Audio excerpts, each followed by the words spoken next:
Remember that Uber Eats has groceries. No, that's absurd. Hey, remember when you used to be a, what was it, Pepper Lady? Pepper Lady? Wasn't it Seaman Sisters? Basil Babes. Saffron Squad? Nutmeg Maidens? Freaker? No. Nutmeg Maidens. I just said that. Was it Spice Girls? Doesn't sound right. Was it Saffron Squad?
On with Sean and RJ right here on The Fan. Good morning, Metroplex. We are live with a much-anticipated Thursday edition of Sean and RJ here on DFW Sports Station 105.3 The Fan. I'm Sean Sharif alongside Ralph James Choppy. We got Peyton Russell firing up the Fan Cam, Twitch, and YouTube in the back. And finally, the return of Cowboys insider Bobby Roberto Belt off of a little 5-day recharge vacation. Good morning. What's up? How's things? Oh. No. How was vacay? It wasn't vacation. No. No, it was annoying. Thursday and Friday, we end up getting I know it was annoying for one person. snow ice days. Who? Oh, Kristen? Yeah, I get to it in a second. Oh, boy. Snow and ice days Thursday, Friday. And then Saturday, I was still doing work at my other gig. And then Sunday was like playoff football, which is good. But, I mean, you're sitting there taking all that. And then Monday, McCarthy gets fired. And so, or departs, sorry. Yeah. Mike departs. And so Monday, Tuesday, Wednesday, you're interacting with people the whole time and trying to figure out, all right, what's actually happening here. Did you have bad FOMO? Were you like, this is the worst possible time to be out? No, it was a calculated risk when I put in for the days, because when I put in for him in December, I was like, if he comes back, that's going to be probably not a good day for me to be talking into a microphone. And so I'll give him 3 days to come to a decision. If they don't, then we'll figure it out from there. And so as soon as he was gone, then it was like, all right, well, I'll call into KNC and we'll talk about it. And Hagelin was just like, when I had jumped on, Hagelin was like, are you just the happiest ever right now? I was like, let's just blow by it. I'm not gonna linger too much on me being the happiest ever. Yeah, I think your wife was trying to make plans with my wife. Like, hey, do you want to do something? You know, I thought I had Monday. I thought I had these days penciled out, but Bobby's doing all football, and I was like, what football is there to do? You go they're into not playing. You go into Frisco, and then you go out to a practice facility. Exos is supposed to be Friday. I was And going what to go is see. that? It's the pre-draft training facility, and so I was supposed to go Friday. That had always been on the calendar, and so she thought she had those days open. Well, then Friday, all the weather stuff happens that canceled it and moved it to Monday, and so then she now all of a sudden has Monday filled up, or I wasn't going to be at home. Did you sleep? I mean, you're the one that can still. Well, I know you slept some days. So One day I did. 11:30. Yeah, one day I did. There was like one day I slept like 12 hours, but other than that, no, it was still like my typical 45 hours. Ralph, James, Choppy, Bobby Belt will empty the McCarty coming up at 7:20 this morning, and I know a lot of media members in town will be listening, so I think you should be as well. Ralph, James, the Dallas Cowboy coaching search update yesterday. Of course, as soon as we get off the air, the news comes out that they're going to interview former Jets coach Robert Saleh. They, boy, this would throw me for a loop if this was the guy they settle on. But this is. It feels like a lot of football fans. There's a. I can't remember who brought it up in Crosstalk. It may have been Hagelin. McCarthy kind of left and now has a positive thought and vibe about him with many football fans. Sympathy that Jerry generated and created with the way this was handled around here. And I feel like the same thing has kind of happened for Saleh. You know, a little bit clownish, corny when you watch him with Hard Knocks. Obviously could not have more control that was needed with Aaron Rodgers in the building. He did get fired, but I feel like the Robert Saleh sentimental stock is going up. The sentimental stock is going up. It you know, the Jets are interested. I don't know that I want anybody that had anything to do with the Jets. It's just it's a toxic environment, and I think that bleeds in. But you know, it was kind of evident that he couldn't really he didn't handle New York well, like all that went into that. When this is a circus too, you got to handle this circus, and this is kind of a circus that you're gonna have to deal with. I mean, I think he's a good defensive coach. If he was the DC here, I would not mind that at all. Oh, everyone would be doing backflips. Yeah, but and I thought Corey Majors brought up a really good point in Crosstalk. He goes, at the very least, try to get some San Francisco formula out of him. Like, how did you guys just whoop us? How did you own us? What did you think about us? Try to go ahead and do some recon there with San Fran intelligence. But yeah, it's, you know, he is like I said, he's a really good defensive coach. I don't know, like the head coach, you're going to move on from, like, you're going to go from McCarthy to Saleh. I don't know. I think that's going to really disappoint the fan base.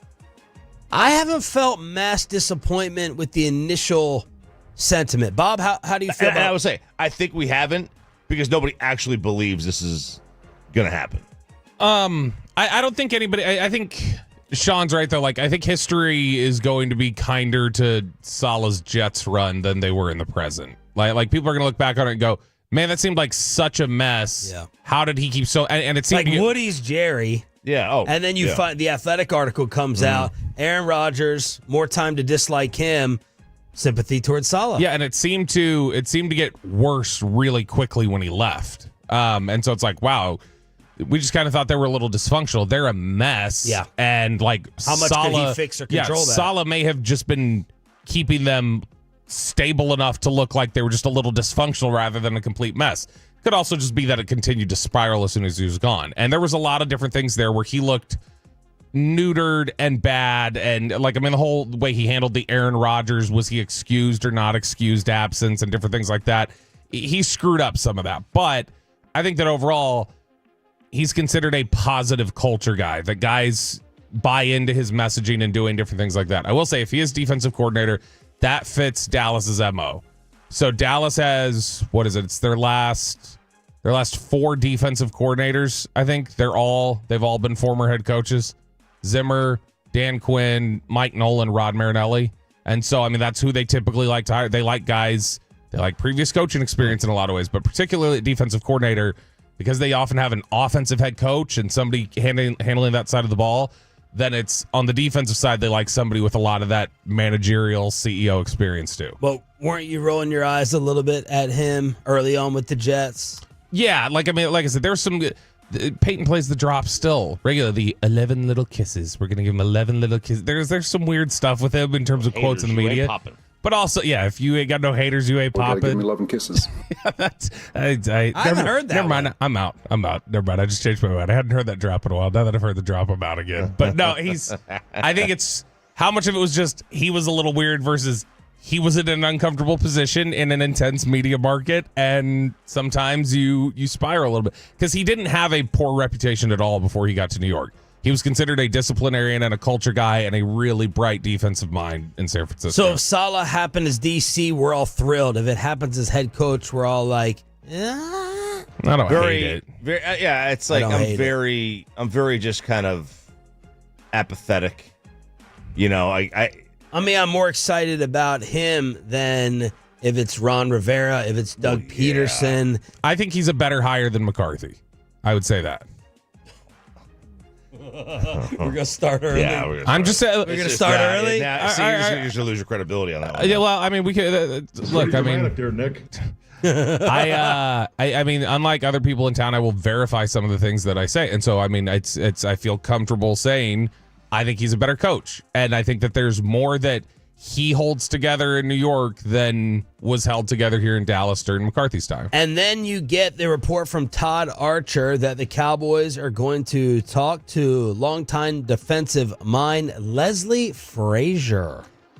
I don't know what to say about this other than I think we all know why they're interviewing Leslie Frazier. All right, so let's put it out on the table. It sucks. It's unfortunate. It's sad, but it's something that everyone thinks. It's like, okay, Saleh, Leslie, Rooney, check. Rooney, check. You have to interview 2 minority candidates, and there you go. I haven't heard Leslie Frazier's name as a head coach possibility in the NFL in half a decade. And I think he was a head coach of the NFL half a decade ago.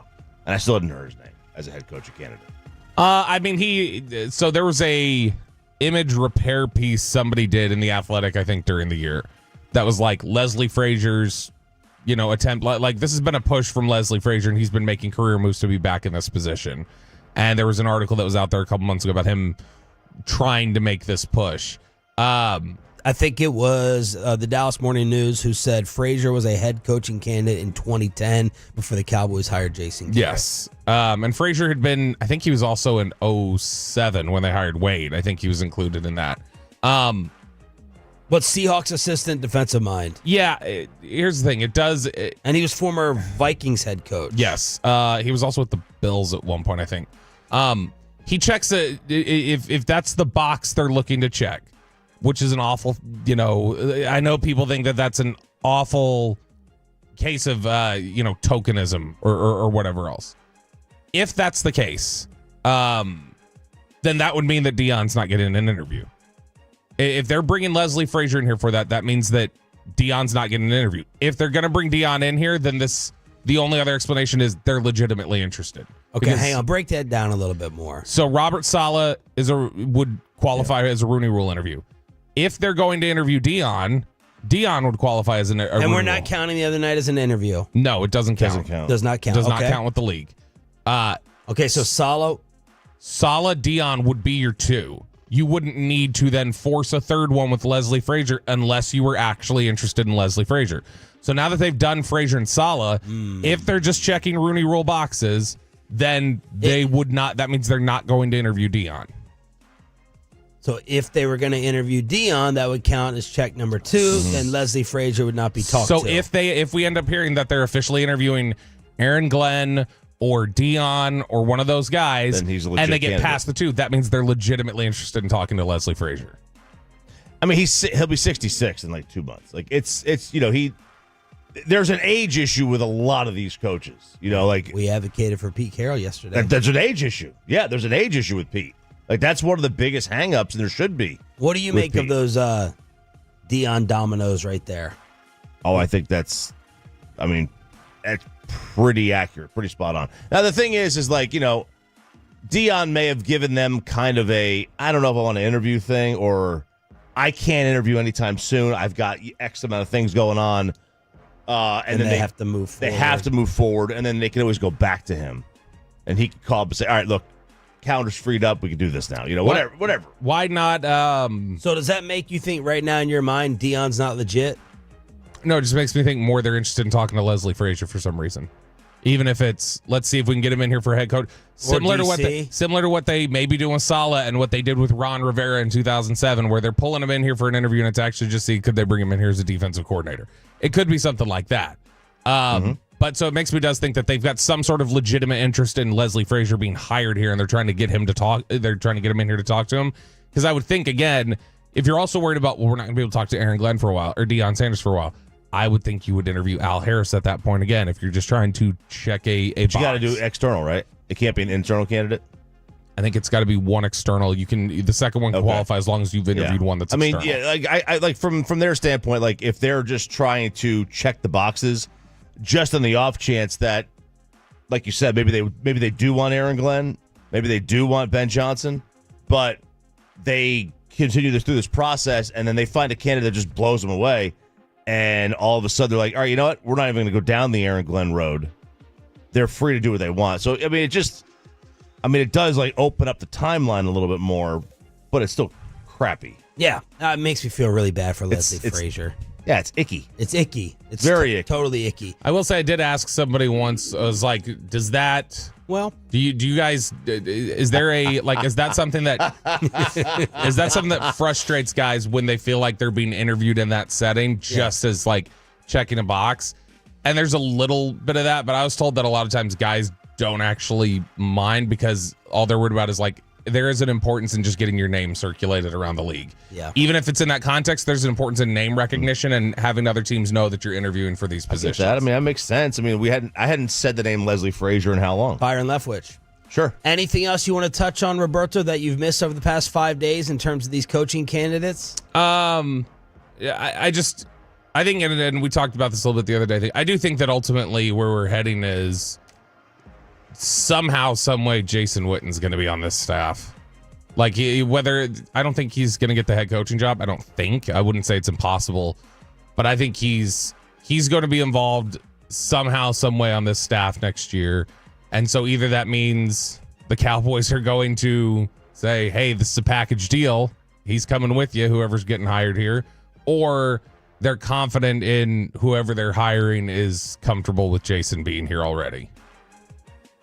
Jason Witten was at a public appearance last night. He declined to talk about all the Cowboy news circulating. Come on, Nick Harris, be better. Was Nick out there? Yeah, Nick, pull that out of him. Come on, what are you doing? 877-881-1053 in order to hit us up on the Franklin Franco Injury Attorney text line. I already have a ton of Tolos watching on YouTube, the Fan Cam, and Twitch, thanks to the Odyssey app for the out-of-staters. And, of course, as I listen to this radio station, flat out, on the radio. You are appreciated. All of it. You are appreciated. All the Mike McCarthy tea at 7:20 that we've been talking about for a few days here on your home of the Dallas Cowboys. The Mavericks get cheated, and Ranger fans are fired up and split over the way you're going to have to watch them this upcoming season. Let's talk about it on the home of the Rangers next. After we get you over to BlueChew.com and get you those chewables from Blue Chew in your life. These same...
Uber Eats has low fee products? I gotta remember that. Well, you know, they say in order to remember something, you have to forget something else.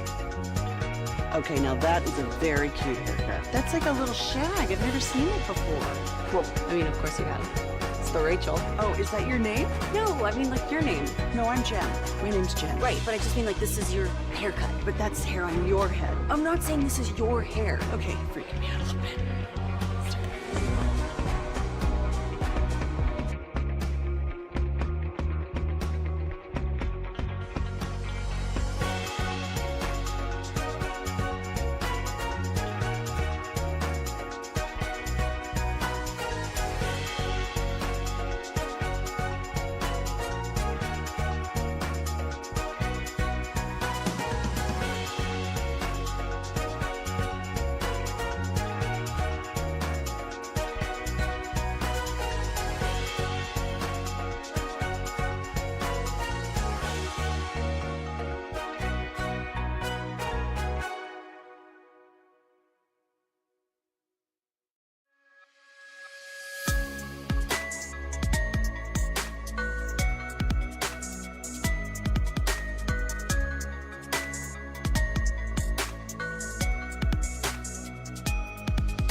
Aired by the Texas Association of Broadcasters and this station. And it's back to Sean and RJ on 105.3 The Fan segment here, brought to you by the personal injury lawyers Frankel and Frankel. If you've been injured in a car or truck wreck, call Frankel first. 214-817-333-3333. With Frankel and Frankel, there is never an out-of-pocket cost. They only get paid when you win. Frankel and Frankel, the go-to car and truck wreck attorneys in Dallas.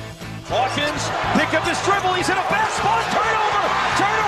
Dallas is out of timeouts. They run the floor. Dinwiddie is blocked. 2 seconds to go, and the Pelicans are fouled. Is there a possibility of a goaltend? That's what the Mavericks want. Here's the shot by Dinwiddie. That's goaltending. Goaltending all day. That is goaltending. All day. That hit the board first. Nice job with the audio, Pepe. Mark Followell and Derek Harper representing the Metroplex in disbelief as the Dallas Mavericks get cheated on a goaltending call and the Pelicans survive without Zion. It was 117-116 New Orleans. PJ Washington gets the steal. Spencer gets the pass, goes up for the potential go-ahead layup. The ball hits the glass. Trey Murphy touches it. Mavs were out of timeouts, could not challenge. Call stands.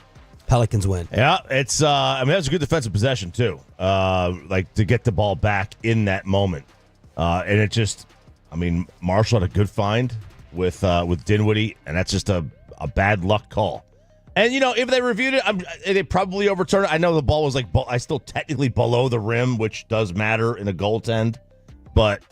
I still think they would have absolutely given the... Okay, so it does not matter if it just hits the glass anywhere, period. The way the rule book reads is technically the ball has to be above the rim level. I don't know if that means the whole ball, because half the ball was above the rim. Yeah. So I don't know if it's just a sliver of the ball has to be above or the entire thing, but to look to me like it was a goaltend.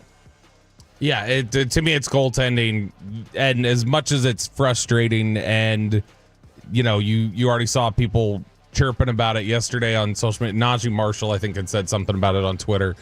As much as that's the case, and it feels like that should have been a bucket, and New Orleans is down 1 with a second left or whatever else.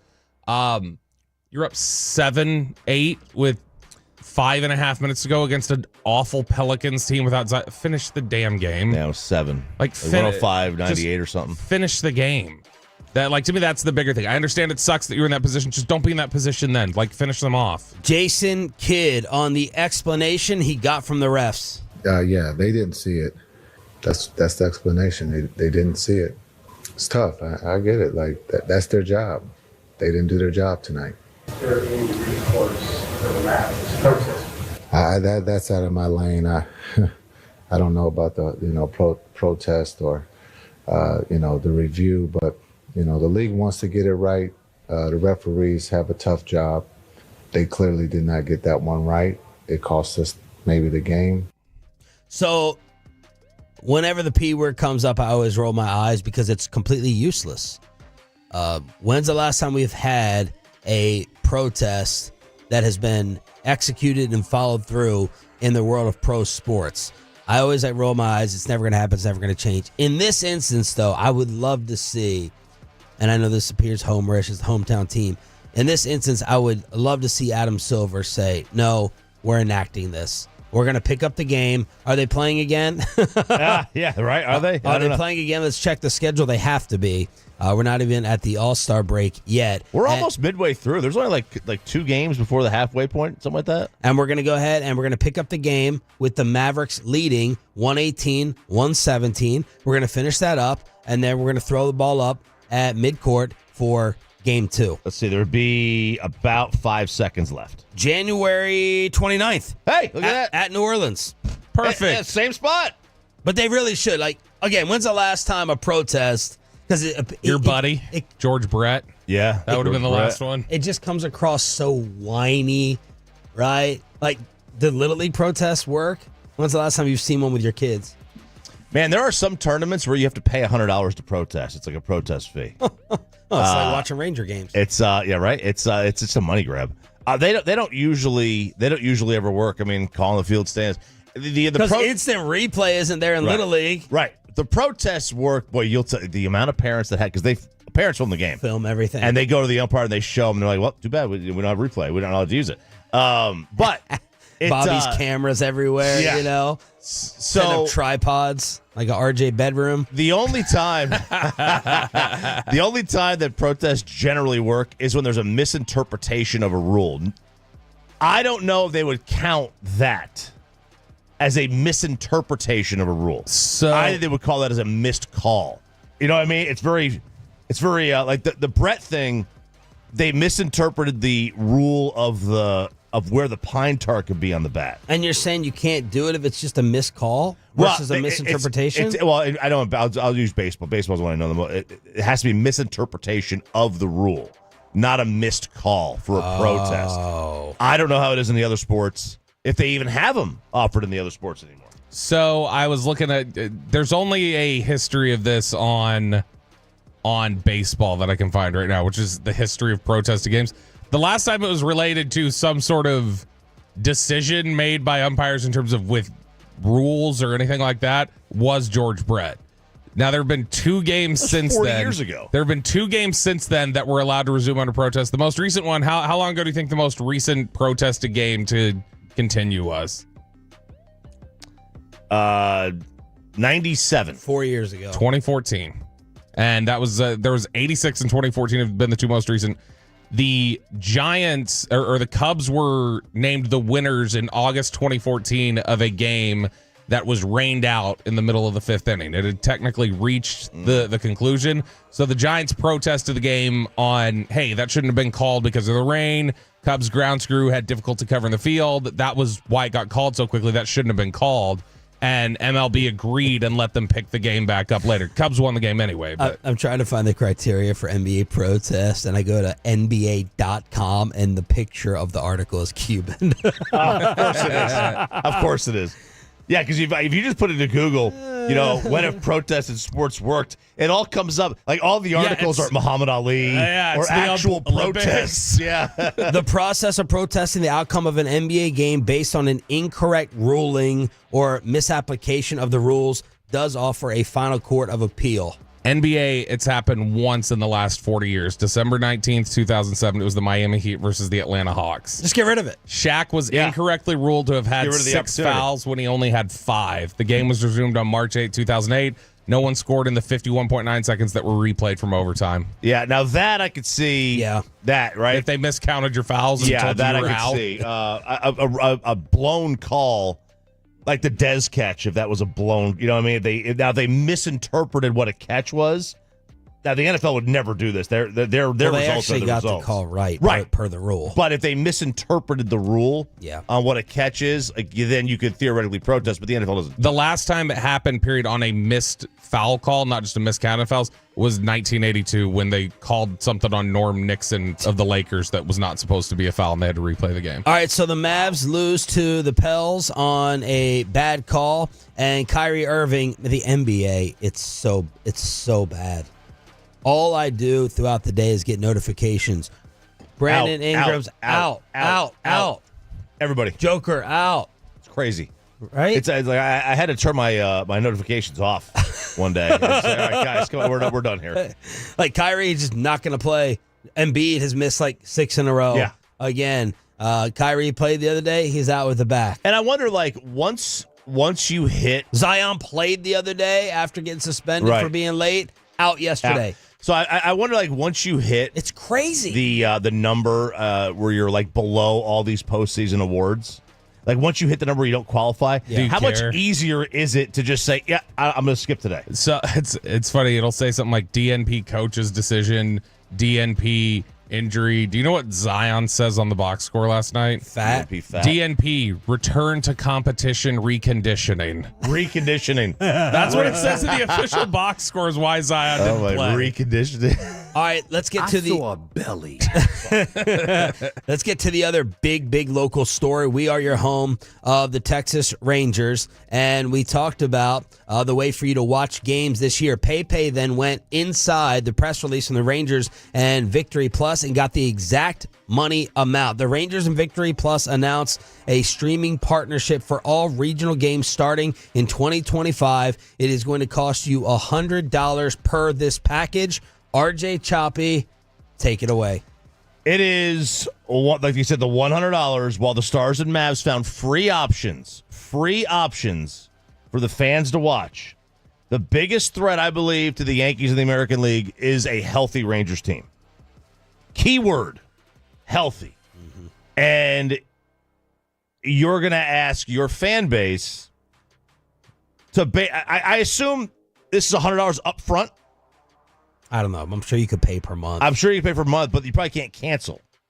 I don't know. Right? So they get off to a 30-50 start. You're stuck. The rest that you would, when you would normally just stop watching, right? You're stuck the rest of the year, and it's not like you're buying you're paying for Bally.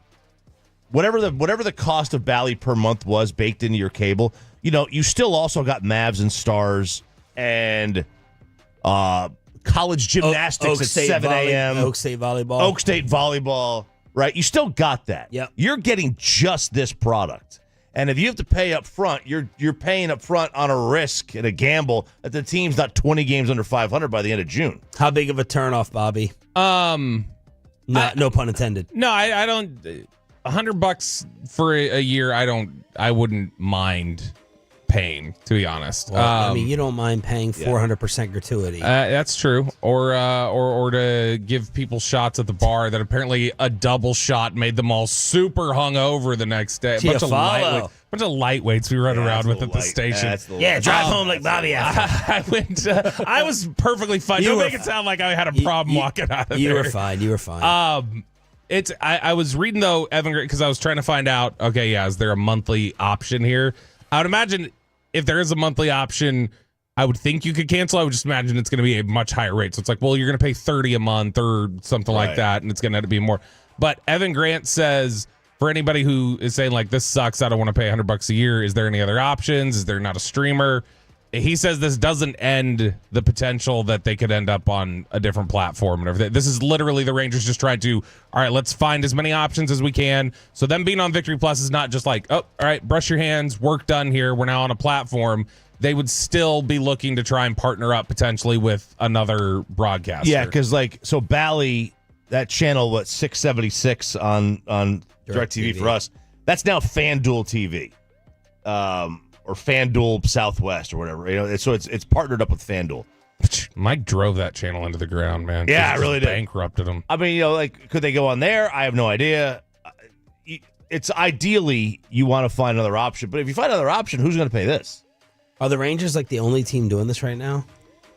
Across the sport, well, a lot of teams have figured out, a lot of teams have already gone through MLB.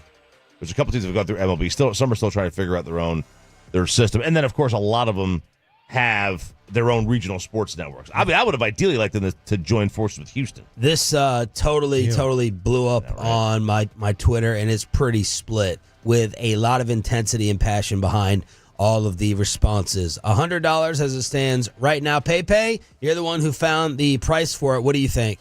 I mean, when you break down the price, it's like 60 cents a game. It's really not that bad, But, I mean, like RJ said, is it an all-inclusive thing? Like, you have to pay up front for it? I mean, again, listen to the radio's free. Might just have to toll it the whole way, baby. I'll tell you this might increase attendance. If you got people who aren't going to pay the money for that, I mean, you go into a game, you're getting something out of it. The NFL call everyone is talking about, can you meet their family on the first date? And should Peyton be feeling guilty for getting the birthday gift that he can also use? It's Thursday, so it's the payload, plus the Jason Witten, Jerry Jones story around the corner next on Sean and RJ 105.3 The Fan. But let me get you set up with the best personal injury lawyers in the Metroplex. Look, you know that there are...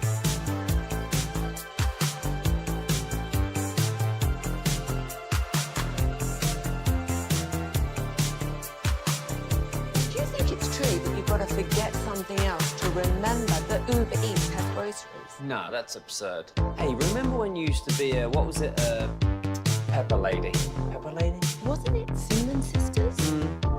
Basil Baby. Saffron Squad? Nutmeg Maidens? Pre-Club? No. Nutmeg Maidens. I just said that. Was it Spice Girls? Doesn't sound right. Was it Saffron Squad?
Uber Eats has low fee products? I gotta remember that. Well, you know, they say in order to remember something, you have to forget something else. Okay, now that is a very cute haircut. That's like a little shag. I've never seen that before. Well, I mean, of course you have. So Rachel. Oh, is that your name? No, I mean like your name. No, I'm Jen. My name's Jen. Right, but I just mean like this is your haircut. But that's hair on your head. I'm not saying this is your hair. Okay, freak me out.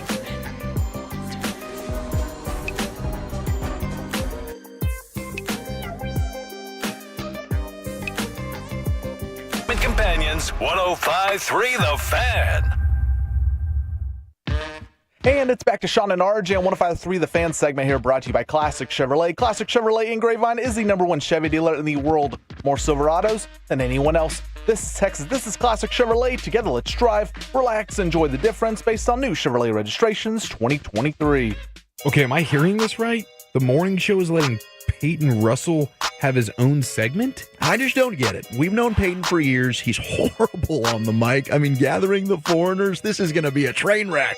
Daddy does work, and Peyton just does board hopping. That is right, is the payload every Thursday at this time. And guys, Bobby, shut up. Welcome back, man. I should have taken glad to another have you day. back. Well, last Thursday's payload was pretty good. So was Neighborhood Watch that I ran to. Guys, we usually don't talk a whole bunch of sports here. We get away from sports a little bit in the payload, but we're going to start off with some sports to begin with the payload. Paul Allen, Vikings radio play-by-play man. Have you guys ever interacted with Paul before? Oh, yeah. Oh, yeah. Oh, there was a fight.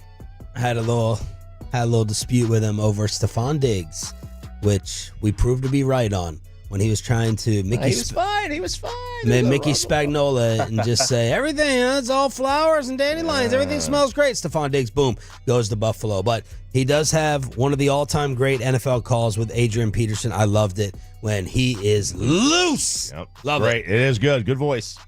So Paul was kind of the center of attention after Monday night's game, a playoff game between the Rams and Vikings. Paul can get a little emotional for people who don't, here in the Metroplex, we don't listen to a lot of Vikings radio, but you might hear him on the radio, this station, every once in a while. But his calls go viral sometimes, and it's not sometimes the great calls, but the maybe upsetting calls. He shows some frustration, it seems like, at players, maybe not personal, but here was the call Monday night of Sam Darnold getting sacked for the 5th time, and just let me know what you think about it. 5th time first half. Addison in motion to the right. 2 receivers left. Rams blitz. Darnold gets away from it. Steps up in the pocket. He's holding it too long. Just run. Throw it, man. Just run. At the 25-yard line, he's sacked for a 5th time. I have no problem with it. I like the emotion. It's funny. It's great. You just throw it, man. Get rid of it. Come on. I have no problem with it. Well, it's unprofessional. It is. It is a little unprofessional. Yes, it is. The local fan base will absolutely love it. Did you tie this into Baker? Was it Baker? Well, Mayfield? because we've been talking about, is Darnold the next Baker, right? Can he be the next Baker? Geno Smith, where you resurrect your career. And, so of the 9 sacks he took, every single one of them, he held the ball for more than 3.2 seconds. Quinn-like. And on all but 2, he held the ball for more than 4 seconds.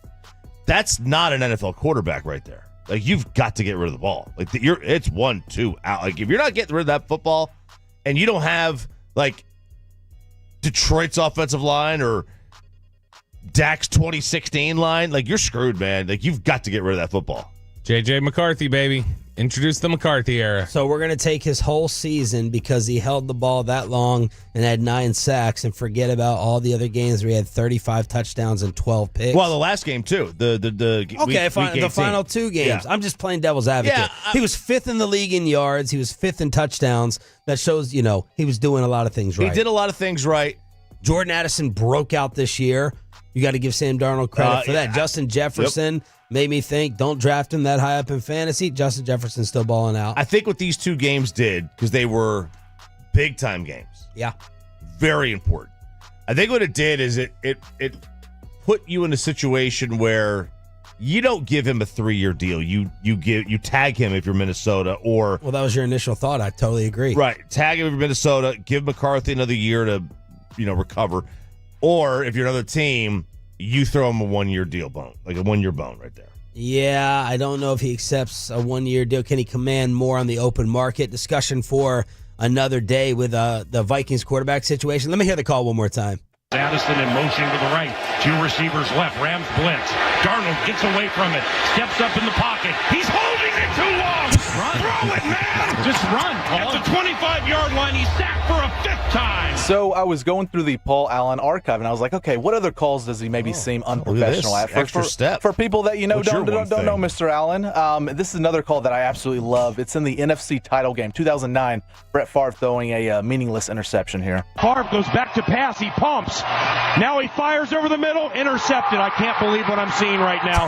It was intercepted by Tracy Porter near side to the 40, and John Sullivan runs him down at the 47-yard line. You've got to be kidding me. I can't believe what I just saw. Why do you even ponder passing? I mean, you can take a knee and try a 56-yard field goal. This is not Detroit, man. This is the Super Bowl. That's so great, man. I love Paul. Did you say it was a meaningless interception? Well, I meant like, it was pretty meaningful. He shouldn't have done it. He shouldn't have done it. He should, it shouldn't have happened too far. He could have, obviously taken a knee, just kicked the Brandon Aubrey 68-yard field goal or whatever. But yeah, so I lay off of Mr. Paul Allen, man. I don't mind the frustration calls he shows. Maybe I'm unprofessional, but it is the payload of a Thursday at this time. And guys, I might have committed a big no-no here. Mackenzie's birthday's coming up next weekend, so I'm like, you know what? It's beginning, the new year. I'm going to start off strong, getting the birthday gifts out of the way. I've already had stuff lined up. She's sent me, TikToks and stuff on Amazon. I'm like, okay, I got some options here.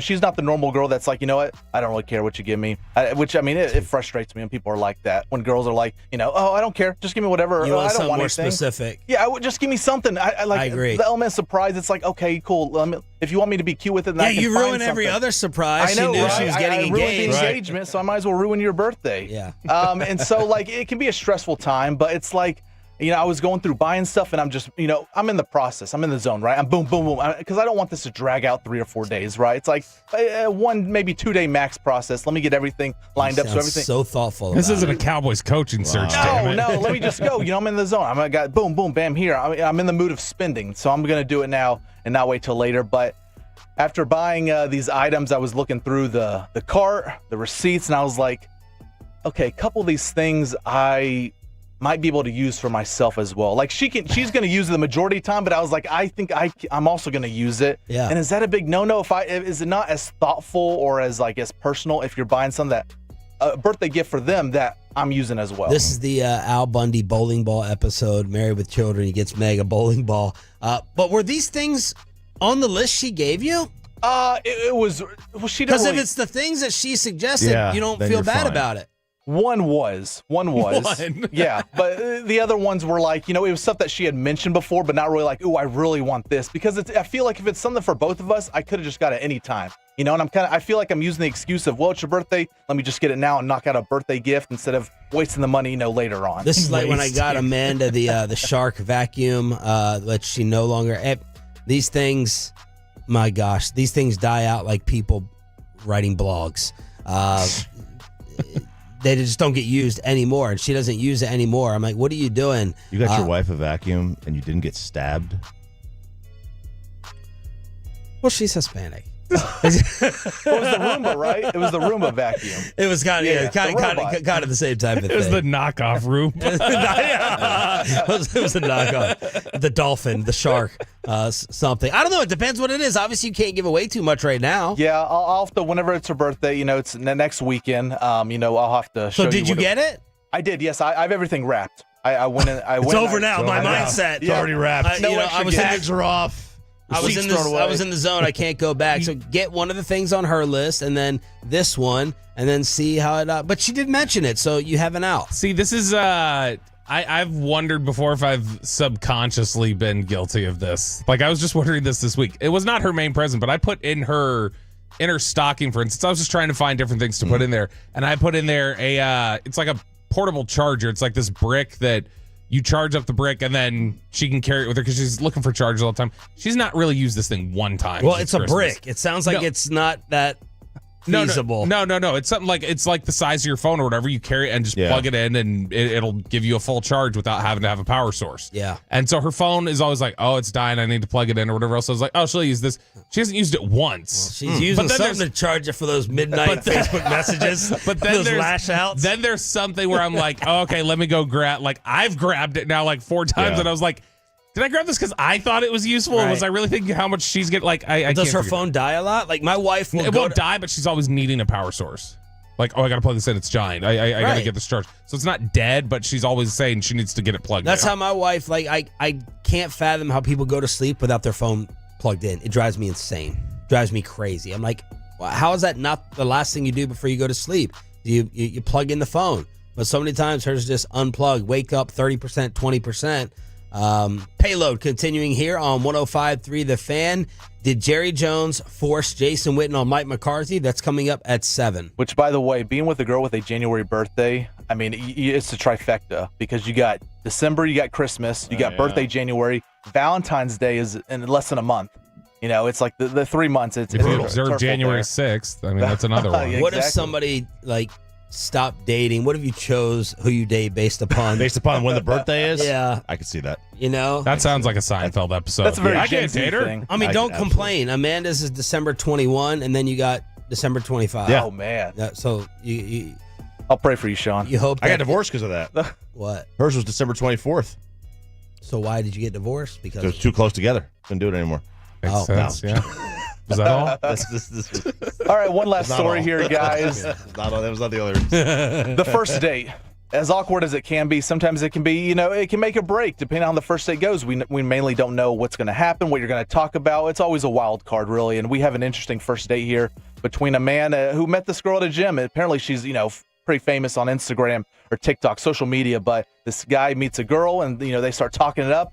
And then he gives her an address and says, let's go out for lunch. Just the address. You know, usually when someone gives you an address, what do? You click the address. You want to do a little review before. Yeah, you want to look it up. See, okay, what restaurant is this? Obviously, it's lunch. It's got to be a restaurant.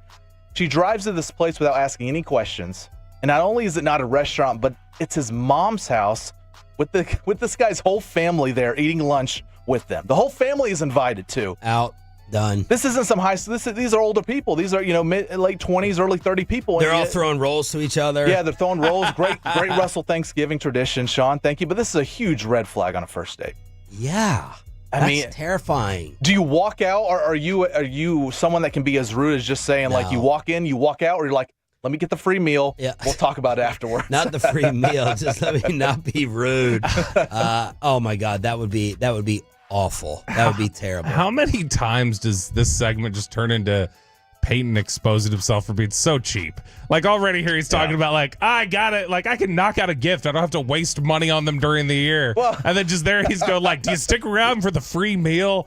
Like it's very budget. Oh, you conscious. stick around for the free meal. The cheap but load here it's on the it's the awkwardness. You can't enjoy the meal because of the awkwardness. I couldn't. I wouldn't be able to. Now maybe, see Peyton, I don't think you would discount this or disqualify this person because you're so relationship obsessed. I think you'd be like, oh my gosh, this is the one. Like, I'm meeting the family already. Let's get married. Let's get married in 2 weeks. I'll tell you the week before. It's the Payload Thursday edition with the entire crew back together again here on Sean, RJ, and Bobby 105.3 The Fan. Bobby spills all the Mike McCarthy at 7:20 in the commercial-free Expressway. We want you to win tickets to the Dallas Open. That's coming up during the Expressway as well. But there's a report that may have ended things for Mike McCarthy and Jerry Jones, and RJ Choppy is not happy about it. We'll tell you what it is next on The Fan. But first, GiveMeTheVin.com is the place for you to go to sell your car.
Do you think it's true that you've got to forget something else to remember that Uber Eats has groceries? No, that's absurd. Hey, remember when you used to be what was it, Pepper Lady? Pepper Lady? Wasn't it Cinnamon Sisters? Basil Babes. Saffron Squad? Nutmeg Maidens? Pre-curve? No, Nutmeg made. I just said that. Was it Spice Girls? Doesn't sound right. Was it Saffron Squad?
With Sean and RJ, right here on The Fan.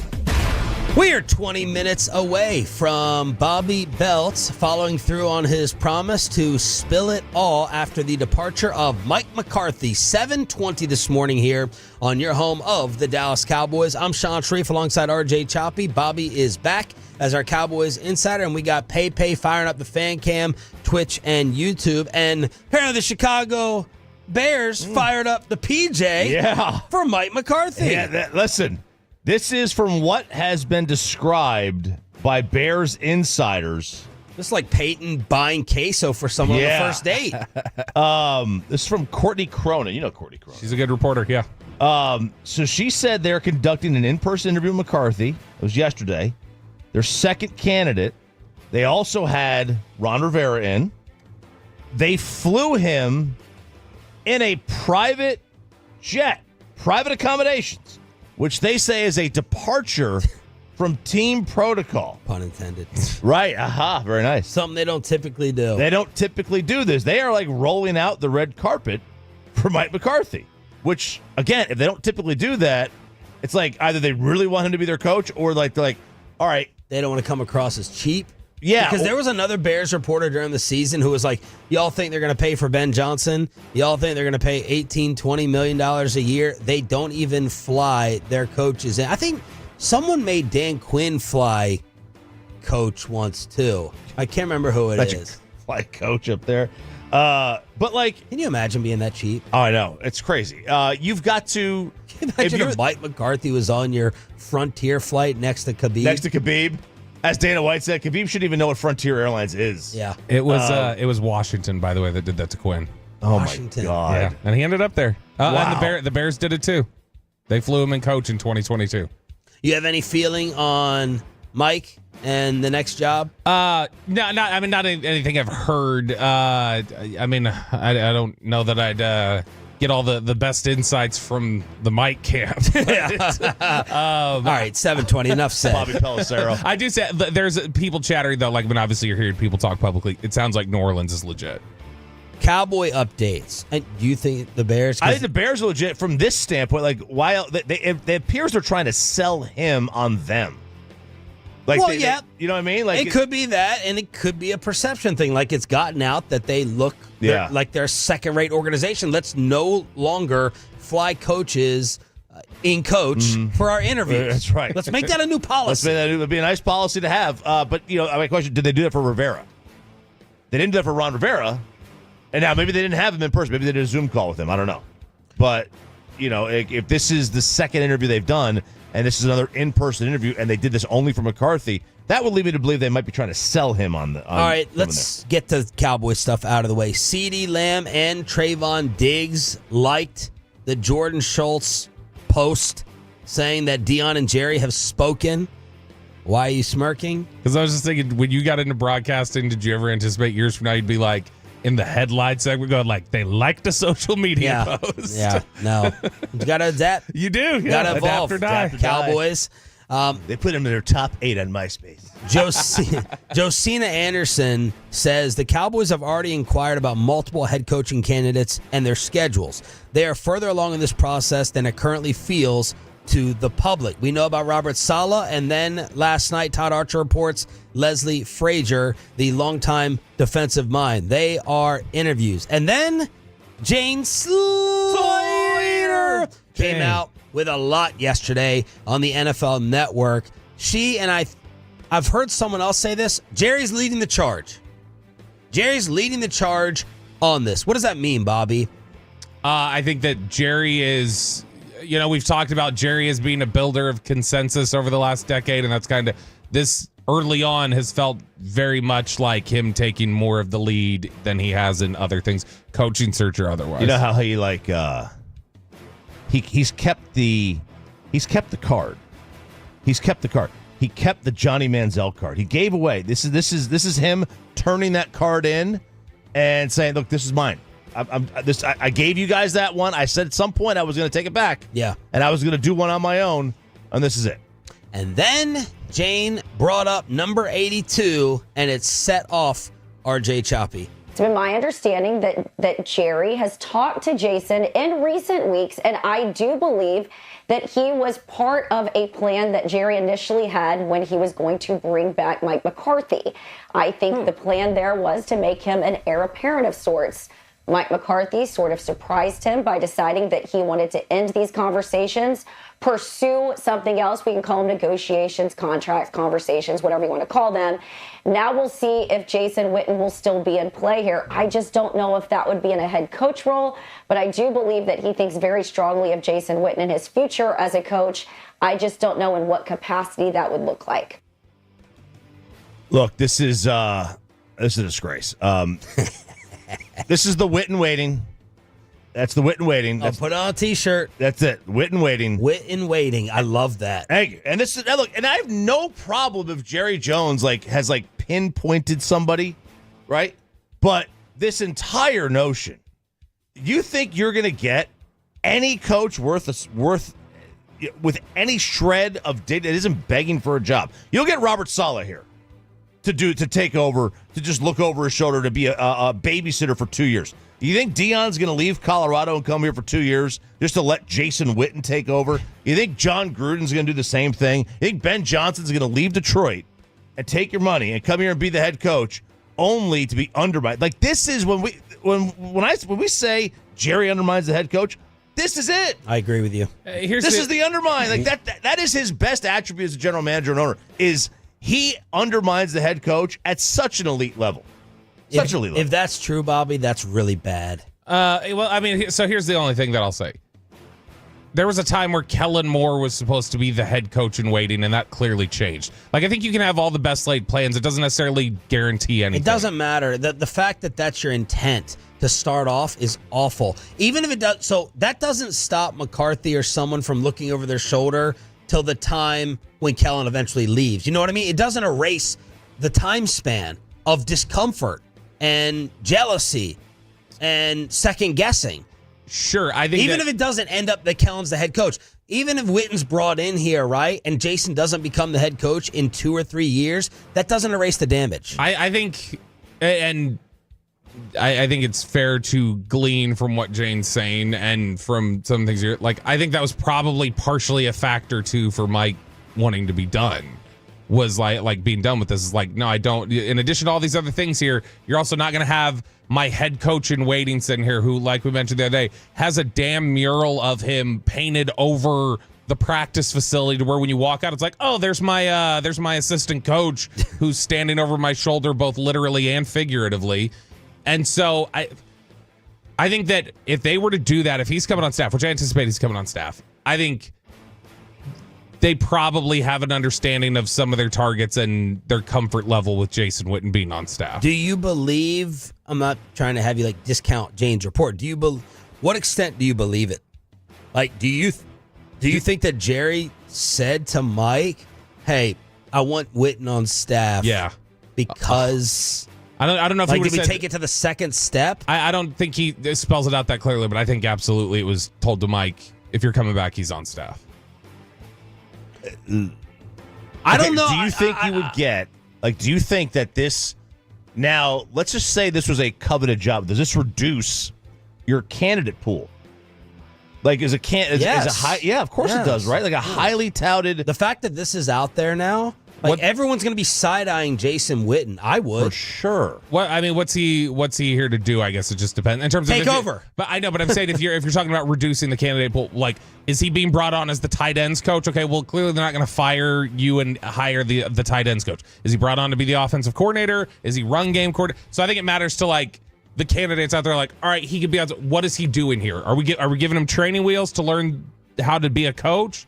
So I think a lot of people would be comfortable with some level of Jason Witten. Just how high up on my staff am I having to put? It wouldn't matter to me. I agree with you, Chuck. Quality control. I mean, like he's there. He's in the building. He's in the building. That's the number one thing. Like the number one thing that you need is you need to be in the building. If you're Pete Carroll and you're 75 years old, I think you can get away with it. You know, it's like, how long does Pete really want to coach for anyway? Yeah, Pete Carroll. That's a go one. Right. I mean, I think first of all, he's got enough skins on the wall to be able to handle it. Yeah. Like he's an accomplished. There's going to be a Hall of Fame discussion with Pete Carroll, and then like he can handle it. He knows he's not here for 10 years. By the way, Nick Sirianni is now the longest tenured coach in the NFC East. Did you spit out your coffee? Yep, I'm stunned. Didn't think that one was coming.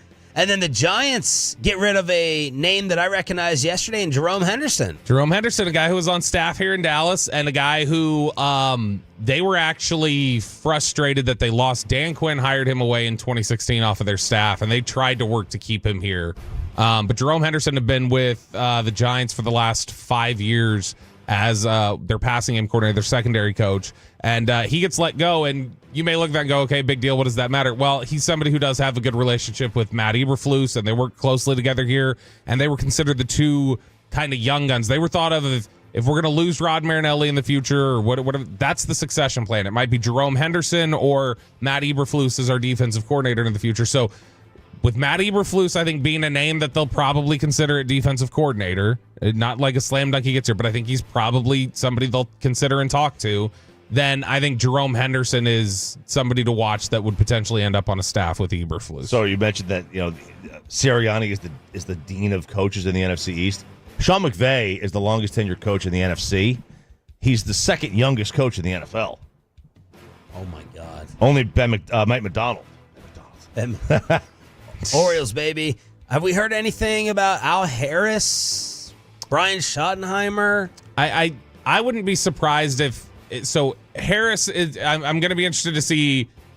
Harris has technically been a McCarthy guy. He's a defensive side of the ball guy, but he's gone with he was McCarthy. a Dan Quinn guy before. He's been to. He actually had been with McCarthy well before he had ever worked with Green Bay. Dan Quinn. Yeah. Same with Joe Witt, who ended up leaving with Dan Quinn. But they blocked Al Harris from leaving here last year. And so I know that they like him and they think highly of him. I would be interested to see, same with Brian Schottenheimer, I would be interested to see if at some point they get included in the interview process with the Cowboys. Other news here on your home of the Cowboys before the Mike McCarthy with Bobby at 7:20. I should be a rapper. Las Vegas Journal-Review reports there's a lot of momentum building between Ben Johnson and the Raiders. New York Post says Aaron Glenn has told people the Jets are his first choice. And someone else said, I think it was Dan Graziano's predictions, the Jets may hire Arthur Smith. Arthur Smith, Aaron Glenn, Ben Johnson, rumors. The Jets hiring Arthur Smith is my gosh. So Jets because It's offense though, bro. It's offense. This is It's the most defensive offensive coach ever, though. This would be their first offensive hire since 1994 or Rich Kotite, and it would be a guy whose offense is still in the same era of 1994. That would be that. You've got a guy like Aaron Glenn that wants your job, and you would not go with him, and you would go with Arthur Smith. But wouldn't you criticize that? Because you don't want the defensive coach. You want the offensive coach.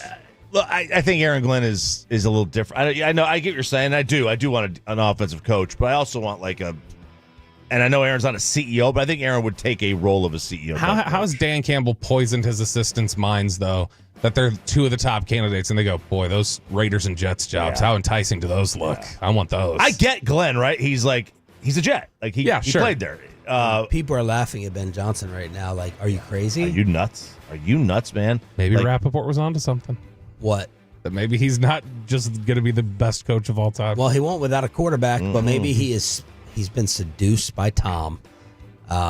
That's what it is. I mean, that jawline, he can seduce a lot of people. All right, the coaching headlines and rumors you need to know here on DFW Sports Station, the segment I have been waiting all season for. We had to wait for the return of Roberto, and we are going to get the Mike McCarthy, the behind the scenes of what really happened here during the commercial-free expressway with a Dallas Open ticket giveaway next. But let me go ahead and get you set for the grand opening. It's going to be a new Hurtado barbecue location. They have two inside the globe. We got one in Mansfield, one in Arlington, one in Fort Worth.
remember something, you have to forget something else.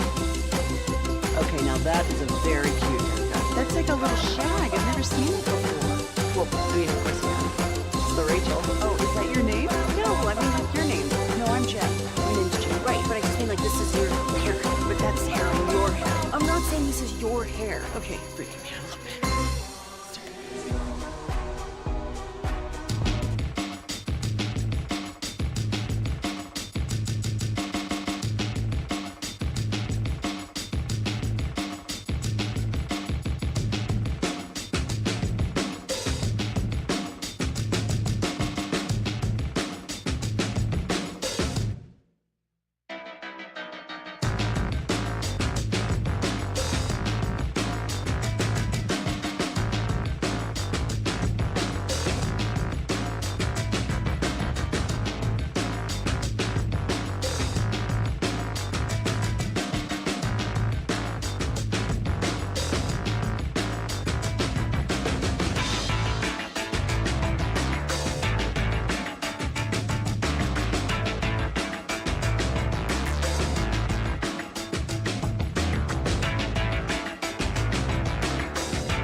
This is why you turn it on and leave it on The Fan. And it's back to Sean and RJ on 105.3 The Fan. It is the Expressway right now on The Fan, and it's brought to you by the On Time Experts.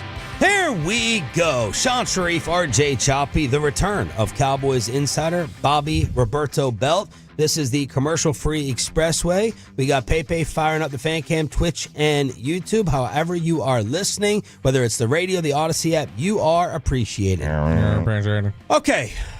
During one of his many Mike McCarthy tantrums during the course of the season, not a tantrum, Bobby Belt would just blurt out, "You just wait. You just wait until Mike's not here anymore, and I'm going to let you know everything that happened. I'm going to unload the clip." And the other day, when we had Bobby on after the Mike McCarthy departure and the news of it, Bobby said, Thursday 7:20, I'll finally do it. So we're calling this, good nickname by Bobby, the Mike McCarthy T. Take it away, sir. Okay, so before we start, I want to just make a couple things, get a couple things out of the way, because there's already been a lot of discussion from people who are anticipating, oh, this is going to be a certain thing, or oh, you're going to get this here or there. First off, also, by the way, I'm letting anybody know who's listening right now who plans on texting me during this. My phone is going to be on the couch over there. I don't even want to be distracted by it right now. So my phone's not next to me if you try to text me in the next 40 minutes while we're on the air. I just saw him throw it. So first off, for those skeptics of what I'm about to say, and you're like, I'm tuning in to be proven wrong. If you're looking for Watergate recordings or anything like that, that's not going to be this segment, okay? And that's not how things typically work. This is not going to be, look, I have forensic evidence here of this happened or that happened. Just like when you listen to the way things broke down with the Jets, the way that that's explained is through, this is what a lot of trusted people through discussions and conversations have said over time. So that's one. Two, everything said here, there's been a lot that's been said or that I've heard over the course of 5 years. Everything said here is only the stuff that I've heard from multiple people. This is not none of this is just something I heard from one person. There's plenty I heard from just one person, and I'm not going to talk about this because I don't know. Multiple people gives it some veracity, I think. And a lot of this, by the way, has been re-verified this week of just, hey, I'm thinking about talking about this. The third thing and the last thing before we get started, the whole why now angle of just, well, where was this the last, 5 years? And I'd said on Tuesday, whenever that was, I said on Tuesday that it wasn't productive before. I was not talking about it wasn't productive for me.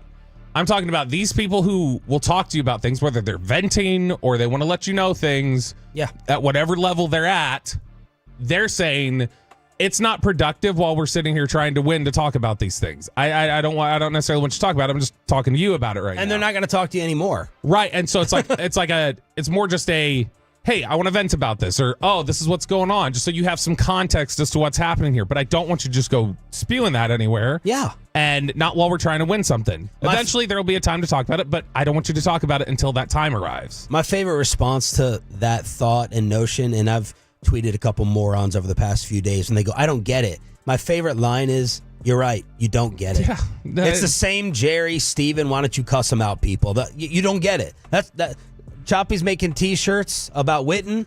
Witten waiting. Mine is, if you don't get it, you don't get it. Yeah, and I think also why now, because the full picture matters now. Like, we have a complete picture, and there's been a lot of discussion about Mike was done wrong or he was put in an impossible position. And there are a lot of things about the job here in Dallas, and for Mike specifically, that he was put in a very difficult position. There's no doubt about that, and that has to be owned. There's been plenty of discussion about that, though. I don't think there's been nearly enough discussion about what does Mike have to own about how things went wrong here. There's a lot that was within his control that was out of his control in a lot of different instances. And I think the first thing to start with is 2020 when he gets hired. He had been out of the league for a year and a half or whatever it was. Yeah, it was like December or something like that. Had no idea what was coming in March of 2020 in terms of just the limitations that would exist in a COVID NFL. But when he hires his staff, he hires, I think the number it was 5 or 6 guys, 5 or 6 assistants that he hired, like position coaches, full-time position coaches, and an assistant coach had not been employed in the NFL the year before. It was considered by some of the time to be, are you hiring buddies here? Buddies who none of the NFL wanted to hire after it went poorly. There's one thing for us to take a chance on you. We're taking a chance on an entire staff or entire coaches that nobody had employed in the NFL last year. All right, autonomy, do it. That's fine. Yeah. But it raised an eyebrow at the time for some people, just like, okay, we'll trust you. You're building a staff here, but just, all right, we're wondering, is this a desirable staff, or is there maybe some friend hires here?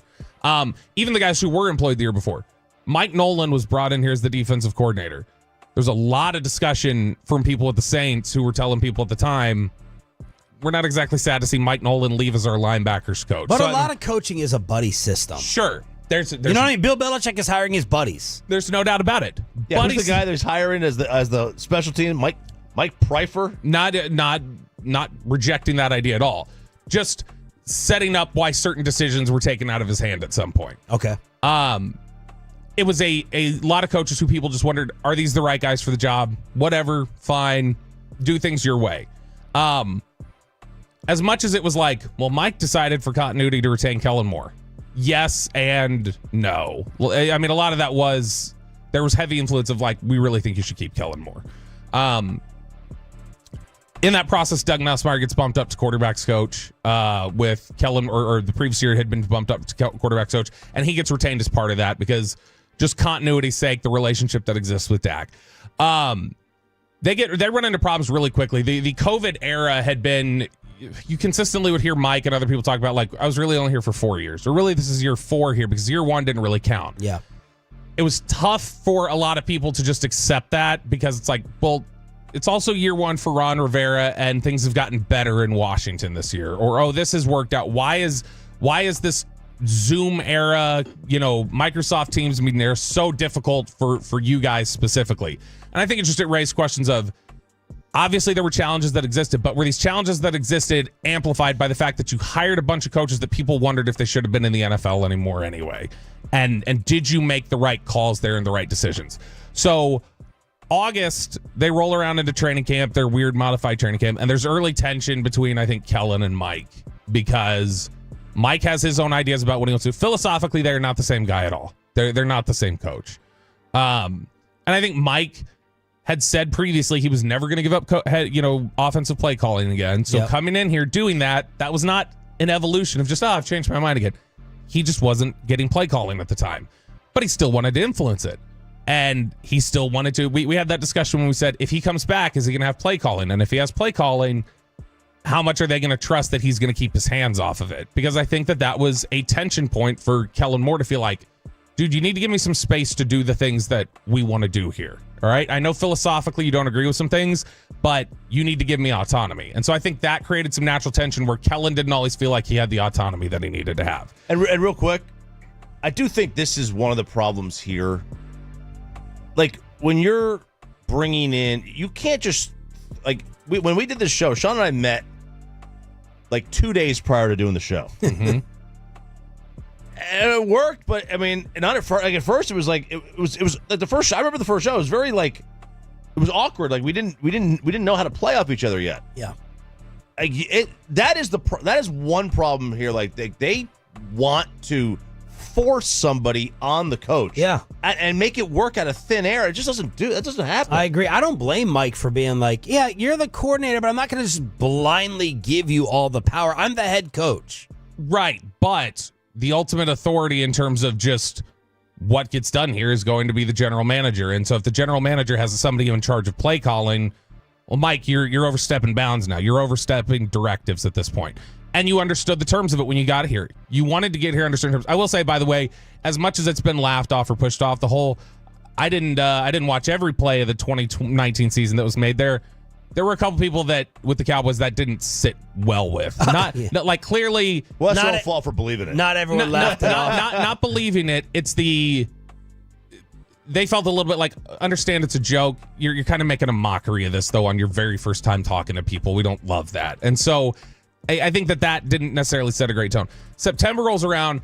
They are getting run in some of these games. Even the first game they won against Atlanta, that was one where the watermelon kick. That was the watermelon kick, and they were down big. I mean, they were very close to being 0-4 to start the season. And not just 0-4, giving up historic numbers on defense, which was Mike Nolan, and was a Mike Nolan, was a Mike McCarthy decision, a Mike McCarthy hire.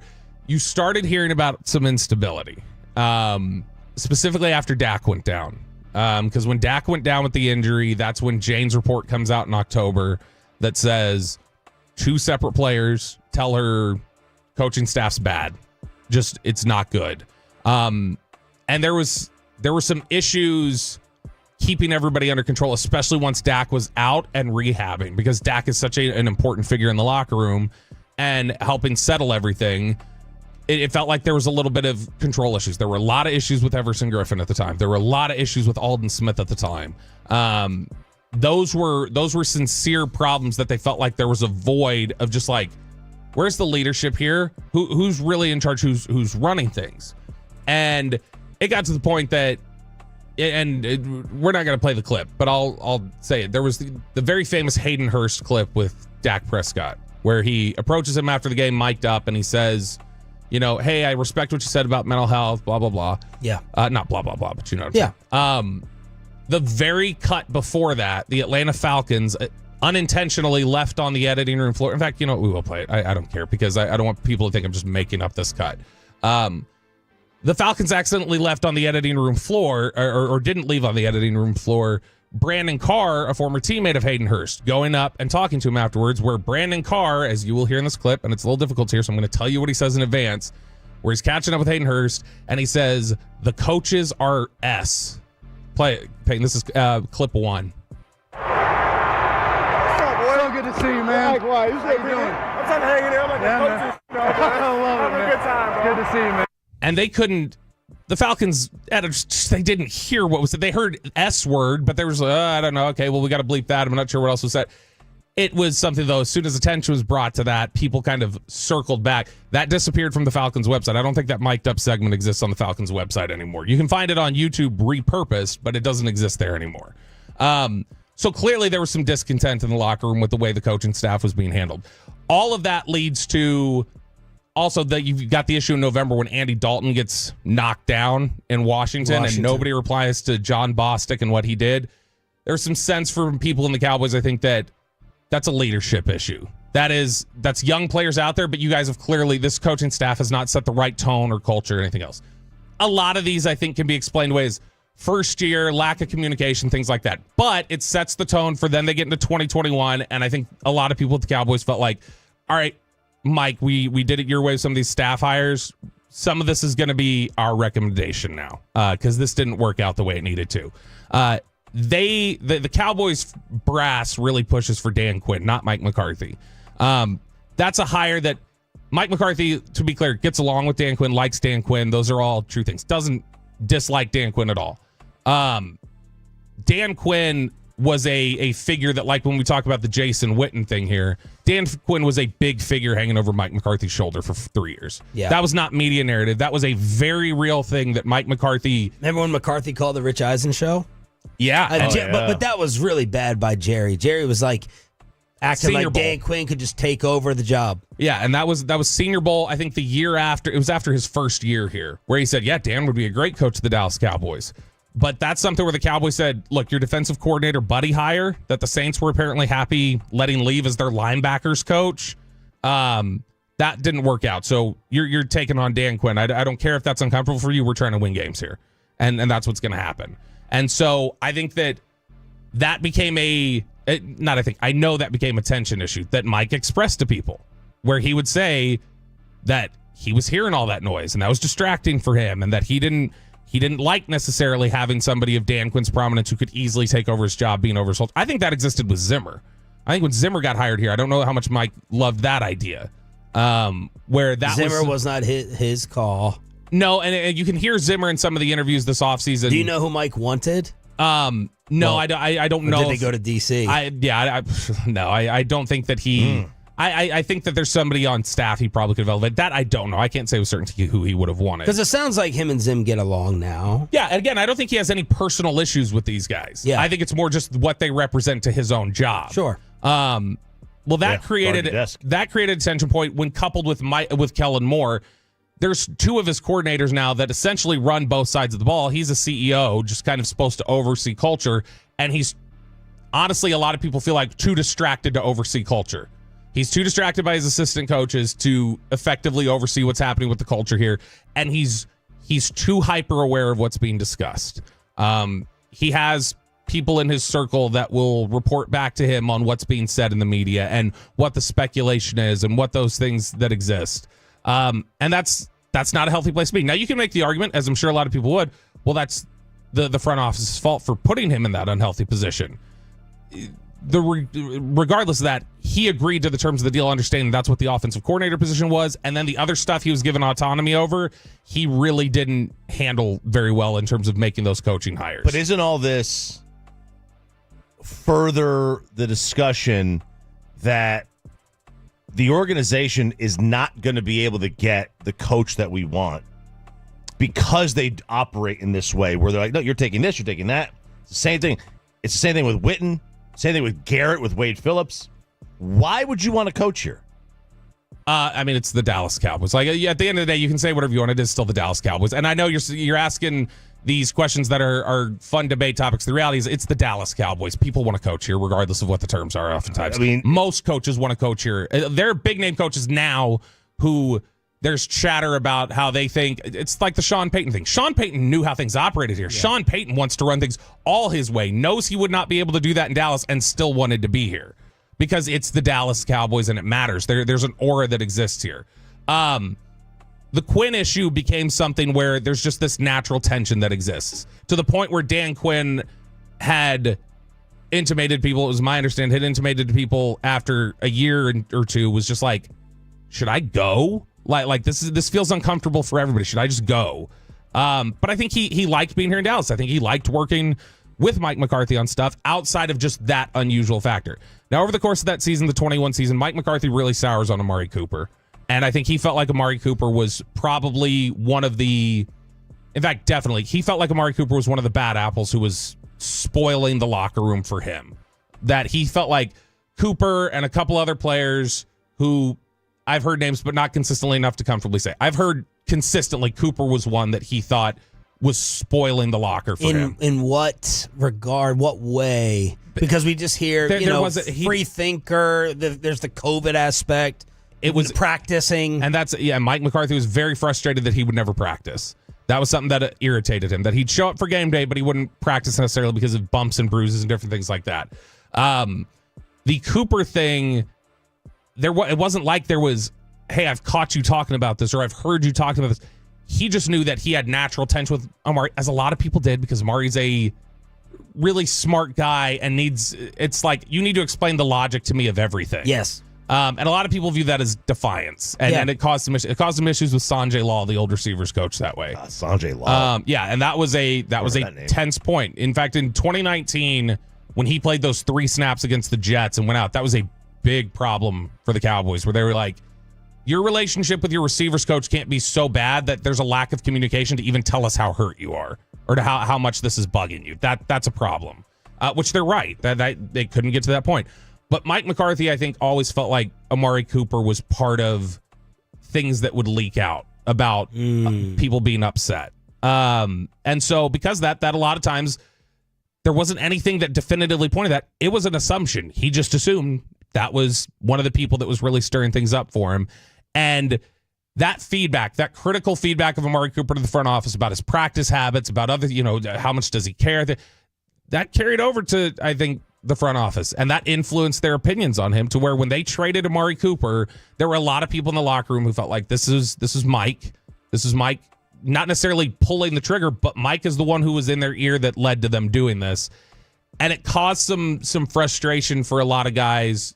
Like, I talked directly to players who had said that they were frustrated, that they felt like Mike, after the trade, walked around kind of like, yeah, that's crazy that we traded Amari. I don't know why they did it either. A little disingenuous. And some guy, that didn't sit well with some players, where they felt like, you know why. If you feel that way, fine, feel that way. But like, own it when it happens. Yeah. Don't walk away from it. Right. And that, again, that's another tension point where it's like, okay, you seem paranoid about our assistant coaches.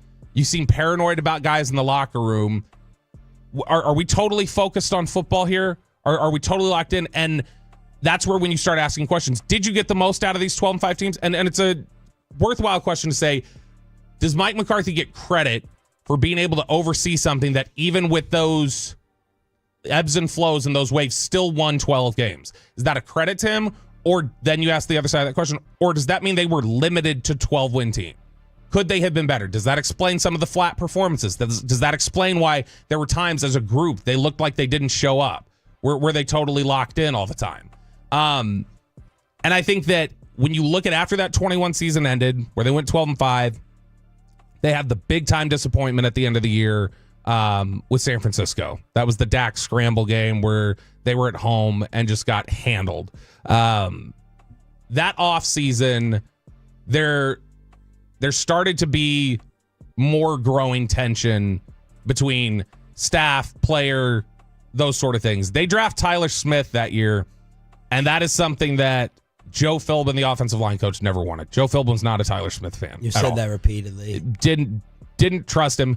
Joe Philbin also was not a fan of Connor McGovern, who was here. Joe Philbin didn't think that Connor McGovern was a good enough mental processor to play on the offensive line. When Tyron Smith goes down in training camp of 22, and it's got to be Tyler Smith and Connor McGovern on the left side of the line, Joe Philbin didn't want them handling any of their normal checks or responsibilities at the offensive line. He felt like, nope, they're not capable of doing that. We need to have Dak do it. Dak's got to be able to do that. I think Dak and Kellen both felt like these guys are ready. We're paying these guys to do this job. They need to be able to do their job. And so that creates a natural back and forth where you're petitioning to the head coach to say, make a call here. Who are you siding with? And there was an inclination to side with Philbin, and I think that created some tension where it's like, all right, head down, we'll go to work. But some of our communication issues that exist, they're only going to get worse if we're just throwing more on Dak's plate and taking things away from this guy, and half the line's able to do this. And it caused greater issues, and I think greater tension, just like, why can't we just get on the same page here? Why can't we trust guys to do what they're supposed to do? 22 goes long. You have the interception issues where Dak throws those 15 while he was out hurt. He was out hurt. He came back late in the season. He threw 15 interceptions. You remember there's the big discussion about option routes at the time. Yeah. Again, very publicly, a lot of this stuff, it feels like when people go, there's never been any tension. Just logically think about things. When Mike McCarthy said he wanted to take option routes out of the playbook, Dak went in front of the media publicly and said, when was asked, do you just take those out of the game plan? He said, bleep no. Right. And said, here's all the time. You don't see the times they hit. There's this. That'd be ridiculous to take these out of the game plan. That right there, do you think that if there's a very public, Dak, especially who is the politician who is very measured, if there's a public disagreement like that, I think it's silly to imagine that there's no tension there. Like I mean, you don't have to listen to me and when I say that people say that there was some tension between them, where you've got, man, you're not listening to me here. I've got coaches that I'm close with that you are clearly tense with. You're pushing out a guy who was an expert at option routes and reading the same thing that Dak was reading. And Amari Cooper, he's gone now, and feeling like it's something that's almost a little unsaid or inferred that these interceptions are on me rather than communication issues that exist because of things that maybe you didn't have a handle on. Okay. And I think that would bleed out at times. In fact, it was after the season. Because I always thought that was insulting towards a quarterback. It's like, you're not capable of option routes. We need to simplify it. It's like not graduating to the next level. That's the way I always viewed it. Yeah, and I think that was that. I mean, that clearly, I don't have to say I think it was, or I was told it was. You guys publicly know those quotes are on the record. It was frustrating to Dak that they were talking about that. Yeah. And in fact, there was, again, I think there was an inference that more of these interceptions were on him than what the reality was, which is like internally they all know that it was miscommunication with receivers and reading different things. And the following offseason, leading into the 23 season, there was actually a talk at OTAs, and this is clip 2, where you can hear Dak is not totally happy with the way his interceptions have been represented. Mike told us early in the offseason that you guys went over every interception last 3 years. What did you learn, and how does this offense help you, or what they're doing help? Yeah, he didn't quite say that the right way. That wasn't all that would happen, you know what I mean? Okay. It wasn't quite that, Dak's very measured. Dak and Dak, I don't think is going to throw anybody under the bus, and I think Dak has been. I know everybody thinks I'm biased with him, but I feel about him the way I do because I like seen what he's done over the course of his career here, and he's an all-world leader. For him to be as measured as he is and to represent, a couple different times, no, we shouldn't take those out of the playbook, despite what Mike said. No, Mike didn't represent that the right way. That's that is really not the way loud coming from Dak. That matters, and I think a lot of people have a tendency when they hear him in pockets just dismiss and go, you're reading too much into it. You see a complete picture here, and you start putting them together, and I think you can see, all right, some of this chatter that exists coupled with this is enough to say that's smoking gun and enough evidence if you don't believe what is out there being said.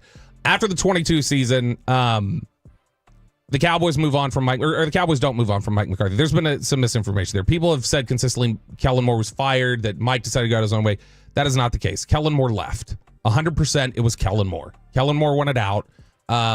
There was the very famous press conference after the season where Mike McCarthy said, everybody's under evaluation. I don't want to get into anybody when he's being asked about Kellen Moore's future. It had already been determined Kellen Moore was coming back. Kellen Moore did not appreciate a public questioning of his being evaluated when they knew he was coming back. And I think that is where you see some of the tension that exists. And Kellen was like, this has been a tough 3 years anyway, where I felt like I haven't been able to do the things that I want to do. We haven't been able to trust certain guys on the offensive line the way that I want to. And now I'm being publicly speculated. I think it's time. And this is part of the reason that you and others are saying there'd have to be a little mending offenses coming back here. I don't think it's irreparable. I think you can. It's just, you've got to, that kind of was messy. Awkward on the way out. Yeah. And that didn't end well. And around this time, not only do you have the change of Kellen going out, it felt like there was some people in the organization, I think, felt like there was some tit for tat, back and forth coaching moves. So Rob Davis, who was an assistant coach here, who wasn't really a coach, a lot of players viewed Rob Davis as, you're the spy in the locker room to watch after us and report back to coach some of these things that he seems a little paranoid about. The mole. And through that, Rob Davis was let go, not by Mike McCarthy. And I think Mike McCarthy, then you started seeing some of these. Remember, we're like, why is George Edwards being fired when he's so well thought of? Why is Kellen left? Why is Doug Nussmeier being let go?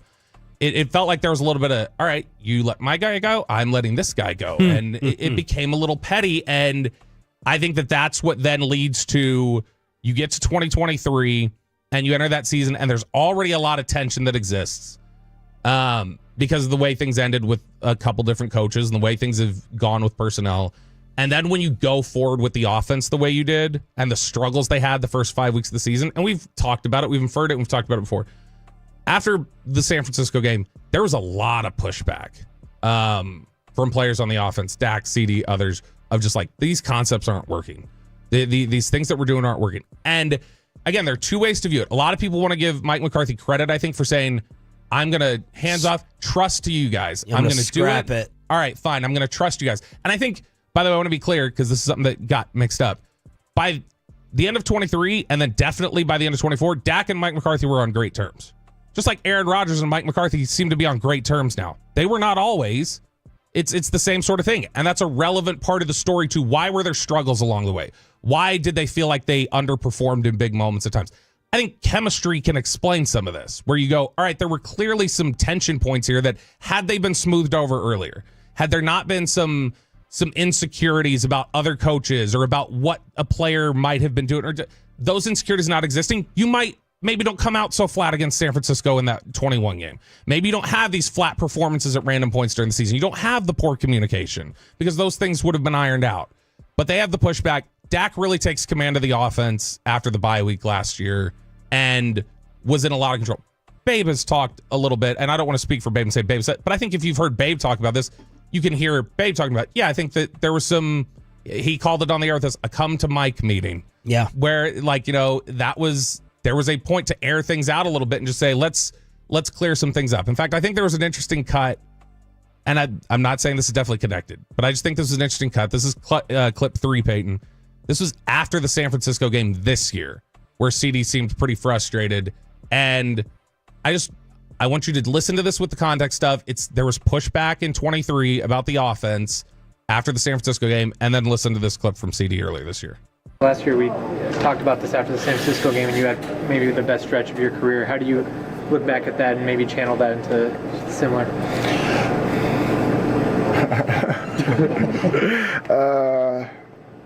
I plan on doing it again. What does you that got to see his face too. What does that mean?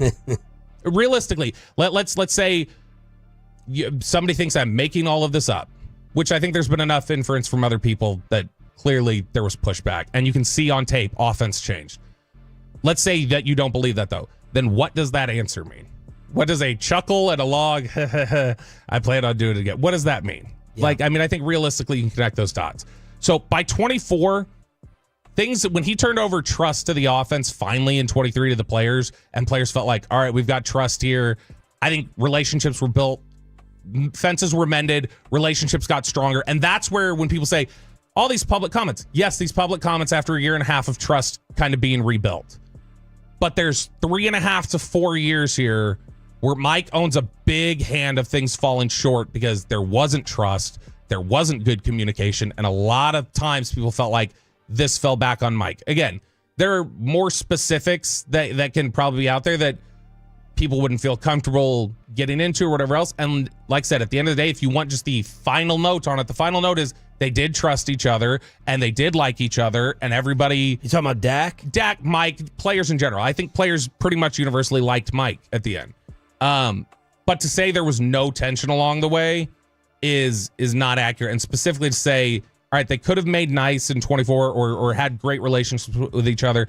The fact is, from 21 to 23, there was a lot of tension with this team was falling short that felt like it could have been repaired had, obviously, if the front office does things a little differently. There's a big hand of things that were within Mike's control that were oftentimes out of control that I think led to a lot of disappointments that you see, and why ultimately it's like a reset was probably valuable, even if everybody had made nice at this point. All right. I think it's time for you and I to react to all of that. Sure. Let's cross-examine Bobby Roberto Belt along with the Tolos next on Sean and RJ after hooking you up. All right, Tolos, that's right. Caller number 10 right now at 877-881-1053 wins a 4-pack of tickets to the Dallas Open on February 3rd and 4th at the Star in Frisco. That's caller number 10 at 877-881-1053.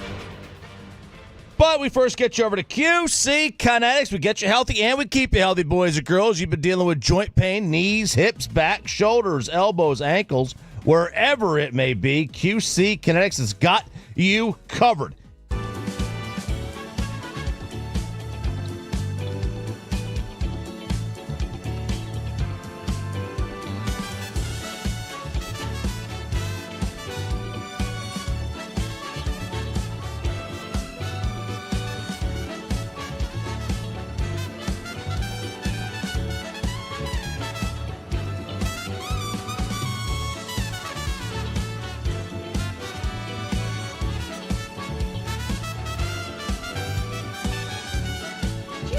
That you've got to forget something else to remember that Uber Eats has groceries.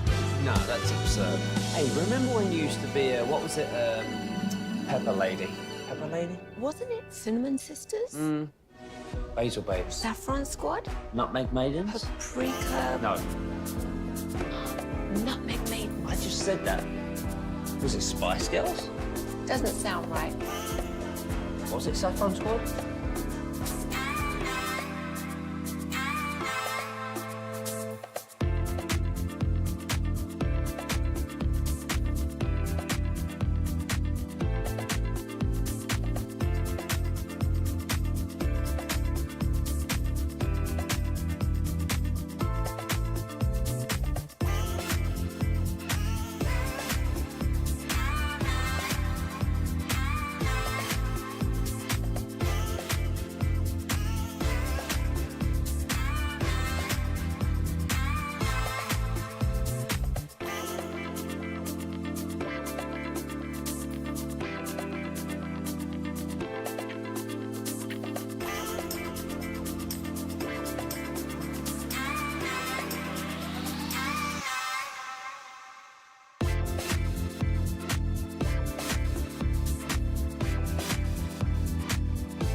Turn it on, leave it on with Sean and RJ right here on The Fan. 8 o'clock hours. We try to get you to your weekend as quickly as possible. Good morning, Metroplex. I'm Sean Sharif alongside RJ Choppy. We got the return of Bobby Belt, Cowboys insider, Peyton Russell, Carter in the back. Thank you for being a Tolo. That stands for Turn It On, Leave It On. We have an AEW ticket giveaway in the 9 o'clock hour, but now it is our turn, Ralph, to cross-examine Bobby after his Mike McCarthy that was just spilled in the commercial-free expressway. First off, Bobby, I would like to give you props for coming forward with a lot of information and insight. I was questioning myself, are you worried about how Frisco will respond? Are you worried about how PR will respond? Are you worried about how Dak Prescott will respond when the big headline tease for that segment was Dak and McCarthy had a bad relationship? So I give you props for coming forth with it, number one. And now my cross-examination. Okay. I plead the fifth. And don't take these as personal attacks until I personally attack you. So all that you just went through for the last 40 minutes was the driving force and cause for your intense dislike for Mike McCarthy? Because my follow-up to that would be, obviously, over 5, and I've always said this to you on air, off air. If you think Jason Garrett was that much better dealing with Jason in interviews or anything than Mike McCarthy, then you know, and I make fun of you and I do this to get under your skin, then you were still blogging, you were still recording your own little podcast. You weren't around Jason enough. Aren't the majority of pro sports teams and head coaching relationships similar? And isn't everyone going to have dysfunction, strife, disagreements? How uncommon was this, and why did 40 minutes of that lead to such intense dislike from you towards Mike? So I think when you talk about, if I were to say to you, I'm just going to blindly describe a job situation, and I say a coach who was oftentimes thin-skinned and heard every bit of criticism and let it impact personnel decisions and representations to the front office about players and led to tension and petty dismissals and things like that. I think that when I say that, a lot of times people might guess that's Josh McDaniels or that's Matt Patricia or that's something like that. And so I think that because there's not as much of a harsh side of it and it's a friendlier demeanor, that a lot of times it's easier to dismiss what are still actions that, when done by somebody who's a little more gruff, are universally agreed on as just that's not good. That's not somebody that is operating in an upfront manner. So if there was the guy, I can't remember his name. Special teams dude, long flowing hair, Michigan guy. I think that was him. He was at the Patriots. Joe Judge? Judge had longer. No, he was a player. Blonde hair, whatever. He was like a mole in the Patriots, and Bill got rid of him. But was like, I'm not dealing with this. This crap's not here. Mm-hmm. We applaud Bill for that. You say Amari was a mole or whoever was the mole, and Amari didn't have good practice habits. Bill Belichick gets rid of guys without good practice habits. No. That's if you don't practice for Bill that week, you don't play. Well, I mean, I would say all of Bill's assistants pretty much universally have been viewed as toxic coaches who don't operate within the bounds of what they think the NFL should be. Like, the league has pretty much determined that. Second, the entire league had pretty much determined this year they didn't want Belichick around. And the last 2 cycles determined we don't want Belichick around. So I don't think we can't talk about praise. As long as they're winning titles, fine. But a lot of the stuff that's existed out there was just they rose above it. And Dallas was a 12-win team. Dallas was in a position to win divisional round games and do different things. They didn't, but that doesn't change the fact that the context of it is still not positive. And I don't think anybody says, oh, well, Bill's awesome for doing that, though. Like, I think anybody who looks at that would say that's sideways. But you got to remember is that there was not even necessarily like a mole thing, but just a thought of Amari as just being, it spoke to more just paranoia almost about the way people viewed him or were talking about him and letting it influence his decisions instead of just actually looking at football decisions. And on the same hand, on the flip side of that, he had somebody in Rob Davis that a lot of people in the locker room felt like was a mole for him. And he wanted that on his side to gather intel and to do different things. So it's inconsistency. Are you surprised that Dak ended up advocating for Mike's return and Dak went to Mike's family home in Pittsburgh after what you described? No, I don't think Mike's I don't think Mike's a bad guy. I think Mike's a bad coach. And I think that Mike was never prepared for Dallas and how to operate professionally in Dallas. And I'm not surprised that when Mike relinquished some of what felt like those insecurities enough to just trust the quarterback to operate the way he needed to, then I'm not surprised that they were able to then mend fences and have a good relationship and be able to trust each other a little bit more to make decisions, like where Mike was able to influence Dak more and Dak was able to. I think all that is great. And by the way, I think a big credit here. And what percentage of the time do you think that they weren't on good terms? First 3.5 years, basically. Almost 4. And again, it wasn't as clear as just bleep you. It was not Aaron Rodgers standing in front of him and going dumb bleeping call. But there were similar frustration levels, and I think also part of the reason why he wanted Kellen out, Mike did want Kellen out. I think part of the reason he wanted Kellen out is because he felt like his and the tension that Mike had with Kellen was never going to allow him to win with Dak because Kellen is Dak's guy. And that was going to poison. There was way too much concern about this person's poisoning the well for me, this person. And there was a purging over time that made this team weaker just to get to a point where you felt like you could have those interactions. Now, again, like I said, I think he and Dak got to a good place. And I think that genuinely Dak said a lot of that stuff sincerely and means it. But just like with Aaron Rodgers standing up there in 2022 and saying, I love Big Mike. That's my guy. And Mike saying, oh, I love Aaron Rodgers. In 2017, if you ask both of them, they're not saying they love each other privately. They're not doing it. And that mattered to the story of why did Mike not end up staying around in Green Bay? My contention is that, a lot of these things are common in all organizations. I can tell you stories behind the scenes that I've heard about Corey Seager, Marcus Simeon. We all heard the John Daniels stuff, Nolan Ryan, Chris Young, Chris Woodward. I have stories on all of them that are kind of similar. Casey Smith, Nico, Luca, Mark Cuban, Jason Kidd. I have those stories on all of them. Yeah, when you work in a highly competitive environment like that, or just anything. We have stories in this building. Yeah. We have all similar stories. Does it just come down to whether you're winning a championship or not in determining how much worse that CEO or involved party is? The Dynasty, if you watched it, obviously they had issues. Right. So if you have Brady, that's obviously different in a lot of respects. But also, I want you to think of the stories that you have.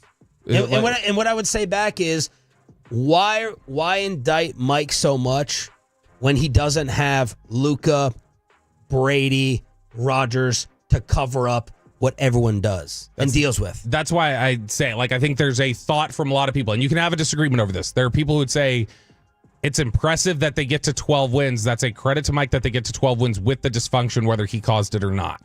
And then there's other thought process that says this was a 12-win team that should have been a 14-win team in a couple different years and should have been a number 1 seed and had home field advantage and been better prepared and weren't too consistently.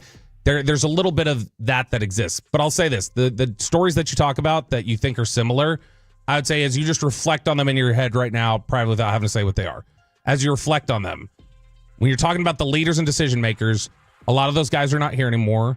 I think you would say some of the stories are probably the reasons why they're not here anymore. And so there was a reason for that. And even the people who are here, did those instances occur to where it was almost like each year where they were close to having success and it got blown up? Was it a internal, this is the story of this season internally for us? 2021, Amari Cooper's tension there was an internal story a lot of the year. 2022, the interception issues and Tyler Smith and Connor McGovern not being able to make checks and that struggle for trust, that was a big issue. 2023, Is this offense working? Nope. We got to push back against some of this. That was a big headline for a lot of the culture. So when we talk about how good is the culture, and these are the kind of things that I think you point to and go, this is why there's questions about the culture and why there's questions about preparedness and why ultimately they may have fallen short in those years is because of direct things that Mike didn't do right. But to his point, like, if you don't have Rodgers or Brady or something like that to cover it up, like Andy Reid before Patrick Mahomes was a letdown of a head coach. Like, he got you to the playoffs, and he always did something wrong, clock management, whatever, to never get anything right. He was not going to the Hall of Fame. Okay, so let's say but then he gets Superman out there. So if you don't have one of the 2 to 3 rarest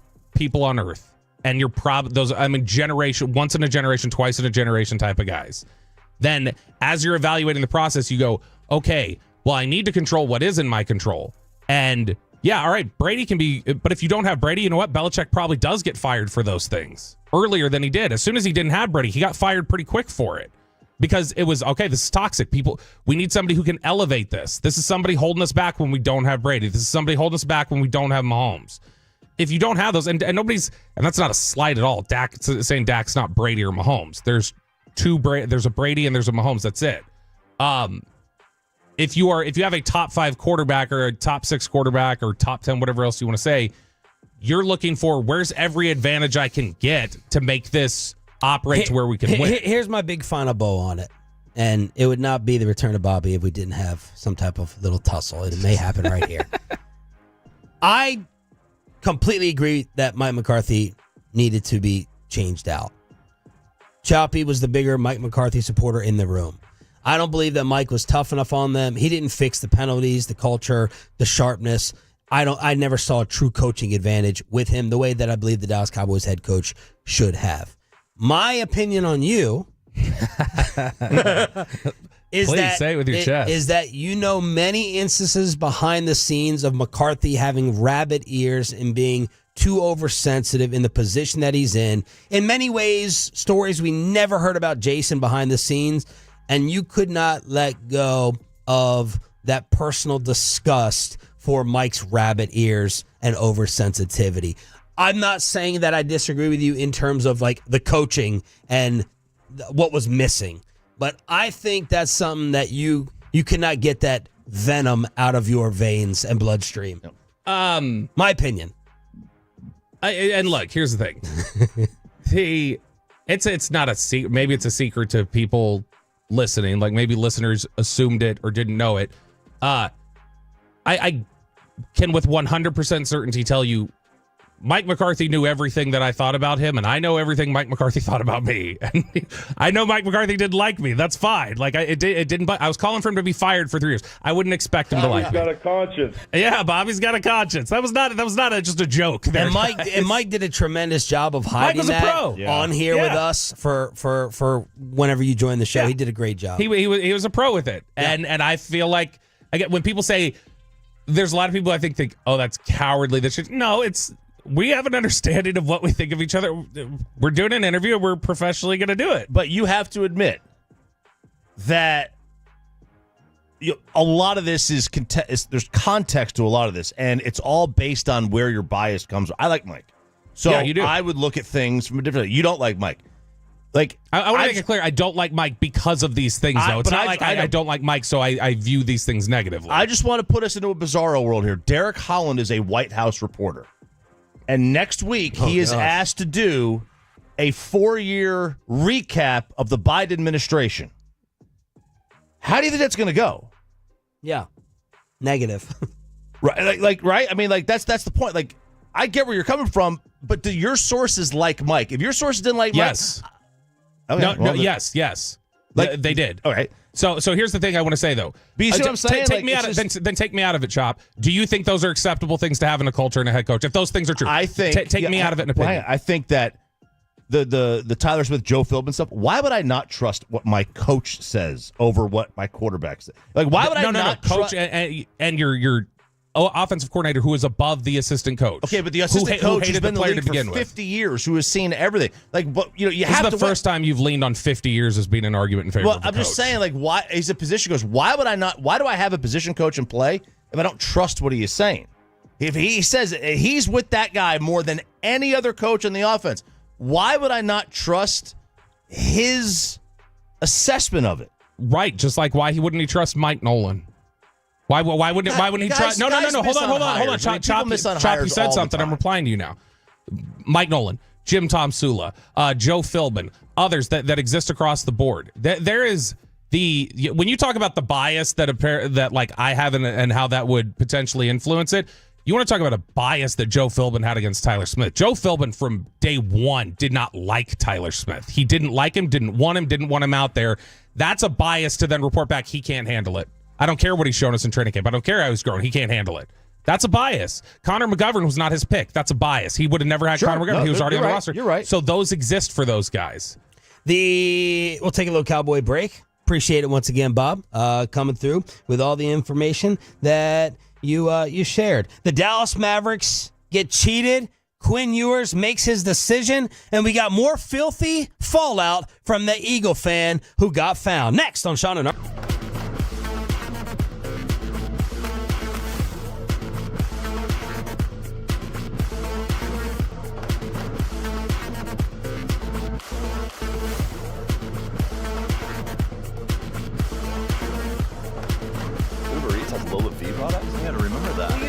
In order to remember something, you have to forget something else.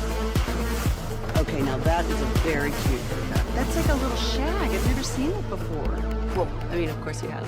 It's the Rachel. Oh, is that your name? No, I mean like your name. No, I'm Jen. My name's Jen. Right, but I just mean like this is your haircut. But that's hair on your head. I'm not saying this is your hair. Okay, freaking me out a little bit.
Do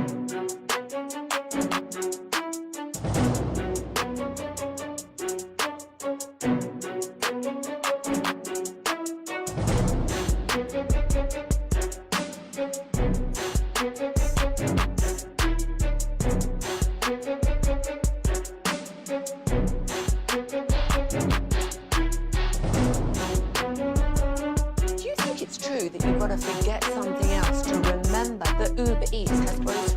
No, that's absurd. Hey, remember when you used to be what was it, Pepper Lady? Wasn't it Cinnamon Sisters? Basil Babes. Is that fast one? Nutmeg Maidens? No. Nutmeg Maidens. You just said that. Was it Spice Girls? Doesn't sound right. Was it Saffron Squad?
The fan segment here brought to you by the personal injury lawyers Frankel and Frankel. If you've been injured in a car or truck wreck, call Frankel first. 214 or 817-333-3233. With Frankel and Frankel, there is never an out-of-pocket cost. They only get paid when you win. Frankel and Frankel, the go-to car and truck attorneys in Dallas. Hawkins pick up this dribble. He's in a bad spot. Turnover. Dallas is out of timeouts. They run the floor. Dinwiddie is blocked. 2 seconds to go. And the Pelicans are fouled. Is there a possibility of the goaltend? That's what the Mavericks want. Here's the shot by Dinwiddie. That's goaltending. Goaltending all day. That is goaltending. All day. That hit the board first. Followell and Derek Harper with the call of the Mavs getting cheated. Dinwiddie off the glass. Mavericks were down 1. Referees missed it. Mavs don't have a challenge. And the New Orleans Pelicans, without Zion, beat the Dallas Mavericks without Kyrie and Luka, 119-116. Good morning, Metroplex. Sean Sharif, RJ Choppy, and Bobby Bell with you on DFW Sports Station. An AEW ticket giveaway is coming up at 9 o'clock. I loved Dinwiddie's explanation on this. He went into great detail. And he's like, look, go back and check my film. I made a lot of money with this same type of move. I'm tall, so I feel like I can get that layup over defenders. And number 2, I'm trying to go off glass as quickly as possible so that if anyone touches it, it is an automatic goaltend and 2 points. And the Mavs did not get the benefit. No, they didn't. It was so it wasn't one of those things where it was like it hit the backboard and then bounced like a foot. Not the easiest live call. No, not the easiest live call to make. Under replay, probably gets overturned unless there's. I read some technicalities in the rule that the ball's got to be above the rim. It hits the backboard, it has to be above the rim, but it doesn't say if it has to be the entire ball because at least half the ball was above the rim there at that point. Yeah. So it was like.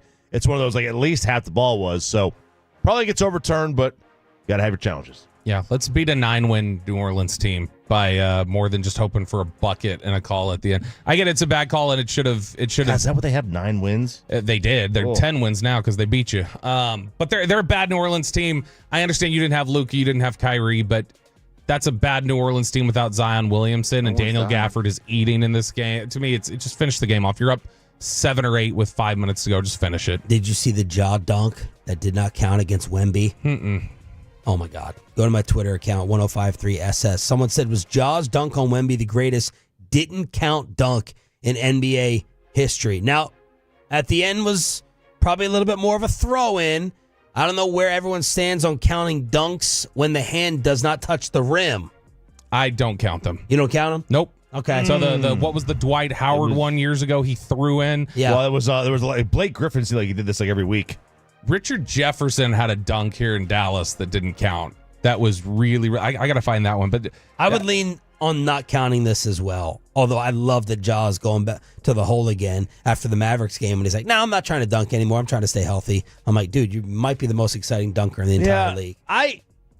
It's a little semantic-y because he was like an inch from the rim. Yeah. That's a little semantic-y. Why didn't he grab it then? Well, because why didn't he make contact with the rim? Well, because it wouldn't have been a was, dunk. yeah, Wemby was there and he was bodied out. So I think that's dunk enough to me. I think this was the one. So this was the one that Jefferson had that didn't count. I'm gonna put it over here to the side for you, Sean. So right here, this was the one for Jefferson that didn't count, where this was contact with the rim, but he was called for an offensive foul. It was like him pushing his arm out or something like that. But that to me, that's a better dunk than what Ja just did. That's a dunk. He grabbed the rim. Because he grabbed the rim. Jaws is not a grabbing the rim. It doesn't count. You're an idiot. No, I'm not. It doesn't you count. have like Roy White, Luka dunk takes. To think first off, you that said is better. No, it is. Yes, it is. Ja didn't even and grab you the said rim. the Duke dunk the other night was better than the LeBron You know, dunk. but You're the new Roy. You're the new Roy. I would give Mike McCarthy credit for that dunk. That's how good that was right there. Gosh, Bobby. Yeah. Jaws compared to that, you're crazy. All right, LeBron James. Many people thought he was crazy when he said, NFL on Christmas Day, we own Christmas Day. Well, he went on the Kelsey podcast, and they're like, how do you feel about that statement now? Who owns Christmas? According to you, I love the NFL, but Christmas is the NBA's. We are sneaking in on that territory now. I saw the numbers after the fact. You guys kicked our ass, all right? Okay. From a viewership standpoint, y'all kicked our ass. The games weren't as great as they should have been. I thought it was a pretty good game. Well, you have Beyonce come out there, Pat Mahomes and Travis. You guys go there and kick Pittsburgh. You know, when you go out there, you got your little brother and he may get beat up one time. You're like, hey, we didn't lose that fight. We stand here. we didn't lose. That's how I felt. I had to stand up. I had to stand up for the NBA. All right, so LeBron backing off that. He's so lame. He's backing off it. Yeah, I know, because he's sitting there. Give him credit for admitting wrong, unlike you. He's sitting there around powerful friends. That's what he's doing. He's sitting with the brawny paper towel man and jab this Kelsey, and he's gonna. That's all he could do. He's got to cower back and be with his buddies there. Jimmy Butler told Pat Riley, reiterated face to face, I want out. I'm not going to sign a new deal here. And I'm going to use my $52 million player option in the offseason only as a trade maneuver. This is being reported by Shams, and the 7-game team-issued suspension, it may get extended. It may. Now, did he call Pat to reiterate that to him from his private jet on the way to these games? That was one of the reasons why he was suspended. He's skipping shoot-arounds, but also partially linked to, instead of going to road games and the Miami Heat team playing, the reports say that he was chartering his own PJ to get to these road games and fly by himself. I'm going to announce here, and RJ Choppy, and I've been the most critical of Jimmy Butler of anyone, and I've done this for a couple years now. Fraud alert. Jimmy Butler's a fraud. This little fake team guy, Heat culture, do it the right way, number one option. He'll wake up for some NBA playoffs, and then there's a little history now. There's a lot of history that has developed. So I'm throwing out the RJ Choppy fraud flag alert on old Jimmy Butler, right. And he's showing it right now. All right, let's get to the Eagle fallout and follow-up of this fan. Bobby, you were not in for this story. So the Eagles fan, that was, let's do this. He was banned, right, obviously, and he put out a statement. Okay, so he puts out a statement. His name is Ryan Caldwell. I love the Cowboy fans who are trying to take the credit away from Big Dom, saying the internet already identified this guy, right? Big Dom didn't sit there.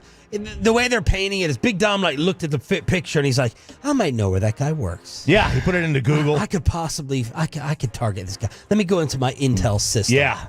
So Ryan he's got the facial recognition on his phone. He does. So Ryan Caldwell. That's his name. That's his name. Puts out this statement. While attending an NFL game on Sunday to support my beloved Philadelphia Eagles, an incident occurred I deeply regret. What began as banter with two Packer fans sitting near me escalated into something more serious, and I said things that were unacceptable. In the heat of the moment, I chose unforgiving words to address one of the fans, Ms. Allie Keller. I want to sincerely apologize to Ms. Keller for those words and to my wife, family, and friends, former employer and colleagues, Packer fans, Eagles fans, Philadelphia Eagles, City of Philadelphia, all offended. And that's where the good part of the statement kind of ends. Mm-hmm. All right, get that. That's the bad part of the statement to me. Typical guy apology. Yeah. That was that was a pretty decent couple of sentences you said there. You said all the right things. That said, there are two sides to every story. Yeah, here we go. This is what I like. Keep going. Of course you would. The video clip circulated does not reflect the full context of what transpired. My actions were not without provocation. I will live with this experience. I am certainly paying a personal price. For those who don't know me, this incident does not reflect my values or the respect I have for others and is not indicative of the person I am. It was a tough situation, surrounded by hostile people, including two of his buddies. If I got physical, there was no good ending there. You know how my time here will probably end? I'll probably say something I shouldn't, and then when I have to come up with one of these apologies, you'll be like, no. Yeah. No. Yeah. So I just wish you're as likable as the Eagle fan. No. More authentic at least. Yes, more authentic. More authentic. That's what I just don't like. I don't like that. I know he doesn't mean a damn word of that first half. Just be real. You've already gotten fired. So he was in the wrong. He's clearly a POS. I'm not sticking up for him as a person, but just be honest about what the situation was. Don't blame it on the alcohol, anyone, right? Just say, literally, I went to a place I shouldn't have. That's obviously who I am because it's on tape. I can't say it's not who I am, and I accept the consequences. They didn't get what provoked him on tape. That's what he's saying. That's what he's saying. And now the boyfriend's getting criticized? The internet remains undefeated, Sean. And, they doxed that Philadelphia fan, the rude, crude moron. And they have now focused their attention. What does doxed mean? Released their personal documents, so their address, name, all that stuff. Oh. So now they've focused their attention on the other man in the video, the girl's boyfriend, fiance, who he lives an hour from Philly. He's a Packers fan. They live about an hour from Philadelphia. And he posted that the Packers are heading to the playoffs. They're going to Philly. And he makes a GoFundMe to send him and his girl to the game. Trying to bilk Packer fans to send a guy who lives an hour from the stadium to this game. Cause or a medical issue or something? He said, this is the GoFundMe. My name is Alex. You may know me as Basarowski Productions on YouTube. The Packers are headed to the playoffs, going to Philly. Take on the number 2 seed. Things are gloomy in Packer fandom. One thing is for certain, I'll be confident in the team. If you didn't know, I'm born and raised in Pennsylvania. I'm 1 hour east of the stadium, or from the stadium. So I ask you, the fans, send me to Philly. Send me to the belly of the beast. I've done it multiple times. Repping Packers proud. I'm fully ready to do it again. I've been cursed at, stuff thrown at me, and my first ever cheese head ripped off my head, thrown into a fire bin. But I sure as hell am not scared to do it again. And this is how nice Green Bay fans are. There's no cancer. There's no cause. Yeah. It's like, he's one of us. He's one of us. Let's send this absolute nobody that no one's ever heard of, Yatramsky Productions, whatever the hell he's talking about on YouTube. And the Green Bay fans are that nice. But he's also getting called out as being like a soft boyfriend. If someone calls your girl I didn't realize that was him holding the phone. Yeah. If someone calls your girl that, you get that on camera. You get it on camera, and the moment you get it on camera, you go to town. If she's not upset by it, right? You got to take a cue from her, right? If she is laughing and not upset by it at all, and this girl wasn't, all right, then you could justify it a little bit. But if she seems even the slightest bit hurt by it, you cannot just say, Plus, you got to size. Please don't talk to her that way. Plus, you got to size up the guy. He knows he could have taken him, so then you definitely have to step. Now, the guy did have a position of higher ground. Yeah. Okay, so they got to play that. Look, this is battle time. Guy looks like Bill Plaschke a little bit. Do you remember a time where you ever had to do that? Where you ever had to step in where you're like, I don't want to, but she wants me to, damn it. No, I stepped in and she got mad at me. Yeah, that's... I can't stand that. I'll never forget that story. I'm like trying to defend her honor, set the tone early in the relationship. She's like, I don't want any drama. Well, let's go buy our own drink. It doesn't matter. He knocked it out of my hands. I'm like, he's soft. And I don't have to do it for my wife. She's scary enough. Below the belt. Bobby's talked enough in the last hour, so I'm taking it over. I'm taking over below the belt. People are saying, you got to get Dion here. That means you have to get Shador here. We'll give you the realities of this media topic in Below the Belt next on the Fan.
Has Lola V products? I gotta remember that. Well, you know, they say in order to remember something, you have to forget something else.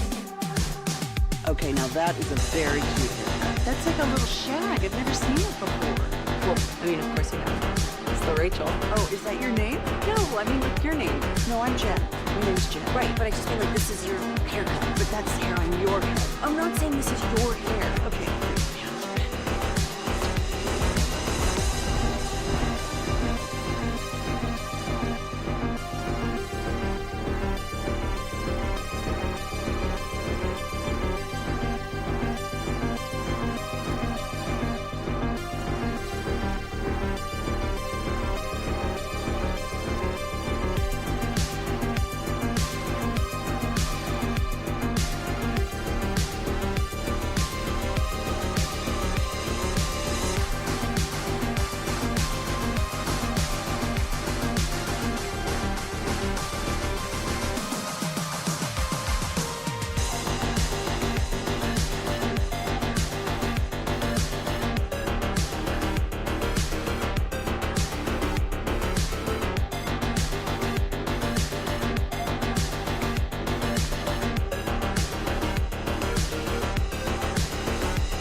to Sean and RJ on 105.3 The Fan segment here, brought to you by Classic Chevrolet. Classic Chevrolet in Grapevine is the #1 Chevy dealer in the world. More Silverados than anyone else. This is Texas. This is Classic Chevrolet. Together, let's drive, relax, enjoy the difference based on new Chevrolet registrations 2023.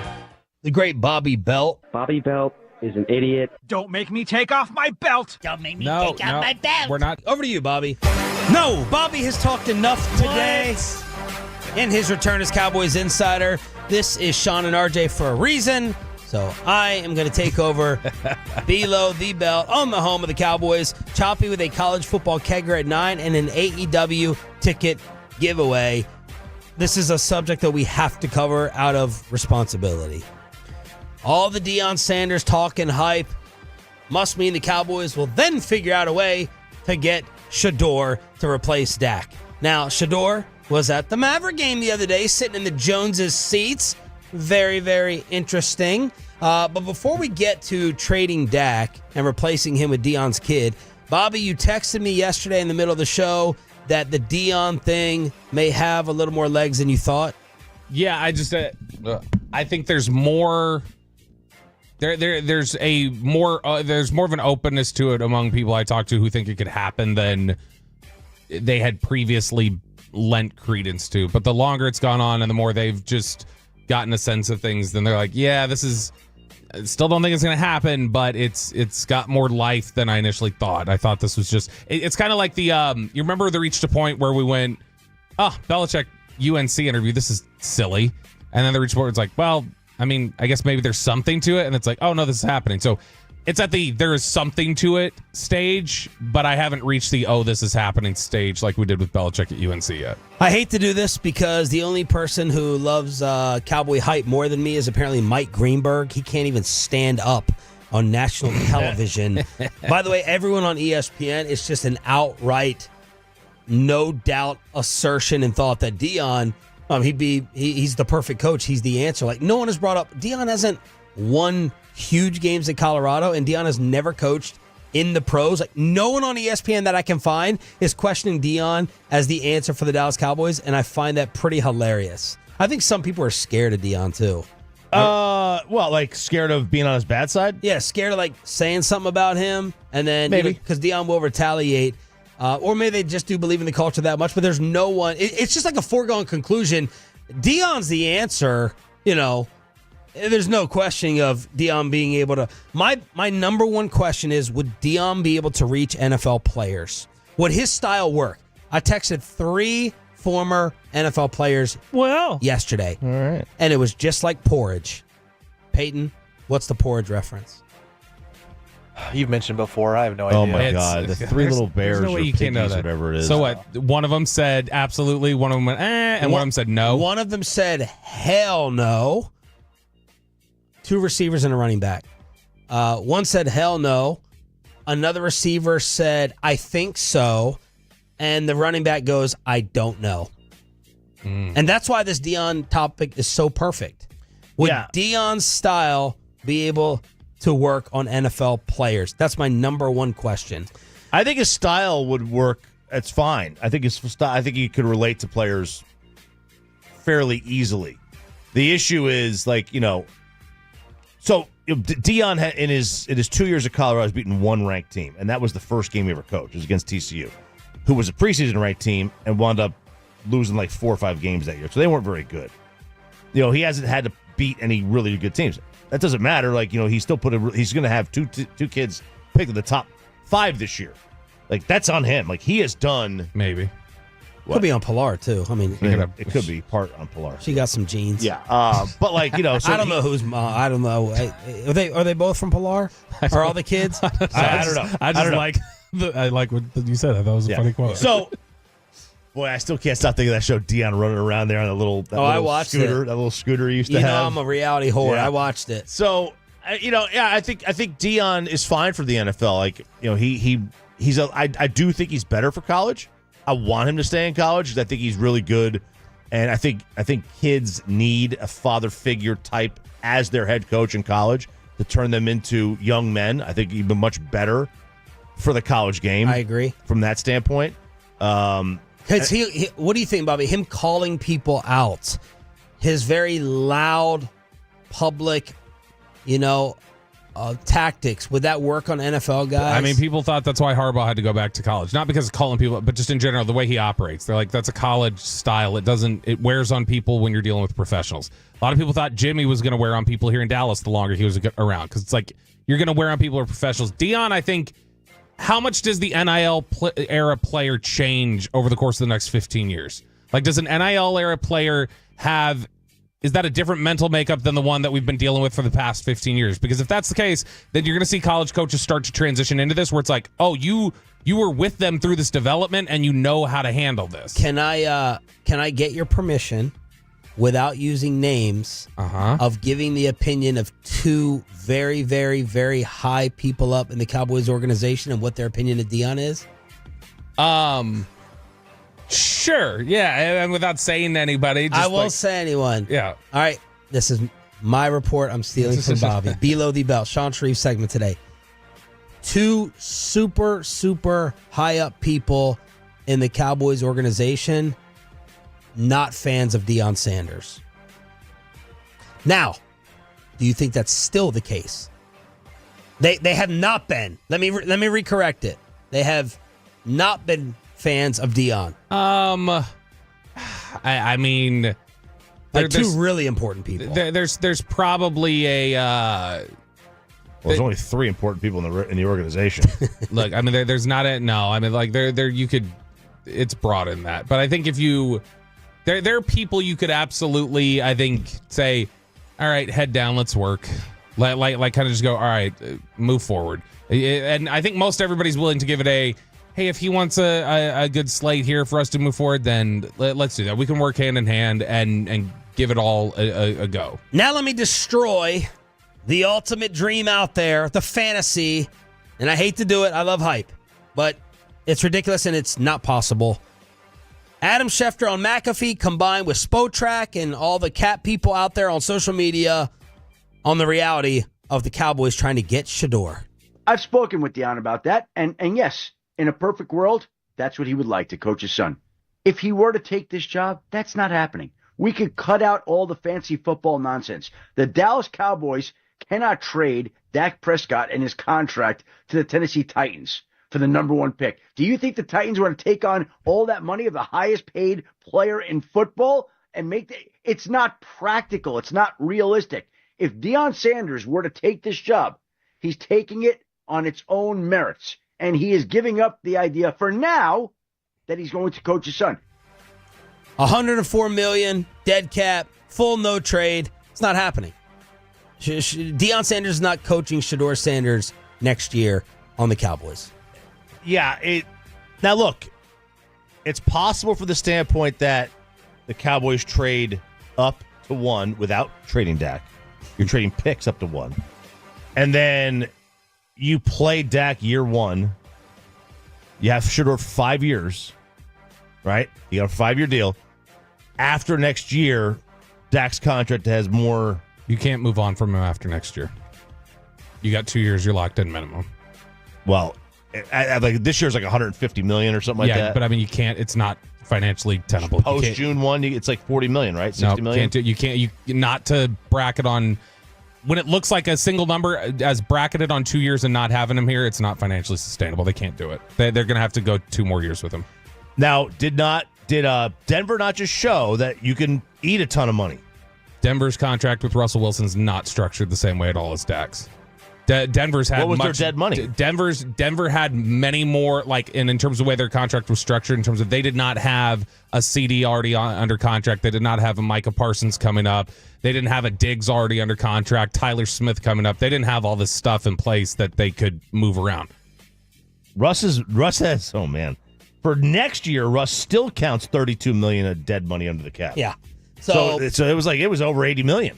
That's the update that I have. As I told Bobby on the phone yesterday, Deion's he's my number one choice right now. I can't keep my hand away until week 3. I can't keep my hand away from the glow. All right, Say what you said back to me on the phone. Let's we get 3 weeks into that interview and he'd cancel it. I don't care. I don't care about Deion's interview. But you always threw the McCarthy interview back to me. It's like, it's better than Jason. So I'm saying, like, the Deion interview would go away. And you know what? Because half the beat would be banished. Everything after 3 weeks. Everything that Deion brings to the news cycle overshadows what McCarthy brought and whatever would happen with our Friday interview. I also think, hey, we're professionals. We'd be able to keep the interview going. I don't care about the interview on Fridays. That big glow, that big blue glowing light, I can't keep my hands away from it. Does he help the team win? What's the biggest? What's the biggest check in his favor? And I think I can make arguments that he could. What's the biggest check in his favor is like a coach coming in here who could help them win. Like what's the thing everybody talks about? He knows the way. But not just that, like culture. Like he'd set a tone. He'd do different things. I do think, and this is just my take on the Colorado thing. I think there's a bit of a phoniness to the culture there, where he's established a public facade almost. But the reality is, man, he throws that offensive line under the bus a lot in favor of Shedeur. That's true. He does this or that, like throws this person under the bus a lot for Travis Hunter. Where I don't know how, and you saw enough reporters out there who got stories of, man, this Colorado thing was bad, and there's a little bit of just only so much gets out of state media. That first meeting he held, I'll never get out of my mind. That gave me a bad feel when he's like, to college kids. The Louis, I'm bringing my luggage with me, get in the portal. He can't operate that way at the NFL level. Right. Because, like these players. And isn't it amazing that the flashiest athlete maybe in the history of sports is also talked about as culture dude? Yeah. Isn't that crazy? Yeah, look, I mean, like these players, college players won't clap back. NFL players would go back at him. Yeah. Yeah. Well, college players can now just get up and leave. Well, they get up and leave. And they did in droves at Colorado. No, they did. So, but there's still more money at the NFL where you can financially say blank you. So you don't think it would work? No, not without some sort of evolution. To be fair, I didn't think it'd work at Jackson State, and I don't. It's worked to an extent at Colorado. I'd love to see how much it works after Shedeur and Travis Hunter are gone. But, I mean, there would have to be some sort of evolution. Even if Deion coaches here, it is not going to be Shedeur Sanders as the Dallas Cowboys quarterback. So get all of those social media followings off of your feed. It's not financially feasible or possible. It's not happening. 877-881-1053 is the Franklin Franco injury attorney text line. Speaking of college quarterbacks, Arch Manning would need to do what to be a successful Longhorn QB? Quinn Ewers makes his decision, and everything else in RJ Choppy's college football kegger with an AEW ticket giveaway next.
Forget something else to remember that Uber Eats has groceries. No, that's absurd. Hey, remember when you used to be what was it, Pepper Lady? Was it Cinnamon Sisters? I Laser waves. Saffron Squad? Nutmeg maidens? Pre-curl? No. Nutmeg maybe. I just said that. Was it Spice Girls? Doesn't sound right. Was it Saffron Squad?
Turn it on, leave it on with Sean and RJ right here on The Fan. Peyton. Play the highlight! Play the highlight! Thursday. I'd like to know where Lou Holtz is right now. So I win. Google me. We're not hosting an intergalactic kegger down here. Oh, baby, I love it. I love it. So, too busy fist pumping. On Monday, we were asked, or not we did ask, to define the Quinn Ewers tenure at Texas. Define it. You know, what do you think? Success, all that stuff. Well, how would you answer it, Longhorn fan? Success by any other standard. It's the same question we ran into at the beginning of the last season, though, where I was like, if you don't get to the title, it's considered a failure. You know, we're like, well, that's an unrealistic standard. It's like, yeah, but it's still their standard. So by that standard, by the Texas standard, it was a failure, but by realistic standards, he was a the success. Texas standard, which is they had the same amount of titles since in the last 50 years as Pitt and BYU and Georgia Tech. I mean, look, then I genuinely don't want to hear you complain about anything with the Cowboys failing to win a championship. That's not the standard. He does. So that's not standard. But that's what I'm saying. Like, it's not a standard in general with anything. Like, they don't need to make any changes ever or do anything else. You have standards for a reason. You have standards because that's what you're supposed to attain. That's what you're supposed to achieve. Goals. No, expectation and standard are not the same thing. Standard is the standard. This is the standard. This is what it means. So you don't believe standards can change over time? No. I think you need to have a focus, and this is our standard. Whether we achieve it or not, obviously we're going to have most years where we don't, but there still needs to be a standard that is like, this is what you're held to. All right. You are a good-looking 18-year-old man. Thank you. 19, 20, right? 35. You get all the girls you want. All right. You start to party in your 20s, drink a little bit. You know, your eyes are bloodshot. You got gin blossoms all over your face. You got a beer belly. Your standard has to change. Yes. And that's what the Cowboys, the Texas, your standard has to change. This is not 1968 anymore. I think the standard for women who will sleep with an individual person is like a pretty awful analogy for like an organization where there's 32 teams. If there were 32 people in existence and 1,000 fish in the sea or whatever else, that's a different standard that we're talking about. Like, it's not even close to a parallel. Okay. Well, let's ask you this. What does Arch Manning have to do to be considered successful in his tenure at Austin? Win or be the number one pick. One of those. Win the title or be the number one pick. So if he does what Quinn did, which is 2 Final Fours, let's say there are 2 more years, 2 Final Fours, are we looking at him as a disappointment? Are we stripping away the context of how does Texas view him, or are we talking about like what he was supposed to be as a recruit? Because nationally, I would think if we're just talking about what was Arch Manning supposed to be, then Arch Manning is supposed to either win you a title or he's supposed to be the number one pick. They have to win the championship or he wins the Heisman. Yeah, that's Heisman. That's a good one. I'm thinking of like Peyton at Tennessee. Like Peyton was thought of, really, really good, successful quarterback. Didn't win the championship. Didn't win the Heisman. Nope. Finished second. I just twice. Bring that up with your orange tee sweatshirt. But he went number one. But he did go number one. Pepe, what do you think? Heisman championship. I mean, really though, I think, and not trying to get unrealistic or anything here with got to win the championship. But if he does better than Quinn, makes it to a title game. I mean, if we see Quinn as a success, making it 2 Final Fours, I think if Arch makes it to a title game, a national championship game, or wins the SEC title, right, I think that's a success. Yeah, I mean, the SEC title is one thing. It's making the title game is another. The title game is weird because I have to be able to know in my mind, okay, Quinn Ewers is balling out. He's doing everything he can, and the rest of the team isn't good enough. And I'll be like, all right, he was a success. Yeah, he's a baller. There's an element of luck that will run into this. Like, Texas played Clemson and Arizona State, and they ran into Ohio State. Yep. They went further than Oregon. Nobody thinks they had a better year than Oregon. They went around further, but Oregon just ran into Ohio State. The same thing Texas ran into. Yeah. And if Texas was on the bottom half of the bracket, and let's say they ran into Penn State versus Ohio State in the semis, they're probably in the title game. I would have picked them to beat Penn State. They at least have to be in the Final Four. At least. Yeah, I think you got to match that. What if he wins the Heisman and they never make it to the Final Four? In a vacuum, I'll say that was he was successful. Yeah. They were not. Yeah. Because again, they could run into the number one team in the nation in the second game, just like Ohio State did this year, and not beat them. So there's a lot I think could play in there, but also when you have that last name, you are graded differently. Yep.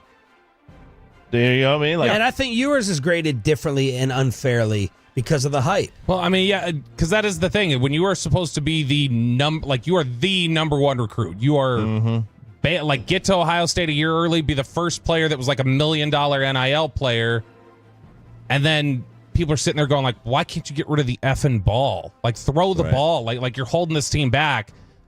That does speak to you were a disappointment. You can be a success and still be a disappointment. He's a success, but he's a disappointing success. That's kind of what you said about McCarthy, fill in the blank the other day. He was a successful failure. Well, he was not. Peyton said it, and then Carter said it on KMC. Quinn will probably go down as a top 5 Longhorn quarterback. That, to me, just doesn't feel as good as it sounds. Makes me think y'all got some scrubs at quarterback. Throughout your history. It's Vince, it's Colt. Major Applewhite. Major Applewhite was a better college quarterback than Quinn. Okay. I have to go back and look. I don't necessarily disagree. Major was really good. Next one, Quinn. Speaking of Quinn, he has entered the NFL draft. And, man, I got some questions here. He's not expected to be a first-round pick, right? No. Not even close. That could change, I suppose, during the process, but no, he is not. Right. He shouldn't be anywhere close. As Bassick said yesterday, again, Tolo, he's like, I don't think Quinn Ewers plays a snap in the National Football League. I'm not going to go that far, but Mike said, I don't see one identifiable NFL trait that he has, and I totally agree with that. He'll play a snap. He has an elite arm. Mike Kafka played a snap. He has an elite arm? He has an elite arm. Yeah. Yeah, so he was the highest graded high school recruit tied ever. Ever? Ever. Yeah. Him, Trevor Lawrence, Arch was on there. Vince. Now they started grading this in like 03 or something like that, so you don't have anybody previous. Right. But like he was a more highly touted recruit than Andrew Luck. So like out of high school.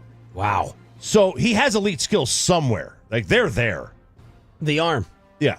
But yeah, the hair too. The mullet was phenomenal. Ugh. Needs to go back to that. I like. But let's not give. Let's not. And this is RJ Choppyism. Let's not kill pro scouts and then all of a sudden give these people. Maybe these high school scouts don't know what the hell they're doing. Well, they've got a much broader brush they have to paint with. Yeah. Right. It's like they've got to look at tens of thousands of players. But let's just say maybe he does. Slide into the second round, overdraft. He's going to get overdrafted. Quarterbacks always do. That's fine. But the chances are they say he's a day 2 pick. Second or third round, right? Something like that. And with the NFL comes some headaches. So the rumor out there is he was offered a $6 million NIL deal. Most people think it was Oregon, but the fact that Carson Beck got $4 million at Miami and Quinn's better than Beck makes me think $6 million was actually on the table or somewhere close to that. There's a lot of buzz about Notre Dame and him. Yeah, so why would he not take he's not going to make $6 million as a third-round draft pick. Why would he not take the $6 million?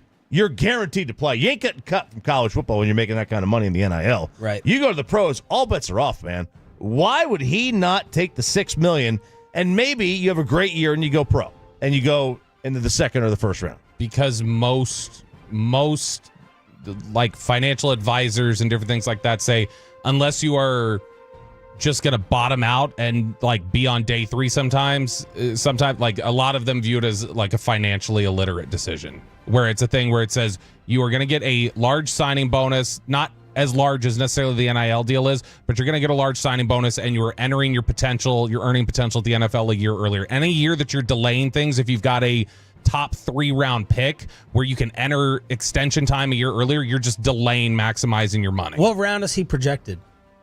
Probably. If I said over under 3.5, it's still early, so I haven't like cultivated enough like discussion with people. I would guess third. Okay. Yeah, a lot of people are saying day 2. Corey brought this up yesterday.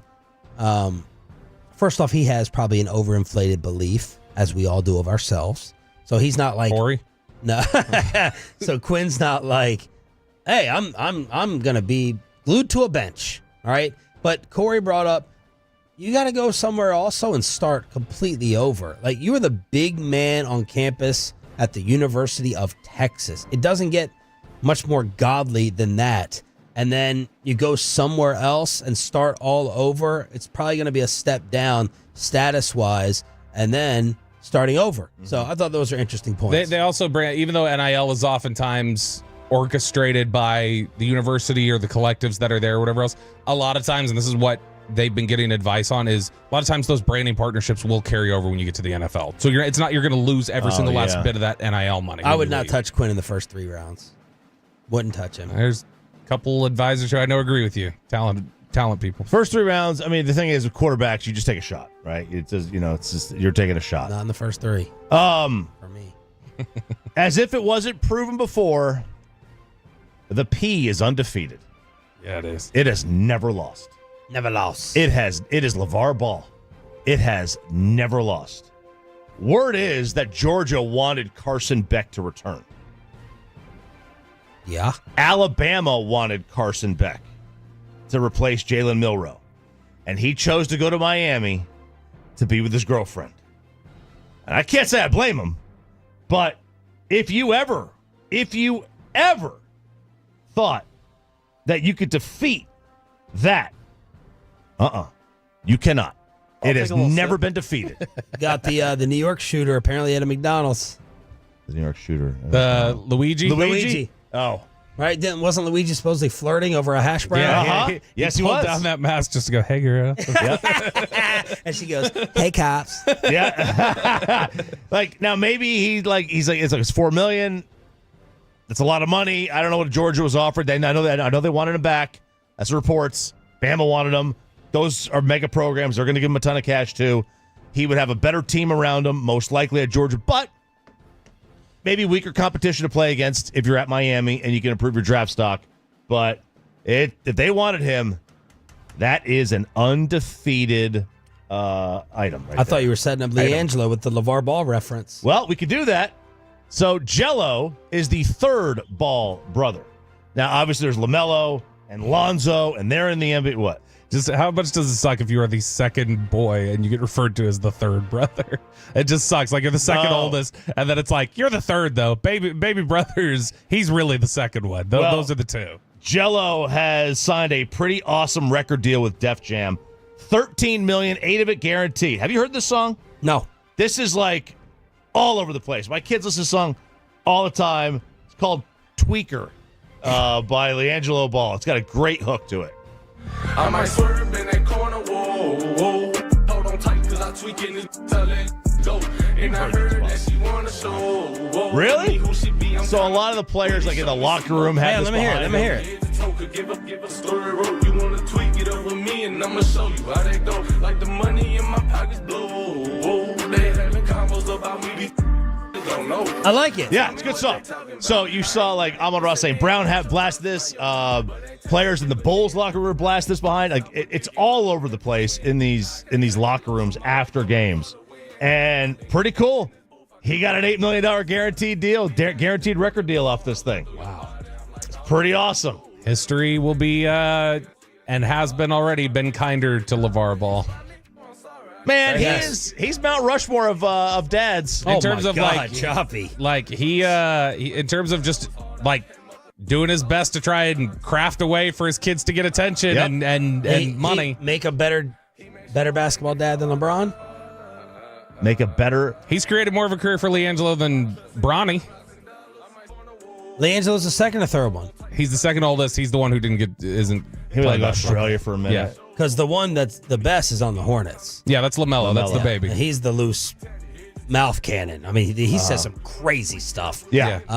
But there you go. RJ Choppy with a college sports kegger on DFW Sports Station. We have not one, but 2 Dallas Cowboy interviews, and Bobby has a latest mock draft. The first mock draft we've done for the boys that I can remember. Picking at 12 for now. Next on Sean and RJ 105.3 The Fan.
Uber Eats has low fee products? I gotta remember that. Well, you know, they say in order to remember something, you have to forget something else.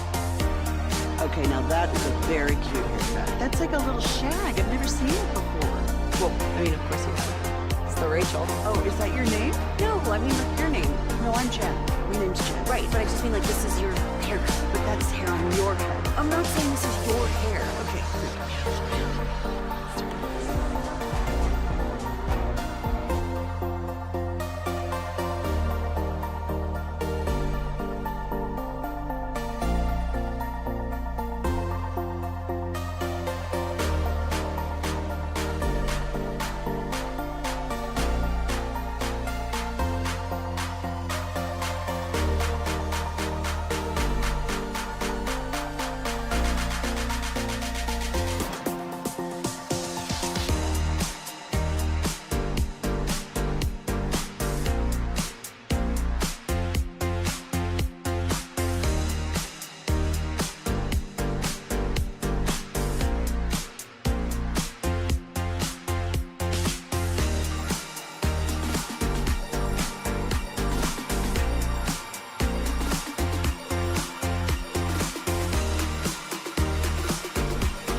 remember that Uber Eats has groceries. No, that's absurd. Hey, remember when you used to be a, what was it, Pepper Lady? Pepper Lady? Someone sisters. Baby Baby. Saffron Squad. Nutmeg Maidens? No. I just said that. Was it Spice Girls? Doesn't sound right. Was it Saffron Squad?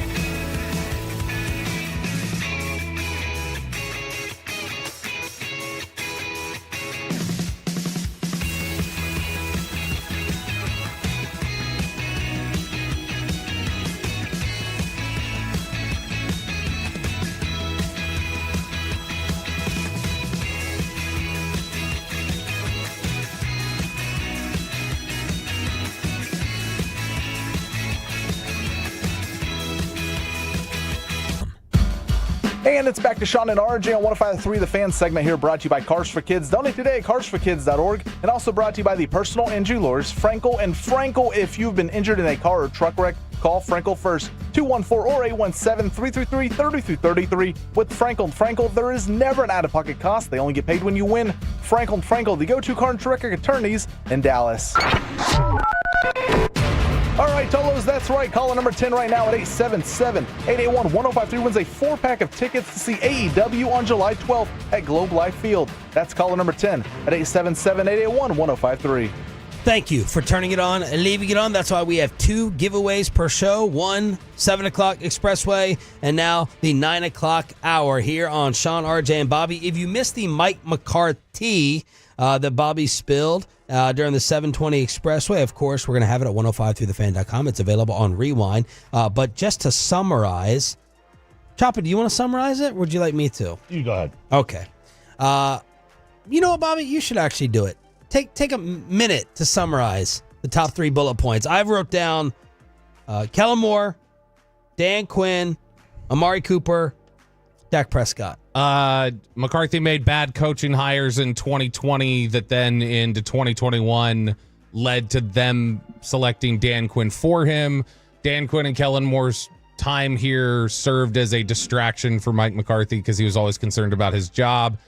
During 21, he soured on Amari Cooper. That led to even more tension going into 22 when Dak and Kellen Moore felt like they didn't have enough control over what was going on with the offensive line, which led to tension with Kellen Moore leaving, not being fired, but quitting in 23, and some hurt feelings that then had to be worked through the first several weeks of the 23 season when Mike's offense wasn't being received the right way before ultimately he learned to trust the players in the middle of the 23 season, and the last year and a half got to a good place. Now, for all you headline porners out there you go. That'll look and sound a lot more controversial for you versus the long-form Explain It discussion that happened at 720. That was a lot more boom, bam, bow, bee, with the lack of attention that many individuals have. So thank you, Bob, for that. Now, let's update the coaching schedule for interviews.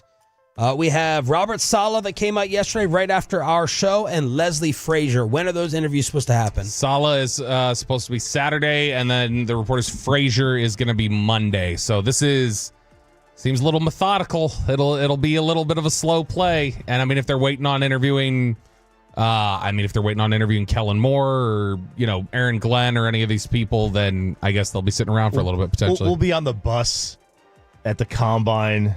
Yeah, and they'll still be conducted. They'll be on their 6th interview by then, and I would love it. That'll be them. They will be holding the interviews on the bus there. And do your Dion math of what we were texting about last night with Saleh and Frazier and what it could mean. Saleh and Frazier are Rooney Rule. Like they meet Rooney Rule, compliance. So that's 2. We hope it's legitimate. Yeah. And not just, this insulting, ridiculous tokenism. So that's 2. And so it meets the requirements. So Rooney Rule is satisfied after that. So that to me either means if it's just a Rooney Rule interview that they're forcing with Leslie Frazier, then Dion's not getting an interview, that would seem to mean, or it means they're genuinely interested in Leslie Frazier to some extent, and they'll also interview Dion and continue to go through the interview process. And I saw some people last night going, well, that's because Dion's not even going to get an interview. It's just going to be, boom, you're hired. It's like, okay, let's even for a second say that's what it is. If they're going to hire him, they would still just use that up as one of the interviews officially instead of paying money to fly somebody here and host them and do everything else involved in it. I suppose there's the chance that this organization doesn't know that Robert Saleh satisfies the Rooney Rule. I mean, I suppose that's possible. No. You think there's no way this organization saw the whole flag controversy with Saleh last year? Oh, yeah. Organization? I know they saw it. I still think they don't know. It's possible. Hey, don't tell me you don't think it's possible that this organization... No, because unfortunately, I think a lot of organizations are looking for loopholes in this. No, when they're hit with this, and this is the ugly reality that a lot of minorities are disgusted with the NFL over, justifiably so. When this happens, everyone goes to their whiteboard and writes down the names of who can we get to satisfy. That's how my cynical mind works. Who's out there? Who can we check off quickly? Robert Kraft's taking a lot of heat for that in New England, so that's why I think they know Robert Saleh is a minority. What's your best guess for if they hire Robert Saleh? What's your best guess for Jerry saying Saleh's last name? What's it going to be? I'm not doing this. I'm not doing this. Shut up. I'm not doing this. Bobby Saleh. We'll probably be in enough Bobby trouble. Saleh. We'll be in enough trouble after today. Spittle's here like before 10, so I know something's up. He was here before 9. He was here before 9. I know. On the phone. He does his stalking around the hallway on the phone. Talking hockey in the men's room. Was he? Yeah. Okay, well that makes talking hockey with you or on the phone? No, with Reetma, with Jake. Oh, okay. All right. I want to know who's on the phone. West Virginia hockey? Adam Schefter. Adam Schefter with an update this morning for all of us who think, you know what, this is just Deion using this as a leverage play for Colorado. I can't help but think of about 16, 17 months ago, I had an NFL general manager call me up and he said, I want you to write this down right now. The next head coach of the Dallas Cowboys is going to be Deion Sanders. Take it to the bank because of the respect that exists between Deion Sanders and Jerry Jones and vice versa. And a lot of people out there now saying that Deion Sanders is using this as a leverage ploy to get more money from Colorado. Right. And I brought it up to Deion Sanders. And he said, that ain't true. And I don't need any negotiating ploy. I'm me. That's how he feels. He doesn't need any negotiating ploy. Big dog status. What a Deion. That's a perfect Deion answer. Oh, it's a great Deion answer. I don't need a ploy. Are you kidding me? Deion Sanders. I'm Deion. I already have the leverage. Yeah. But that was Schefter saying a GM told him a while back, write it down. Deion will be the head coach. Ooh, ooh, ooh, ooh, ah.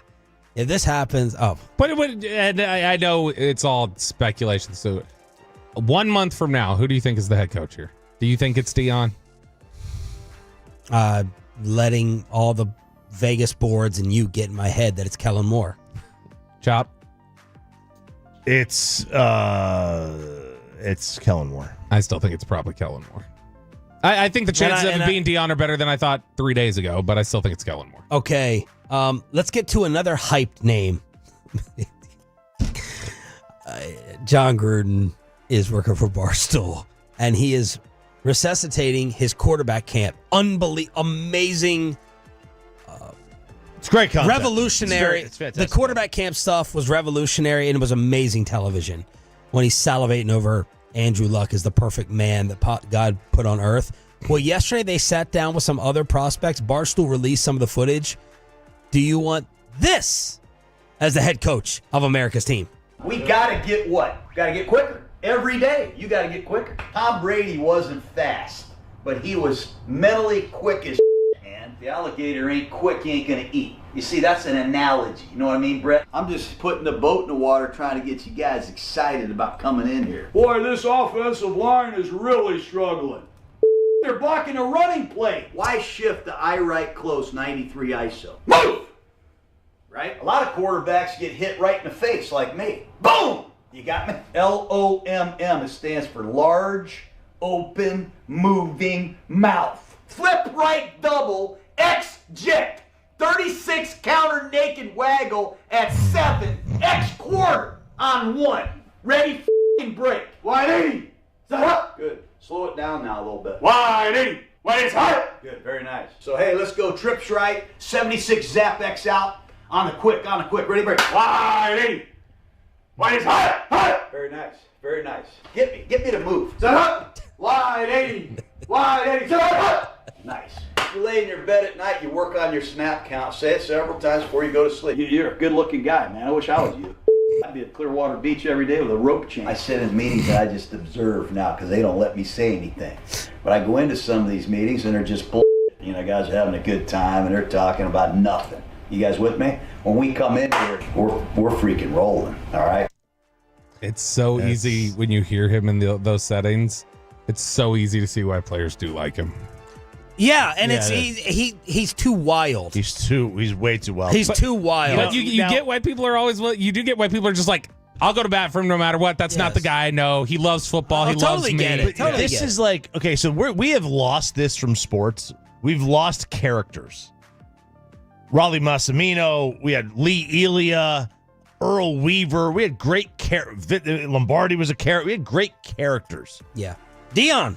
We don't have that anymore. Now everybody is like, they take themselves too seriously. They take it too seriously. But also it's also the sign of the times. Like, you have to have that. You can't have wild men out there just being wild cards like that. Gruden is, and I think Dion is the same thing. Like, they're charming, they're fun, they're exciting. I don't want John Gruden anywhere near a decision about personnel. Like, I don't want anywhere near it. I think John might be in a position here where he's got to tuck the tail and to get back into the league. He wouldn't fight for it in the interview. Would he make noise once he got hired? I don't know. No, I think John Gruden would just want to be back coaching football. I don't know how much he wants to be personnel guy. I got to get to something here that Pepe just found. Mock draft stuff tomorrow and all that. Aw. Sorry. We've had enough time today. Jonathan Jones, CBS Football Insider. John Bones Jones. Shut up. Bill Belichick does not have a signed contract at UNC, which is not uncommon in college, but does introduce gray area as to how much, if any, of the $10 million buyout would be paid should he bolt for the NFL. What? We'll be all in. Explain to me how he doesn't have a signed contract, and how is that common? Help me. I would assume that there's legal. It takes a while to get a contract together. Like, no, there's legal with it. Yeah, it's been over a month. Yeah, I feel like we've talked about this in the past with people who have agreed to terms and like hadn't signed the contract yet. Yeah, and free agency a week or two before. This has been a month. Yeah, I don't know. I don't know how. Like, he says it's common. I have no reason to believe that he'd be lying. Like, he'd be wrong on that. Bobby, what do you think? Yeah, I'm trying to see if he specifies. So he says on December 11th, Belichick signed a term sheet proposal that laid out the basic and somewhat typical terms for a high-level coach. The gap between the term sheet and the actual contract being signed is common in the college ranks, industry sources said. A day later, his introductory press conference, Belichick was asked about the fears, yada, yada, yada. So I don't know. I mean, it sounds like the term sheet and everything else is possible, like that this is possible, that this would happen with most coaches, but it does seem to indicate if he wanted to bail, he could, which is odd. Without someone paying the $10 million. It said the term sheet Belichick signed is known officially as the proposal of contract terms and conditions. It begins with a 2-sentence paragraph that, as one NFL source with a legal background put, is, quote, consequential to the question of what will or won't be legally enforceable. What? While you were out, Florio wrote an article that ACC officials and some school officials were nervous that Belichick's not putting together a staff fast enough. My man, Michael Lombardi, God, I freaking love this guy. He comes out with his blowtorch and basically, like, him and Florio have to hate each other. I'm going to ask Florio. I'm going to text him here in a second about this. But he's like, hit piece, BS, crap. Just like he called like Tom Pelissero, someone at the NFL Network. He's not afraid to blast them. And then Belichick made another hire yesterday, like a former NFL special teams guy. Yeah. But this would make sense. So the NFL Network reported a couple teams still reached out to see if Belichick was interested. And I'm like, that makes zero sense. 0 sense. Why wouldn't you have just given him the wink, talked to him before he went to college? This would make sense. That there's no contract to buy out or get out of. There's no $10 million to pay. This is apparently the language, according to Jonathan Jones, that's at the beginning of the term sheet. The university proposes to enter into an employment agreement with Bill Belichick to serve as the head football coach. It is understood and agreed that this proposal of terms and conditions shall not constitute a binding agreement, and the parties intend to negotiate expeditiously and in good faith to finalize these terms and conditions into a long-form agreement. Not a binding agreement. That's what it says there. Wow. Now, see, this is what you wanted the whole time. This is when we were talking about. All right, Jerry. All right, the news breaks. 105.3 The Fan. Jerry Jones hires Deion Sanders, Bill Belichick, John Gruden. Your excitement level in order. Okay, so excitement is different than success on the field. Yes. I mean, I'd be excited with all three, just from a fun standpoint. I don't know. What's your excitement level? Number one for Gruden, Dion, Belichick. Gruden? Yep. Dion, Belichick. I would probably go Dion, Belichick, Gruden. Although Gruden would be a damn wow. No, it's ride Gruden. roller coaster. Gruden won for me. He'd be the best interview. Okay. For us. I think he'd be the best interview. And then.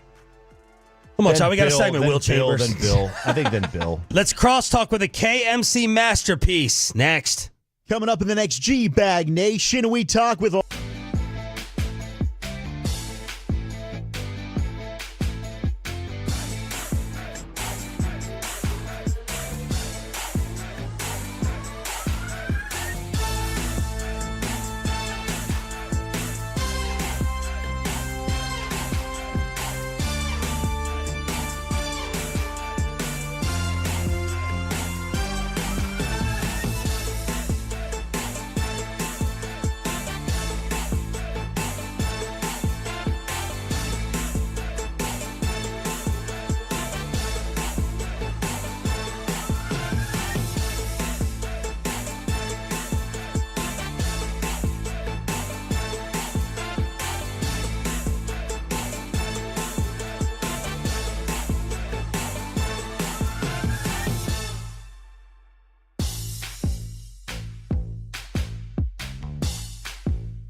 Uber Eats has low fee products? I gotta remember that. Well, you know, they say in order to remember something, you have to forget something else. Okay, now that is a very cute haircut. That's like a little shag. I've never seen it before. Well, I mean, of course you have. It's the Rachel. Oh, is that your name? No, I mean, what's your name? No, I'm Jen. My name's Jen. Right, but I just mean like this is your haircut. But that's hair on your head. I'm not saying this is your hair. Okay.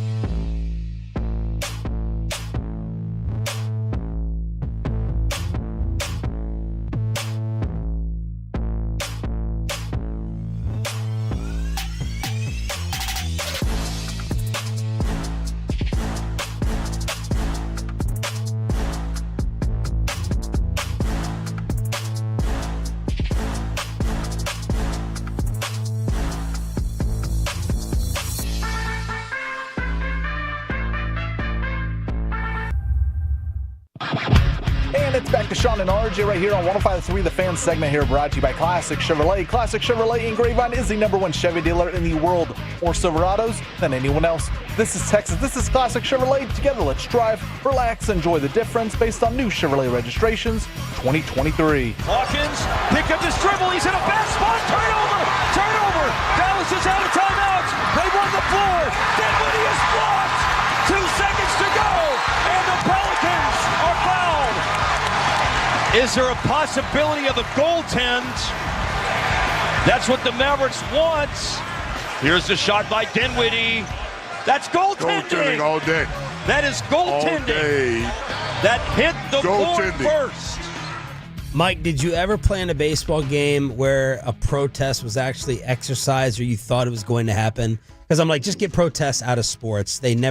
Nothing ever follows through with them. No, I mean, obviously, the one that everybody remembers is George Brett. The Pine Tar one and Kansas City protest, and then they brought him back, I don't know, weeks later or whatever. But the problem was George Brett was out of the game because they ejected him. Like, the ejection still stands.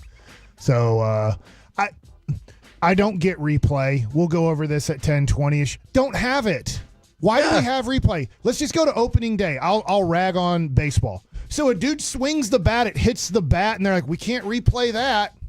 Well, what's the point of replay? Because they don't want you to have, I'm playing devil's advocate, they don't want you to have so many to stop down the game, so then you run out, and then you have what happened last night with the Mavs getting screwed. So you don't have, 5 We brought challenges. this up, Kevin. What happens in the first quarter if you hit a three-pointer and you play 5 straight minutes and then they go to timeout? They check the entire time. They just look the entire time, and then eventually it's like, to see if you stepped on the line. Yeah, it was 14-12. Now it's 14-11. That's a and great you're like, point. what? Yeah. Why is that allowed? That's a great point. It's just silly. I think, And it decided the game. Yeah. We don't have a special little thing in there that goes, you know what? This feels like this is actually going to determine the outcome reviews of the game. were made for charge or block in the first quarter with 43 minutes left in the game. That's what we need replay for. They should do what the NFL does, where final 2 minutes, no coaches challenge, nothing like that. It all goes upstairs, and somebody from the NBA does it. So what I'm hearing from Mike is protesting doesn't work. That's for sure. Kevin already made that joke, but Damn it. you usually follow up on other people's content. Stinks. And then I dunk. Because the Mavericks, I think, are going to fight for their lives to make the playoffs this year. I don't know if they're going to make it. Maybe the injuries are going to be too much and they finish in 11th or 12th place this year and you get another Derek Lively situation. Corey. But that's going to really, at the end of the year, we are going to look at the Mavericks record, and that one win, I think, will make a major difference. Is that one of their 2 draft picks, like in the next 9 years? They have 25, 26, and 31, and then they have a second-round pick until 2032 is our next set. We have 1 second-round pick. 2032 is your next second-round pick. And then you have your 25, 26, and 31 first-round picks. You want a new report? Fresh off the last 2 minutes? Who's it from? Ed Werder.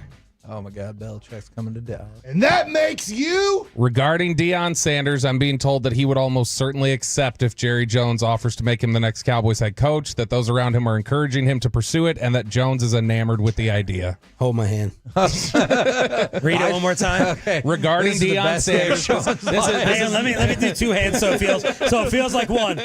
This is Ed Werder. He said, regarding Deion Sanders, I'm being told that he would almost certainly accept if Jerry Jones offers to make him the next Cowboys head coach, that those around him are encouraging him to pursue it, and that Jones is enamored with the idea. It's happening, Sean. People around him are Michael Irvin, right? Like Michael Irvin's the broker in this deal. Oh, I think there are people at Colorado saying to do it. Yeah, since that Jake Paul moment, he's that fight, he's been trying to bring these two together. It's happening. Is this not peak Cowboys? 100%. It's going to be Kellen Moore. That's who it's going to be. But that's not what I just heard from that Kellen report. Moore is peak Cowboys too. Yes, because Jerry's got this. So they either do the most ridiculous thing or the most boring thing. Like, it's never just about who the best football coach is. It's either about who brings the most headlines or who I can make my Tom Landry. Jerry's enamored with finding the next. I've got to find my Tom Landry. Yeah. Instead of just finding the best, instead of just going to hire Ben Johnson or Aaron Glenn and find the best football coach, it's got to be the guy that's going to give me the most headlines or the guy that I can sit here and say, I'm going to build a statue of him. I'll say, Deion, I don't think is going to be the head coach. But I'll say, I don't think he's not going to be the head coach because Jerry doesn't want to pay the buyout. I think Jerry would pay the buyout. I don't think that's so. Good. Why are you dismissing what Ed Werder just said? Yeah. No, I just said because, you know what that in makes general, you? no, what? A What hater. does that make me? That A makes. hater? Well, I'll let Corey. No, I apologized to Ed Werder since then. Ed and I get along. Ed and I are good. I like Ed. Ed's fine with me. No, All they got to do is make $10 million real quick. Make $10 million, get the buyout. That's easy. I think that ultimately what this is going to come down to is when they all. I think there's a better chance of Deion getting hired if Jerry just says this is solely me doing this, which it feels like he's taking the lead on right now. But I think when this all settles into place, Deion will live alongside Johnny Manziel in terms of just the. I wanted to do that, but ultimately we went this me direction. up against the wall and took the. Not quite that, but okay. Ultimately we went this direction because that's what we collectively ended up talking through. The perception. But I think Kellen will be as successful as Zach Martin. Okay. Wow. Huh. Meaning he won't get past the divisional round. Okay, I was going to say, we'll get back to that. But, the difference is nobody thought that Johnny would excel as a pro quarterback. Do you get the sense that's the feeling? Is nobody a lot of first-round teams did. The Browns did. Yeah, no, I don't. I Aggie fans here did. Hey, I didn't. But do you get the sense that nobody thinks Deion can be a successful NFL coach? I think most NFL people don't think he would be. Okay. I don't think necessarily they reside in Frisco, but I am saying I don't think most NFL people think and that. Florio said the Raiders were not interested There were in Deion. There were a lot of people who didn't think Campbell would be a good coach. Like a lot of people thought Dan Campbell was not going to be a good NFL head coach. So I mean that's. There was a guy here in Dallas who didn't think Dan Campbell would be a good coach and decided not to have him on his staff here in 2020. So Corey, so Sanders' buyout is $8 million. Is it 8 or 6? It dropped $2 million as of January 1st. So his buyout was $10 million. It's not a lot. But I just saw Kevin. I just saw Trey Wingo on Belichick say, "Don't forget that $10 million buyout drops to $1 million on June 1st." Well, that's not even. June. You don't even have to worry about that because did you guys hear us in crosstalk say that Belichick doesn't have a signed deal at UNC? It's wild. Michael Lombardi came out and said he's crapping on all of our fun. Are you doing something that's going to make ruin my fun here even more? it's going to ruin your fun. It is sad. It's not football related. I was really hoping it's a passing. Person. Hang on a sec. Michael Lombardi. Bill is recruiting in D.C. today and Baltimore tomorrow. His focus is on North Carolina, hiring staff members and developing the team. The NFL is not an option, so please stop making it one. Who passed away? The Milwaukee Brewers tweet, we are heartbroken to announce that Brewers icon and Baseball Hall of Famer Bob Uecker passed away today at the age of 90. That sucks. It's now up on Harry MLB Doyle. Network. Just a bit outside. I still think he should have got nominated for Best Supporting Actor. Oh, yeah, he should have. He should have been Best Lead Actor. Let's be fair. You talk about 1,000% lovable. Yes. Like No one dislikes Bob Uecker. No one has ever said anything bad about Bob Uecker. He was fantastic in Mr. Belvedere. Yep. I was just thinking, like, will there be a surge in, like, Mr. Belvedere? Oh, yeah, there will. viewing? Amazon Prime, get it up. Hey, get the Mr. Belvedere theme song, He please. gave the best catching best catching advice ever on how to catch a knuckleball. Wait till it stops rolling and pick it up. That's it. It's Bob Uecker. Mike, did you ever meet him? No. I didn't do the Brewers series this year, and I'm 99% sure I have the Brewers series this year. And I was like, I cannot wait to get my picture taken and just shake his hand because obviously. Was he still traveling to road games? I don't know that. I'm going to assume no, but I don't know that. But I remember a year or two ago, Jared Sandler and Matt Hicks, I believe, have a picture. Turn it up. There you go. Gosh, Awesome I'll tell you what, song. if you want to have a good laugh today, go watch his Hall of Fame speech. Oh, it's great. It's like 30 minutes. Fantastic. I don't think I've ever heard it. It is so funny. At one point, he's making fun of his dad coming over to the United States and tells him about football. Mm-hmm. And then finally somebody blows up the football for him. They couldn't figure it out. They couldn't figure out how to pump the ball up. It was a flat ball. It works a lot better. It is amazing. It's amazing. And speaking of baseball Hall of Fame, what? We got another piece of breaking news. The Cowboys have officially requested to interview Eagles offensive coordinator Kellen Moore for their head coaching job per Ian Rappaport and Mike Garafolo. What? How is Boy, everything just coming at once. See you guys later. How is Bobby Slowick interviewing? All right, so here's the rules because it's very complicated because the NFL has to make it complicated. So if you're on a non-playoff team, you've got to wait 3 days after your final game. So the Browns and Cincinnati played on Saturday. They had to wait till Tuesday. Everybody else had to wait till Wednesday. If you're on a playoff team, if you had a bye, you could have done it between Wednesday of last week and then the end of the wild card weekend, which was the moment the Rams-Vikings game ended. If you coached on a team on wild card weekend, so this last weekend, you could do a virtual interview of up to 3 hours starting on Tuesday of this past week. So a couple days ago. Okay. So 2 days ago. So Tuesday of this week, except Minnesota and Los Angeles, who had to wait until Wednesday. So you could start them on Tuesday, and they had to be done by, the 19th, something like that, or the 17th, so tomorrow. So, yeah, you could have done that. So Slowick could have interviewed. Kellen could interview. And then we were talking about Bob Uecker, Baseball Hall of Fame. What were you depressed about, Choppy, in the commercial break? Anti-Billy Wagner? Gosh, the Billy Wagner thing. No, not anti-Billy Wagner, anti the amount of votes he's getting, I think. Well, anti-Billy Wagner, too. Okay. Billy Wagner Corey really tried to help you. and you're like, So, serving it up. Billy Wagner is on 85% of the public ballots. And that right number now. always goes down. Always goes down. What do you think he should be at? 0% of the public ballots. Wow. Look, he was never the best closer in the sport. Closers are defined. He was in the sport with the greatest of all time. That's a little Do unfair. you ever think he was second? Maybe a couple years. But if you're second to the best ever. It's like saying you weren't Was the he best best- with Jordan playing. Did you the best think in the I'm just NL? asking- what? Was he the best in the NL? Trevor Hoffman was at some point. But look, if you're the second best closer in the sport, how many years do you think you would expect to lead the league in saves? Depends on how good your team is. I mean, he RJ was Choppy's generally stat. on a pretty good team. Yeah. 3, 4. 0. Oh. And closers are judged by two things: saves and leading the league in saves And walkout music. Walkout music was leading the league in saves and your playoffs. Like that's it. That's all we had to go on. And in 11 playoff innings, he allowed 13 runs. He closed out one. Yeah. He closed out one series. I hear you. Like that, he never pitched in a big spot, and when he did, he was never any good. I just can't put him in. And if you want to put him in, fine. But on 85% of the vote, and I love CC, and CC I think absolutely should be in the Hall of Fame. He's right now on a higher percentage of ballots than Jim Palmer. I hate to cut you off. We have to finish an already loaded crosstalk with a little KMC highlight That was a loaded crosstalk. to send you to them next. Where you're supposed to feel bad for the defendant maybe, and they're like, oh, he might be innocent, but I hate his Oh, wow. This is a fun show today. Let's go. I'm going to argue I stopped short of saying that word, but I will admit that was really, really, really stupid. What?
about to be masterpieced, KNC style, right here on 105.3 The Fan.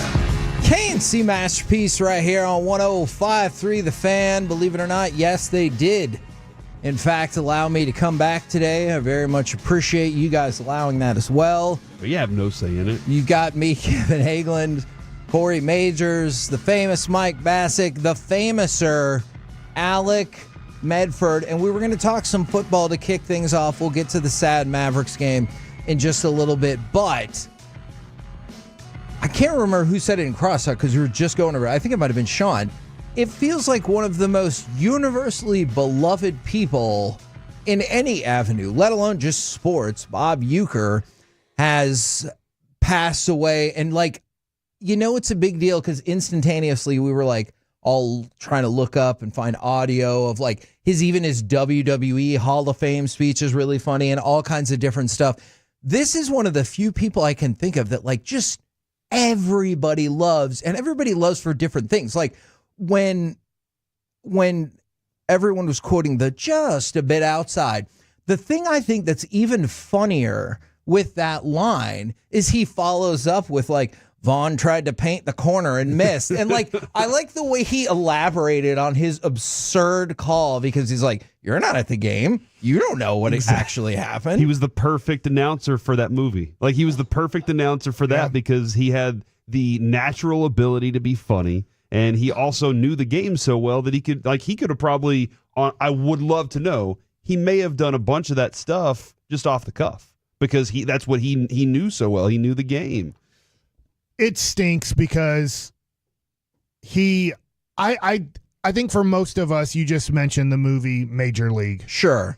That was where I got introduced to Bob Uecker. It might have been Mr. Belvedere. I don't know the timing of Mr. For me, it was Belvedere versus Major League. I don't know which. I think came out Belvedere first. was mid 80s. Okay, and Major League came out in 89 or 90. Okay, but so I guess maybe I was introduced at first with Mr. Belvedere. I did watch that show as a kid, not remembering every line or anything, but Major League is where Bob Uecker really got put on the map for me as this dude is really funny. And then it just continued because you think, how could a dude who calls Milwaukee Brewers games be this popular and a backup catcher, a career backup catcher, be this popular? But he is, right there with some of the greatest announcers of all time just because he always kept it lighthearted. I'm just thinking, I saw a blooper, Kevin. It was I love this blooper VHS that I had, and it was Tug McGraw was the guy that was the host of the blooper show, and I would watch it every day. It was baseball bloopers, and they went to the commercial bloopers. And he was in a Miller Lite commercial, and somebody next to him goes, "This means bunt," and they gave the bunt sign, and he grabs his junk and he goes, "This means steal," and I that stuck with my mind for my whole. I just thought it was hilarious, and but he was in something that I was watching all the time. I honestly, until I got older, I associated him with This Week in Baseball just because that's where my mind was. And when I hear that, was it Mel Allen? Mel Allen. Whenever yes. I heard it, I thought Bob Uecker because I was a kid. I didn't know any better at the time. But that's what I was thinking, that he had such an influence on that young age for me. I loved it, man. And I saw some people texting in the 90 is a long time. He was 90 years old. Oh yeah, absolutely, a long full life for him. I see some people texting in the one hit line from Major League Baseball. I'm not going to try to recreate that because you can't. Yeah, you're on probation. Yesterday, that game was against the Rangers. By the way. Yes, and I do remember that. I might actually say the words, so I probably want to avoid getting into any of that. Yeah, your probation won't allow. So, am I on probation now? Oh yeah. Oh man. Oh, did the boss didn't tell you? No. He told me to make sure to keep an eye on you. Is what okay. I was told, so. All right. That feels fair. What? Does it though? Me? He's like, "Hey Corey, you be the voice of reason here today. You be the one that's keeping an eye on that guy." You know how I like to get. Sometimes it just goes wild, man. We don't know. Sorry, Alec, I missed your response. Do we have any euchre we can throw out? No. Okay. No euchre right now. All right, I'm going to switch it then. Give me cut number 1, if you will. This is from the Dallas Mavericks last night, where the game was sad across the board, but then you thought you got the goaltending, you didn't get the goaltending, and it played out like this. Hawkins, pick up this dribble, he's in a bad spot, turnover! Dallas is out of timeouts, they run the floor, Dinwiddie is blocked! 2 seconds to go, and the Pelicans are fouled! Is there a possibility of a goaltend? That's what the Mavericks want. Here's the shot by Dinwiddie.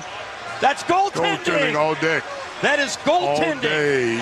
That hit the board first! Was Derek Harper trying to tell the referees that's goaltending? Because the refs were close. If you watch kind of the replays, the refs are kind of close to Jason Kidd, who's close to Derek Harper and Mark Followell. So Derek and Mark were maybe talking quite a bit louder so that the refs could hear. But I mean, I don't know all the replay rules. Yeah. I didn't know last year that you couldn't review a foul tip in baseball. So you can goaltend, and if they don't call it goaltending, so it's kind of like the refs in football. Now you're like, dude, the guy was down for 3 seconds. But the refs are like, we have to let it play out, because if we blow it dead and we point to the ground, it becomes very tough to overturn it. So we have to just let this, even though we're pretty sure he was on the ground. Then after they run it into the end zone, they're like, hey, we think he was down. So now it's on you guys to say, no, we think we recovered it. But we didn't blow the whistle, so you can review it. In basketball now, I would say in the final 2 minutes, if I'm a referee and there's any doubt, I'm calling goaltending every time. The rule should be it's goaltending under 2 minutes. It's goaltending every time we blow the whistle, because it's the only way to review it. The Mavs can't review it. The refs can't review it. So last night I found out no matter how egregious it is, if the refs don't call it, it's not goaltending. Yeah, that stinks, man. I will also add, though, you don't lose a fourth quarter lead. You were late in that game. Look, that's fair. Don't lose to the Pelicans. And that's the tough thing about sports agitation, is there's some other really good reasons they lost this game, and I kind of want to ignore those reasons. All right. But I won't. Because it's one game in the season. I think the last 5 minutes, the Pelicans shot 99%. It did feel like all of their shots were going in. DeJounte Murray, Javonte Green, they were hitting a lot of shots. But this is a game that, and this is the sad state of affairs that we're probably in. This is a game where I really felt like the Mavericks, I don't know if this seems too dramatic, kind of had to have, because with all the injuries they've had, and when you knew Kyrie was going to be out and Lively was still having some issues, that you're like, hey, this team we're playing isn't good either. Mm-hmm. Well, so like while we're waiting for everyone to come back, I was thinking like, hey, this feels like a game we can win. The Mavericks going to play the last 2 months of the season as if their playoffs are on, like they're in the playoffs. Because they're going to have to win a bunch of games late in the season because of where they are right now, and it's the injury problem for it. And maybe it's good for Luka's rest that the back part of the season will be a tear for him. I was really hoping it was his look. I was like, man, maybe he can get an MVP out of this year because of what was surrounding him. Yeah. I also hate that you blow a game like Daniel Gafford had last night. Oh my gosh! I mean, he was awesome last night, just scoring, rebounds. He was everywhere, and then you let that one up. But this is going to be a team that's going to have to, because of nights like this, dude. How frustrating is it going to be if you land in the play-in because tonight's game or last night's game? Yeah, you're sitting there going, I'm in the play-in because of that one game. I know the rest of the season set up for it, but that one game put us in this place too. Yeah, maybe, and I know this isn't the way it is going to happen or should happen, but maybe there's a game with under 5 seconds to go that there's egregious something that the Mavericks do. They get paid back, and the refs don't call it. And maybe you're like, well, he shouldn't have won that game. Not by pure luck, like Luka throws up a 48-footer, like that's a skill that he has, but you do something where the Mavericks step out of bounds dribbling a ball and they don't call it. Now, probably that's reviewable somehow. Yeah. I don't know, but I I look at this one and go, this is going to be tough because I do think the Mavericks are going to be fighting for their lives this year to make the playoffs. Here's the thing that I do find strange about this whole situation is it does feel like a lot of people are, I should just say, let's like focus on power rankings and stuff like that. People are giving them all the slack in the world for the injuries. So like ESPN's power rankings came out yesterday, right? Where do you think they had the Mavericks? 12. Top 10? 8. Okay. And they had them go, and this came out yesterday. This is before the New Orleans game. But they went up from 11 to 8, despite sitting at 22 and 18. Because they probably felt like Kyrie was back, and then they were, oh, yeah, the back. Well, and one of the things they pointed out is they point out the good things, and in terms of the whole blurb from Tim McMahon was about, hey, how good Jaden Hardy has looked in Kyrie Irving's absence. And I don't deny that whatsoever. It's just interesting because you're like, it feels like we're factoring in, well, is Jaden Hardy stepping up his game while Kyrie is coming back? Gafford had a monster game last night, and Derek Lively is coming back. Luka's coming back. Dante Exum's coming back. And Jason Kidd made sure to tell everyone, hey, he's really been working on his three-pointers. So I appreciate it, but man, you get an awful lot of credit for what you think is going to happen. And meanwhile, the Mavericks are 7th in the West, and they're put 8th in the power rankings. That's definitely some like, hey, when they get their players back, though, that's an absolute fact. They get their players back. They're a completely different team from what they are, and they don't want to look, I guess, too bad, dropping them too far away from it. See, the issue I have with that, though, is you're right. When the players come back, it's a completely different team. How many weeks away are we from Luka coming back? Kyrie didn't play yesterday because he said, hey, I don't need surgery now, but I got to be smart with the way I deal with a herniated disc. Derek Lively is out. I love Derek Lively. I think we all do.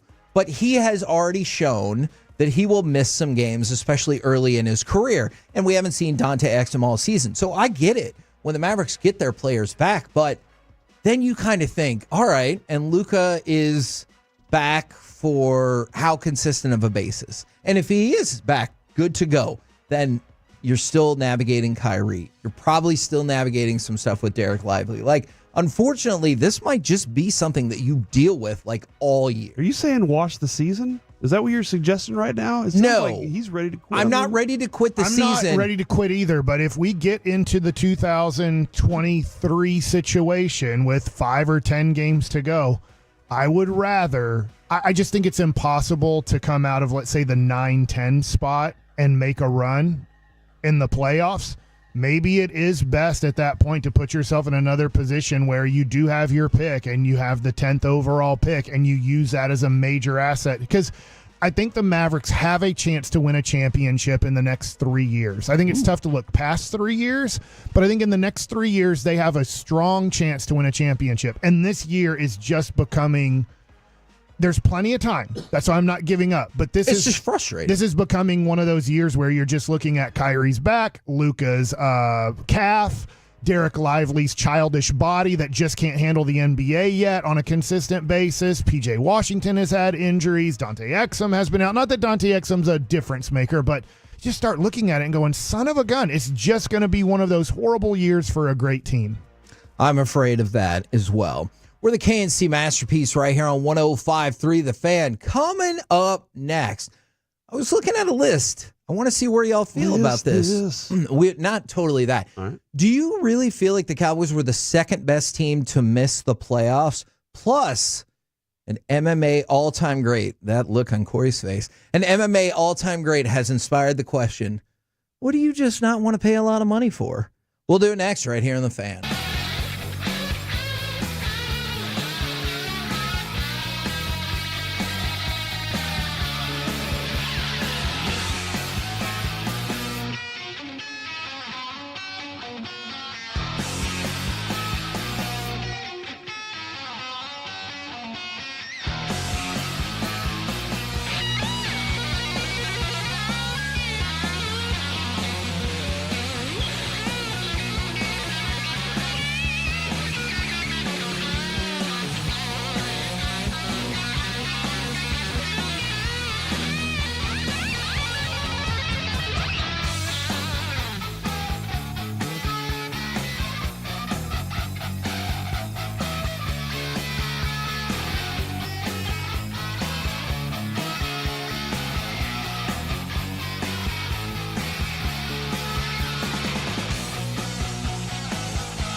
forget something else to remember that Uber Eats has groceries.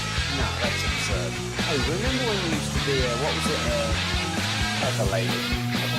Wasn't it Simmons sisters? Those are both. Saffron Squad? Not Meg Nolan? No. I just said that. Was it Spice Girls? Doesn't sound right. Was it Saffron Squad?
Today at carsforkids.org and the personal injury lawyers, Frankel and Frankel.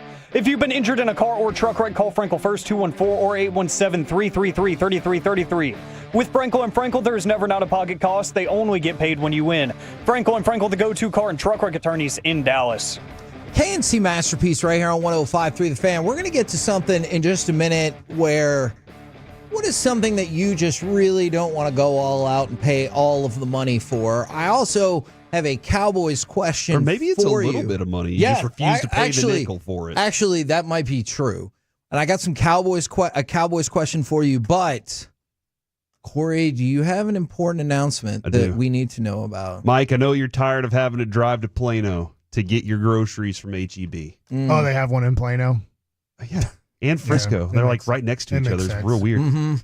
HEB has announced they are bringing an HEB to Dallas. Breaking news. What part of a Dallas? A 10-acre Highland Park? property at the southeast corner of Hillcrest and LBJ. Whoa! Which is north of where our office is. Yeah, it's not really that close to me, but congratulations to the richer part of Dallas. Wow. You guys have done it. So this is not a big win for you.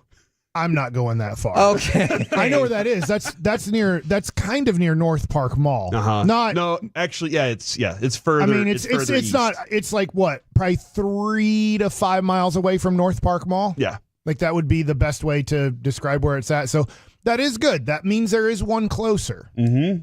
It is one closer. But not close enough is Right. what. Okay. He still wants it on the other side of the Trinity is what he's asking for. Gotcha. So a little further south. So it's why not make one in Duncanville? It's a little bit of a hollow victory is what I'm learning right here. Yeah, kind of, Kevin. We're working our way down. Okay. Gross. So when I asked this question going into the break, Corey, you look disgusted at even this theory. Mm-hmm. This is not a Kevin Hagelin list because it would have more swear words.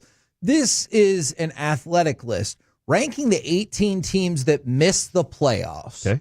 Who's most likely to rebound in 2025? Okay. Number one probably won't surprise you. It's the Cincinnati Bengals. Like, that's the team that obviously had a push to get into the playoffs. They have a quarterback that it feels like pretty much everybody in the league thinks top 3, top 5, whatever. So when you said this, all I heard was, are the Cowboys the second best team that missed the playoffs? This year, no. Okay. Like, going into next year, I can see it. Okay. This year, they weren't the second best team at anything. That's true. Not even at losing. They weren't even the second best team at losing. They were only the 12th. They were middle of the pack at everything. And even worse than that, just slightly. Can I ask you this? Yeah. What makes them better than, I'm just taking a quick peek, what makes them better than San Francisco and Seattle, who missed the playoffs in the West? And you know what? That's a great question. San Francisco is 7 on this list from The Athletic by Mike Jones at The Athletic. Seattle is 4th on the list. I'll read you the blurb, and that might make you upset. You can do whatever you want with it. Quote, we don't know who will coach this team following Mike McCarthy's departure this week. Improved health alone, however, should position the Cowboys' return to the thick of things in the NFC East. The roster isn't perfect, but Dallas certainly has enough horses to contend as long as Jerry Jones hires a strong head coach and finally addresses the run game after neglecting that area last year. Those are two pretty big ifs. But I'm going to tell you, The Athletic is not alone in this kind of theory about the Cowboys. I have my own different feelings about it, as we all do.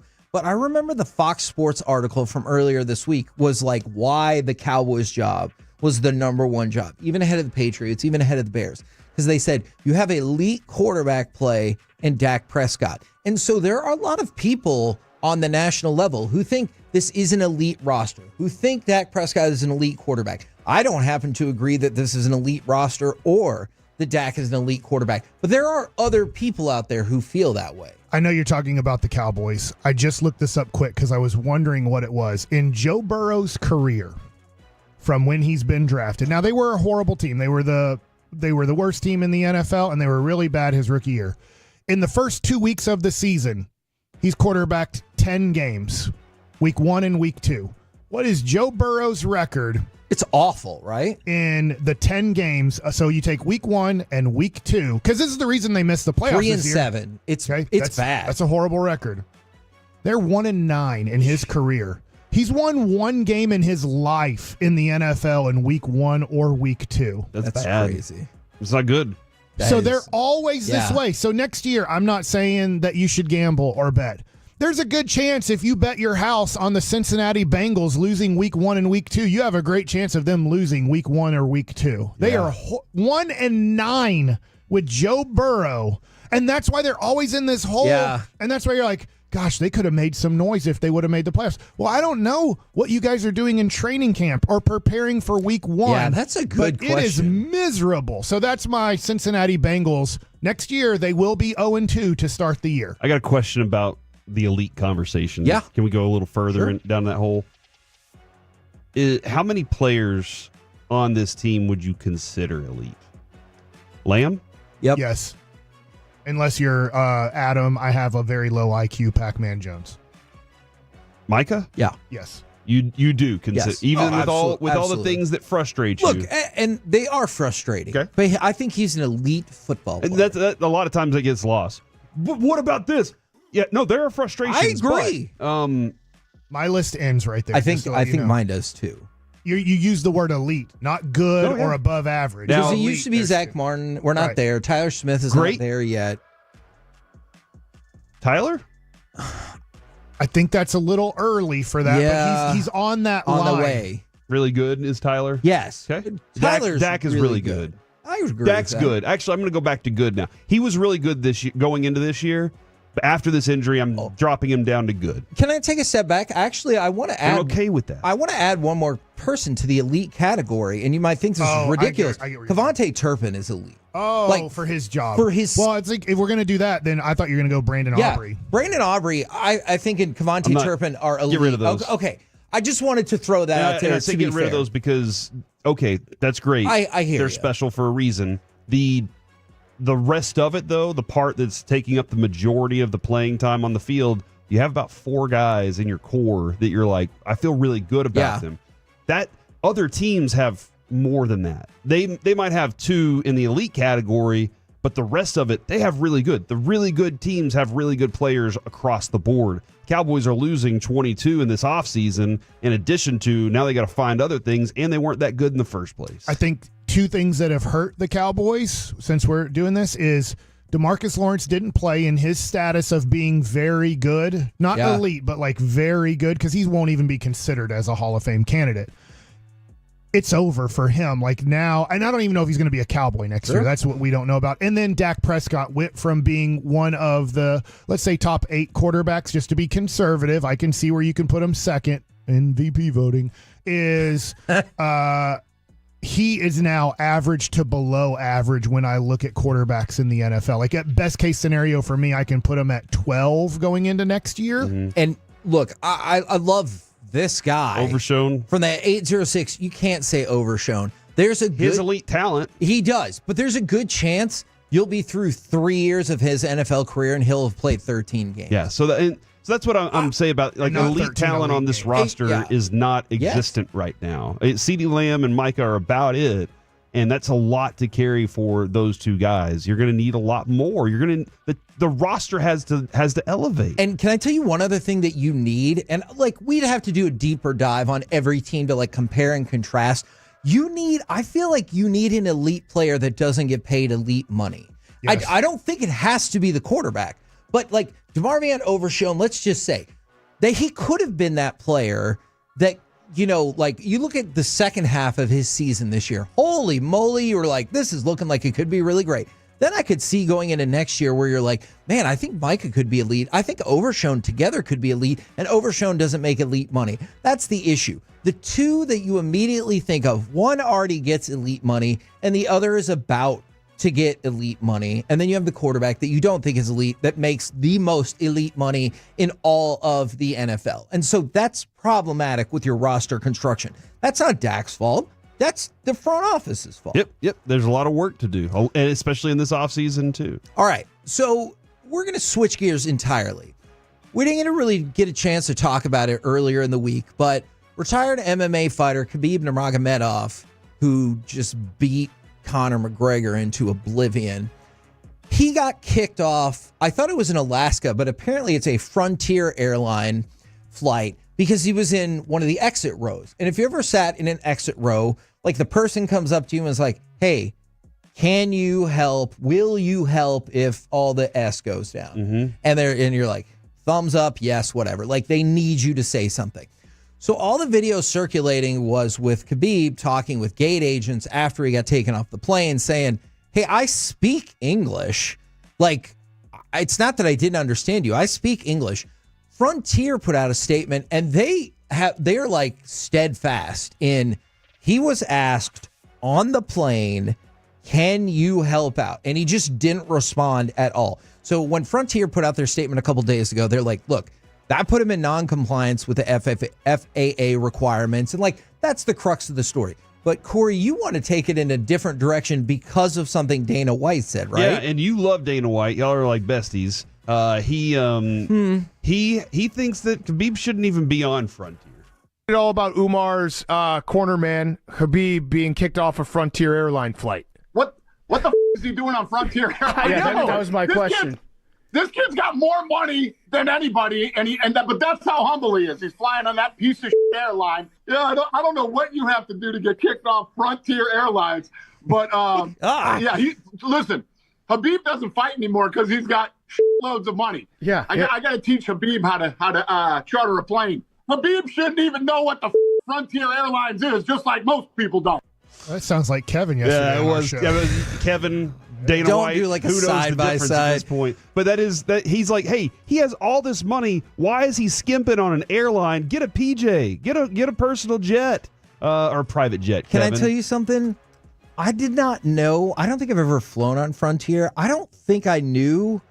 And this is just I don't think it's like Spirit, though. Okay. Spirit is the worst. Because maybe this is just one person's opinion. I know Spirit. I've flown on Spirit. I get why people don't like it. I do not know that Frontier is like universally thought of as garbage airport. But if you're airplane. if you're him, what he's saying is anything below a private jet is below you. You shouldn't even be on Delta. You shouldn't be on United. You should be on a private jet all the time so you don't have to deal with this crap. So at the very worst, give me a name brand airline. Yeah. But realistically, you've got private jet money if you want to do it. And he's doing what Kevin does, and he's like, I got a coupon, and I might as well use this coupon today to go fly on an airplane. So what is it that you out there you refuse to pay for? Whether it's a lavish thing that you're like never going to do it. For me, and my kids the same way. Any games they play on their phone, they're like, Dad, can I buy gems for Clash of Clans? I refuse. Any games on the phone, I'm not paying an extra $2.99 for whatever that is. I refuse to. That is the one thing I will stand on. Okay, I have tried this. My wife has made me somewhat change my stance. Mine used to be valet parking because I was like, no. I can just find a parking spot. I'll find a spot. and the other thing is, even at certain places when they're like, no, valet is complimentary. And I was like, it's great that you do that. But like, am I going to leave that person on the other end out to dry when they go for the handshake that's going to be the money handshake and there's no money in there? Like, I feel bad about that. You feel like you're screwing over that person. And so valet parking was the one I was like, no. I'll find a place that we can park. My wife is like, hey, like, can we just pay the money and just walk go? in? And Can I I'm just... like, And then you fine. got a tip later, too. Yeah, that's been kind of forced upon me. But yeah, valet parking for sure was what it was for me. The 469 coffee from the 682. Huh. Yeah, get coffee at home. It's actually the price has gone up. It's like $14 sometimes. You got to get the good ones. The one like $7 coffee right there. Take care. It's Can like I a dollar a day for you. Save my money and drink it at home. That's what they say. Apple products. They won't buy Apple products. A lot of times, Mike, I won't add a drink to my meals. Like if I'm at a Jersey Mike's or I'm at a Whataburger, I'm like, I like the burger, I like the fries. No, thank you for the drink. It is amazing when you have a family of 5. I have a family of 5. When you go out to dinner, it's so expensive. Oh my God. To then just say, hey, before you go, just say, hey, we're all getting waters. Yeah. Like that's like another $15. Yeah, that's $15 off of your tab there to just say we're drinking waters when we go out. Yeah. When we're at home, I'm not saying soft drinks are horrible, like as in like for you. They taste great. But you just look at whatever place it is, even fast food places, and you look at if I just eliminate the soft drink or the iced tea. Yeah. And go with water, that can help you out. I'm with Corey though. Games, type of deal. We did pay for it at times. Fortnite or whatever Fortnite, right? I was like, I can't stand that my kids wasted money on that. You remember my kid ended up spending like $700 on that. You know what? By Yes, the way, I do the remember lawsuit that. came down and we got our money. We got $25 back from them. Oh, well, Thank you. okay. But water is YouTube Premium. I sit through the commercials. Yes. Like how it just randomly takes you to a commercial. I'm like, I'm gonna randomly do this, and I get like, I don't even know what it is. Like your convenience. What is it? $10, $15? I don't know what premium is, but I'm like, I should probably pay that because I get frustrated with the commercials. And you know what? And from the 903, Pandora or Spotify. No, I'm going through those ads and I'm not paying the money. Another person from the 972, I get this. I hate buying ice or water away from the house when I have water and a freezer at the house.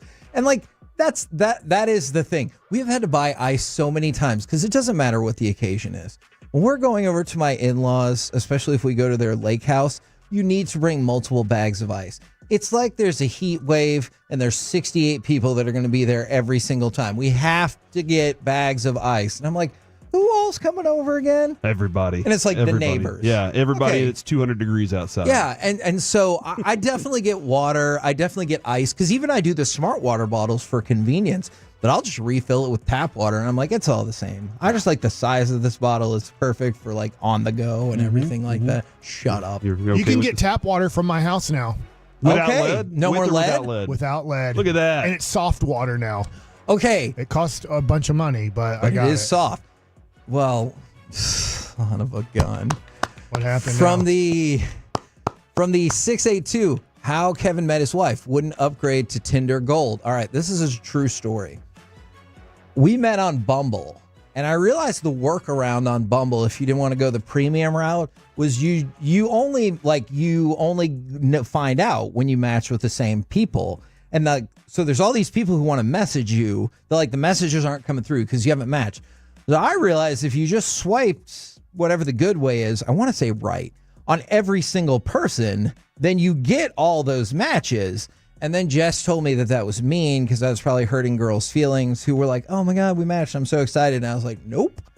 And I didn't realize that. I didn't mean to do that. I was just like, this is a workaround to screw Bumble. And You end up screwing a bunch of women. well, I don't That's know. the goal of some people. We're the KNC Masterpiece right here on 105.3 The Fan. Coming up next, it's time for Baseball Nuggets with Mike Bassick. Well, the funniest man in baseball passes. We look at some Bob Uecker clips next. I know, I screwed it up. Thanks a lot, Bob. Coming up in the next.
Uber Eats has Lola V products? I gotta remember that. Well, you know, they say in order to remember something, you have to forget something else. Okay, now that is a very cute haircut. That's like a little shag. I've never seen it before. Well, I mean, of course you have. It's the Rachel. Oh, is that your name? No, I mean like your name. No, I'm Jen. My name's Jen. Right, but I just mean like this is your haircut. But that's hair on your head. I'm not saying this is your hair. Okay, freaking me out a little bit.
think it's true that you've got to forget something else to remember that Uber Eats has groceries? No, that's absurd. Hey, remember when you used to be a, what was it, pepper lady? Wasn't it Cinnamon Sisters? Those are babies. Saffron Squad? Nutmeg maybe? Sweet Curd? No. Nutmeg Lady. I just said that. Was it Spice Girls? Doesn't sound right. Was it Saffron Squad?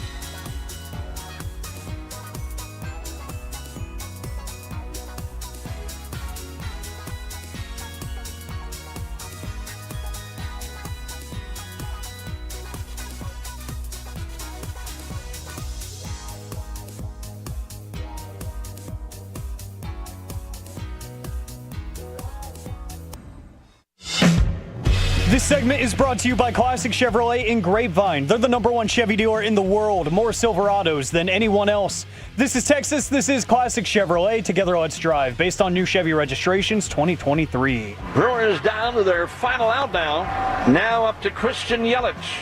Here it is. Yelich sends one to right center and deep. Get up! Get up! Get out of here and gone for Yelich. He has tied the game with a booming home run. KNC Masterpiece right here and on 105.3 The Fan. Right now, it's going to be a very special edition of Baseball Nuggets. Yes, unfortunately, as we got into crosstalk, the news came down at 90 years old, Hall of Famer in multiple Hall of Fames, Bob Uecker passes away.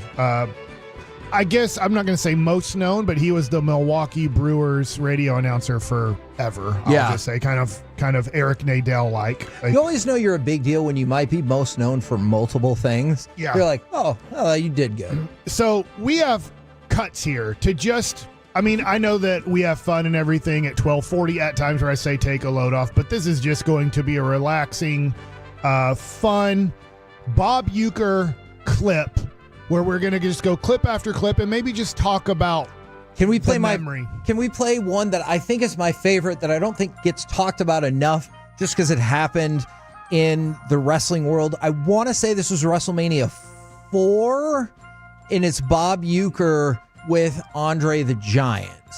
Well, there you have it. I still haven't found Here's Vanna White. the ex-champion. Don't worry about Vanna White. Now, Hulk Hogan, Hulkamania is over. Hey, how about getting your foot off my shoulder? Hey! So Andre the Giant just has his hand on Bob Uecker, and the way he goes, hey, how about getting your foot off my shoulder? And then Andre the Giant like pretends to choke him, and still to this day I can't even really make out what he says there. But Bob Uecker's like fanning over Vanna White just in front of Andre the Giant.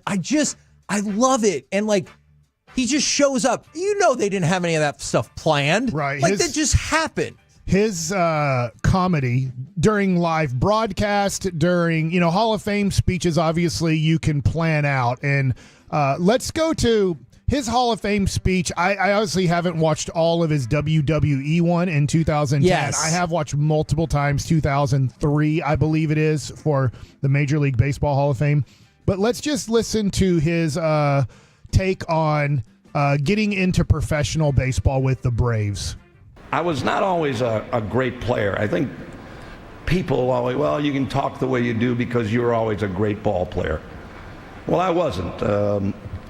Signed for a very modest $3,000 bonus with the Braves, which aggravated my old man because he didn't have that kind of money to put out.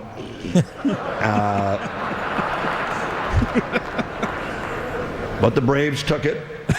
And from there, I went on. I was with the Braves twice, actually. They didn't believe I was as bad the first time. And the second time.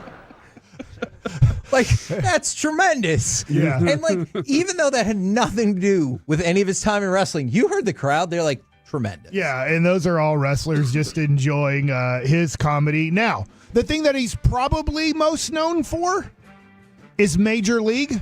Especially Major League 1, right? Major League 2, not as good. Major League 3, super flop. He was a sportscaster in Fatal Instinct. He was on an episode of Who's the Boss as Bob Uecker. And he had his own TV series in Mr. Belvedere. I don't think we're going to really play that here because there's so much to get to. So I just wanted to say, we're going to leave out what's for some people is what they know best in Mr. Belvedere. So here are some of his clips from, most popularly, his movie in Major League as Harry Doyle. For the Indians, one run on, let's see, one hit. That's all. We got one hit. You can't say on the air. Don't worry, nobody's listening anyway. Okay, and so it's just the same as and I know we'll play the just a bet outside. It's the follow-up. I know everybody says the one hit bit, but it's this follow-up of, don't worry, nobody's listening anyway, that I think is so freaking funny. Let's keep going along with some Major League hits. Vaughn, a juvenile delinquent in the offseason in his Major League debut. Gonna light your ass up, me. Vaughn into the windup in his first offering. Just a bit outside. He tried the corner and missed. Ball 4. Ball 8. Low, and Vaughn has walked the bases loaded on 12 straight pitches. It's like, how can they if you've never seen the movie, you can hear the thump and what you were about to say. How can they lay off pitches this close? Yeah, 12 straight. But it is Bob Uecker, unfortunately, passes away. And I think we have one more from the movie. And let's hear one more, yes. The Jack Daniels part. Hello, Tribe fans. Welcome back to Major League Baseball. Sort of.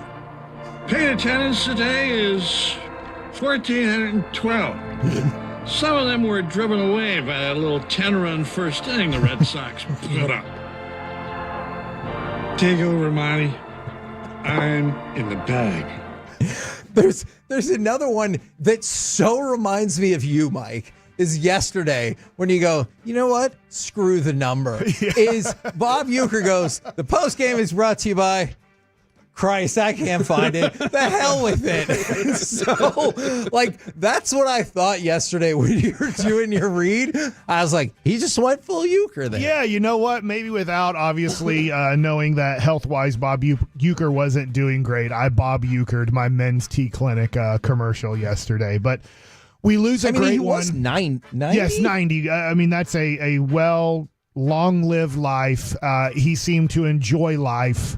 Obviously, I never got to meet him. I was really hoping this year. I remember I was jealous of a picture that I believe Jared Sandler either put last year or the year before where he had his picture taken with Bob Uecker. And then, Vin Scully a couple years ago passes, and he lived a great long life too. And you just start going, we are getting old now that our heroes or the people that we recall calling the most important games of our childhood are passing. Ricky Henderson, one of my childhood heroes, recently passed. So you just start looking at life and going, yes, I'm 47. I hope to live another 47 healthy years.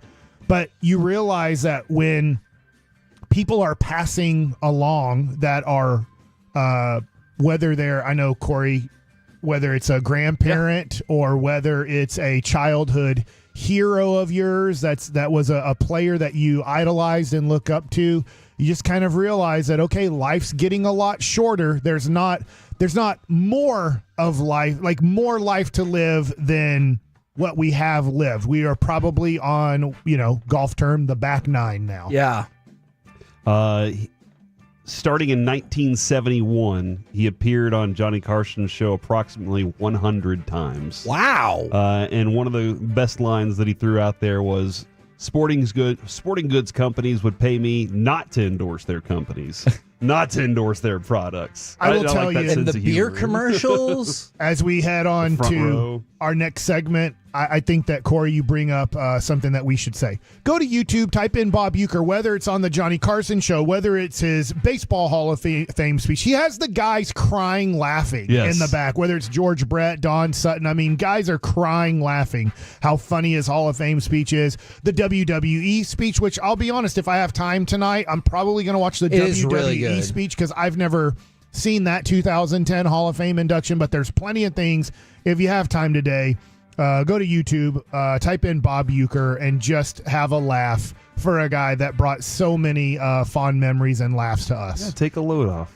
For the KNC Masterpiece right here on 105.3 The Fan. Coming up next, how about we do some NFL overreaction or reality right here on 105.3 The Fan.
Uber Eats has Lola V products? I gotta remember that. Well, you know, they say in order to remember something, you have to forget something else.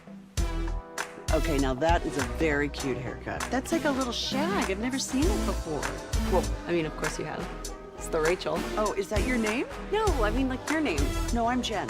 My name's Jen. Right, but I just mean like this is your haircut. But that's hair on your head. I'm not saying this is your hair. Okay, forgive me a little bit.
You're about to be masterpieced, KNC style, right here on 105.3 The Fan. KNC Masterpiece right here on 105.3 The Fan. Let's do some NFL overreaction or reality, and I'm going to start with this. Overreaction or reality.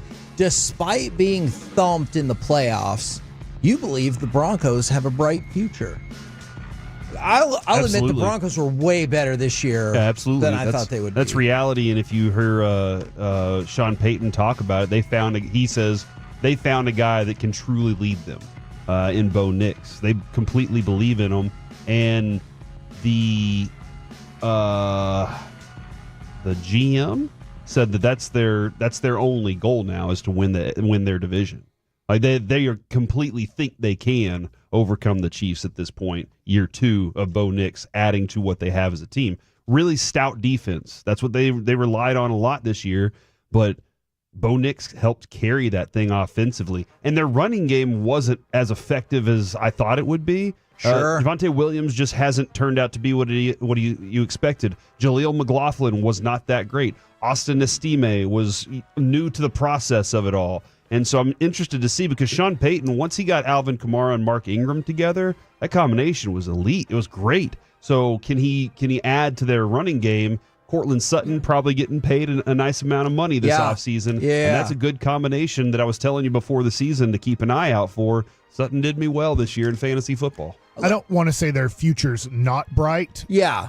But good luck in the AFC. They're in the wrong conference. One, you have Patrick Mahomes you're going to have to deal with for most of Bo Nix's. Let's just say Bo Nix does have a 12-year career or 15-year career. Well, I guess the last 5 he won't have to go against Patrick Mahomes because he'll be 40 at that point 10 years from now. And then you have Josh Allen and you have Lamar Jackson. And we just talked earlier about Joe Burrow.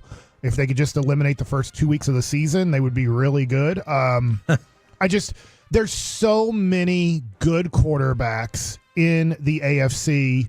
Even in their division, they still have Herbert. And I know he stunk in the playoffs, but he did make the playoffs too, along with Denver. He's a little bit older, but not much older because Bo Nix is 24, right? Yes, he is 24. So I'm not saying their future isn't bright and they can't be a playoff contender for Bo Nix's career. I just look at the 3 major, and I'll say 4 major quarterbacks, adding in Joe Burrow, who didn't make the playoffs. How are they supposed to overcome those teams on a consistent basis? That is an excellent question. You might think this question is a little bit unfair. I'll throw it out nonetheless. NFL overreaction or reality, the Vikings were frauds all along. I think that's too strong. Okay. I think that they can win 10 to 12 games next year. I think 14-3. Are they going to repeat 14-3? Probably not. They probably weren't a 14-3 team. So to your point, yes, it's probably too strongly worded frauds, because I think they can make the playoffs next year. A fraud would be, hey, how did they do this? And they're going to go back to a 6-win team next year. I got you. I don't think that. I think they can win 10 or 12 games next year. I think they're going to go with a rookie or a guy making his first year as a quarterback in McCarthy coming back from injury. But I think they're a good team, but McCarthy's going to have to be maybe more than I think he is. I'll respectfully disagree with Mike. Kevin O'Connell, their head coach, tricked everybody into thinking Sam Darnold was a good quarterback. Right. And now he's going to get paid by probably some bum team that's not good enough to overcome the fact that he's a bad quarterback. And Mike, I think, threw out like a $43 million. I think it was him, $43 million, something. But he's going to end up making way too much based on what he did this year, when it turns out he wasn't actually good the entire time. Okay. The defense did carry that team, though. Now, I'm going to stick with the theme of quarterbacks right here. NFL overreaction or reality? Bryce Young will and should be the Panthers starting quarterback next season. Because this one seems like it's gone yes, no, back to yes. Yes, what's their other option? And he's going to lose 12 to 14 games next year. Okay. And then they can get maybe their quarterback the next year. This was, unfortunately, a major mistake. I didn't know Bryce Young was going to be this bad. And then when it looked like he was turning it around, I watched him play against the Cowboys, and he looked pathetic again. I just don't think there are a few people that have been able to overcome size. He's not going to be one of them. He's just too little to be a successful NFL quarterback. I agree on the yes part of it. The Carolina has to be better. They have to get better at everything, too. Yes. They still have to get better in so many different areas. And it'll be unfortunate if they also still have to get better at quarterback, too, in order to get better. But Okay. he will be starting for them next year. NFL overreaction or reality? And, Harbaugh actually came out and said, hey, we kind of let him down. So I'm just going to throw this out there. Don't blame Justin Herbert. The Chargers need more offensive weapons. So multiple people texted this in on Monday when we talked about, hey, is Justin Herbert going to get the same kind of heat? I stand by potentially both things could be true. He still threw as many interceptions as he did the entire regular season, if you don't count the one that wasn't really his fault. He still did that. Yeah, Quentin Johnston is Chris Chambers for me. Yeah. I don't know if I can rely on him, but he's got all this talent. You're like, it's off the charts. And then you're like, but man, I can't rely on him. And then Ladd McConkey's a fantastic option. He has been really good. I'm interested to know where their running back world is, because they basically said to the Ravens, let us have your often injured running backs, and we'll see how we can use them and incorporate them into it. Do they feel like that's something to add to it? Their offensive line is stout, dude. They have a big old offensive line for the future. Rashawn Slater, Alt. They have some big-time players on that line, so I'm very interested to see a good offensive line, where that thing goes. But I don't know if he has all the physical tools for it. I don't know if he has the mind for the quarterback position, and that's something that I have yet to be he has yet to prove anybody wrong on that so far. But they do need better offensive weapons. My answer was both can be true. He's a disappointment. It doesn't look like he's going to really figure it out to get onto that elite status. He has all the talent in the world. You love the body. Yeah. But they do need more talent. I don't know how. It'll help. I just don't know how much, because Justin Herbert is really good at effing things up when you're like, hey, what the crap, dude? Yeah. And he enters that I think Jordan Love is better. He has that. I call it because in my lifetime, I go with Brett Favre. He has that Brett Favre gene in him that he cannot understand risk and reward. And Tony Romo had it too. It's just like, dude, what the crap were you thinking there? Do you understand where we're at on the field? Do you understand where we're at game time? And he's like, no, I have no clue how to understand that. Yeah. And that's Russell Westbrook in the NBA. This one hurts me, but I think the question needs to be asked. NFL overreaction or reality. Mike Tomlin's regular season success is overrated if he just keeps losing early in the playoffs. So he's had 18 straight 18 straight non-losing seasons as Pittsburgh's head coach. I think he's great, but I want to throw the question out there. I agree with that. I also agree with the concept that maybe it's not all his fault, that his roster isn't quite good enough and he's making it better. Because I do think he is a very good coach. The quarterback position was kind of, since Ben Roethlisberger, it's been floundering all over the place. So I think that's a reality that will continue to happen if he doesn't win beyond the first round. And he has a hand. Doesn't he have a hand in the talent and the roster? Or is he just like, nope, y'all get me players, I'll coach team? And if that's the case, then they got a lot of other problems there. Let's look at Mike Tomlin's career, and this is going to be really tough. You had Peyton Manning in Indianapolis and in Denver. You had Tom Brady for the most part in New England, and now let's just assume Kansas City wins. 7 years in a row they're in the AFC Championship game. Everybody's effed in that conference because of Manning, Brady, and Mahomes. Fine. Get rid of them.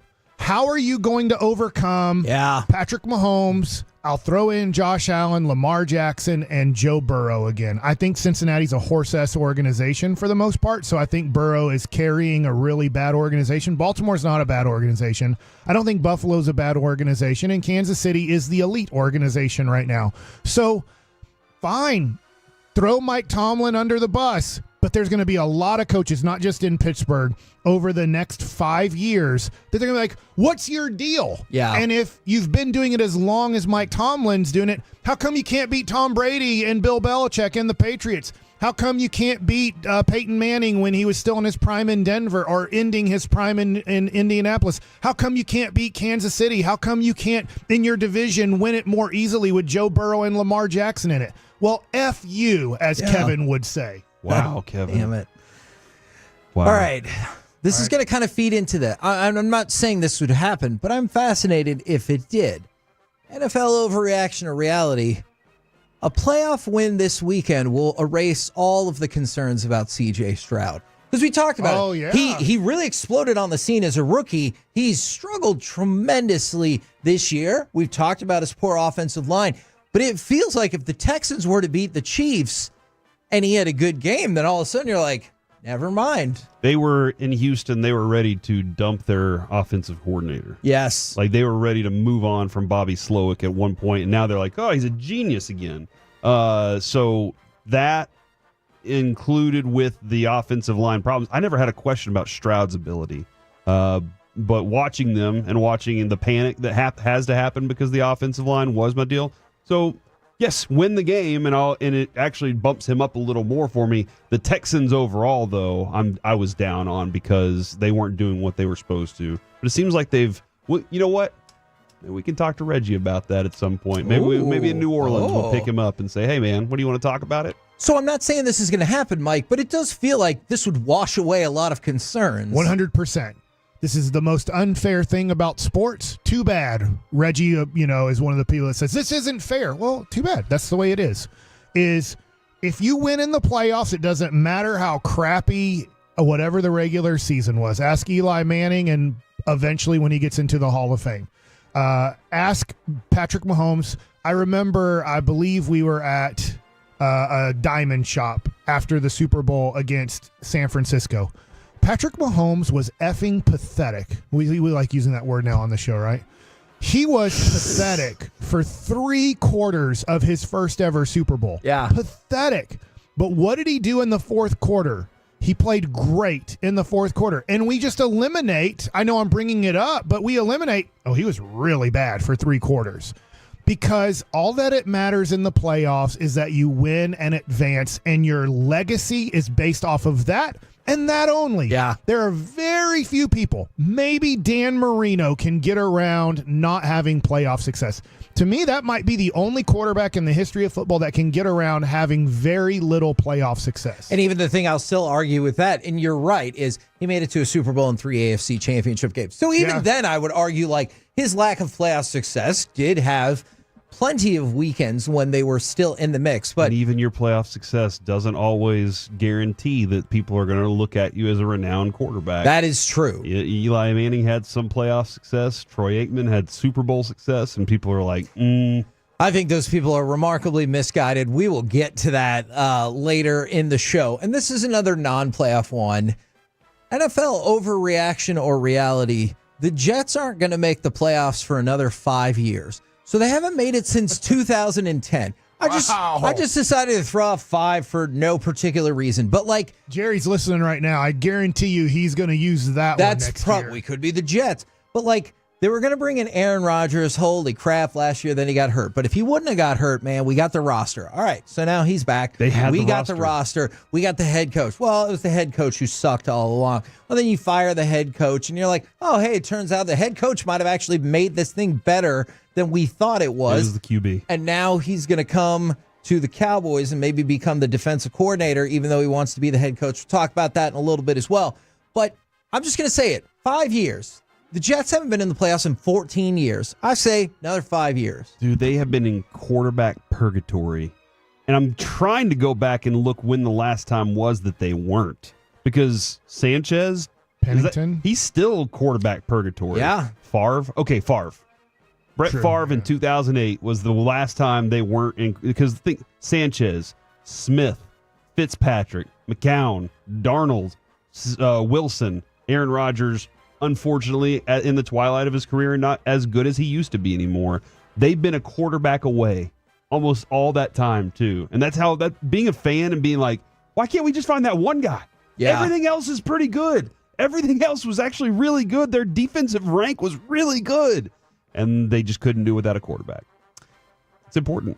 So I say 5 years. I'm just going to, for no particular reason, I'm like, you know what? 5 more years. I mean, I wouldn't want to put I'd need odds on that because that's a tough one. But you know. could see how I would just be like, But I'm with you. Well, the Jets are bad. If you're going to say that, I mean, looking at their history, if you're going to say that Jerry Jones is the piece that you're like, that's the one I can blame, I can look at the history of it, Woody Johnson's still there. Yeah. And so, like, you can just point to that and go, as long as he's still there, that's going to be problematic for them. I know we're out of time, but I guess that is a good point, and this is where Jerry is right.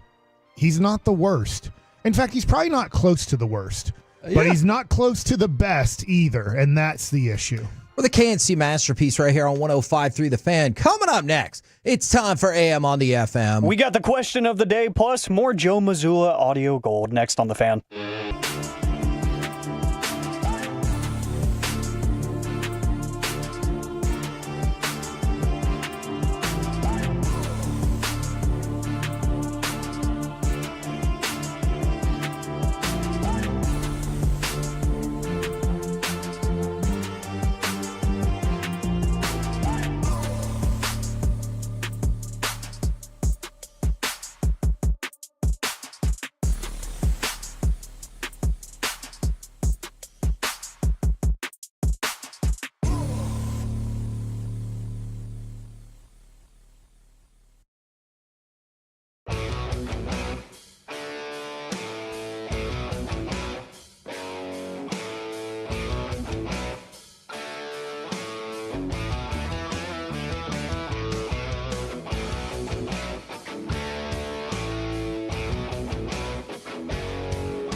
true that you've got to forget something else to remember that Uber Eats has groceries? No, that's absurd. Hey, remember when you used to be a, what was it, Pepper Lady? Pepper Lady? Wasn't it Cinnamon Sisters? Hazel Babes. Saffron Squad? Nutmeg Maidens? Pre-curb? No. Nutmeg Maidens. I just said that. Was it Spice Girls? Doesn't sound right. Was it Saffron Squad?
This segment of the KNC Masterpiece is brought to you by the personal injury lawyers Frankel and Frankel. If you've been injured in a car or truck wreck, call Frankel first 214 or 817-333-3333. With Frankel and Frankel, there is never an out-of-pocket cost. They only get paid when you win. Frankel and Frankel, the go-to car and truck wreck attorneys in Dallas. KNC Masterpiece back here on 105 through the fan. If you missed it earlier in the show, the Cowboys have officially requested to interview Kellen Moore for the head coaching spot. We already talked about how they're going to interview Robert Saleh, so go ahead and put those up there. And then Ian Rappaport rapported, I believe it was him, that he believes, or there's belief out there, that Dion would take the Cowboys job if offered. Right now, it's time for this. What does this button do? Please, please, do not push the button. You have no idea what it... Alec, you be quiet. Alec, that was awful.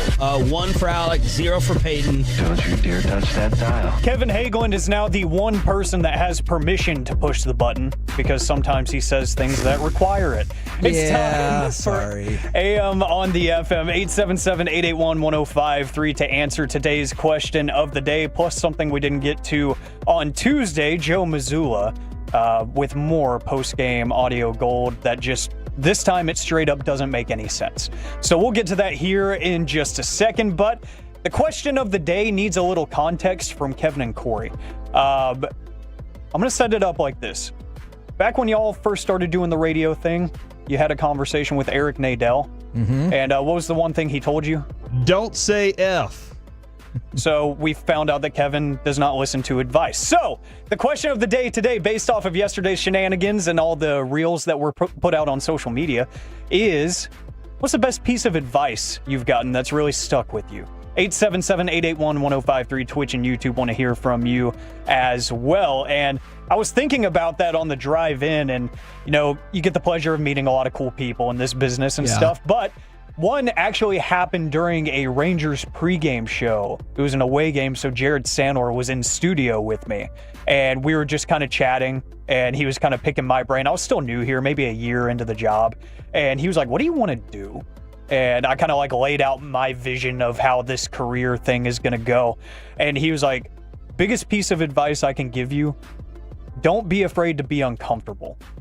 He's like, try things, do things that you don't think suit you because you never know how it might go for you and where it might take you. So he's like, if that includes moving to a different market or trying a different role at the station or whatever, he was like, just don't be afraid to be uncomfortable because sometimes you might actually like where it takes you.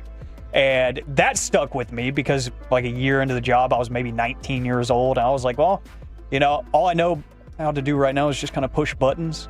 That's about it. So whenever you start getting offered these other things, you start saying yes because you have that in the back of your head. Like, even though that doesn't sound like what I want to do or whatever, it might pay off in the end. So I said yes to helping out the late great TNP, Ted Nichols Payne, doing G-Bag remotes at the FC Dallas Stadium. Like, I was pushing the buttons back then right out of COVID, you know, because we didn't have enough engineers on hand because everybody was trying to get back out in the world again and do remote broadcasts and stuff. So I was helping out doing that stuff, and it all culminates into, you know, a Monday through Friday gig. So I think that's the biggest piece of advice that I got in the past few years that stuck with me.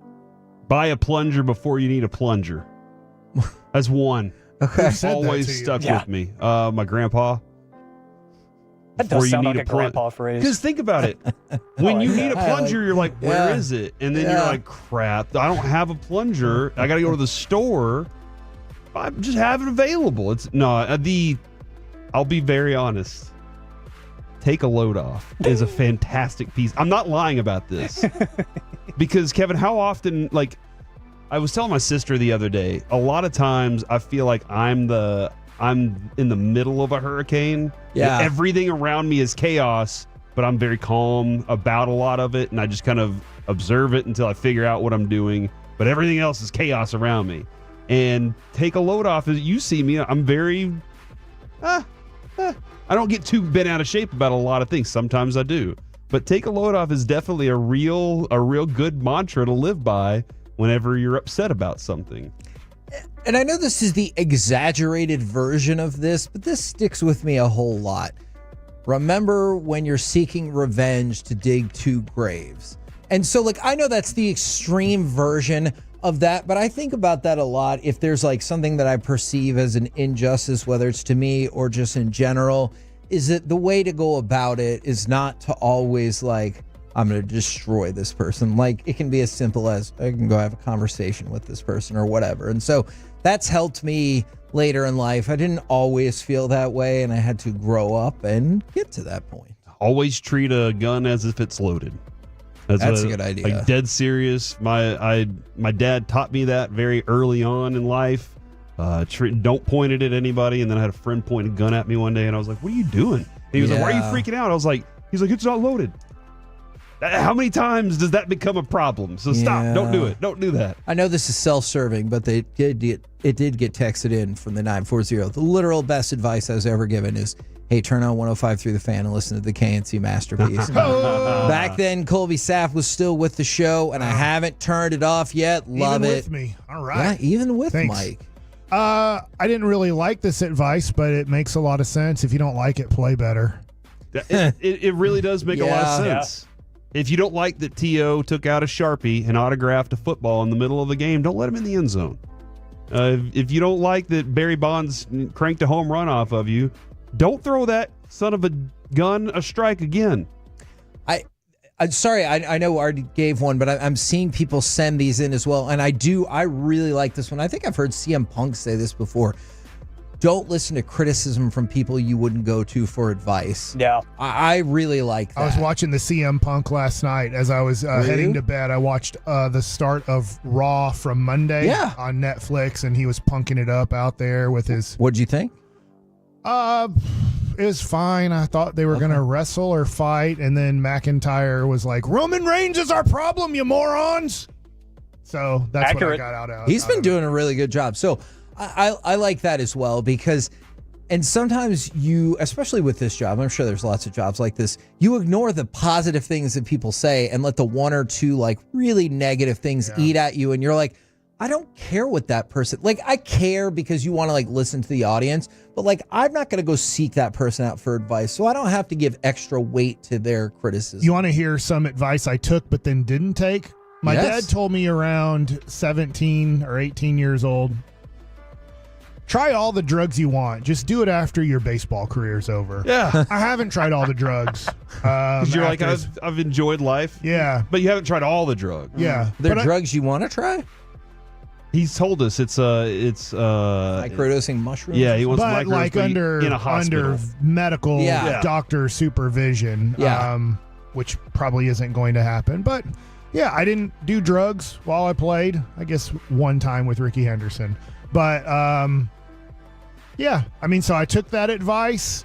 And I think probably because he played in an era in the 70s where cocaine and some other drugs were maybe prevalent in the sport. And so luckily I never messed with stuff like that. Luck favors the prepared. Like if you're prepared for an opportunity, you know, that you're more likely to catch the luck that comes along with it. I'm lucky to have this job. I was also prepared to get this job. You know, we worked hard to get to that point, but I do feel lucky every day that I got this job. And somebody's probably out there sitting there going, I could do what he does. I could do what he does. And that's fine. Maybe. I also worked really hard to get to that point. From the, you know what? Sorry if this is taking up too much time, Alec. That came to mind when we first started and took over for Rage. So I guess not when we first started, but we've been doing this for like 2 years part-time. And there's people like, you guys are nobodies. You'll never make it. And I was reading that, and it kind of occurred to me. I was like, you don't know anything about me. Like, you don't know that I've been working 2 jobs for the better part of 2 years to make this happen. You don't know that I worked 49 consecutive days and took the 50th day off because, like, I just can't. Like, you don't know anything about me. And so, like, that was super helpful when I was like, I get it. People throw out their comments or whatever. And I do like this. Better to have it and not need it than to need it and not have it. Like that comes to play with this job a lot. I'm sure it comes to play with The a plunger. lot. Yes, the plunger as well. That's a great piece of advice from the text. I like this one from the 561. You are the company you keep. That's a good one. So basically just like surround yourself with the people that you want to take stuff away from, because like you learn that a lot, especially whenever you're around the same people a lot. You pick up on those tendencies and stuff. And like, you know, anytime we have a new hire come through, I'm training people up, I'm like, look, you're going to interact with a lot of people here. You don't have to take everything I say. Take pieces from everybody, mold it into your own form. Don't try to be someone else, because the second you try to do that, you're going to pick up all the imperfections as well. And then you're just going to have one reason to point it at. You can't be your own individual person and back up your own mistakes. I like that. And that's never a good thing. And another good piece of advice is just, if you screw up, own it. You know, Yeah. that's just universal in life. I know that was the first thing that Tim Collins told me whenever he said you got the job back in 2020 now. It's been almost 5 years on the day. And he was like, if you screw up, just own up to it and move on. And don't do it again. I think about that with steroids all the time. Like Andy Pettit 100% did steroids, got caught, lied about it, and said, oh, that's the only time I did it. And then he got caught again, and he was like, hey, I'm sorry about that. You know what? And people seem to give him a pass for it, whereas the people are like, I didn't do that. They're like, guilty. Because he seemed like a nice guy about Yeah. it all. You know, seemed like he was trying to take care of things for it. Let's see. The Boston Celtics played the Pelicans over the weekend. And there was, won? It's the Celtics. You got to figure the Celtics. Yeah. Just my guess would That's be. just my safe Not guess. the But Mavs. there was like some sort of weird 5-second violation called against the Celtics that didn't make any sense to anyone. So a reporter decided to ask Celtics head coach Joe Mazzulla about it and didn't necessarily get anywhere. Joe, what did you see in the 5-second violation? Yep. What did you see on it? Like, was Yes. this, you saw it was 5 seconds? Sure. Okay, like, Sure. you had a timeout. Like, that's why you saved 2 timeouts. Like, should Derek have called a timeout, or what kind of should have happened there? And that's how it ended. I hate that. There was nothing after that. Again, I good love it for and that I hate reporter for being prepared. He's like, I'm not going to get a real answer. I got to be prepared to fight back. And you also have to know who you're talking to there. That's true. Like, I had a very similar thing happen with Jacques Reeves. It was my fault. I accidentally called him Nate, who he was drafted around the same time as. That was on me. So the next 7 questions were answers. And I was like, they were good questions, too. Yeah. And then I finally said, when are you going to get an interception? He was like, I'm trying, man. And that's when I was like, all right, now let's have a good conversation here. That's amazing. And that's my time. There you go. AM on the FM right here on 105.3 The Fan. Coming up next, it's time for Gridiron Gravy. Is NFL home field advantage overrated? Let's do it next right here on The Fan.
Uber Eats has Lola V products? I gotta remember that. Well, you know, they say in order to remember something, you have to forget something else. Okay, now that is a very cute haircut. That's like a little shag. I've never seen it before. Well, I mean, of course you have. It's the Rachel. Oh, is that your name? No, I mean like your name. No, I'm Jen.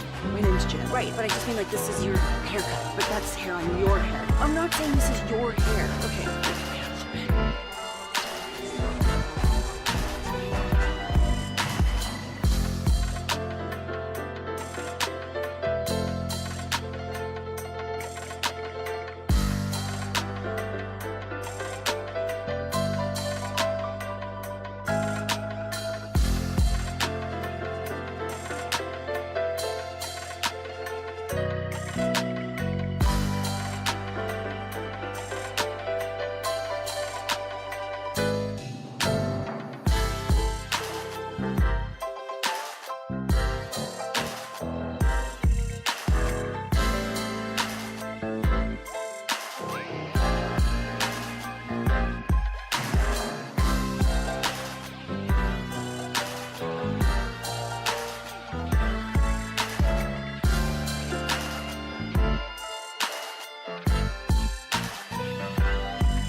true, but you've got to forget something else to remember that Uber Eats has groceries. No, that's absurd.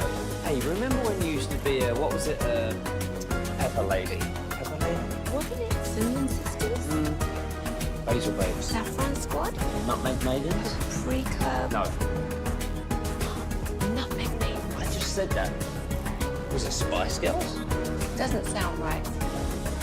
Was it Saffron Squad?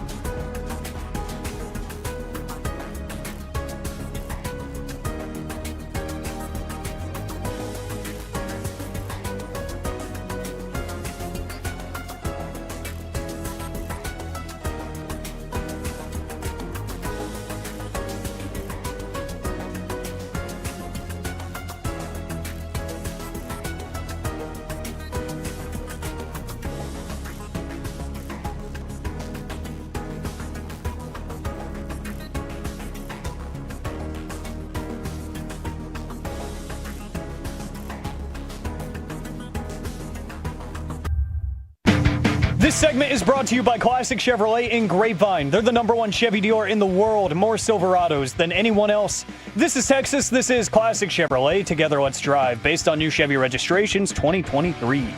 KNC Masterpiece right here on 105.3 The Fan right now. It's time to go around the entire NFL and dip into some gridiron gravy. Here we go. And I want to start with this question. This is based on a Fox Sports article I was reading, and I was like, So they said the 5 toughest places to play in the NFL. And their answers were the Ravens, Lions, Eagles, Bills, and Chiefs, which led me to this question. Is home field advantage overrated? Because aren't those just the best 5 teams? Or like, I thought Seattle should be there, right? Yeah, or aren't those just 5 of what have been the best teams all year long? I feel like we think Baltimore and Buffalo are on pretty even footing. The game is in Buffalo. Baltimore. It's cold AF, though. Yeah, it's true. As you would say. But Baltimore is actually favored.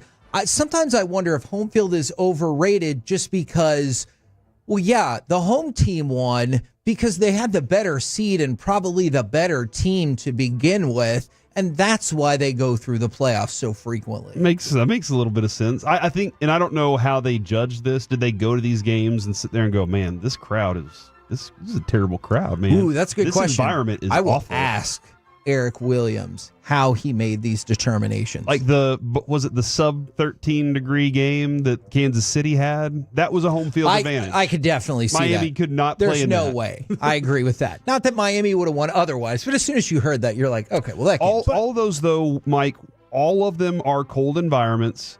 And the Lions, even though it's indoors, that is a difficult facility to play in. That's a loud group. I like what you're saying, Kevin, and I like what you're saying too, Corey, is I feel like you have to go, was it still a good home field advantage or like a loud, tough environment to play in when they weren't that great? Kansas City had a reputation I could see that. for a long time. Seattle's had a reputation for a long time. I feel like Cleveland and Oakland, to a certain extent, used to have that reputation in the before times. So I agree with what both of you guys are saying is like, well, they're the better team. So if they have home field advantage, like it's rare that you get a Baltimore favored on the road in this situation. They're a lower seed going on the road. How are they a favorite? Because usually the better team they had the better record usually, especially once you get to this round. They're going to have the better record most likely. Somebody said in Philly you'd fear for your life. I could see that in other sports, but in football, I got my helmet. I got my pads on. Bring it on. Oh, as a player? Yeah. Like as a fan. I don't know. I've always been curious, and Mike, I'm hoping you can help us out with this again. They do say, though, driving up, it's eggs every time. Like, it's always, they're trying to get in your head on the bus. Okay, so then how much, if ever, did that pregame environment, did it ever psych you out or impact you whatsoever? I'm really asking because I don't want to discount that because I'm sure for some athletes it does. Yes.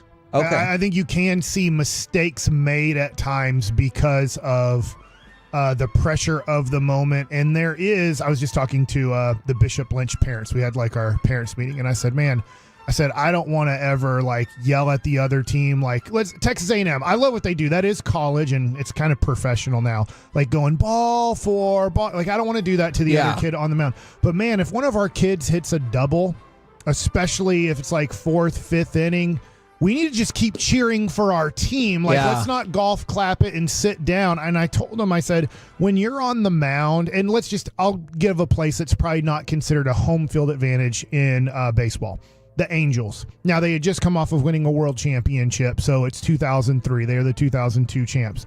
Man, I remember how loud it can get in certain environments. One of those I just, for some reason, remember, I was like, dang, like, they're not sitting down, are they? Because I'd given up a double to somebody, and then I'm facing the next hitter, and you can kind of feel the energy and the crowd trying to will the other team. So you're just like in your head going, stay focused, stay in the moment. So I'm not saying I did or didn't in that time, but yes, it can get to you. So you're in 3rd down. I've never been a quarterback. I've never been a wide receiver, but all of a sudden you can't hear your quarterback and you're trying to work off of different keys and different tells and all kinds of stuff like that. So I do think, yes, as a player, it can negatively affect you. It can positively affect you, because if you can get into a place where you know it's going to be crazy and you get off to like a 7 or 10-0 lead and that place is quiet, I think it works in your favor. Yeah. But I mean, also smart fan bases are important. The ones that know the Rangers fan base. You got to know when to cheer. Right. They don't understand. I even told the Bishop Lynch, I said, like, even Texas Ranger fans do not understand.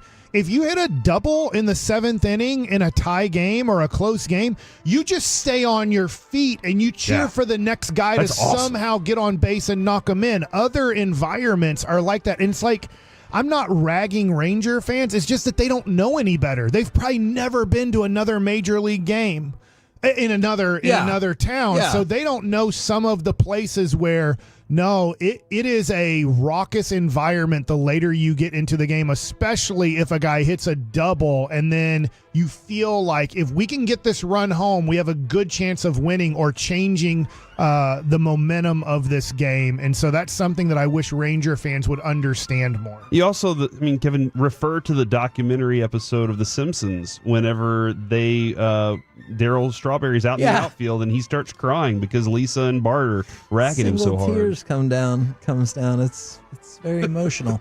All right, let's talk about Josh Allen. A couple things about Josh Allen. I forgot who posted this. It might have been Dove Kleiman or whoever runs that account.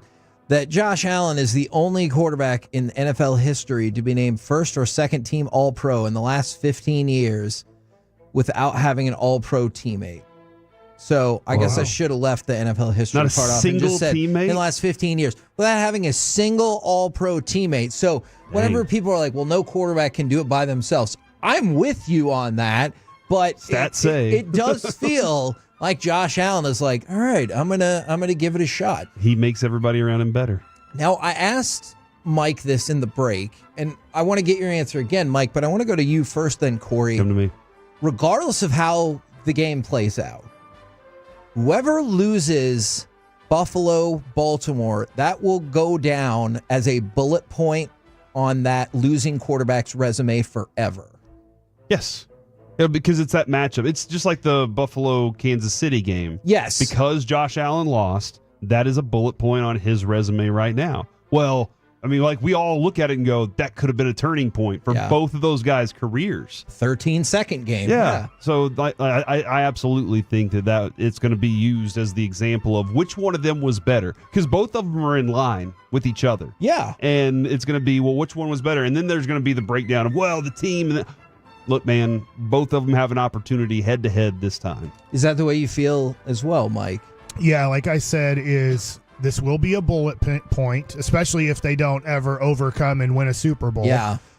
And the problem is, if the person, whoever wins this game, that doesn't become a resume check mark because all they've made it is into the AFC Championship game. And if I start asking you about how many times any quarterback, how many times did Mark Brunell make a championship game? I don't know.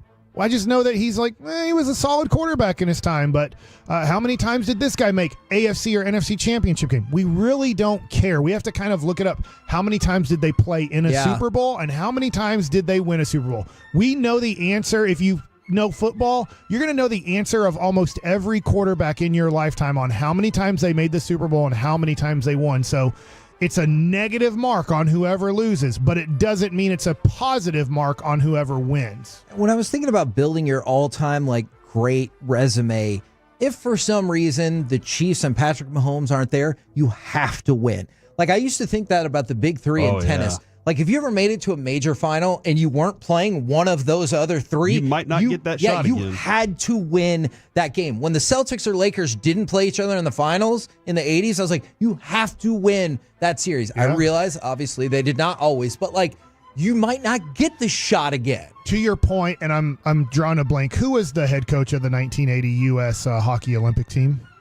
Oh, my God. I want to say Kurt Russell. I know that's not right. I feel really bad. Actor, right? I can. Oh, my gosh. Gavin Spittle's going to be so mad. When he told the guys after they beat Russia, and they're like... Herb Brooks. Herb Brooks. Thank you so much.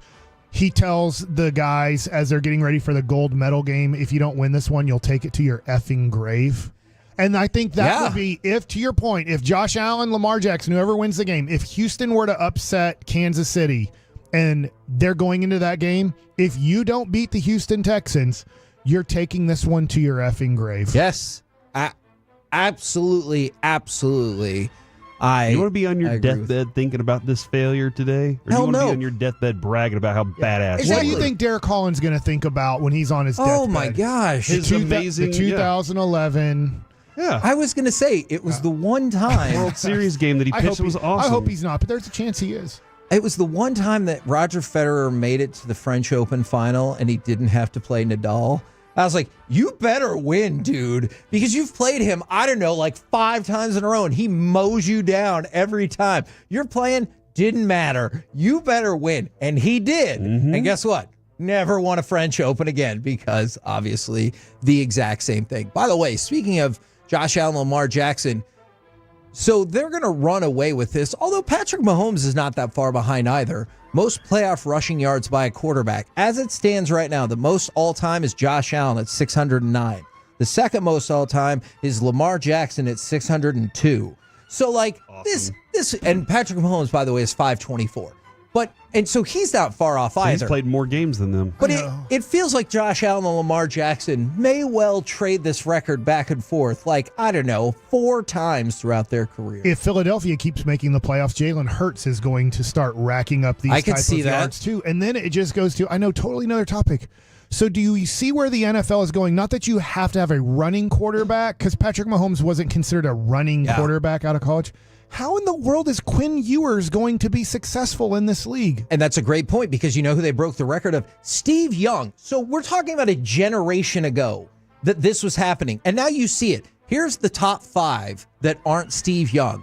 Patrick Mahomes, Russell Wilson, Lamar Jackson, and Josh Allen. So all people that are literally still playing right now and all made the playoffs. Wow.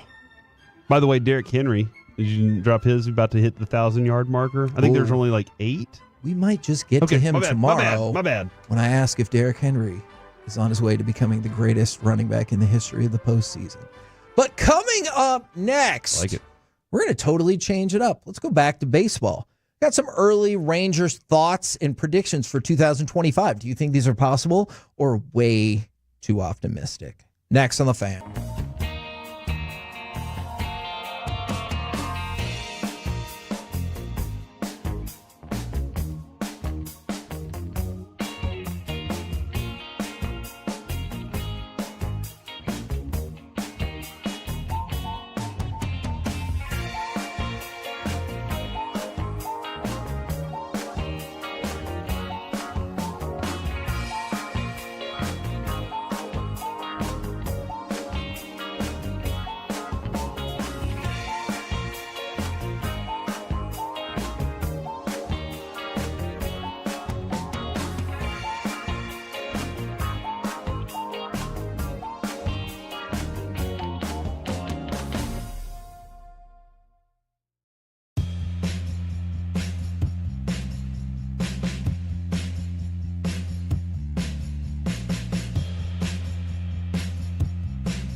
Uber Eats has Lola V products? I gotta remember that. Well, you know, they say in order to remember something, you have to forget something else. Okay, now that is a very cute haircut. That's like a little shag. I've never seen it before. Well, I mean, of course you have. It's the Rachel. Oh, is that your name? No, I mean like your name. No, I'm Jen. My name's Jen. Right, but I just mean like this is your haircut. But that's hair on your head. I'm not saying this is your hair. Okay, freak me out.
You're about to be masterpieced, KNC style, right here on 105.3 The Fan. KNC Masterpiece right here on 105.3 The Fan. Corey, I hope you're going to allow this. Shout out Friday. It's not till tomorrow. Today's Thursday. I'm glad we're bringing a ray of sunshine to this person from the 682. Hey, guys, I just got fired. You guys are making that a little softer to take. Like today? Like they said just now, like today. Like you got fired, got in the car, texted our show. Yes. Well, is that they how it said they've been happened? listening to the show, so maybe we've made them feel better throughout the day. So it was maybe earlier this morning, like around Sean and RJ time. So now you're associating bad feelings with Sean and RJ. I get that. That happens sometimes. I feel that way sometimes too. Okay. All right. So listen, man. I'm just kidding. Every time this has revealed itself to me every time. Every time a door closes, another one does open. That every time it's happened in my life, something new has come up and I've liked it a little bit more. So hopefully you got something that's going to pop up your way, but just keep at it, man. So I wanted to talk about the Rangers here for a variety of reasons. First of all, pitchers and catchers report in 27 days, if you want to get hyped about that. And then the entire squad will be there for spring training in 32 days. And I think we'll be there a week after for all your coverage right here on The Fan. Yeah, the last week of February. There you go. Is when we'll be there. So I'm not supposed to say that. I don't know. You're staring at me like I'm not supposed to say that. I was just I don't know. I was just staring at you. Oh, yeah. I was like, you're fine. I was just giving you a look. So Evan Grant wrote something that I was like, I bought in on every bit of it. But then I also thought, I was born and raised in the Metroplex, and I love the Rangers. So I might not be the most objective person. But he was running through, every team seems to take a tour, or every player seems to take a tour through the Metroplex before they pass on the Rangers. And like, Roki Sasaki is just the latest that's like, oh yeah, I'll take a look. David Cohn, Yeah. Randy Johnson, Roger Clemens. Yes. Alex Rodriguez. He actually did stay for a minute. And so and then said, send me somewhere else. Evan Grant, he threw these things down. And like, I don't disagree with any of these, but is this too optimistic of a way to look at the franchise then? He says, has the second shiniest World Series trophy, behind only, of course, the Dodgers, because they won this last year. Gotcha. Has a chief baseball executive who may not say all of the words, but speaks the exact same language as the direction baseball is going, because Chris Young has been through all this before. We talked about it. At one point, people speculated if he could be the next commissioner. You have a Hall of Fame manager who has won more World Series than any active player in the game. You have in your residency, if you're a pitcher, somebody who you can study the pitching dynamics of in Jacob deGrom, and everything else in Nathan Eovaldi because he is there to help. You have a decent long-term pitching out prospects with Kumar Rocker and Alejandro Rosario, who are both ranked among MLB's top 100 prospects. That might sound like a boast, but it equals the pitching prospects in the top 100 for the Dodgers, Padres, and Blue Jays combined. And then you still have a brand new baseball park, which that was a weird way I said that.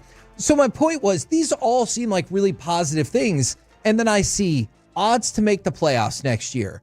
-115, yes. -115, no. So it is literally a coin flip.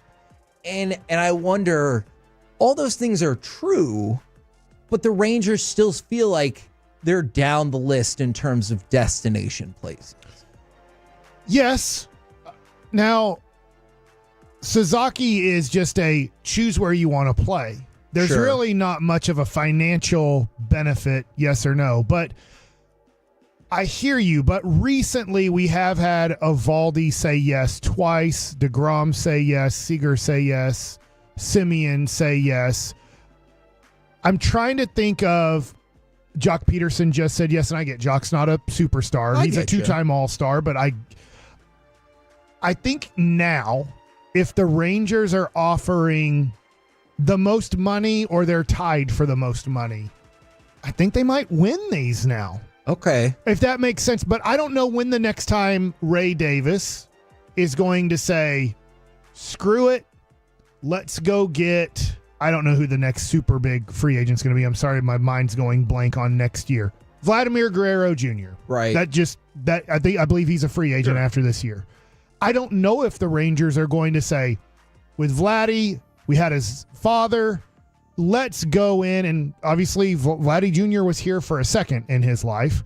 Let's offer him $40 million a year. I don't know if that's going to happen or not, but I think there would be a chance of a yes. Okay.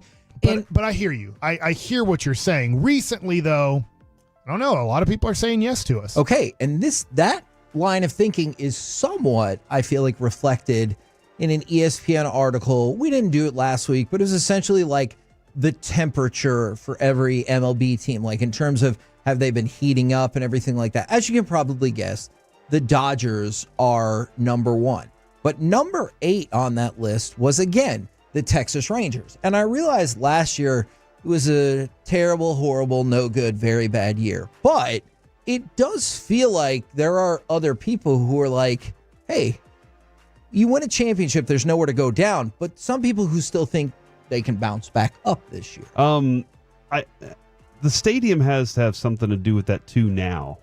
As us being children watching this team, it was always, nobody wants to play in this heat. And I wonder how much that's a good our point. time has changed now. That pitchers are looking at it going, oh, like that's I can go pitch indoors. There's no reason why, if you're a premium pitcher, why you'd want to send your client to, and I love the ballpark in Arlington, but what was the point? You better get a big time contract that you're never worried about another contract the rest of your career. Yeah.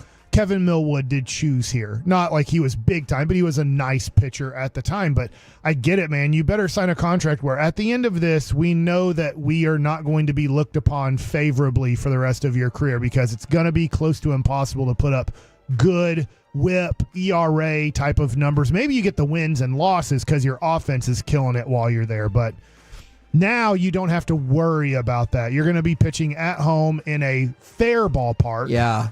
Where if you hit a homer, you hit a homer. If you don't, you don't. It's not going to be like, that ball would have been caught in 28 out of the 30 ballparks. Yeah. But here it's 5 rows deep in right field. So I do feel like, Kevin, like with the addition of quality class, cream of the crop, front office and manager, that stadium kind of helped balance and give them that opportunity to be in that area. Make sure they're at least not at a disadvantage anymore. And then Hurtado, obviously, having that barbecue. And I'm serious about this. Whataburger's there now. Yeah, and Whataburger. But seriously, Kevin, when you think about it, you go to L.A., you get done with baseball that day, or you want to stick around the city, there's stuff to do. There's a lot of things to do. Yeah. And DFW, you're kind of like, all right, what is there? And there's a Walmart near the There's park. Walmart, Mike. That's right. There is a Six Flags.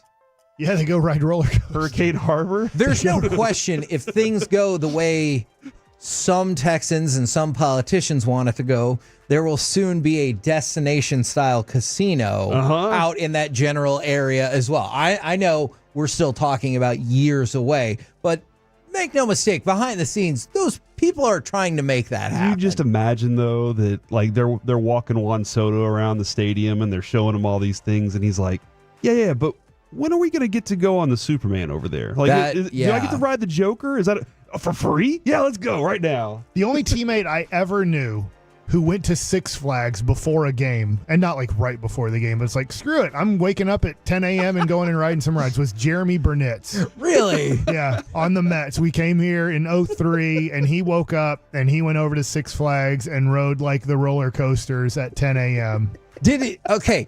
Is there, this is a tough question to ask, I know. I love it. Is there any chance you know if he had a better than or worse than game than usual that day? I have no clue. Okay, because if you were like, he hit 2 home runs that night. I will go to Baseball Reference right now and look at Jeremy Burnitz's 2003 game log when we played at Texas. It would have been amazing if like it was a really great or really terrible game for that reason. All right, to go along with this, Corey, I have very specific candidates in mind, but it could be whoever the heck you want. Do you think it's more likely that the Rangers have the American League MVP this season or the American League Cy Young this season? I'll say this is tough because both candidates are oft injured. Fair. But I'll say MVP. Okay. Because even in what would be considered a down season for Corey Seager, he was awesome. And I think he will be healthy coming into this season. Yeah. And won't be pushing it too much to be in this season, but he still has that kind of hunger to be perfect for it. So I really do think that he has that chance. If a healthy DeGrom, like, the sky's the limit. We're reaching for the stars, Kevin. And I know it feels like a long shot, but I was just looking at I couldn't help but notice the Rangers have a top 5 candidate for both. Corey Seager is 5th in the betting odds for AL MVP at 9-1. Jacob deGrom is 4th in the betting odds for AL Cy Young at 10-1. So I was like, at least the bookmakers are like, hey, I could see both of your guys being up in the mix. So I lean more towards Jacob deGrom, which is scary. I get the injury history and how they're going to possibly protect his arm, which could be tough to rack up all of the numbers you need for Cy Young. Can you tell me, you just said where Jacob deGrom is, who's ahead of him? So let's look at the competition. Care to take a guess before I tell you? Oh, crap. Garrett Cole. I can just tell you. That's a good one. Garrett Cole. Corbin Burns. There's AL. Yeah, Garrett Cole's not on the list. What? This is where I don't think there's like, maybe, I don't know. Help me out with the best pitchers right now. Eric Skubal. Yeah, okay, there we go. Garrett Crochet. I think that he has issues. This one will break your heart just a little bit. Cole Reagan. Hey, man. But do you see that competition? I'm a World Series. That's true. Skubal is coming into his own as the best left-handed starting pitcher in the game. I totally get it. He just won it. It's tough to win back-to-back Cy Youngs. At times, they expect you to do better than you did the year before. Yeah. I think Jacob deGrom, if he can stay pretty much healthy, I think people will be so excited around baseball. Besides the New York Mets, most people around baseball are like, is this awesome that Jacob deGrom's healthy and doing great? So I think he has that going for him. When I look at Corey Seager or maybe long shot Wyatt Langford to win the MVP, I know Aaron Judge. Yep. He's always going to be tough to beat. Right after him, Bobby Witt. That's going to be tough. Gunnar Henderson still around. He's 3rd, and Yordan Alvarez is 4th. Okay. I do think the competition for MVP is tougher to beat those guys than it will be for Jacob deGrom to beat the guys in front of him. Yeah. I mean, remember the year that Corey Seager was that good and still couldn't beat Shohei? You know, like he was awesome. And still wasn't good enough I to do beat think Shohei. Corey Seager would have won MVP if he wouldn't have been hurt so much. Yeah. I could see that, or if the season was like a month longer and you still know Shohei or something. Yeah. Right, because Shohei got hurt at the end of the year and couldn't pitch. But because Seager missed that kind of 30-so game stretch in mid-April to mid-May, if he would have had those games, he would have had 40 home runs. He would have had 40 doubles. He would have had so many numbers. You could have looked at it and gone, all right, Corey Seager on this team who came out of nowhere to win 90 games and did all of these things at shortstop versus Shohei, who we get it. If Shohei's completely healthy, he's going to win the this year. Yeah. National League. If you're in the National League, I don't know. Shohei ain't winning Cy Young, but he has a good chance to win MVP again. We're the KNC Masterpiece right here on 105.3 The Fan. Coming up next, let's move into the Expressway where we got that giveaway for the Dallas Open. Plus, Mike likes it. And also, how Troy Aikman has always wanted more for the Cowboys. Next on The Fan. You wouldn't know it, but most financial advisors...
Got to forget something else to remember that Uber Eats has groceries. No, that's absurd. Hey, remember when you used to be what was it, Pepper Lady? Pepper Lady? Wasn't it Singing Sisters? Basil Babes. Sapphire Squad? Nutmeg Maidens? No. Nutmeg Maidens. I just said that. Was it Spice Girls? Doesn't sound right. Was it Saffron Squad?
105.3 The Fan is presented by the On Time Experts.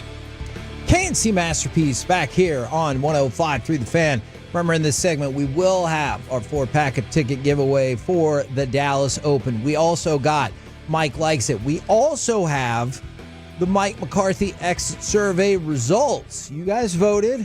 I followed what you told me to put, and we now have the results. But this spawned off of a conversation we had in our text chain this morning, and essentially it comes down to Troy Aikman has always wanted more from the Cowboys. So we have a cut here, and Barry Switzer is featured in it, talking about how different he is from Jimmy, and we can go into some discussion about what Troy wanted versus what Barry was going to do.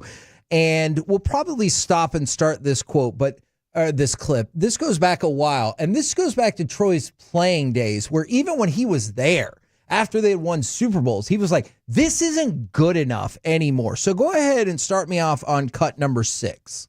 Barry Switzer had won a title, but his coaching philosophy compared to Jimmy Johnson's could not have been more different. Barry wanted to believe that at this level, that everybody was a man. I don't have a bunch of 18 to 22-year-old boys that I have to shape and mold and do things like that. You're men, so I'm going to trust you to do the right thing. Oh, we had a couple guys that you probably shouldn't give that much trust to. The classic story during that whole time, we're in Cowboys training camp. The night before, Michael Irvin had led a whole group of guys out on the town, and they all came in like at 6 a.m. And they were all hungover. And you could see it. Everybody was half sick and kind of moping around. And Switzer walks up to Aikman and says, what do you want me to do, cut Michael Irvin? And Aikman looks at him and says, no, you don't cut Michael Irvin, but you cut that guy, and that guy, and you make everybody run until they throw up in the grass. All right, right there. Wade Phillips had the same philosophy as Barry Switzer. I don't have to grow you. I don't have to treat you like a baby. Y'all are professionals. You come in here and do your work. That's what I expect of you, is I don't have to go baby you. We were spoiled by Jimmy Johnson. Because Jimmy Johnson, his philosophy was treat everybody the same differently. And that meant everybody's going to get their punishment, but Michael Irvin's special. Troy Aikman's special. Some of these guys are special. Mike, I was talking about this with you on the way up the elevator this morning. Dion does the same thing with his group, right? Travis Hunter's special. Shador is special. There are certain guys on that field that are special. Everybody else is going to get thrown under the bus unless they work harder and are better. But that's the way that was the difference. Jimmy Johnson treated all of his stars a little differently, and guys like Sherman Williams got sent home in the middle of a game because they fumbled the ball as an example to everybody else to clean their act up.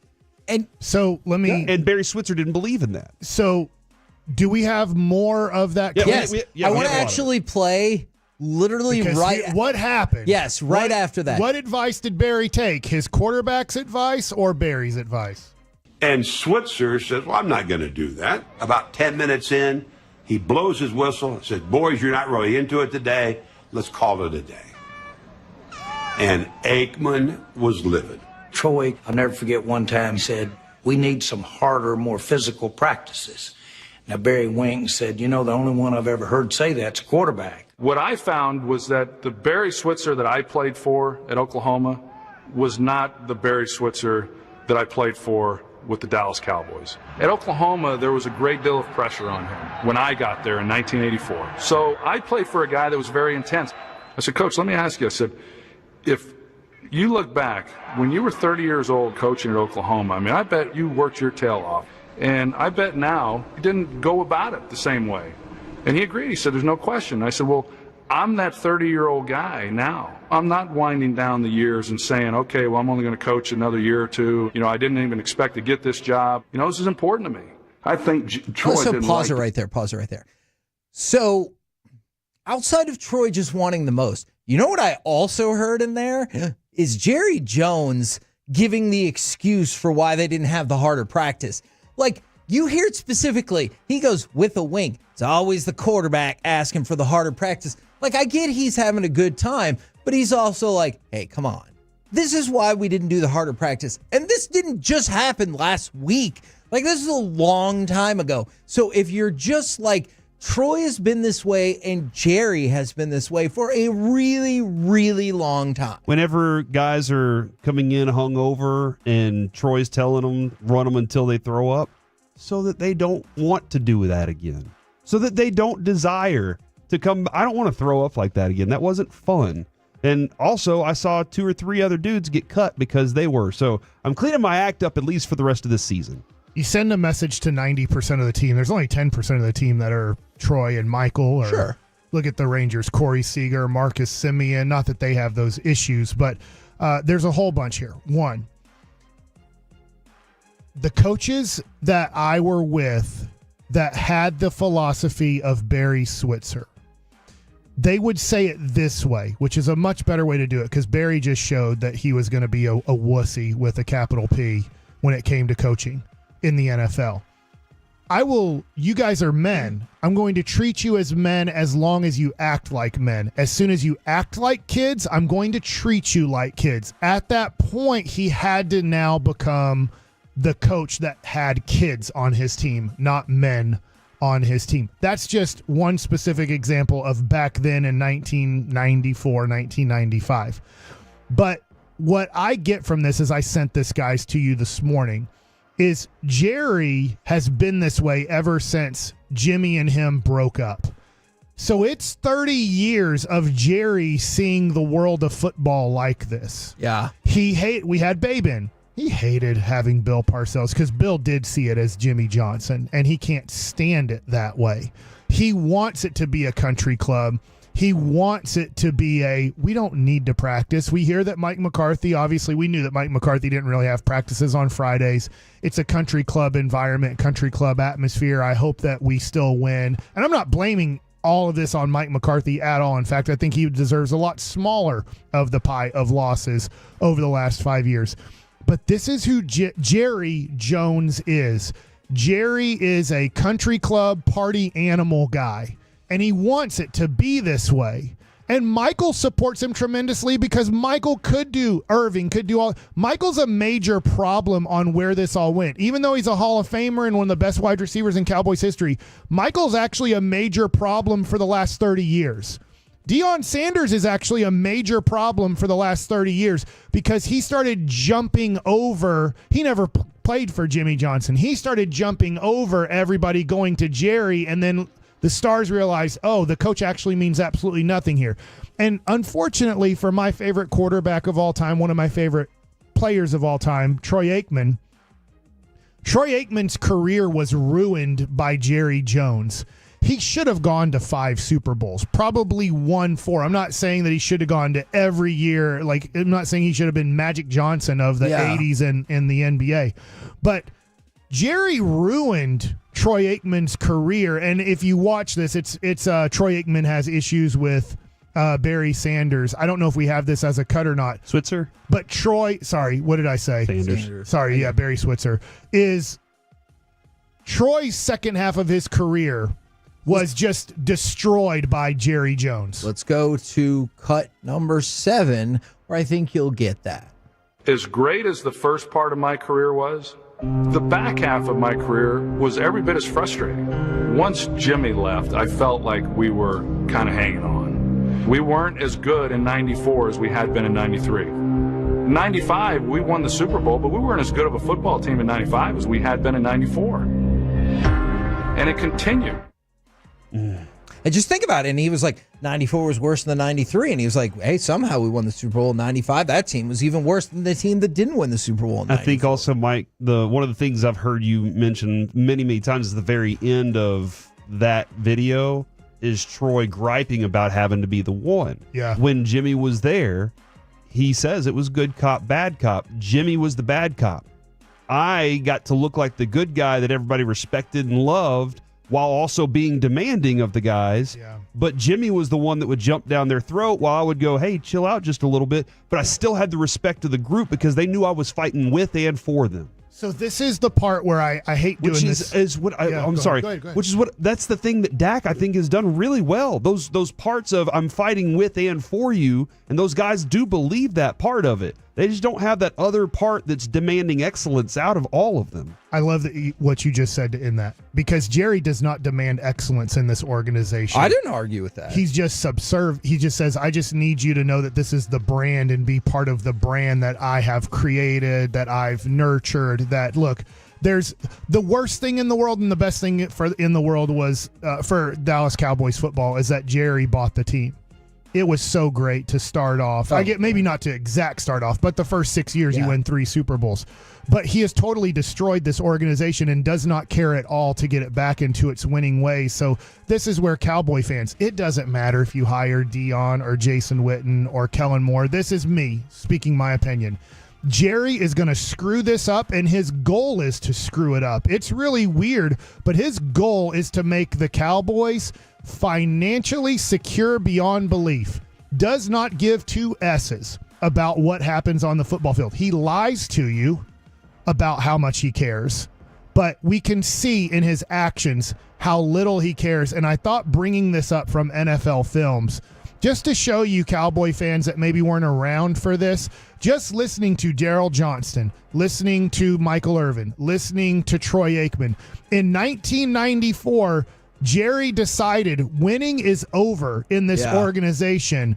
It's now the financial and the flash that the Cowboys will be about. And part of the reason, I think, for all of that is because they were no longer in the place where, as you've described, you had to win to fill the seats. Like, you had gotten to the point where, whether you think it's because of the triplets, the winning, the Jerry, all of it working together, the Cowboys were the thing. And so, like, that point, if we win, great. But let's keep being the thing. And that's what Babe kind of agreed with me on whenever we had him in the other day, when I was like, I think that's why. I'm not speaking for Troy, but having talked to a lot of those former players and how they feel and listening to things they've said publicly, they feel hurt that they built this program up to what it was, and you had a standard. They were the standard. And then whenever they were gone, it fell off from that because they did party hard. That team partied hard. They played hard. They partied hard. They did all the things. But on game day, they were showing up. Yeah, and in practice. Yeah, and in practice, Michael Irvin and Deion Sanders did demand, we're having hard practices today. They kind of stopped that. Once Jimmy left and Deion wasn't...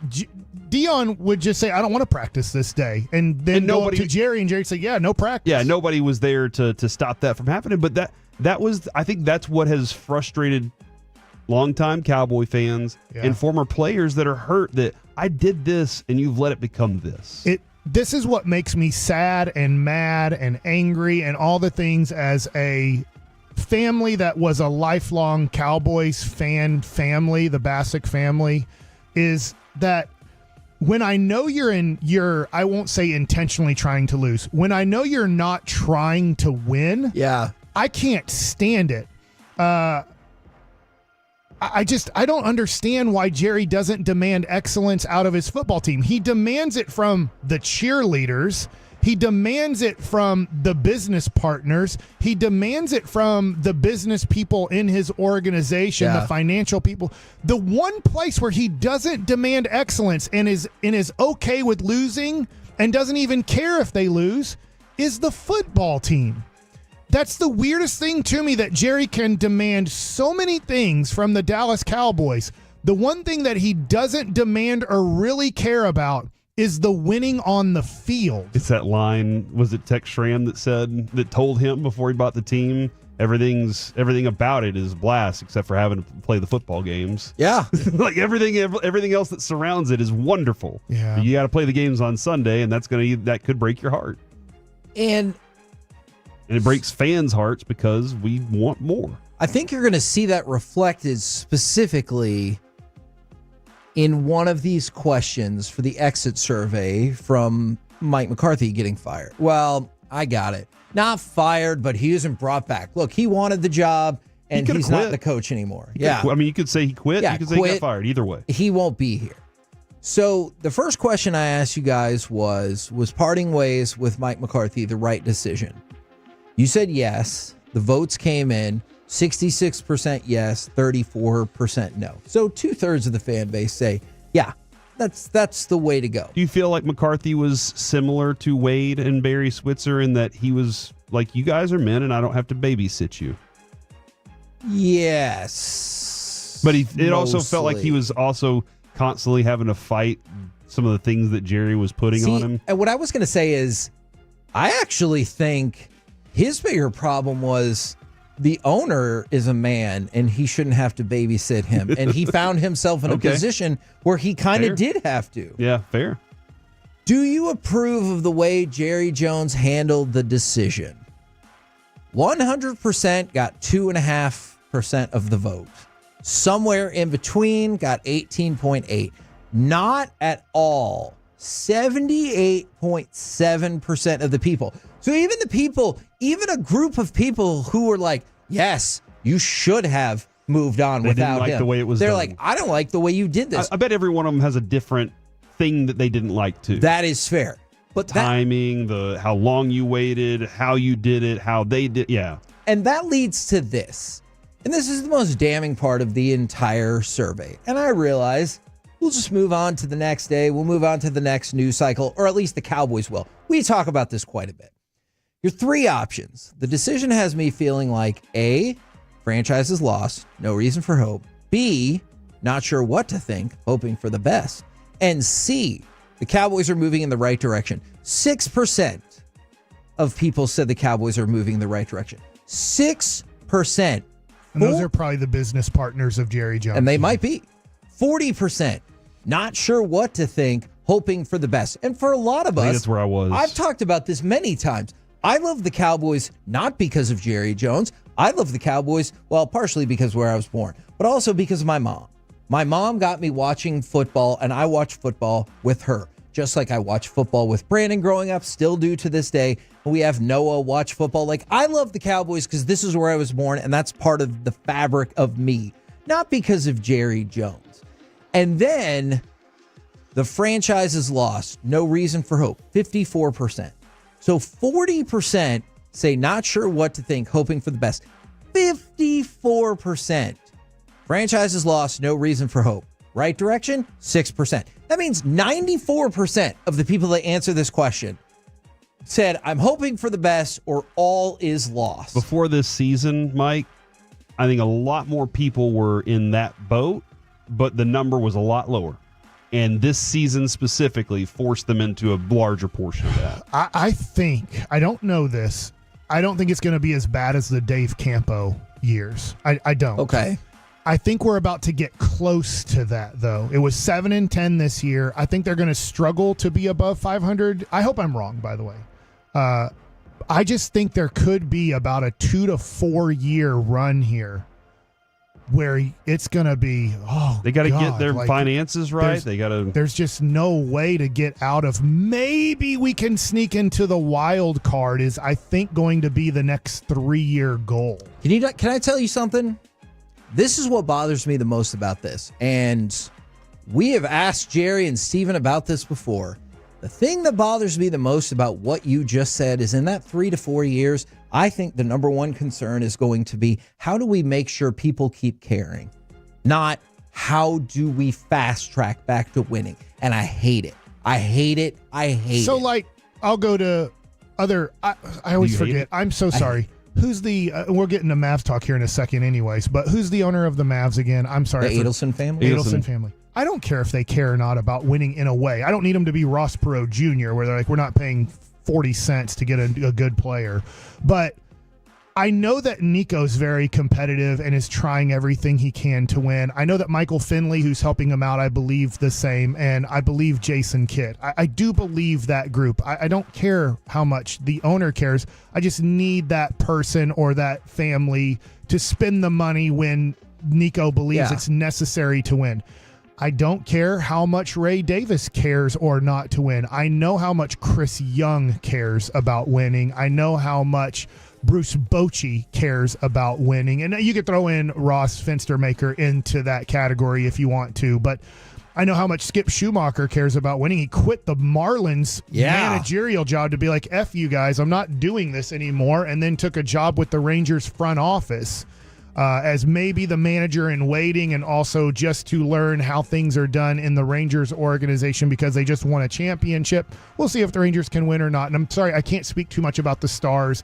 But I know that the people who are making the sports decisions. The Stars care a lot. Yes. Yeah. But the people making the sports decisions, and unfortunately, Jerry believes that he can make the sports decisions, and he's not as bad as the New York Jets. There are a dozen teams probably in the NFL that he's probably not as bad at with his Steven and Will McClay 3-pack.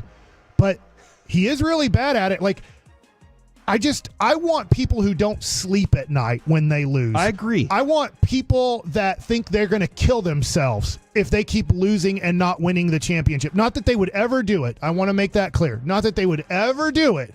But, like, it feels like death when I go under 500 for a season. It feels like death when we lose in the playoffs, and I want to do everything possible not to have that feeling again. The feeling of losing is so bad that I have to do everything possible to figure out how to win. And if after a while, I'll give Mark Cuban credit again on this, if I suck at this for about a 5-year period, maybe I'll hand it over to somebody else. And I do believe that that's how Nico got the job, is Mark Cuban realized how bad he was at running the whole basketball thing and knew he needed major help and saw, can Nico maybe help me in this or other people? But that's why I've quit the Cowboys, is I know that Jerry's not trying. That's the thing that I don't get. Why do you not care about winning football? You can lie to us on the radio or after football games. Your actions show me that you don't care that much about the football product. I get how unbelievably successful you are as an owner and making money. Congratulations. I don't give two S's about it. Yep. I don't think most Cowboy fans care. I don't. But he has set up his family for generations upon generations upon generations. Yeah, the only benefit I as a fan get from this team is wins. I don't get the financial benefit from it. You never high-five a buddy because you're like, did you see it? We're number one in Forbes again valued. Like, that doesn't happen. That won't help me pay my mortgage. Yeah. But the only benefit is the satisfaction and the enjoyment of wins. And that's where, for us fans, that's why our standard is different. I just want to say one thing. I know we're moving into Mike Likes It territory as well. From the 580, so why care about Jerry? So this is kind of like a multi-tiered question right here.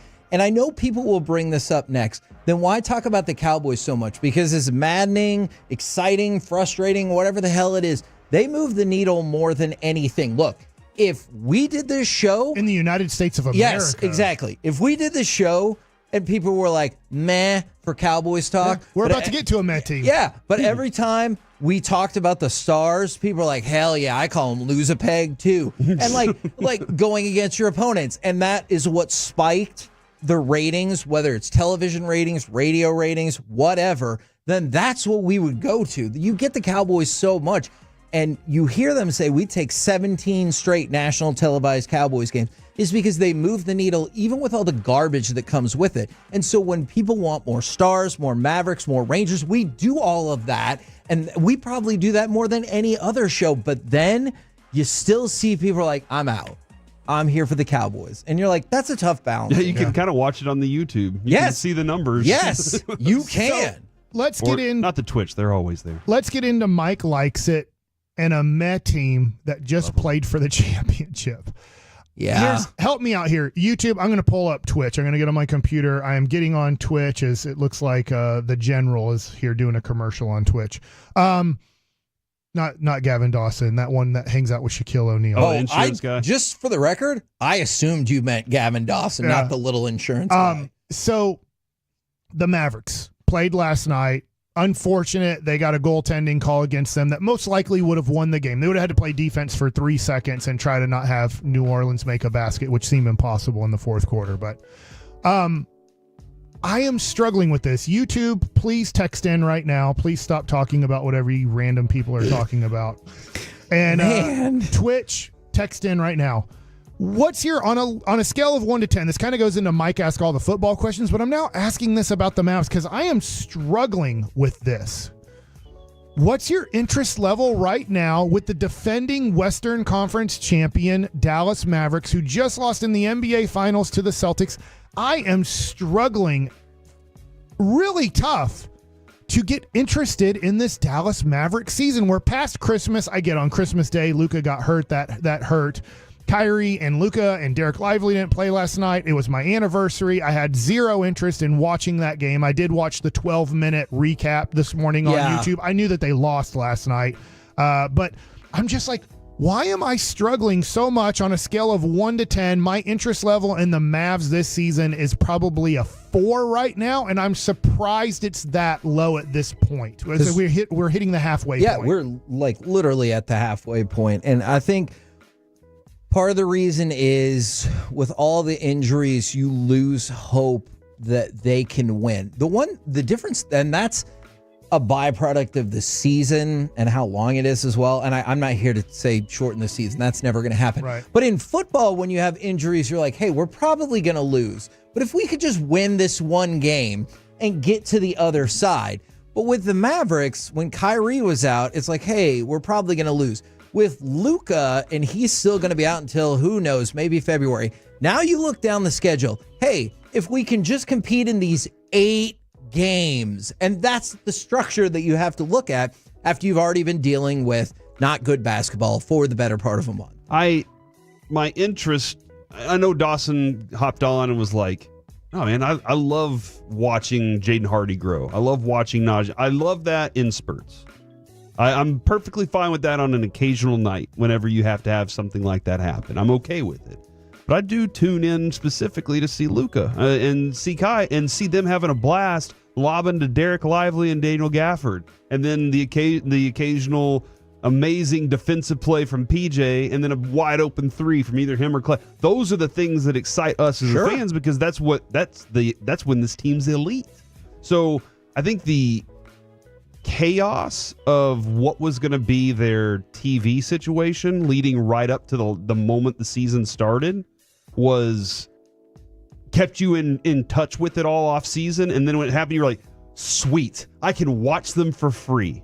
And then you watched it and then you were like, okay, there's a lot more of these games left in this season. I don't have to watch every one of these, do I? And then injuries happen. You're like, okay, I'll be back whenever they get to a playoff run. So I think the interest level, Mike, definitely is taking that hit.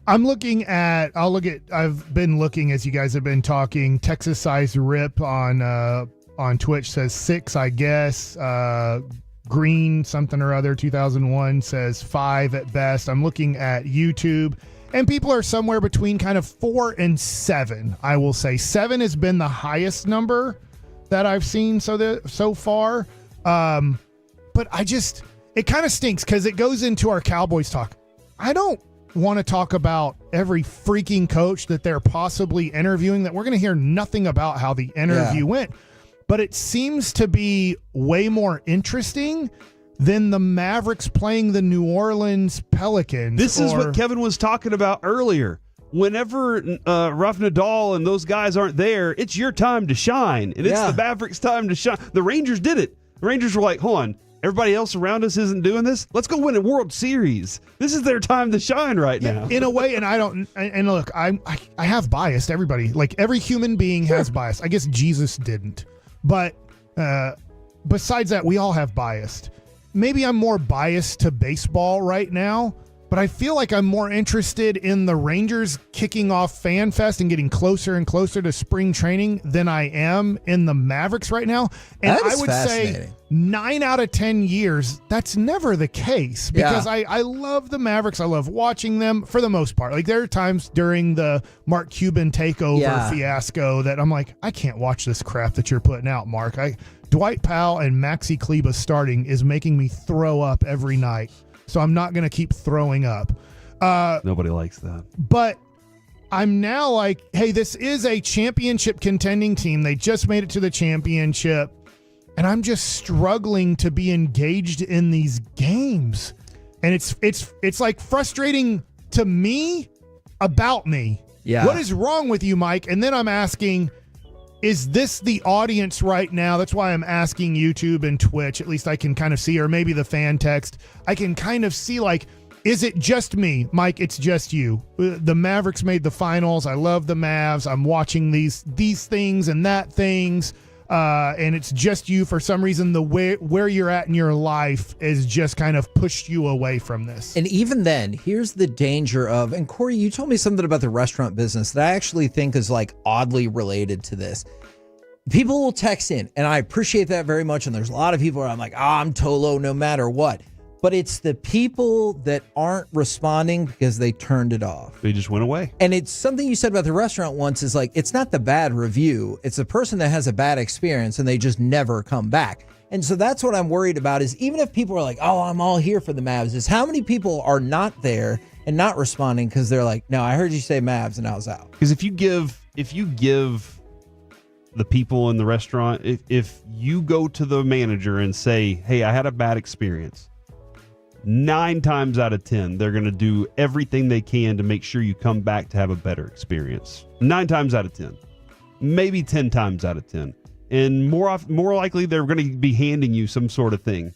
But if you don't, then they can't know. They can't know what they need to fix. And that's kind of that same kind of feeling there. And it's the same thing with the Stars, because I know the Stars play tonight. Would love to go in depth on Stars tomorrow, and you'll get the same text every time to start off the show. Hockey, we got a huge playoff weekend. From the 817, are you saying that Jesus Christ can't hit a curveball? No, not saying that. Also, in addition to that, let's give something away! 877-881-1053. Caller number 10 will win a 4-pack of tickets to see tennis's biggest stars because they're coming to Texas to compete in the Dallas Open. You will win a 4-pack of tickets to see them on February 3rd or February 4th. All you got to do is be caller number 10 right now, 877-881-1053. And coming up next, Corey will do the entire C block in that same yelling voice. No, I won't. But we'll talk a little bit about Sam Darnold, and we'll also talk a little bit about the best stadium music next on The Fan. The North Texas Baseball Show of Record, giving you baseball. Uber Eats has Lola V products? I gotta remember that. Well, you know, they say in order to remember something, you have to forget something else. Okay, now that is a very cute haircut. That's like a little shag. I've never seen it before. Well, I mean, of course you have. It's the Rachel. Oh, is that your name? No, I mean, like your name. No, I'm Jen. My name's Jen. Right, but I just mean like this is your haircut. But that's hair on your head. I'm not saying this is your hair. Okay, freak me out a little bit.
think it's true that you've got to forget something else to remember that Uber Eats has groceries? No, that's absurd. Hey, remember when you used to be a, what was it, Pepper Lady?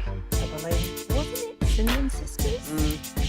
Basil Babes. Saffron Squad? Nutmeg Maidens? Paprika? No. Nutmeg Maiden? I just said that. Was it Spice Girls? Doesn't sound right. Was it Saffron Squad?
You're about to be masterpieced, KNC style, right here on 105.3 The Fan. KNC Masterpiece right here on 105.3 The Fan, where the interviews are piling up. Robert Saleh is going to interview with the Cowboys, and Leslie Frazier, currently the assistant head coach with the Seahawks, is going to interview with the Cowboys, and Kellen Moore, who a lot of people think is the favorite to take the job, is going to interview with the Cowboys tomorrow. Right now, it's time for the C Block starring Corey Majors. Hey, thanks, Kevin. I wanted to look real quick into this. Jory Epstein. Time. You tell me. I say Steam. She said, she did point out Cowboys requested to interview Kellen Moore. And this is a very interesting take or idea. Kellen Moore is head coach. Jason Witten on staff as some sort of offensive plus leadership assistant head coach, associate head coach for vibes. And then former head coach with fiery personality like Robert Saleh as the defensive coordinator. She said, she thinks that's what the Cowboys should be selling whenever they talk to him on Saturday. If they don't think that he's the head coach for them, we would love for you to be the defensive coordinator. Kevin, that's where you asked the question. Yeah. What do you want that? And it's always a fascinating thing to me. You would think Dan Quinn wouldn't want it.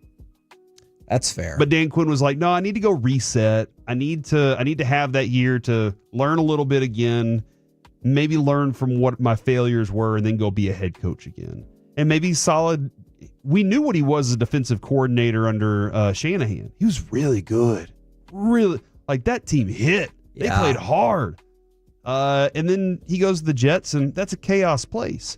Maybe he doesn't want to come to another chaos place as the head coach, but he would want to be the defensive coordinator. But how often do guys become at the top of their game and want to go back to that role? I think that it would take all the other head coaching positions, Kevin, to be filled before he would accept that. I think that's correct. And it's interesting the way some of this is playing out. I just look at the betting odds a lot because wherever people are putting their money, that's something that you can probably look towards. The betting favorite to be the Saints coach, as we've talked about for the past week or so, is now Mike McCarthy. Mm-hmm. And then if you look at the Cowboys, this is shocking to me. 2-1 or better. Deion Sanders, Jason Witten, and Kellen Moore. Nobody else is closer than 16-1. So that can shift really quickly when people get tips or whatever. But when you look at the interview list, the people with the money are saying, and I understand there's some entertainment tax built in for, hey, you should vote for Deion or Witten. But Deion, Witten, and Kellen Moore, all 2.2-1 or lower. And then nobody else is closer than 16-1. Yeah. And somebody said, are we completely looking over Al Harris? Did you just say that, Kevin? I did not. Yeah, are we completely skipping over Al Harris? I have questions about that. I don't know what his contract is, but it sounded like everybody on the staff was up. Okay. And so I would love it. Al Harris is great. He's kind of followed McCarthy. Yeah. So I don't know if that's the case, but yeah, that is another instance of leader of men, somebody that a lot of the guys like. There are some other questions I have. I'd certainly want to see the interview process, but that was probably as good as the secondaries we've seen in his era here. So that was nice to see for sure. There is no way in the world, if I'm Kellen Moore, I am putting Jason Witten on my staff. No way. Because the truth. I know what the Jones family's plan is. Yeah. I'll tell you, if Jason Witten is going to be part of the staff, I will tell you the hire that makes all the sense in the world, and that is 73-year-old Pete Carroll. Yeah. Pete's not just like Bruce Bochy. Bruce Bochy has, I don't know, and I'm going to over-exaggerate this number because I don't think this 5 years. But he doesn't want to be there for 10, 15, whatever. Yeah. And if you hire Kellen Moore, he would hope to be the head coach for 5 to 10 years. Sure. If I have Jason Witten on my staff with a team that doesn't look like it can be super successful in year 1 or year 2, I know what the plan will be 2 years from now or 3 years from now. I get fired. Jason Witten got the experience that he needed, and then Jason Witten becomes the head coach. I'm not letting you groom my replacement that is not my guy. Kellen Moore, I get that they played together for a second on the Dallas Cowboys. If the goal is to have Jason Witten not be this year's head coach, but be the future head coach, he has to be on Pete Carroll's staff. Maybe Deion would do it because Deion has such a big ego that he'd be like, fine, I'm bringing in a Hall of Fame tight end, this and that, and I'll hold him off. But Kellen Moore, I don't think he has the resume. I just don't think Kellen Moore. I think he'd would fit be with Mike willing Zimmer to do too. It. Yeah, Zim would be. Yeah. Like get a dude who's maybe getting hired to kind of be this kind of bridge. Pete Carroll being a bridge to Jason Witten. To your point, Mike Zimmer being a bridge. I don't think Deion would want to have that bridge. Kellen Moore should no way in crap put Jason Witten on his staff. And Jason Witten can say anything he wants to say about, hey, I'm here to help you, all of these things. I know what Jerry's plan is, and I know what Steven's plan is with Jason Witten. I'm not saying it's a bad plan. I'm not going to be part of putting a guy on the staff that's going to get me fired 2 to 3 years from now. I totally see what you're saying. And when it comes to Deion, Kevin, the staff, the whole line of I'm bringing luggage with me, he wants to bring his offensive coordinator, I bet. He wants to bring his guys. Prepare for Warren Sapp to be your defensive line coach and Michael Irvin to be your wide receivers coach, like those kinds of. But that part it may be more guest speaker than anything. But Deion will want to have his guys with him, and that's fair. And I get his guys with him, but then if you tell me, but his defensive coordinator is going to be Robert Saleh or whatever, I'm like, okay, great. I get that. Yes. I can live with that a lot more than. And my guys are going to be here to give a speech every now and again. I'm like, rock on, go do that. I just wanted to look real quick as far as points go for Kellen Moore offenses. From 2019, points, because Mike, what have we always said? The most important stat. The analytic that you have to pay attention to. It's the one that means the most is the score at the end of the game. Those two numbers, those are the really important. All the other ones, maybe not as important. Okay. Number 2019 points, ranked 6th in the NFL. 20. What happened in that year, Kevin? People got sick. People got sick. Dak got hurt. True. They were ranked 17th in points. Oh.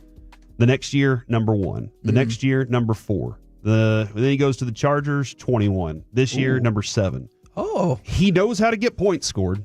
That is a reality. Mike McCarthy's problem with him was there's too many points being scored, and you're not helping my defense out. So I think if Kellen Moore's they've requested it. If he's a real option, he is going to want to call plays and be that guy and be calling plays, and Jerry's going to want that too. Because then I don't have to pay a coordinator and you. I can just pay you.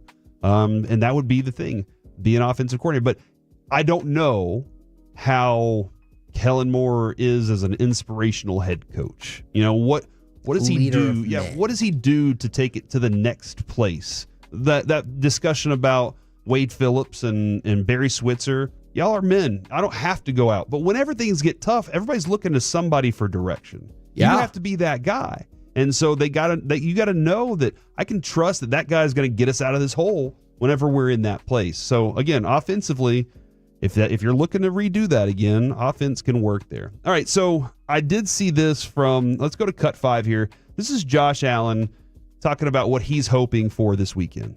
Our goal is to get to the fourth quarter and have Mr. Brightside be playing, and I know the fans love that, but that gives us such a little shot of energy that we're going to need going into this game. And that is Mr. Brightside, which they play in the fourth quarter, and it sounds a little bit like this.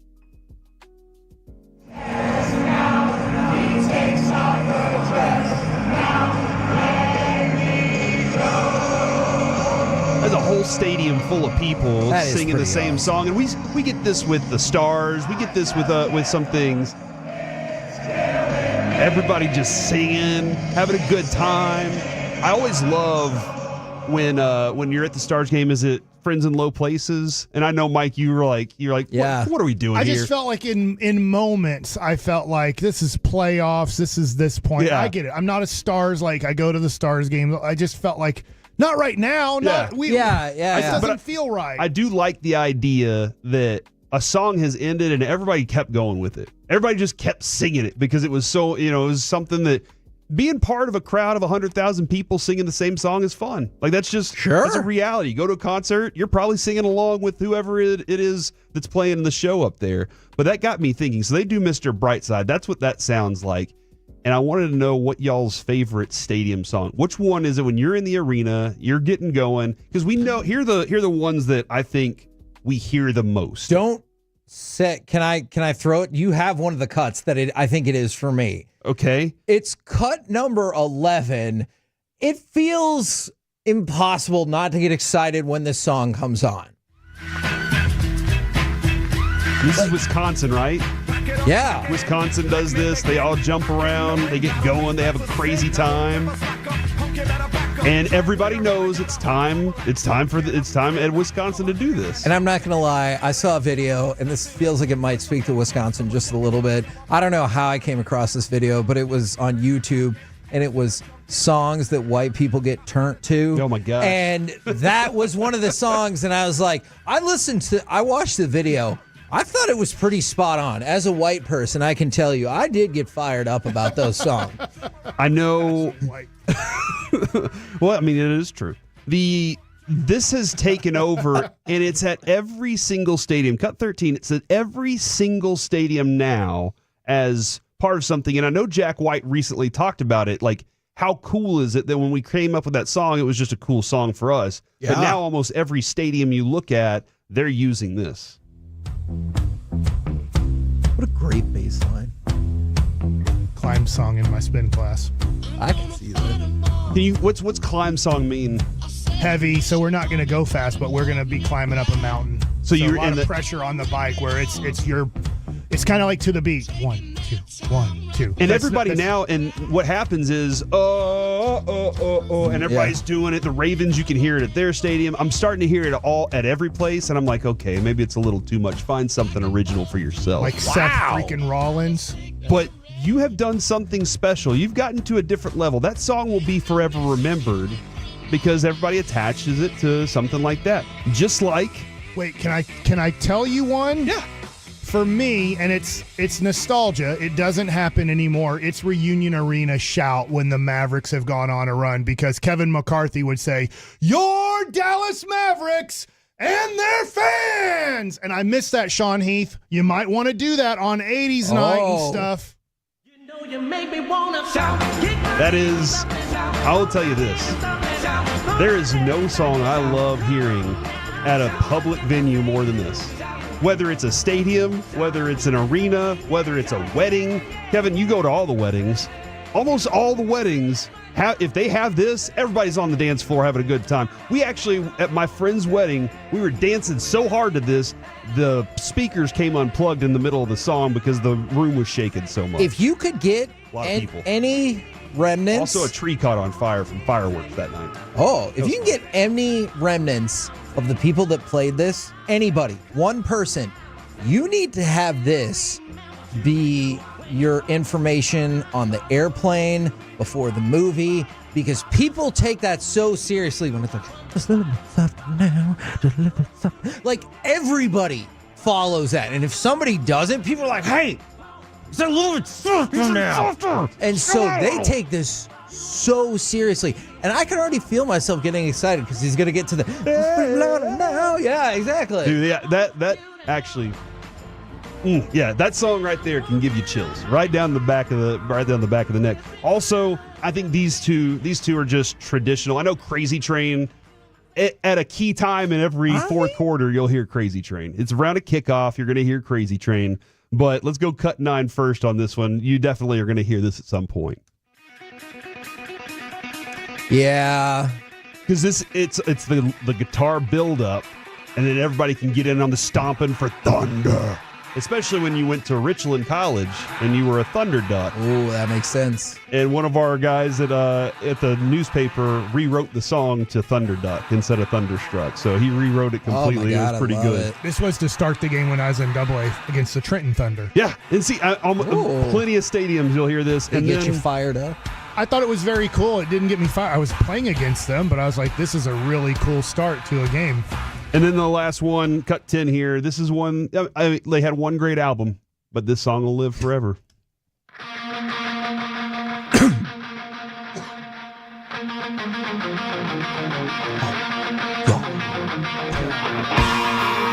Everybody knows it's time whenever this happens right there. So that's what, again, Josh Allen wants everybody singing Mr. Brightside in the fourth quarter, but those are some fun stadium songs. And the text says there's a lot more, too. By the way, Sweet Caroline came up.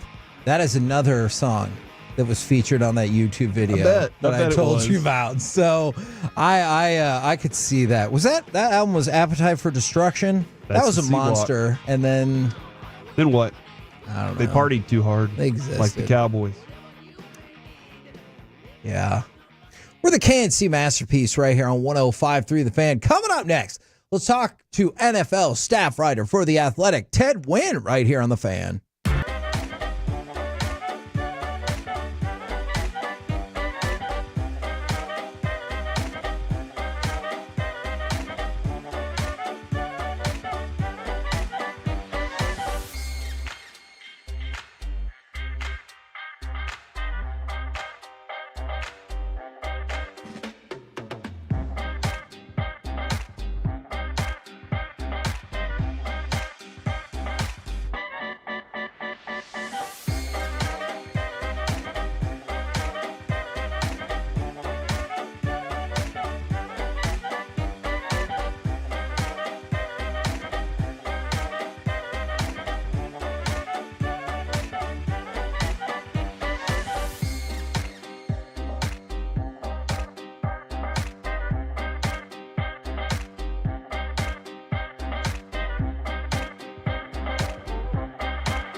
Uber Eats has Lola V products? I gotta remember that. Well, you know, they say in order to remember something, you have to forget something else.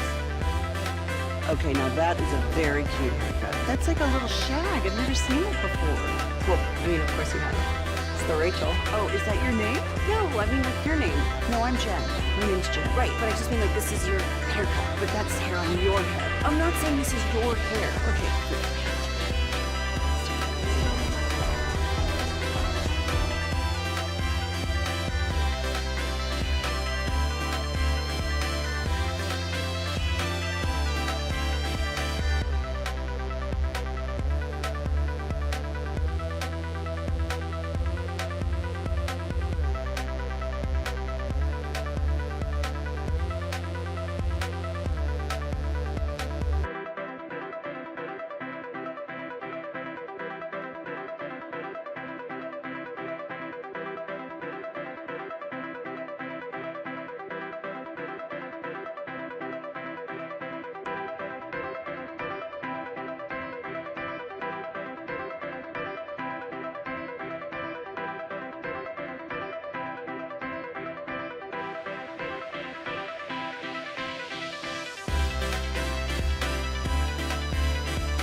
Here's Frankel and Frankel. If you've been injured in a car or truck wreck, call Frankel first, 214 or 817-333-3333. With Frankel and Frankel, there's never an out-of-pocket cost. They only get paid when you win. Frankel and Frankel, the go-to car and truck wreck attorneys in Dallas. KNC Masterpiece back here on 105.3 The Fan. Right now, let's bring on NFL staff writer for The Athletic, the purveyor of truth of the All-22. It is Ted Wynn. Good afternoon, sir. Good afternoon. Now, I want to know, is there a book to start this off that you want to plug, like A.J. Brown reading Inner Excellence on the sideline, so we can really spike those book sales? That's a good question. I'm forgetting the title now, but there's a book about negotiations from a famous FBI negotiator that I've been reading, and I want to try some of those tactics out next time we get into contract situations. If I remember a name, I'll plug it. Okay. Kevin, I actually have deployed some of those tactics before. Oh, wow. We did all right. So one name that's come up a lot here with the Cowboys, we've talked about the idea of Aaron Glenn as the head coach of the Cowboys. It seemed like he did an excellent job scheming against the Vikings to close the regular season, and then the Rams just kind of mimicked that strategy. Do you feel like that's the case? And what have been your thoughts about his performance this year? Yeah, I mean, I think Aaron Glenn, he's from that Saints tree where they're going to play a ton of man coverage. They're going to play a ton of bump and run coverage. They're going to be aggressive up front. And, I mean, you just have to give him a lot of credit for dealing with all of the injuries that Detroit has dealt with and being able to perform like that against the Vikings in a game that would decide the top seed in NFC. And what they did was they played a lot of bump and run coverage, but it wasn't just straight bump and run. They did some smart stuff with doubling Justin Jefferson and things with leverage that really helped out some of their players. They blitz a ton. He has a lot of interesting blitzes. And the Rams copied it. The Rams are a kind of a soft coverage team. They like to play back and take away those explosives. But they did the smart thing by bumping the Vikings receivers, making Sam Darnold hold the ball, and it really allowed their pass rushers, they're really good young pass rushers, to take advantage of those Viking offensive linemen that aren't great in one-on-one pass protection. Is it fair to say that you think that could potentially bode very well for the Lions' playoff chances going forward? Yeah, I think so. I mean, I think there's still some very, concerning personnel issues, just because, when you're dealing with 20 injuries on the defensive side of the ball, there's only so much you can do schematically. And in the playoffs, those things tend to get exposed. So we'll see what he can do. I mean, I'm already impressed with what he's done with that defense, given his situation. But if he get that defense to perform at a high level in the playoffs, I mean, it just kind of further solidifies his candidacy as a top head coach. Ted, we're here thinking about the head coaching situation here, of course, and hearing all these names being floated around. And I know you have a lot of respect for what DeMeco Ryans has done, and we do too. Like, his defense has been so much fun to watch. Him and Robert Saleh, they went through San Francisco, and Saleh's name is popping up around Dallas. What are the similarities? What are the ideas that Saleh brings specifically? Yeah, well, they're both from the Seattle Cover 3, Pete Carroll family. And really, Robert Saleh was one of the first guys to really kind of advance that system. After they lost the Super Bowl to the Chiefs, the following year, they kind of started mixing in some quarters coverage, some of those Fangio ideas as far as disguising, and that really took the defense to the next level. And DeMeco Ryans was on his staff as a linebacker coach at that time. And then when Robert Saleh left, DeMeco kind of furthered that idea. They still play with that 4 down, super aggressive, those aggressive principles as far as getting upfield. But then, you add some different type of coverages. He does some really interesting things with disguises. And he just seems to always call – they're not a heavy blitzing team, but DeMeco has he's a great knack for calling the blitzes at the right time. And he just always seems to get quarterbacks with it. So I think, that Cover 3 tree has kind of passed on the league, but there's still those coaches around the league like Saleh and DeMeco, like we talked about. But to me, DeMeco is the guy that's really modernized it and made it more viable for them to play against these modern offenses. The other thing, too, is Kellen Moore's name has popped up yet again here in DFW, and his journey from here. I know his tree was it's kind of weird because it was under the Jason Garrett. There's a weird group that he kind of was, but he's kind of creating his own path here. Then he goes to the Chargers, and now he's in Philly. He's been successful offensively. What have you seen that he's done that's been successful for him? Yeah, I mean, I think with Kellen, he's a guy that's always learning and always trying to kind of modernize his offense or fit new ideas into his offense. He's always looking at different places, whether it's a college here, a D2 school here, even high school ideas. So I really like that about him, and he's been able to adapt to different types of quarterbacks, from Dak to Justin Herbert, and now Jalen Hurts, who's a very different quarterback. And that Eagles offense, even though they're talented, their offense got really stale last year, and they didn't have answers against the blitz. And Kellen Moore has come in, and now Jalen Hurts is pretty good against the blitz. I mean, that was a huge issue coming into the season, and now they have answers, and he's performed well, and that's part of why the Eagles offense hasn't hit a wall. And they've made a change with Saquon Barkley and getting into more under center runs and doing less of the option things, and they've been successful doing it. So I think the best thing to say about Kellen Moore is he's been able to adapt to the talent that he's had and run a lot of different systems. And I think that's an important trait for a coach. Kevin, that was what we felt that we had here whenever he was here. He just kept collecting plays and he just kept adding to it, but it never really felt like he had a true identity. But that can be a benefit at times whenever people are like, "Oh, you have no clue what to expect from this guy." Well, if you're talking about identity, I know some coaches go more conservative in the playoffs, but as much as Dan Campbell gets talked about, it sure didn't seem like Dan Quinn went in the conservative direction to kick off the playoffs, did it? No, the Dans are very aggressive, and Dan Quinn was aggressive on fourth down all of during the year, and I mean with good reason. The Commanders were far and away the best fourth down team in the league. I mean, I forgot what the percentage is. I think it's over 10% higher than second place as far as converting on fourth downs, and part of that is because Jaden Daniels is he's amazingly poised, and he just keeps finding ways to turn dead plays into positive yardage. And it's not all explosive plays like Lamar Jackson, but, like to turn a negative 3-yard gain to a 4-yard gain is huge. And he's been able to do that all season and keep the chains moving, and especially on fourth down. I mean, when you look at that third down play against the Buccaneers when they had a chance to, turn that field goal into the last play of the game if they converted, that play was dead. I mean, they had him dead to rights in the backfield, but he was able to get away from the pass rusher and get that first down to really seal the game. So that, I wouldn't be surprised if we didn't see a punter the entire Lions Commanders games, because these guys just don't like to punt. One of our co-hosts has been very bullish on the Rams, and he just keeps saying, "I'm picking the Rams on everything." He keeps going with it. This team's not doing it with smoke and mirrors, are they? No, they are a legitimate team. Matthew Stafford has had a lot of postseason experience, especially during that Super Bowl run.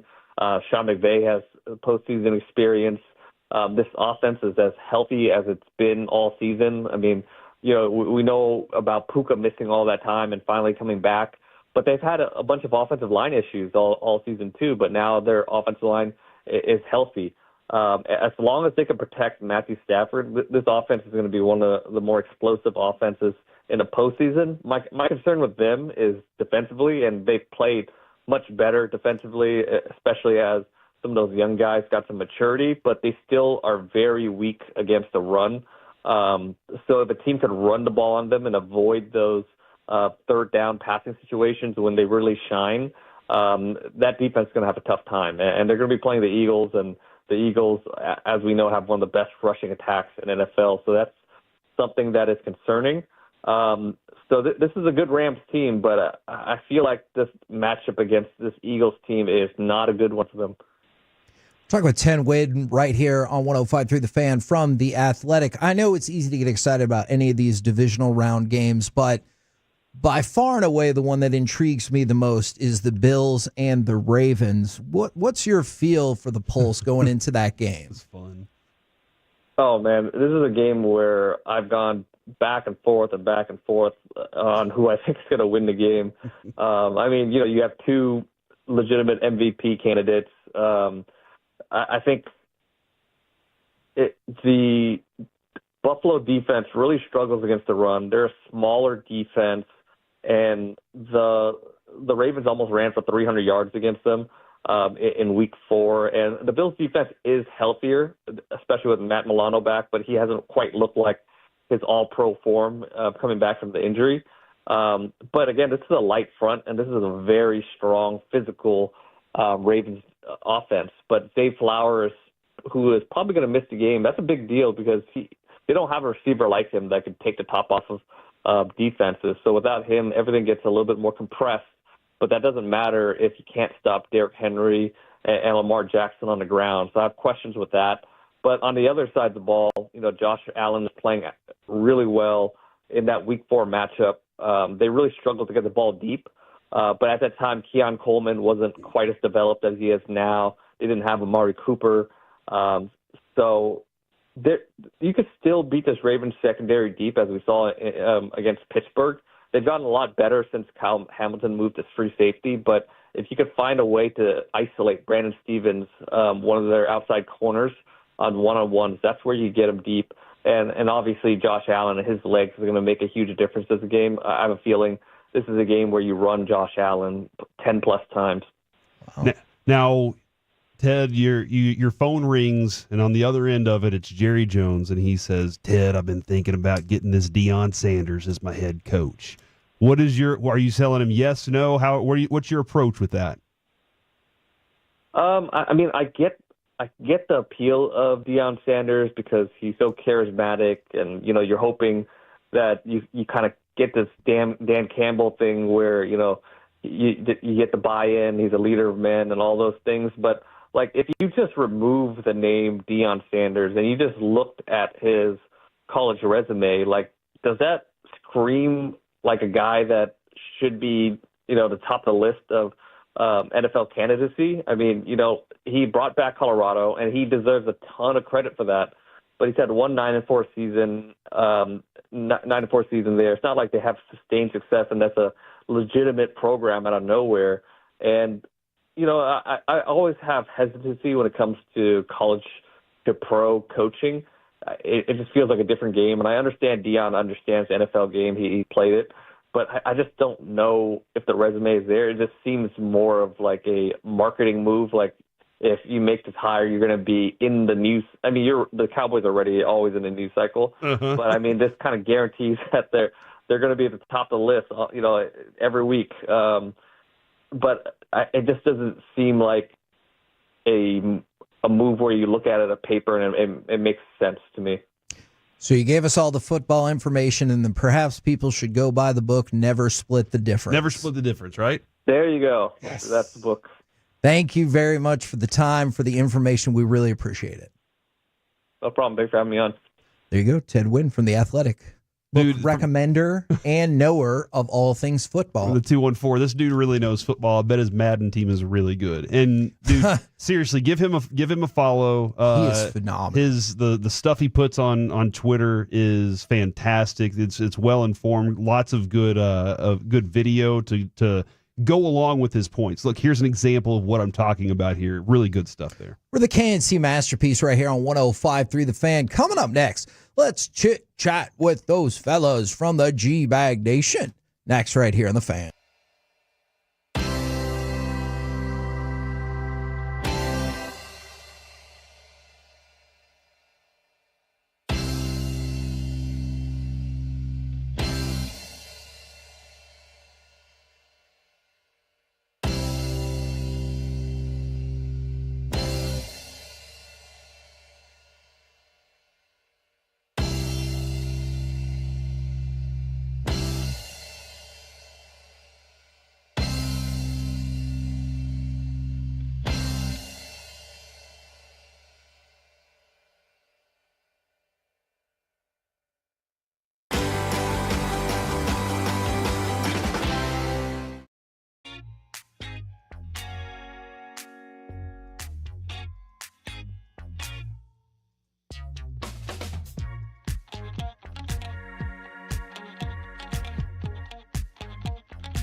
Do you think it's true that you've got to forget something else to remember that Uber Eats has groceries? No, that's absurd.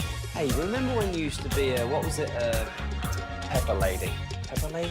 Wasn't it Cinnamon Sisters? Basil Babies. Saffron Squad? Nutmeg Maidens? The pre-curb? No. Nutmeg Maiden. I just said that. Was it Spice Girls? Doesn't sound right. Was it Saffron Squad?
in order to remember something, you have to forget something else.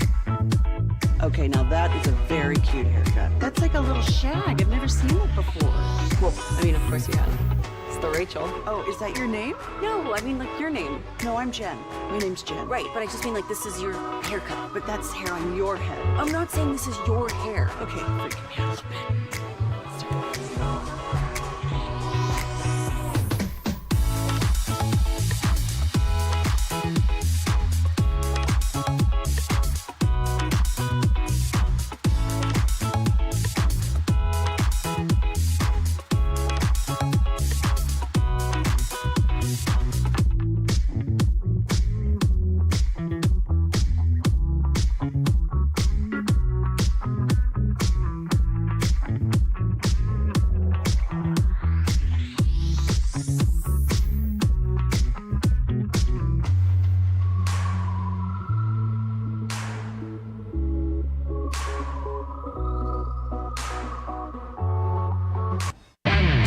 This segment is brought to you by Classic Chevrolet in Grapevine. They're the #1 Chevy dealer in the world. More Silverados than anyone else. This is Texas. This is Classic Chevrolet. Together, let's drive. Based on new Chevy registrations 2023.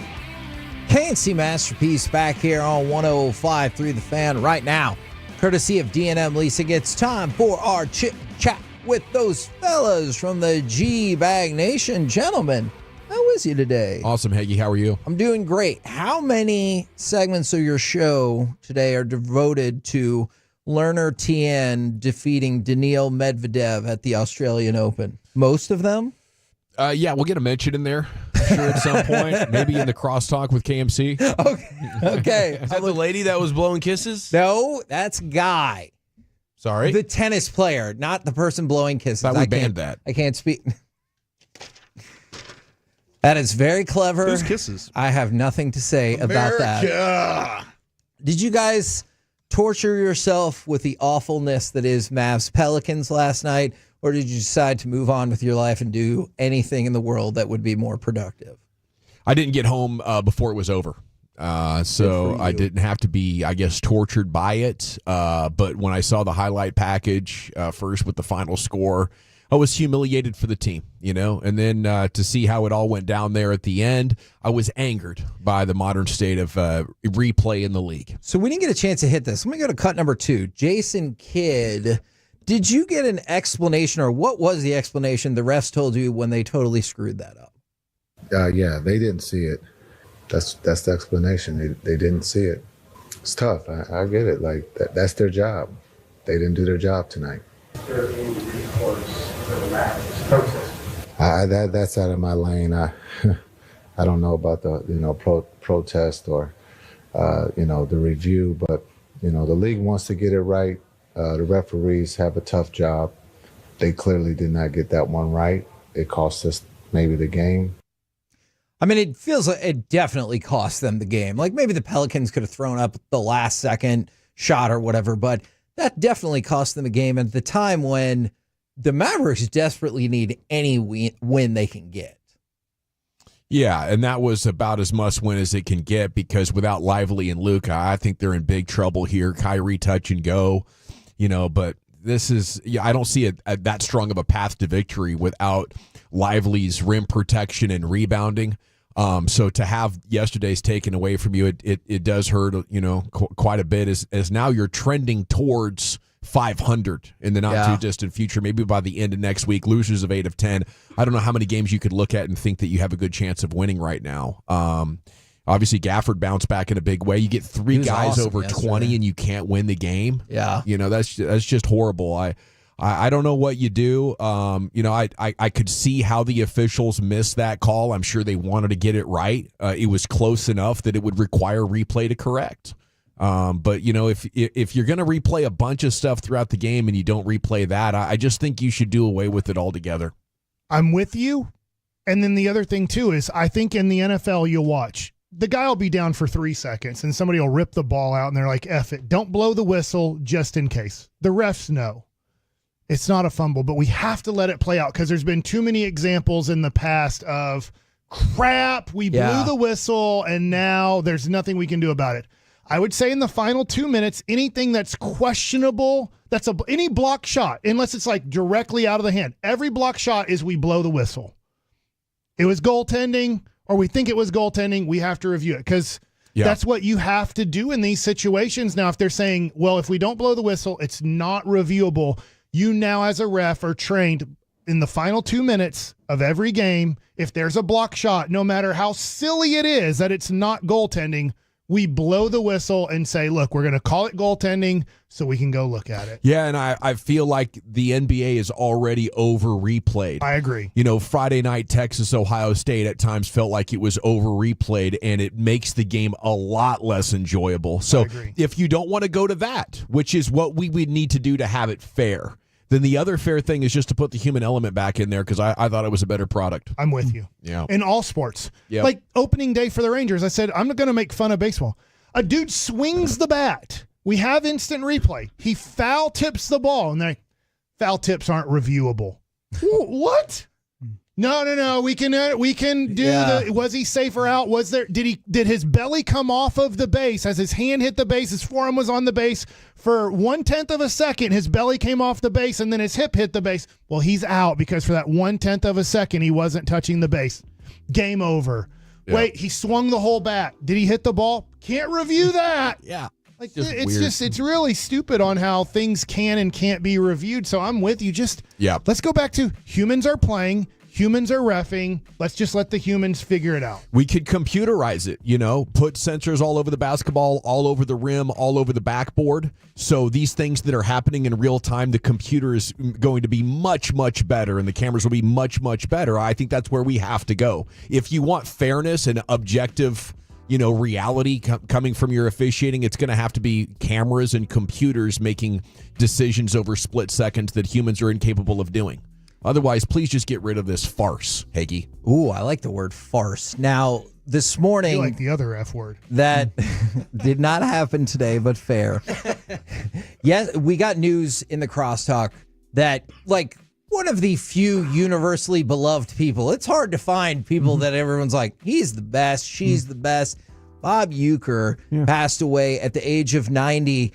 Whether it's Mr. Belvedere, just from calling baseball, from the movie Major League, from his amazing Hall of Fame induction speeches, whatever it is, this felt like somebody for good reason that everybody loved. I had the good fortune of having dinner with him one night. Did you really? Yeah, I was working with the Packers, and Ron Wolf, my boss, asked me to take his son Elliot to a Brewers game, which Milwaukee and Green Bay about 90 miles apart, like Waco to Dallas, and so it just so happened that Bud Selig was on the board of directors for the Packers, and he owned the Brewers and stuff, and so we got tickets. I literally sat right behind, row 1, seat 1, awesome, right behind the on deck circle, just right there next to the. But one of the great things is Mr. Selig organized a dinner that we got to go with our guy there, with Bob Uecker, and the stories and just how fun. I mean, he kind of make you a laugh out loud guy. You kind of have to catch yourself laughing out loud the way he is. So it was super fun. I don't think Elliot appreciated it as much as I did, but it was cool to ask him about the Miller Lite commercials and all that stuff that he had been involved with. So universally, I think really a beloved guy. I just want to play this one more time. I believe this is from WrestleMania 4 when he's interviewing Andre the Giant. Andre the Giant, keep in mind when you're picturing this, has his hand on Bob Uecker's shoulder, and this is how it plays out. Well, there you have it. I still haven't found Here's the ex-champion. Don't worry about Vanna White. Now, Hulk Hogan, Hulkamania is over. Hey, how about getting your foot off my shoulder? And then Andre the Giant goes to strangle him. Hey, how about you get your foot off my shoulder? It's just his hand, and there's no way. That's peak 80s comedy right there, too. No way any of that would have been planned out or anything. That all just happened. And props to Andre, too, for just rolling with that. And people love Mr. Belvedere. That show's on for 5 or 6 years. We started singing the theme song this morning. It's just, it's hard to find somebody that everybody thinks is great and find somebody that people think are great for a variety of reasons. And Bob Uecker felt like he checked all of those boxes. I love this text from the 817. I'm not going to say the word Kevin would, but it says, effing Broadus, you can talk about the most random person. He's like, oh, yeah, I had a pottery class with them once. Hey, that's true. That He's done some stuff. That was one of the cool things, though. Like, Ron asked me, he goes, hey, Elliot wants to go and see this game, and, do you mind taking him? I'm just, sure. So, get in the car and go. But it's like the experiences along the way. Yeah. Like, he totally made it worth my while. And then Bud Selig met us. He gave us the tickets personally. So when I handed the tickets to the usher, he's like, he kind of looked at him like, oh, okay, follow me. Wow, yeah. And so next thing you know, I'm literally throwing peanut shells into the on-deck circle, at the old county stadium. But it was fun to have, like you say, the experience of, getting to have a dinner with Bob Uecker. I mean, that's the kind of things that, that you look back on and you're like, wow, that was a cool part of my life there. Have you ever heard his kind of stand up on him and his dad trying to play football for the first time? No, it's hilarious. It was there's people are crying, laughing after it because his dad, he says, from the old country, and they're trying to play this football and everything. It's just so hard. It won't go anywhere. He can't kick it, can't throw it. And then a neighbor came up and blew up the ball, and it made all the difference in the world. What do you guys got coming up on the program today? Pure Gold as always. Hagee, thanks for asking. We'll hope to get some more Bob Uecker and Bud Selig stories from Brian Broadus. We do have Sean and the Ray Merriman. Rhodes story, too. Yeah, the Ray Rhodes story is incredible. Geez. Sean Merriman at 3 o'clock. Bobby Carell, All City Dallas at 4 to talk Mavs with you. All right, roll home with the G-Bag Nation. We have been the KNC Masterpiece. Make your way back with us tomorrow, 10 a.m. to 2 p.m. right here on 105.3 The Fan. Just a bit outside, Kevin. Went for the corner and missed. Just a bit outside. Commercial-free KNC? Delicious! Spend your lunchtime commercial-free. Afternoons beginning at 12:20 on 105.3 The Fan and the Odyssey app. Presented by Comerica. This is Andrew Perloff with an Odyssey Sports Minute. Quentin Ewers declared for the NFL Draft yesterday, likely ending the strangest college career in recent memory. He was the nation's top recruit, compared to Joe Dirt because of his mullet, left high school early to get NIL money, went to Ohio State, then Texas, where he did well, but he was pushed by an even bigger phenom, Arch Manning. Now he could be one of the most polarizing prospects in the draft. I'm Andrew Perloff. Prescriptions require an online consultation with a healthcare provider who will determine if appropriate. Restrictions apply. See website for details and important safety information. Price varies based on product and subscription plan. Hey guys, let's talk ED because millions of men experience it. Did you know that 1 in 4 people seeking treatment for ED are under 40? So you're not alone. And even better, Hims can help. Find the ED treatment that fits your needs at up to 95% less than the brand names when you get started at hims.com/joy. It all starts with an online intake form. From there, a medical provider licensed in your state will determine if ED treatment is right for you. Through hims.com, you can access a full range of treatment options for ED, including daily or as-needed meds through a 100% online process. If prescribed, your medication is shipped to you for free. Millions of men experience ED, but Hims can help. To start your free online visit and save up to 95%, go to hims.com/joy. That's hims.com/joy for your free online visit. HIMS.com/JOY. It's Gavin Dawson for Window Nation. Heating costs are getting out of control, and your best bet is to replace your cold, drafty windows with energy-efficient ones from Window Nation. Act now and you'll save big. 50% off all window styles, plus you can get 0 interest with 0 payments for 2 years. With an A+ rating from the Better Business Bureau, you can trust Window Nation. Hurry, sale ends January 31st, so schedule your free in-home consult now, 866-90Nation, or visit windownation.com. Ring in the new year at Choctaw Casino and Resort Durant and roll out a winner. We're giving away 8 cars in 1 month during our New Year New Lexus giveaway. On Fridays and Saturdays in January, you could become a proud new owner of a 2025 Lexus. To enter to win your share of $1.1 million in cash and cars, simply play with your Choctaw Rewards card starting December 29th. Only at Choctaw Casino and Resort Durant. Okay, I have to tell you, I was just looking on eBay where I go for all kinds of things I love, and there it was. That hologram trading card. One of the rarest, the last one I needed for my set. Shiny like the... Designer handbag of my dreams. One of a kind. eBay had it, and now everyone's asking, ooh, where'd you get your... Windshield wipers. eBay has all the parts that fit my car. No more annoying... Just beautiful... Whatever you love, find it on eBay. eBay. Things people love. Life insurance. Why are you putting it off? Can't afford it? Too much hassle? Think you don't need it? There's lots of excuses for putting off life insurance. But if you weren't there, who would pay the mortgage and other bills? With Ethos, you could be covered in 10 minutes and boom, family protected. Ethos, fast and easy online term life insurance. Up to $2 million in coverage with no medical exam. Some policies as low as $1 a day. Answer a few health questions and get your free quote at getethos.com. That's getethos.com. Texting enrolls you in recurring automated marketing text messages. Consent not required to purchase. Message and data rates may apply.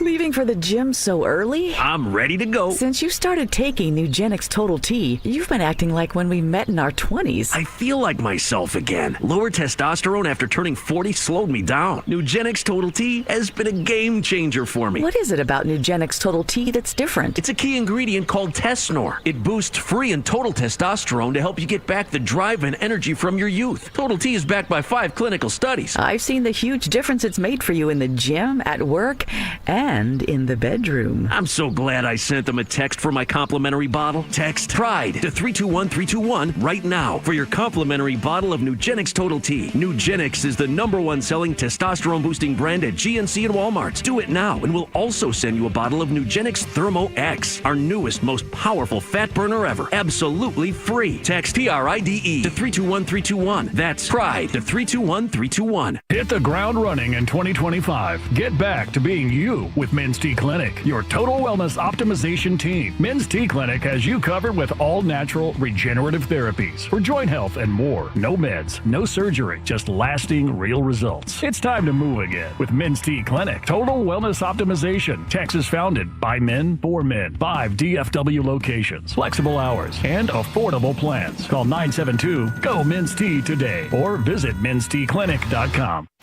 This is the exclusive home of Dallas Cowboys football. KRLD-FM and HD1, Dallas, Fort Worth. Let's go, Cowboys. An Odyssey sports station. You're rolling with the G-Bag Nation right here on 105.3 The Fan. Here we go. It's hour number 1. G-Bag Nation here. We're off and running on 105.3 The Fan. Thanks for being as part of your day here on a Thirsty Thursday. Crack him if you got him. There's Brian Bros, former Cowboy scout, NFL executive. You have Lucius Alexander in the Pimp Cup over there. Master Control, ready to go 5 flawless. Wolchuk and Chiafalo are here. Carter Freeman's coordinating your video. You can watch us on Twitch and YouTube, 105thefan.com. Get you taken care of. And I'm Gavin Dawson. Along with you, we are the G-Back Nation here on 105.3 The Fan. How about we talk Cowboys coaching search update? Some very interesting things transpiring since we last broadcasted with you. Let's go to the Twitter account of one Ed Werder. Says, regarding Dion, I'm told he would almost certainly accept if Jerry Jones offers to make him the next head coach, that those around him are encouraging him to pursue it. And that Jones is enamored with the idea.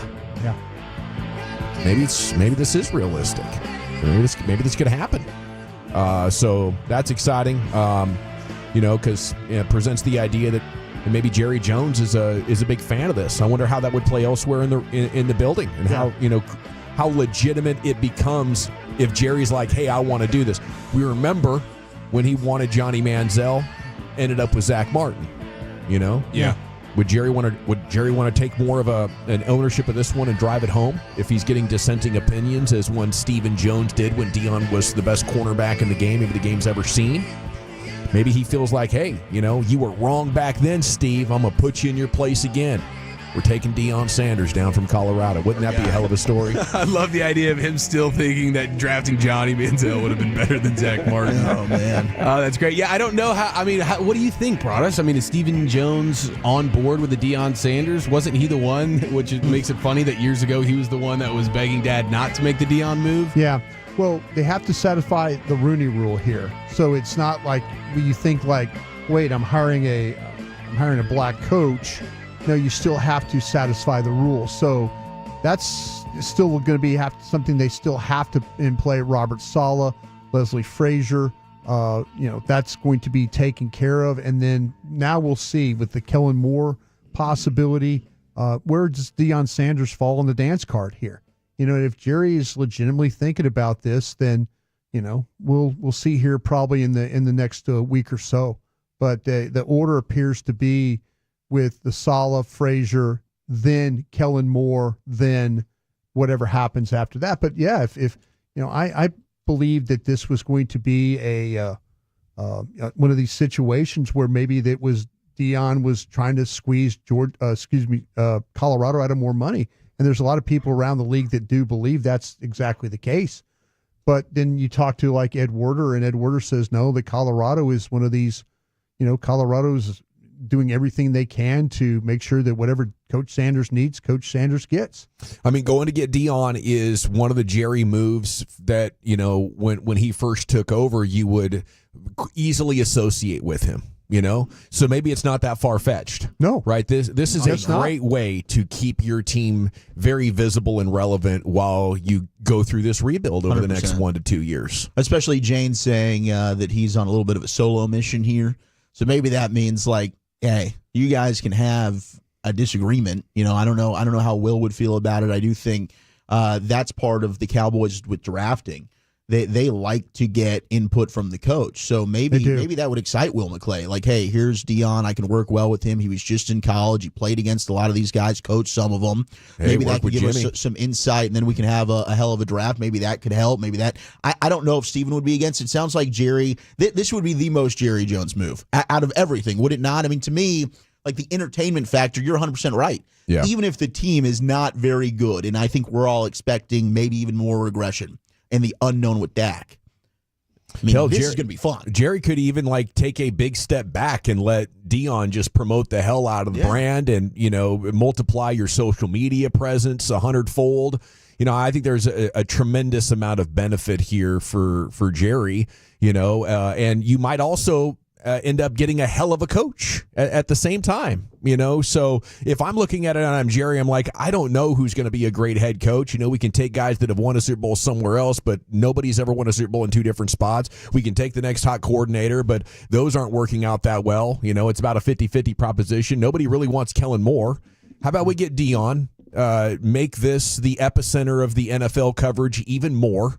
And maybe he's got as good a shot as anybody turning out to be a really good head coach. And what's the staff like? Like maybe then him and Zim have a good relationship. Would Zim be willing to come back and be a defensive coordinator for Deion? I just talking to Zim, I know I had the report the other day, talking to some people in the organization, but Mike would definitely want the head coaching job. I don't know about him coming back as a coordinator, though. That would be something. And that's, I know talking to Mike, he absolutely would come back to be the head coach. Okay, so you mentioned the Rooney Rule. I brought it up a couple of times yesterday. It just felt like we're going 2 Rooney rules and then moving on to Kellen Moore and Mike Zimmer, right? Right. But then you add Leslie Frazier to it. Now we have 3 candidates. Mm-hmm. So either they're going out of their way to be like, no, it's not Rooney Rule. These are legitimate candidates, or they're all legitimate candidates, Because if you're just checking off Rooney Rule, you only need 2. This is 3. Which I think draws more credibility back into the Deion Sanders possibility. It allows more credibility for each one of those candidates. Your Rooney rulers would be Saleh and Frazier. Why not Deion? Why didn't Deion and Saleh satisfy it? Why do we got to go Frazier? Because the first 2 interviews you're doing are going to be Saleh and Frazier. And it has to be technically an interview with the guy. It can't just be talking like a cell phone conversation. Yeah, it's got to be like a face-to-face. So they got to bring those guys in. So in the order they're going to interview Saleh and then Frazier, and then now you've satisfied. Now you can go. Because I guess technically they haven't interviewed Deion. It was just Jerry and Deion talking. It's just Deion and them talking. Right, but if Deion's not a serious candidate and you're just interviewing him for the Rooney Rule, then you bring him down here and you talk about it and you're like, okay, we're done. Right. Either way, it would be three options. Yeah. And either way, it makes your point true that that Deion, that makes it more legitimate that he is a true candidate. Yeah. I think the fact if they were to interview him after they do the 2 Rooney Rule, well, after they interview Saleh and then Frazier, and then if he's brought in, yeah, absolutely legitimate. I mean, it could also mean that that Dion doesn't want to come down here and be one of the Rooney Rule interviews, and that's already a ship that has sailed in his mind. Yeah. Well, I do know, like, to the point of Broadus about, like, is this just a negotiating ploy for Dion to get more money with Colorado? Schefter was saying that he talked to Dion about that specifically, and Dion's response was, "That ain't true, and I don't need any negotiating ploy. I'm me." Huh. Very interesting. Okay, so that is a big one. Again, Ed Werder saying Jerry Jones enamored with the idea of bringing Deion Sanders in. And after the story, appeared to be losing legs yesterday, it is back in a big way. Yeah, I wish, because they're talking about Kellen Moore, getting the interview as well. And tomorrow, virtual, yeah. And I wish that we were getting the same news on Aaron Glenn, because they missed that window. Because the only way that how can they do it with Kellen Moore and not Aaron Glenn? Because he played last week. See, when you don't play, like even though they're both playing this week, right? Okay. Last week, Aaron Glenn and Ben Johnson, for say, weren't playing. You had to satisfy it then. Kellen Moore was playing, so to give Kellen Moore an opportunity to catch up, you have to give it to him this week. And gotcha. That's how they satisfy it. Ed Werder also reported there's a very high probability, depending upon whom is hired as head coach, Jason Witten will be included in the coaching staff. So there's something else for you, Cowboys fans. I know a lot of people would be excited to have Big Witten back there on the sideline. Okay, the Kellen Moore angle, hopefully that's not real. I mean, the numbers that Chief had yesterday in the 520, just painting a picture of an offensive coordinator that's not going to do a very good job putting your quarterback in a position to make plays. No, the Eagles offense has not been a good notch on the belt for Kellen Moore this year. It's not like he's taken this offense to the next level. This is the worst version of the Jalen Hurts Eagles passing attack that we've seen since he became a starter. Wow. Yeah, and that's all, I think in spite of their success, you've had Kellen Moore doing what he does, but it's about the running game. It's about the great offensive line and the defense. Yeah. And with those three things, you should be empowering your quarterback to take chances and make big plays, and he's doing the opposite. I think you would have a more conservative offense than maybe we'd ever seen. Yes, and it's the same issues. Their screen game is the worst version that it's been since Jalen Hurts got here. That was a problem when he was here, so that hasn't been something that's gotten remedied, even though they got great weapons and an awesome offensive line. You think that would be the ingredients to make that work, but he can't do it. And then he's being called out for poor passing concepts and a very minimal amount of them and a lack of creativity. This is right out of just studying what the Eagles are doing. I mean, just that Packers game. You had 121 net passing yards. They were begging to be defeated. And everybody is calling him out for it. Looks like the Packers corners are running the routes for the Eagles. Like, where have we heard that before? We know exactly what that is. We've lamented it for years. And the slow starts. I mean, that was something that was always an issue with Kellen Moore here. Like, the offense would start slow. The Eagles couldn't score in the first quarter for the first half of the year, whatever this year. Like, that was a stat that kept coming up every week. So, I mean, I do think it's obviously real. They're going to interview him tomorrow. It can't last more than 3 hours. It's going to be done virtually per Todd Archer. Or else why would they talk to him? But I think that is one of the worst options that they're talking to right now. I mean, I don't earn it. Kellen hasn't earned it. Yeah. No, 469 must be a Philly fan. So yes, the Eagles are in the playoffs and the Cowboys aren't. In spite of Kellen Moore. Yeah, and he had the benefit of a tremendous offensive line. I think it's the benefit of the best front office maybe in football. I mean, what Howie Roseman and those guys are doing and putting this thing back together. They had the great offensive line. Boom, here we got another one for you. A few years later, Jason Kelsey is gone, Jason Peters is gone, and they're like, bang, best offensive line in football once again. And I think that's, probably the biggest difference, along with, the draft that they were just able to pull off. Mavericks suffer an officiating brutality against the Pelicans. Missed goaltending call late. Looked clean live. I thought maybe Spencer Dinwiddie could have been a little bit more decisive and anticipate a little bit better. But anyway, I don't want to let the refs off the hook. You know me. I never miss an opportunity to talk about their shortcomings, but I guess it's just my take that things have gotten so messy in the NBA with instant replay that I would just rather not have it and deal with those, human errors that officials make.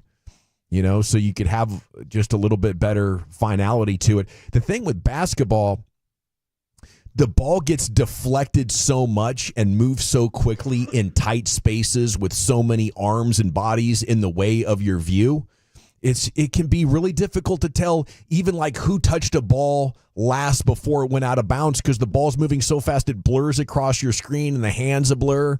I don't think basketball is a good example of where instant replay makes the TV product better. And last night, maybe it robbed you of a victory. It makes no sense not being able to replay that when you replay so many other things. Yeah, that's the big problem. I don't necessarily blame the refs here. Like you said, it's a tough thing to see in real time. I totally understand that. But the idea that is not reviewable is just insane, dude. The bright side of things, how about Gafford? He must have been listening to the show yesterday. Well, that's what I was thinking the whole time. Yeah. Like, okay, Gaff brought the juice tonight. Yeah. Dude. He certainly did.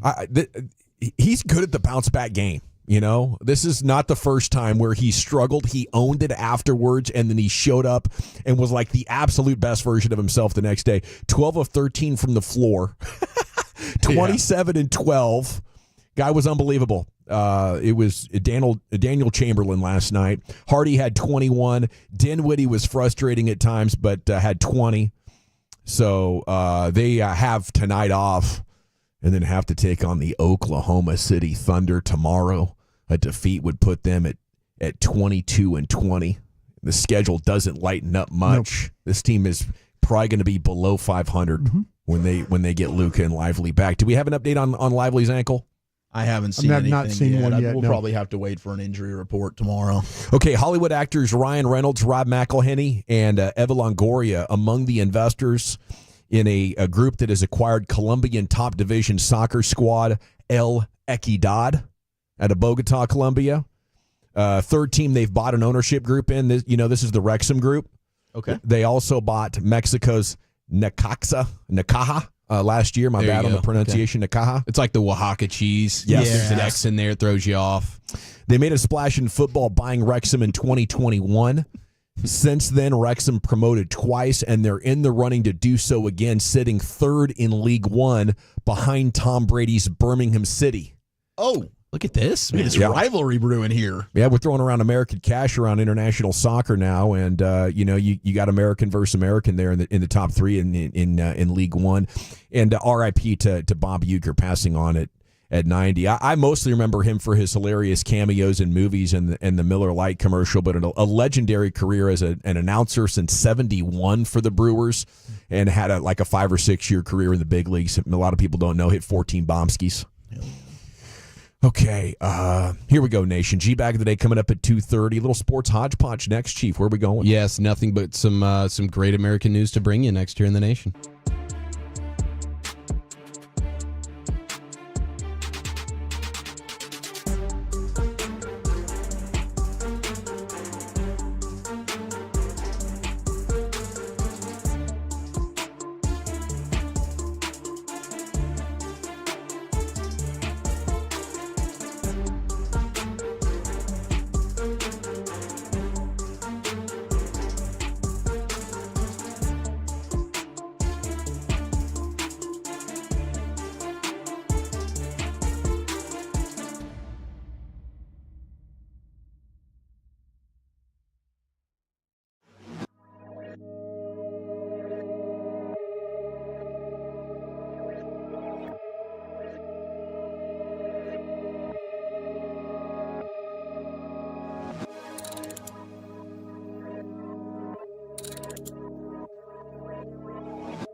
action. G-Bag of the Day is coming up at 2:30. Thanks to those on the chat there clarifying it's Necaxa. It's not Nakaha or Nakaza. It's Necaxa. Okay, they are the team that the Wrexham guys bought into. Walchuk just bought a jersey. There he is. Yeah. I thought it was Nakaka. A segment here brought to you by Cars for Kids. Donate today, carsforkids.org. Brought to you by the Frankels. Life is unpredictable. Accidents happen. If you or a loved one injured in a car truck wreck, call the Frankels to get a free consultation. 214 or 817-333-3333. Go online to frankelfirm.com. G-Bag of the Day now 8 minutes away. Here's the Chief. Now, I promise nothing but great American news to bring you over the course of the next 8 minutes. All right, so I'm going to try and honor that. And we're going to start with the fact that there's an HEB that is set to open the first Dallas location. 10 acres have been purchased by the company near 635 and Hillcrest Road. HEB, Big D, collision course. There we go. That's closer to me. Appreciate that. We're out of the gates, right? Mm-hmm. Positive news all over. That's what we're bringing. Absolutely. HEB. Now we got Garland, we got Plano, maybe Frisco, and now we're going smack dab in the middle of Big D. Yep, and we got one in my neck of the woods there. Okay, super North Fort Worth, just south of the Speedway. I could use one out in Forney. Out in Forney would really get it done for you.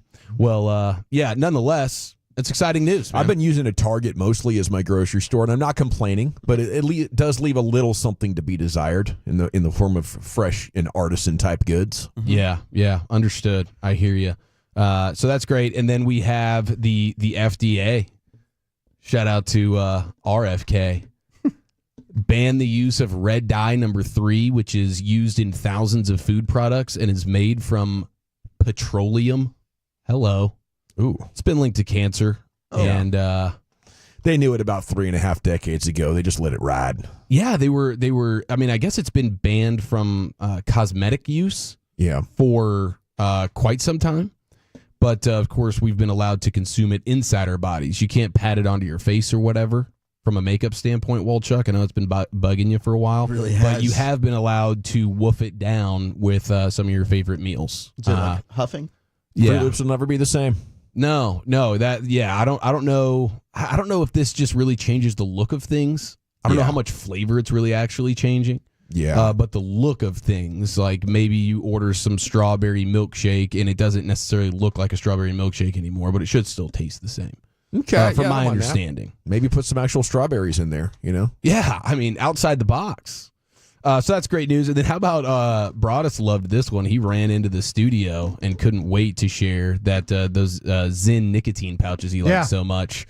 Those have been approved by the FDA. Proud sponsor of the Necaxa RFK is like, we're going to trade out the red dyes, and we're going to let you hang on to those beloved nicotine pouches. He didn't make that red dye move, did he? He's not even in yet. Yeah, this is from, I don't know exactly, I guess, the process of how it works, but I feel strongly that this is an RFK impact. They're getting ready for it because it's inevitable at this point. Yeah, and you still have, food manufacturers will have until January 15th of 2027 to fix their product. So it's not like this is going to be an overnight switch by any means. But yeah, I don't really know the process. So what's this mean for the Zyn? Lowered risk of cancer and other serious health conditions compared to cigarettes? Yeah, in this case, the data show that these nicotine pouch products meet that bar by benefiting adults who use them. And I guess the FDA must have sufficient evidence that the new products offer greater benefits to population health than risks. So it's like a nicotine patch, but for your mouth. Yeah, exactly. And All you can get a coffee flavor and everything. I hear that one's really, really, really good. Oh, great! Because I can feel it charging me up pretty good. I can't imagine that's totally perfect for you, but it's just not bad. Well, yeah, I'm sure there's some blood pressure stuff that you want to make sure that you're dotting your I's and whatnot on. But that is all happening in real time. Okay, now let's also. What do you guys? Does this surprise you? Because don't you feel like both of these programs that are about to collide for the Natty, Notre Dame and Ohio State, are they like beloved? Or are they like sort of hated on, right? Don't they both? Yeah. Other than their own fan bases, we love to S on both of these programs. I think Notre Dame is more beloved across the nation, especially because they've been so average for 3 decades. Yeah, they call them the Subway alum. You know. Okay, so you feel like Notre Dame has been well liked, and this isn't just a change. No, because they're well liked by the nation. Oh, The problem is there's the fan base. There's a certain group of college fans that are not Notre Dame fans. So they're very much, they got the kind of the Dallas Cowboy mystique to them. Right. That's that they got a lot, plenty of the haters are loud, but plenty of love, but plenty of loud though too. Right. Against, yeah. Because Bet Online has their rooting interests based on geotagged X data, whatever, and 48 of the 50 states are pulling for Notre Dame. Yeah. We're sort of in a anti-Buckeye. Yeah, it's the Ryan Day. Anyone but Ohio State. Just might be the coaches. Freeman appears to be a very likable guy. That's what I was thinking. That was kind of what I was wondering. Is like this feels like, because if Brian Kelly's the head coach of Notre Dame, I don't know if it's 48-2. That's why they were very hated. Yeah, I think there might be something to do with that, but I think it's also just that you start to hate the most successful teams, and something new, something with some history and tradition to it. I mean, they haven't killed anybody's dreams in a long time. Notre Dame. You hate the fact that they were on NBC for all those years. Yeah, but they haven't won since '88. Yeah. Like, it's a long time. 4 decades. Wow. I feel like they're due. Just nationwide, we feel like, okay, you guys go ahead. I think get you one. I think Ryan Day is about to give the nation the middle finger here. I think Ohio State's going to win this thing. You think they're going to run away with it? I think it's going to be pretty substantial. Smack them around. There's no question they're more talented. I mean, they're the most talented. Ryan Day is about everybody that tried to fire him and all that, the Lou Holtz and stuff like that. Everybody, he's about to give everybody the middle finger. We'll get to Lou later. Yeah, dude. I thought that was. Lou I'm Holtz still not convinced that's not a ball sacking. That was like AI Lou Holtz. Lou Holtz is getting in the mix. Hey, he sat there for 5 minutes. I watched the entire video, and you understand about 3 minutes of it. Hey, but these deep fakes, bro, they're it's deep. true. We'll play about a minute of it. Was during it very the Chuck Wagon lispy? later. Was it very lispy? It sounded just like him. Okay, if it's lispy, it's probably him. But I got to give love. Don't you do a limited fake sort of? No. Lou Holtz. No. Ty Schmidt from the Pat McAfee show. He's the go to the Lou Holtz. That guy's phenomenal. Does he at do it. one? He's the Lou Holtz. Oh, dude, we got to find some sound of that. He's tremendous. That's fantastic. Okay, so I guess we're talking about hard work versus talent in this particular national championship. Is that what we're doing here? Ohio State, of course, with the talent. Yeah. Notre Dame's going to have to scratch and claw. They're going to have to gut something out here. They're going to need a gritty and win. they've gutted it out to get there. So good for them. Yeah, great for them. EA Sports has announced College Football 26 will be here this summer. Yes. Have you played a single second of 25? Played 3 games, baby. Okay. Because I haven't gotten to play it at all. 0-3. I mean, So, once you're dadding, your video game time is all but eliminated. Yeah, I took shriveled. about 9 years off when Abby was born. I got back into it for about 18 months, and then Remy was born. I'm back to being Dunsky, Yeah, Xbox, dude. gaming PC, just sitting there. Little kids not going to allow for that. No, they don't. They don't want you. The wife's not going to allow for that. No, yeah, no, You got a lot 100%. going She'll look on. over and she'll be like, "What are you doing?" Nah, Yeah, but that's call good this news. quality time? Did you like the gameplay for 25? Yeah, it was good, smooth. You got smoked? I suck. Yeah. At some point around 9 or 10 years old, that kid is going to walk into their room and close the door and kind of do their own thing for hours at a time. That's when you get back in. If you want to. If you want to, right? Yes, Don't a you giant tease me. exhale. Okay. Stop dirty talking to me. Coming up at 2:40, we'll have your NFL news today. Sean Merriman at 3 o'clock. Time now for the G-Bag of the day in the Pimp Cup. Here's Luchas. Where them haters at? Where them haters at? Where them haters at? Damn!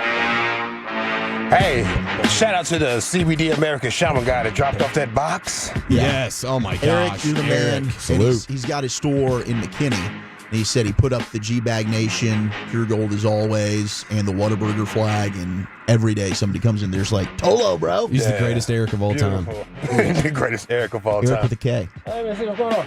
Hey, what's going on with my hotkeys, cuz? Oh, no. Wait a minute. Here we go. There it is. Yeah, I got this geek bar and all types of other CBD stuff. I got one charging up, brother. I appreciate it. Yeah. And I've been off these geek bars for like 2 weeks, and here it is, just free laying right there. Are they tasty? Yeah, this first thing I opened up, I'm I had scratching. the I'm same fiending. reaction. Yeah. I picked up the box, I played with it, I looked at it, and then I told Wolchuk, yep, Not saying no to nicotine today. I'm back. Yeah. I was scratching my neck looking at it like, okay, I see there's about 4 of them in here.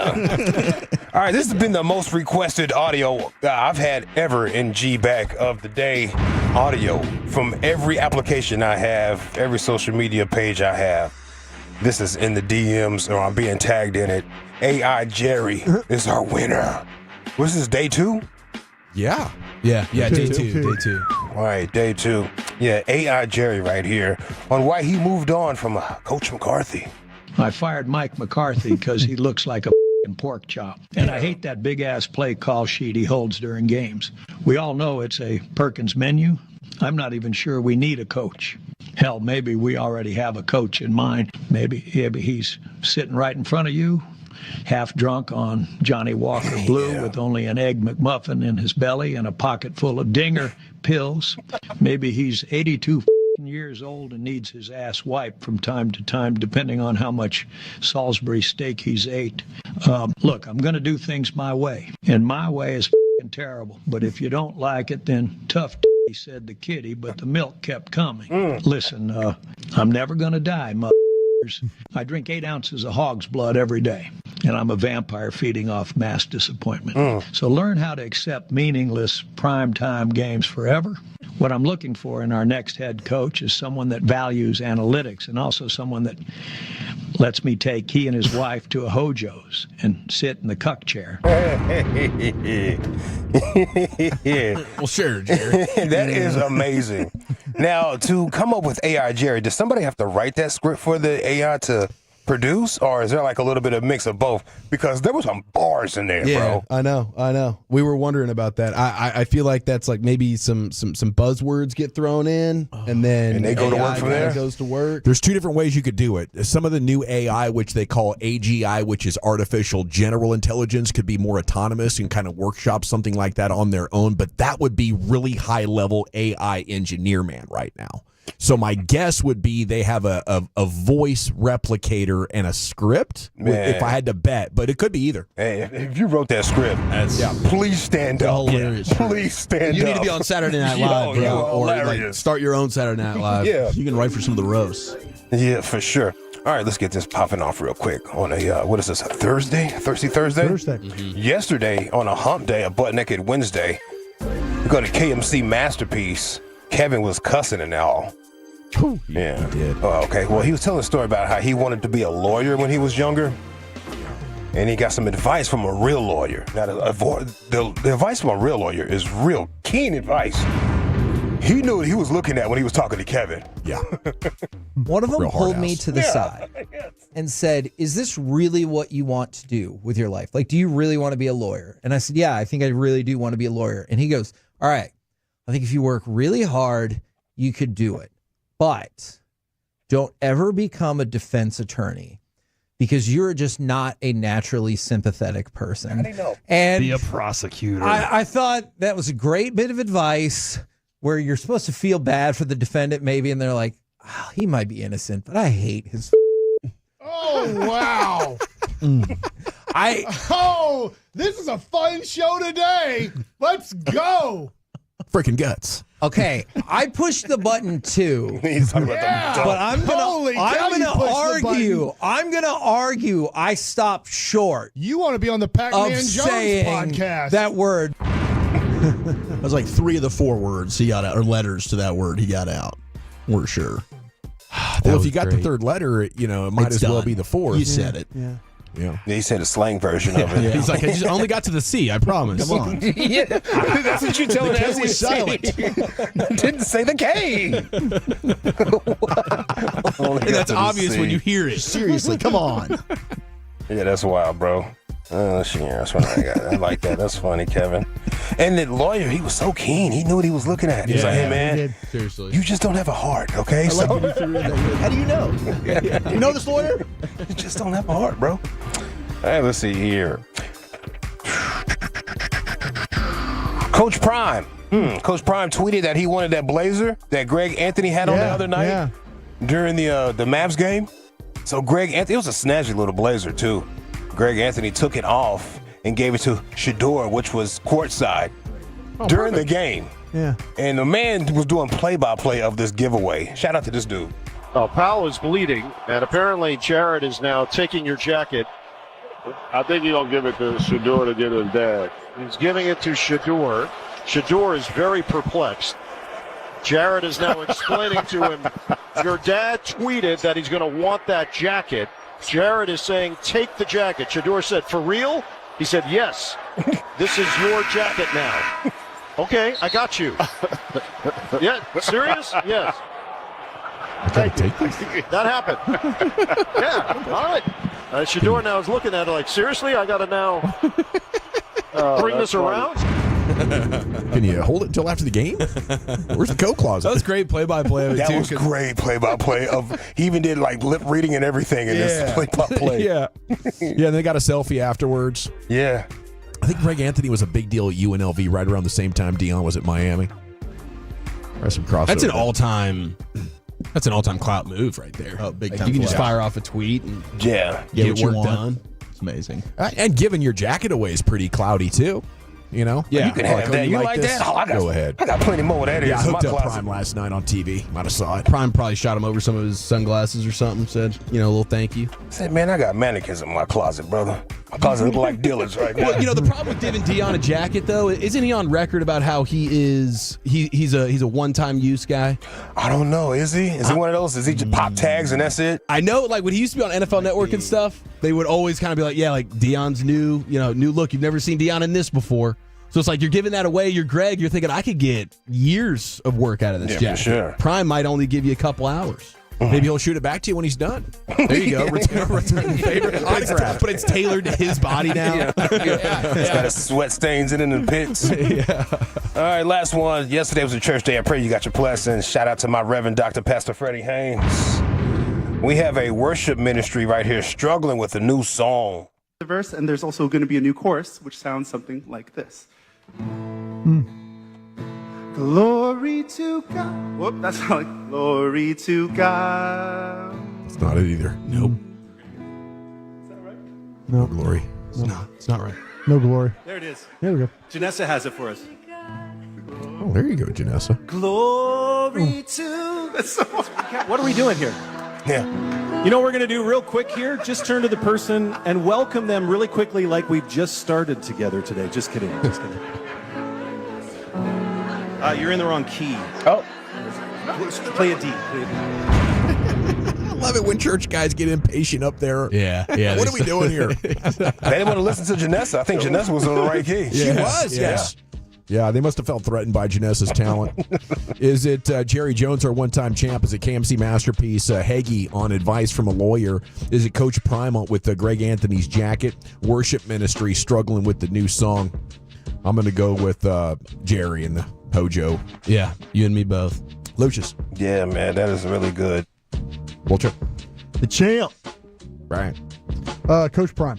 By a score of 4-1. Still your G-Mag Today champion. It's AI Jerry Jones on why he fired Mike McCarthy. He's built like a pork chop. Hey, I played that Lou Holtz audio. Like I had to put it in the system. Yeah. That man needs a bib. Yeah, that was all over the place. It's spitting and drooling. Yeah, you got to lay out a tarp if you're going to have to do a podcast. You got to set the room up like Dexter might. Oh, man. Whoa. Just kill room for an interview.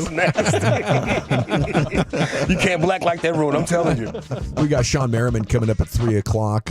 NFL News Today next, we'll check. Yes, 2 more names the Cowboys could consider. And what's the hottest divisional round ticket? That's next.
Classic Chevrolet in Grapevine. They are the #1 Chevy dealer in the world with more Silverados than anyone else.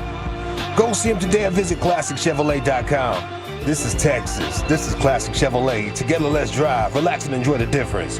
Based on new Chevrolet registrations 2023. All right, we'll be talking football with Sean Merriman coming up here at 3 o'clock. Time now for Wolchuk's NFL News Today. Take it away, Wolchuk. All right, you guys want to feel old? Already do. I've been waking up with my right heel for the last 2 weeks. It doesn't hurt me at all during the day, but I wake up in the first probably 5 minutes of the day. It's like, why does my heel hurt? Okay, so you're feeling old. So I don't really need much more than that. I think I hope so much. You have like a bunion or something He's like got that. gout. Do you have a heel bunion? Like a heel gout? No, but I'm just saying some foot problem because all the grief you give me for that. No, it would be. I would have earned it and deserved it. How old are you, man? I'll be 31 in a couple of weeks. Thanks for asking. How beat up do you feel right now with your back and everything else you deal with? Honestly, this chair has been really getting it done. Good. So I'm great. So I saw this, getting ready to enter college football, class of 2027, Donovan McNabb Jr.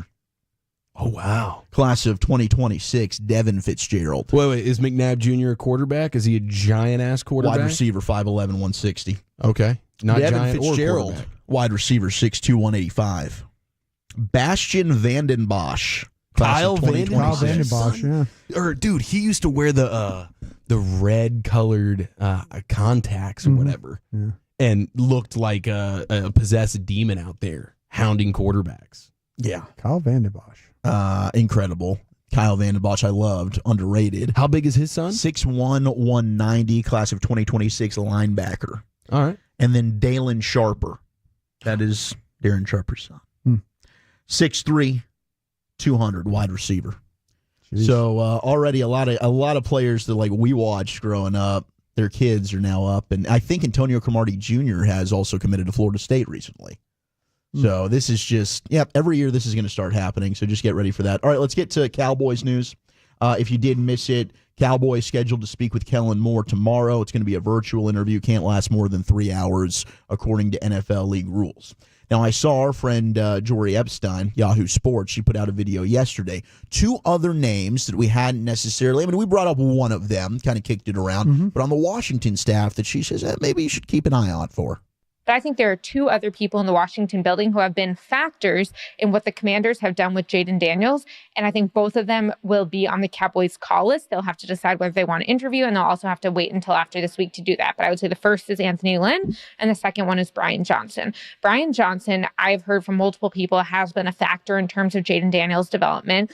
He was the Eagles' offensive coordinator last year. That did not go well, but also a lot of things didn't go well for the Eagles last year, and I think part of that's a Super Bowl hangover. But what's interesting is that when we think about the Cowboys, and I talked about this Monday, Jerry wants some degree of familiarity. That could be with the Cowboys. It also, because maximizing Dak is so important, could be with Dak. Well, Brian Johnson coached Dak at Mississippi State, and they have stayed very close since. I mean, they'll still grab dinner when they're in town, things like that. They're in touch. So he is someone who has seen Dak. And also, when you think about it, like, I've talked to people in the organization who believe, and you can say what you want about Dak's age and his health, that he does need to run a little bit more the way that Jalen Hurts does. Obviously not with the exact same element for the Cowboys to maximize their offensive scheme.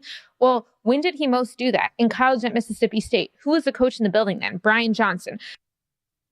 That's interesting, right? So Brian Johnson, good relationship. Like what she's doing, just getting more names out there. Yeah, just throwing it out. Anthony Lynn. And good reasons, too. Absolutely. And Anthony Lynn's a DFW guy, went to McKinney High School and then has head coaching experience, which Jerry said he's wanted. Now, his head coaching, it wasn't a great tenure the previous time he was a head coach.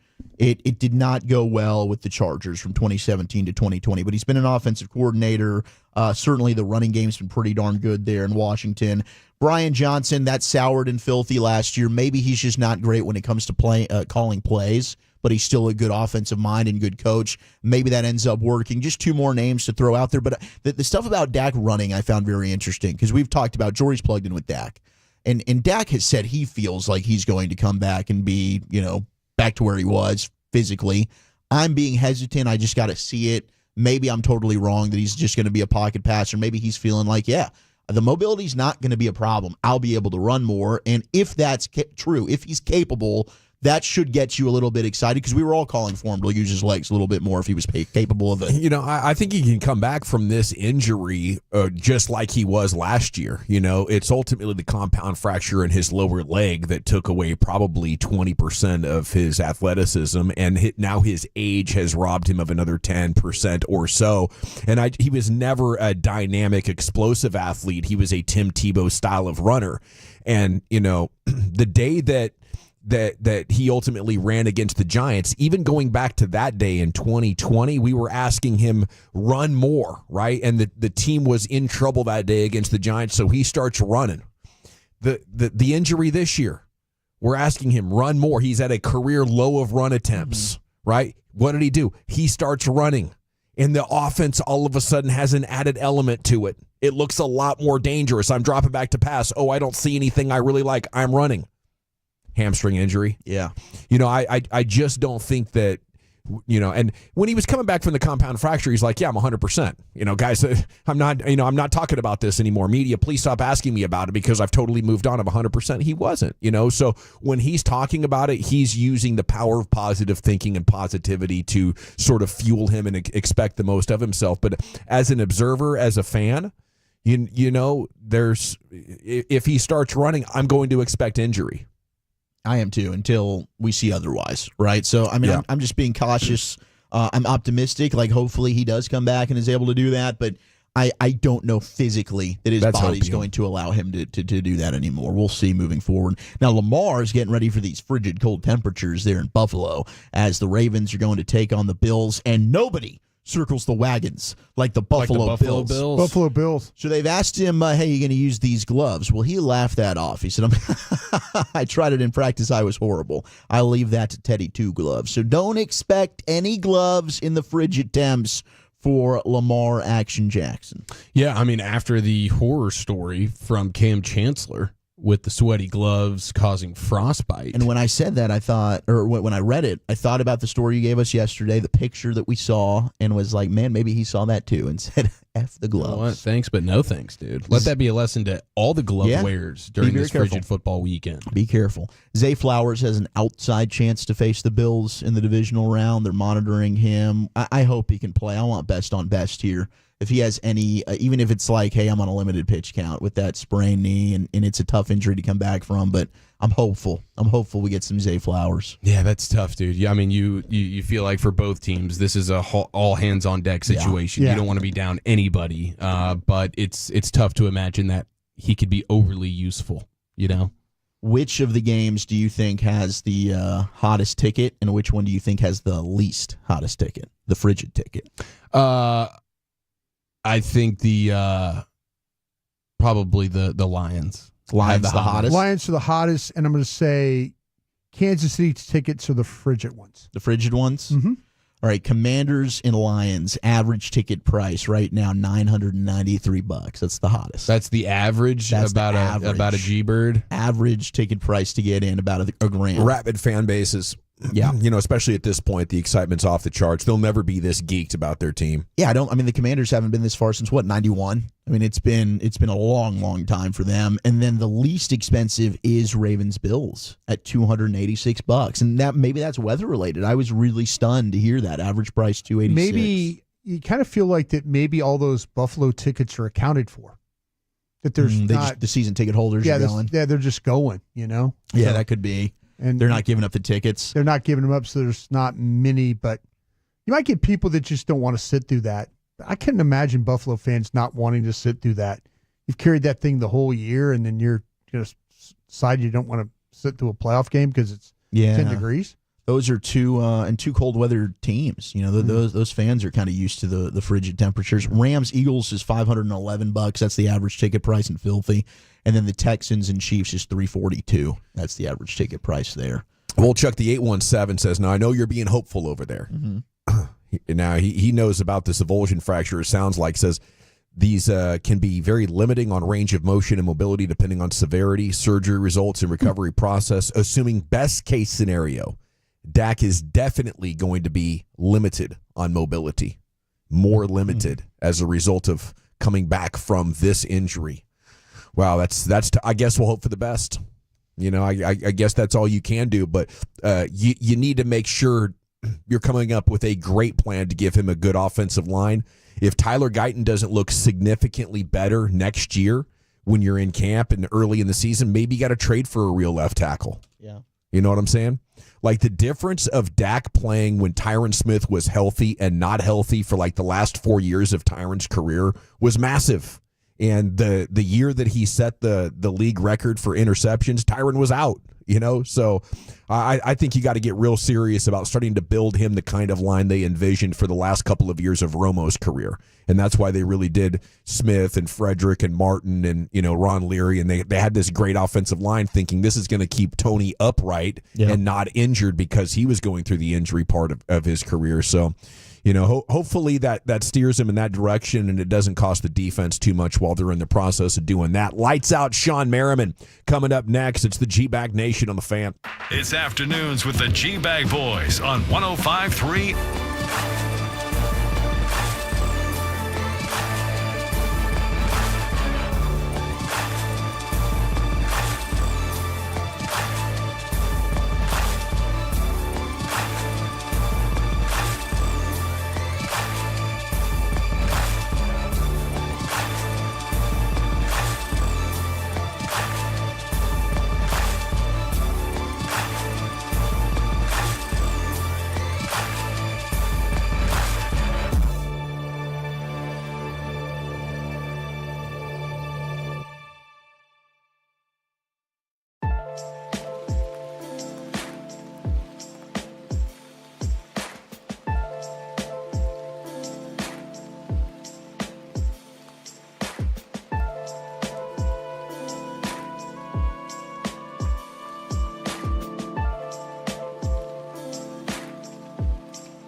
You're rolling with the G-Bag Nation.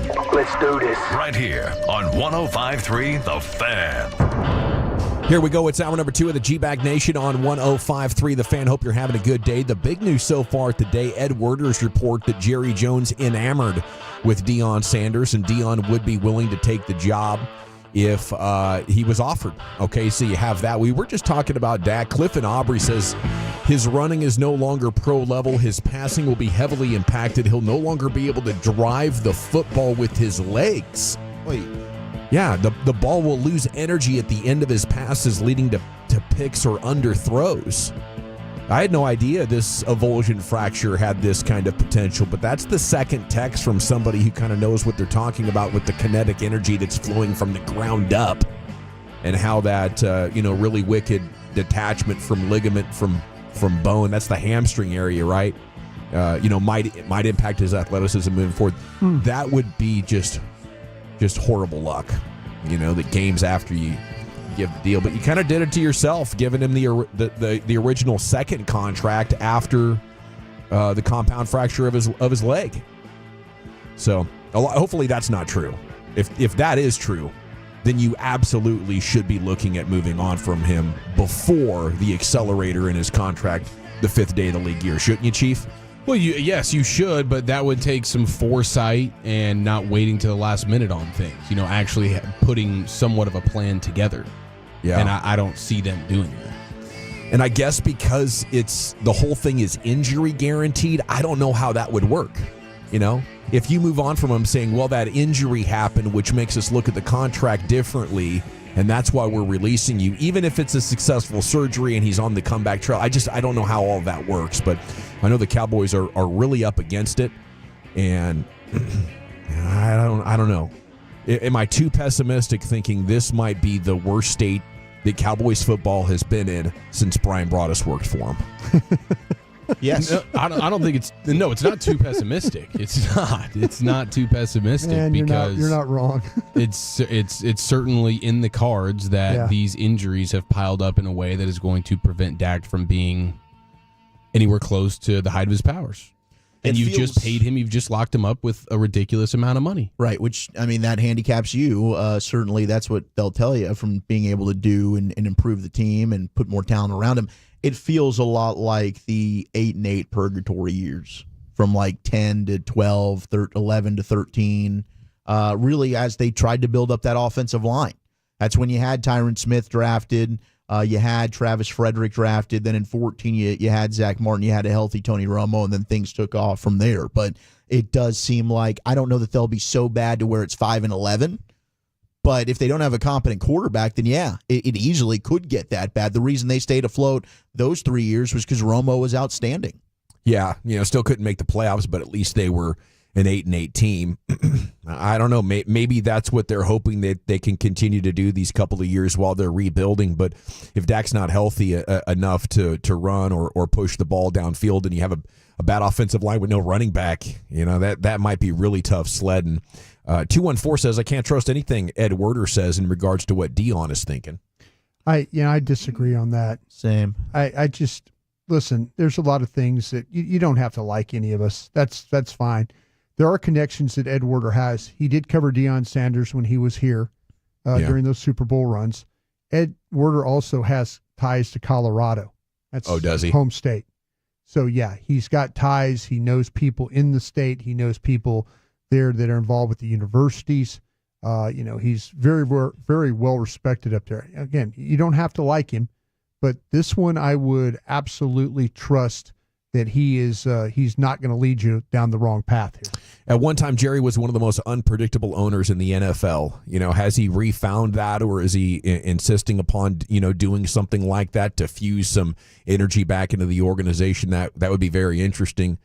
I was racking my brain, I think obviously Todd Archer's way up there and Machota's way up there, but I just think Ed Werder might still be the best reporter as far as having a beat on things. Well, it's seniority, with the number of years, and he could stretch all the way back to his network is just so vast. It is vast, and he could stretch all the way back to like with me, like the last time that Jerry had success, he was covering this team 30 years ago. Matter of fact, Ed Werder and Rick Gosselin were the two guys that Jerry grabbed to say, hey, come here, I got a scoop for you.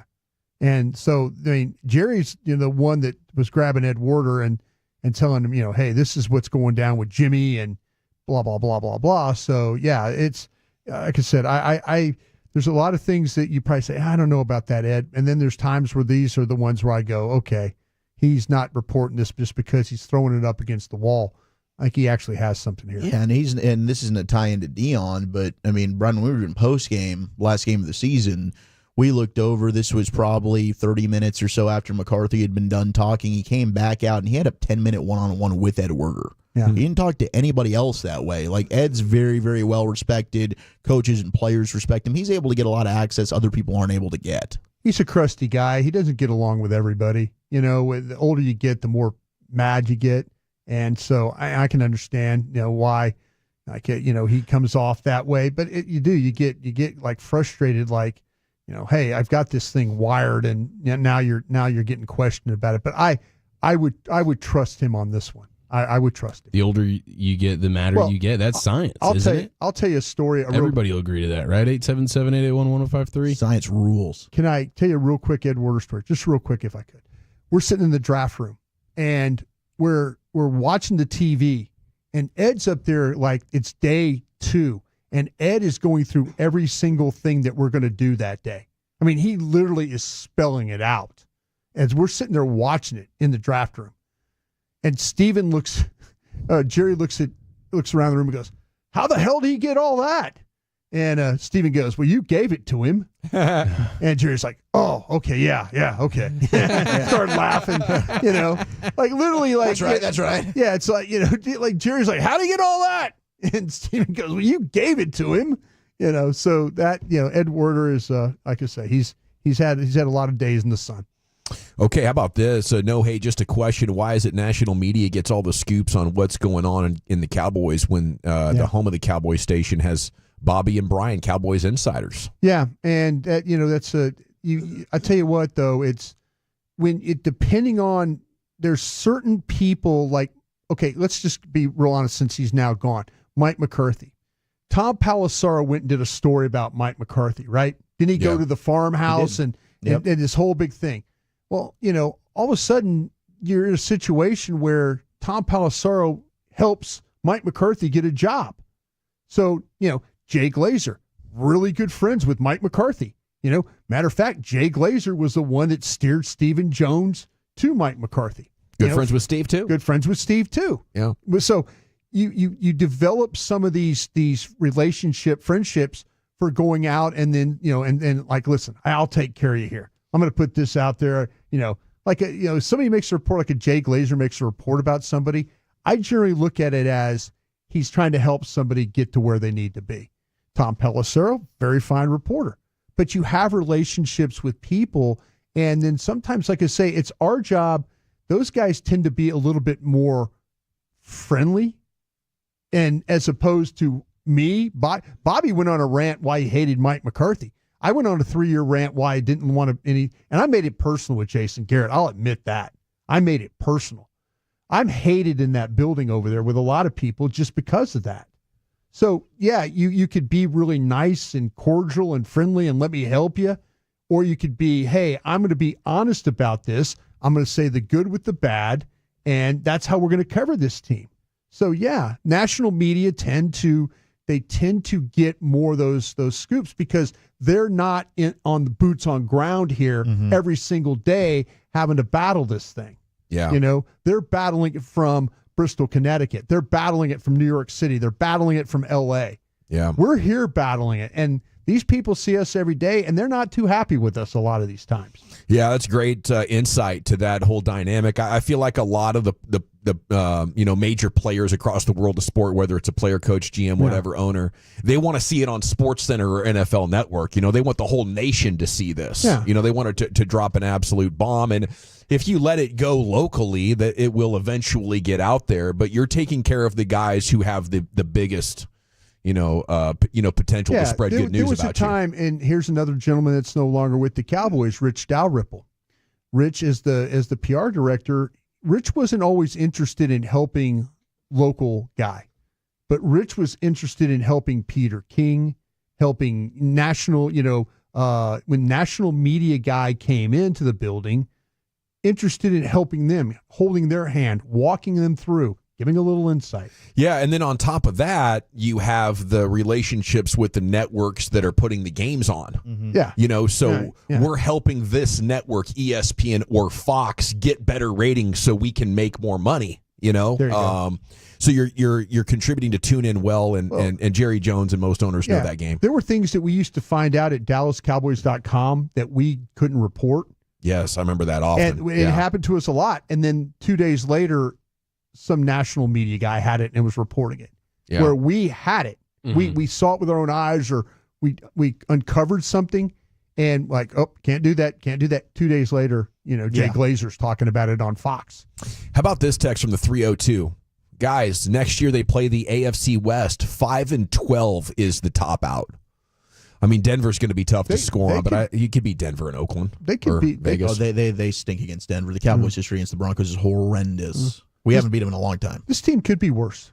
It could be worse than what they went through this I think year. their 17th game is the Jets, though, isn't it? So that's like at least 6-11. And the Chargers are a beatable team, but it absolutely could be worse. I mean, the talent. Think about the players that potentially could.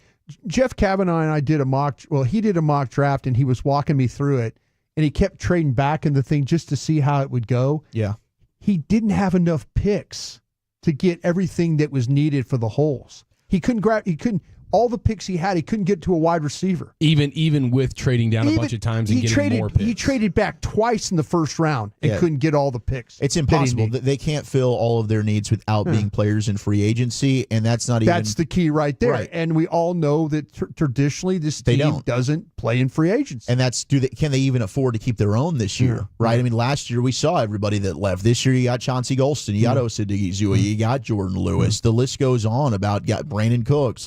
You need to get a receiver. You might need a starting defensive end. You probably need a starting defensive tackle. Hell, maybe a nickel corner. Right, another corner. Yeah. Right on, guys. Great stuff. How does Cowboys Nation feel about how things have gone over the last week with the Cowboys coaching search? The Athletic did a poll about it. We'll give you the results of that and ask you how you voted. And then we'll get Lights Out Sean Merriman to join us here coming up next. It's the G-Bag Nation here on 105 through the Fan. You know how I feel about Window Nation, right? From one nation to another, 50% off all window styles plus pay nothing.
have Sean Merriman on in about 7 minutes. We have results of the Athletic Cowboys poll following the last 3 days of Cowboys news on this coaching search and the firing of Mike McCarthy, or not extending him, whatever you want to call it. Segment's brought to you by Cars for Kids. Donate today, carsforkids.org. It's brought to you by the Frankels. Life's unpredictable. Accidents happen, and you or a loved one injured in a car, truck wreck. Call the Frankels. Get a free consultation, 214 or 817-333-3333. Hit frankelfirm.com. Brian just put up his phone and walked out of the room, so maybe he's working on something. Krusty's Corner's coming up here in about 20 minutes. First question was, parting ways with Mike McCarthy the right decision? What percentage of Cowboys fans do you think answered that yes? Oh, I'd say 70. Yeah, 70 plus, maybe even more. I mean, you guys are very close. 65% indicates it wasn't a slam dunk notion, writes John Machota, but by a factor of 2 to 1. You know, I don't know if it was the right decision or not. You know, I don't think the Cowboys are going to get better. Like, he was the best coach since Parcells. They did Garrett. They did so many ones that, you know, I would think could be much worse than Mike McCarthy. But just, I guess, a 35% chance. I mean, if you could quantify it like that they get somebody better, shoot. I mean, why not? Do you approve of the way Jerry Jones handled the decision? What percentage said hell no? 60. Oh, yeah, I would say 80. 78%. Chiafalo on it once again. What was the worst part about it? One, you block him from interviewing with the Bears, which makes you think like, okay, you want him. And then you don't even, the reports are you're not talking to him, what's going on. It's just, everything was in limbo. I think they kind of did him very disrespectfully, personally. I just think they had so many qualifiers to wanting to bring him back that it's like, clearly you should have just been decisive much earlier in saying that we don't want him. You only want him on this many years. You want to make sure that Jason Witten is going to be the heir apparent, like all these qualifiers, just so you can keep him here for like 2 years. Like, you didn't really want to commit to him. Yeah. So that should have been obvious to you then. Like, okay, if it takes all of these things to make it work, then it's probably not worth it anymore.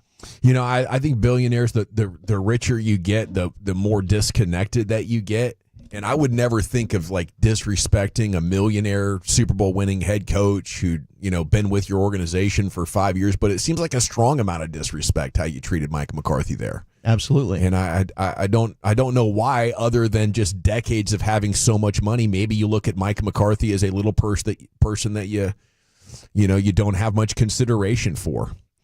The decision has me feeling like Brian Broaddus stepping back into the studio now. Got anything you want to share coming up in Croesus? No, he's got that look in his eye. No, it requires further conversation. Further conversation. Further conversation. We're going to table these. Sorry about that. This decision has me feeling like the franchise is lost. No reason for hope. For sure, not sure what to think, hoping for the best, or Cowboys are moving in the right direction. Now, Cowboys moving in the right direction, 6.1% of people voted for that one. That's a crazy 6.1% right there. And I love you, but I'm usually a crazy one. This is no hope moving forward. Franchise is lost right here. Now, would it be any different if McCarthy was still here? Is it moving on from McCarthy is that reason, or that was just the reason no matter what? It's definitely leaning that reason no matter what. I don't think it really mattered much if it was Mike here or not, but how they've handled the Mike thing also just shows you there's really not a plan. Yeah, I guess I got to see how this comes together. If you go with a really good defensive guy as your head coach and you bring in a whippersnapper, that could bring me into hoping for the best pretty quick. So I know I got to answer this right now. Franchise has lost no reason for hope. I mean, they did just win 12 games 3 years in a row. We've seen them pile up a lot of good. Is that kind of like prisoner of the moment, saying no reason for hope? Anytime you make the playoffs, I mean, that's going to fuel you with a little bit of hope. You did that 3 years in a row. Yeah, just ultimately didn't do much with those. Yeah, I think that's why there's no hope, because it's like, man, you've had it laid out for you pretty nicely. It's not like you've just had no chance. You've had pretty solid opportunities to do something, and you've asked the bed. And you add in having paid your quarterback, and what we've just been talking about. What's the health like of said quarterback moving forward? Yeah, I guess that's kind of like what's your time frame. I don't think there's much hope for the next 2 years. Things can turn around pretty quickly. I think this.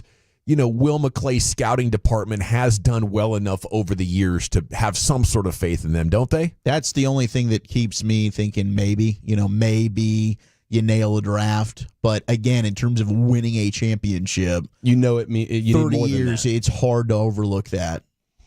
Who would you like to see the Cowboys hire of these candidates? The Athletic gave you a significant amount of them. Ben Johnson, Mike Tomlin, Deion Sanders, Bill Belichick, who apparently hasn't signed his contract yet, but they're saying this letter of intent is binding. Yeah, I saw Mike on with McAfee today. Mike's like, I still haven't technically signed my contract, but it's all done. Like, it's meaningless. It's just a story. We're here. We're not going anywhere. Kellen Moore, Pete Carroll, Aaron Glenn, Cliff Kingsbury, Ron Rivera, Joe Brady, and Liam Cohen, the Bucks OC, kind of in that order. I gave you the order of who got the most to the least amount of votes, but Ben Johnson getting 22% of the votes there. Probably a lot of those guys are Tolos. Aaron Glenn in there with 6.5% of the vote. Mike Tomlin's not going anywhere, is he? That's not even No, that's not a thing. Somebody asked him in his presser about the idea of a team wanting to trade for you, and he was basically just like, don't waste your time. I just think Deion would be the most interesting story to cover. For sure. Oh, yes. absolutely. Yeah, from an entertainment value standpoint and a real reason for you're not just, this isn't a Jason Witten circus. This is a guy who actually has head coach credibility here. Yeah. Now, obviously, there's questions to be answered about whether or not he can do it at the NFL level, but this is an actual coach who has earned it. We know Mike Zimmer would return and continue his career as a head coach. Do we assume he would also continue his career as a defensive coordinator for Deion Sanders as he did in college? That's another interesting angle on this as we get set now, G-Bag Nation, to talk to Lights Out Sean Merriman. Lights Out Sports TV, a groundbreaking free streaming service. Historic partnership. They'll live stream all practices for the 2025 East-West Shrine Bowl. And Sean Merriman joins us now here on The Fan. Good afternoon, sir. How the heck are you? Hey, what's going on, my man? How's it going? Doing great, and congrats on this streaming app. This is cool. What do you have planned for your new platform?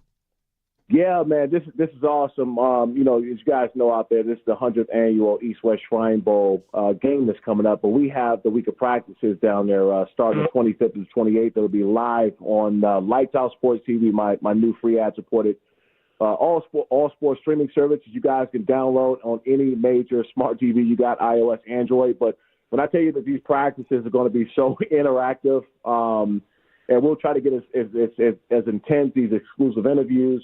This is the biggest confirmed list of high prospects that's ever practiced in the history of these West Shrine Bowls. So honored, man, that they went with us when we Lights Out Sports TV. And also, too, we got some really, really good coverage coming out. And I think you guys are talking about primetime Deion Sanders. I think he's going to be there as well, man. So I can't wait to see him and some of the other guys, Shador and Travis Hunter. I think those guys are going to be there as well. So it'll be pretty cool. Shador going to be playing? I think he's practicing.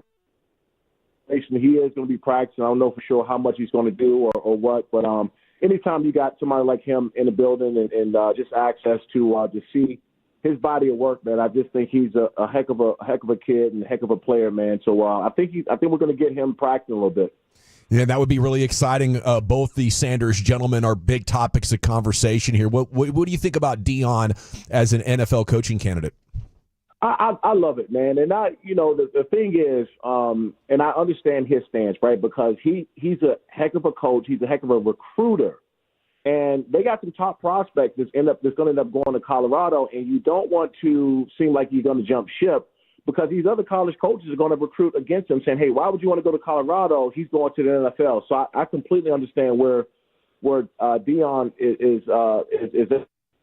Also, too, if you get an opportunity, man, to jump and make that move to the NFL, and especially like an organization like the Cowboys, you got to consider that. I mean, it's one of these opportunities that you may not get again. You may not get the opportunity because whoever they bring in next is going to be there probably for the next 3-5 years plus, or whatever it is. So if you got a real chance of opportunity and Jerry Jones calls you and he's serious, you got to at least contemplate, right? You got to at least think about it. But I 100% understand Deion's stance because you do not want to make it seem like you're going to jump ship from those new recruits and prospects that's coming to Colorado.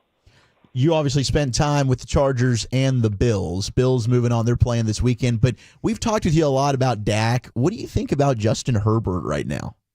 I still think highly of him. You can't take away his body of work. There's no doubt about it that he had an ugly performance in the playoffs, and actually his last 2 playoffs appearances were ugly. They wasn't that great.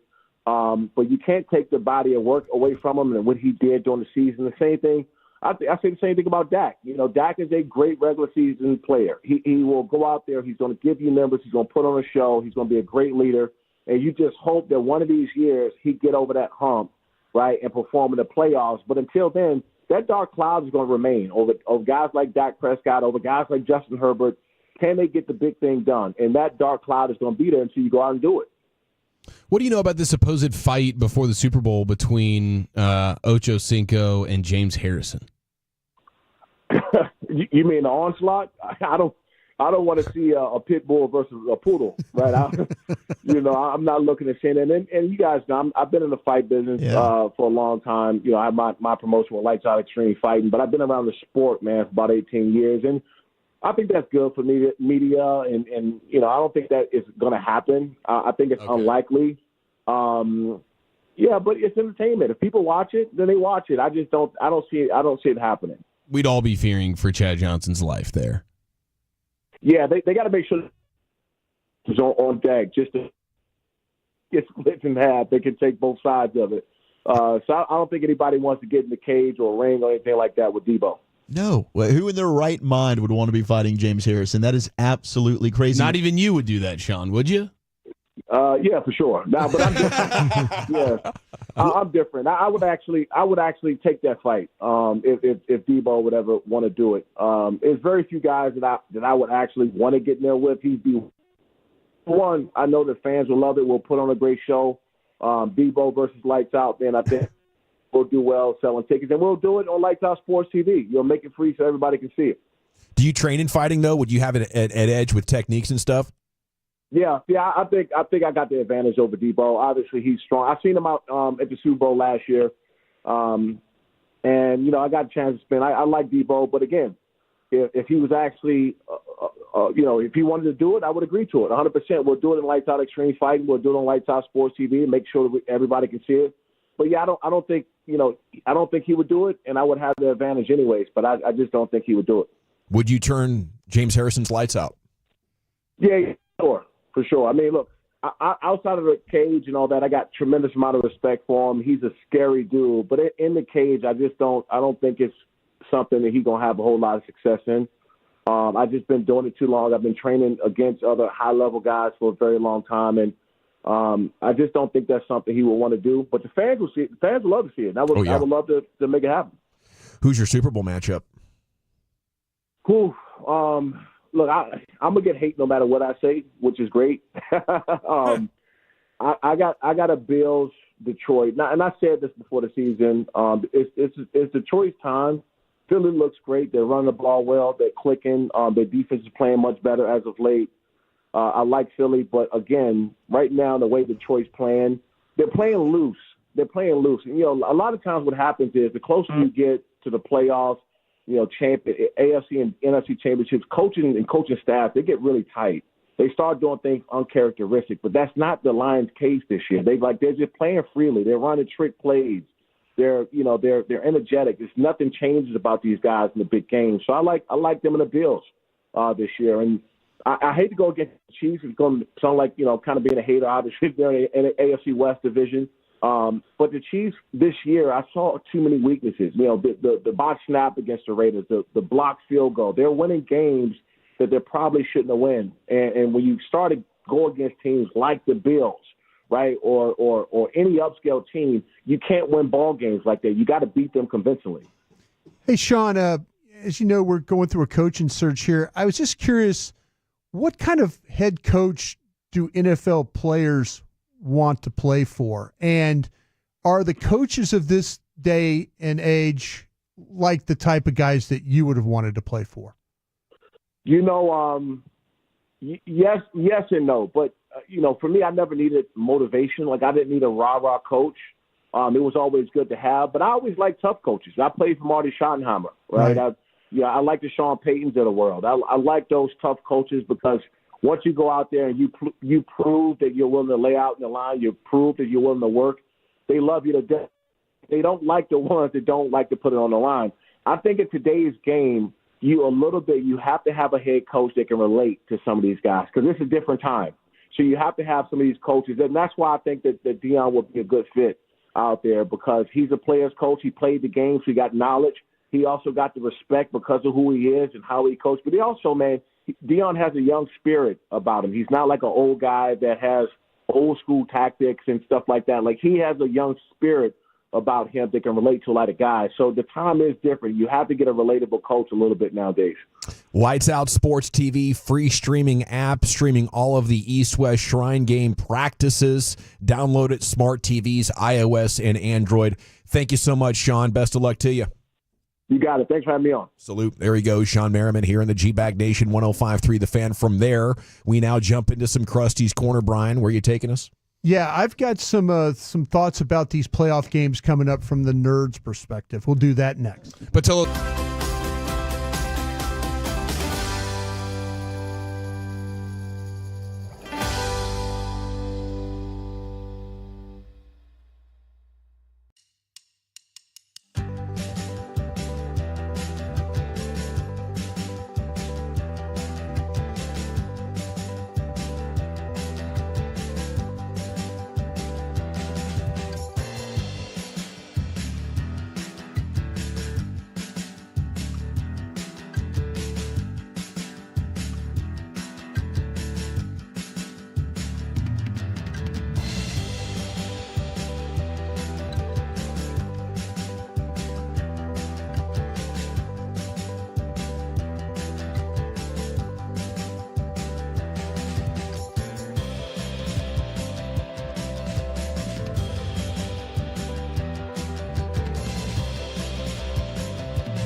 Classic Chevrolet in Grapevine. They have the #1 Chevy dealer in the world with more Silverados than anyone else. Go see them today and visit ClassicChevrolet.com. This is Texas. This is Classic Chevrolet. Together, let's drive, relax, and enjoy the difference. Based on new Chevrolet registrations 2023. Yes, sir. Thank you, Lucius. G-Bag Nation, 105.3 The Fan. Bobby Carella, All City, coming up at 4 o'clock. Here's Brian at the corner. Thank you very much, General. Appreciate that. All right, going to focus in for my next gen look from these 4 games that we have coming up this weekend, and just kind of give you maybe some insights that you might need to think about as you're watching these football games. And I'll start with the Houston Texans at Kansas City. The Chiefs. This is the matchup to watch. The Texans pass rush versus Patrick Mahomes under pressure. The Texans have generated a league-high 39% pressure rate this season, including the playoffs. When generating pressure, the Texans have recorded 9 interceptions. That's the second most, and allowed a league-low 39% completion percentage this season through the wild card round. They're the only defense in the playoffs that was under 40% on completion percentage. Here's the matchup for them. The Chiefs have allowed pressure on 30% of their dropbacks this season. That's the 8th lowest in the NFL. But when pressured, Mahomes has averaged a career low 5.6 yards per attempt. It's the 7th lowest in the league, but generated an 8-4 touchdown to interception ratio. So, pressure, key. You think that they'll be able to create? Do you think that the Texans will be able to create enough to affect Patrick Mahomes in this game? Man, Yes. but don't you have to get home and base? You know, you can't be sending extra guys. He's going to carve you up. You know? Yeah, I would agree with that, but they've got 2 outstanding corners in Stingley and Lassiter. Yep. That they can match up outside pretty well if they wanted to do that. That's when Travis Kelce comes in. Can he then feast over the middle of the field like he's done so many times? But the tackles are the weakness for that offense so far this year for Kansas City. And Danielle Hunter, I mean, every week he was one of the top defensive ends in terms of win pressure rates, and pressure on the quarterback. I mean, that's going to be Jawan Taylor's going to have his hands full, and I expect Danielle Hunter to win the majority of those matchups. I want to make the Chiefs have to run the ball incredibly well. You know, I don't want to give up any big plays. And I feel like if we ever go after him, we're opening the window for this is going to be the big play. I bet Texas wished they didn't go after Ohio State there at the end of the first half. That one play was backbreaking. That screen was beautiful.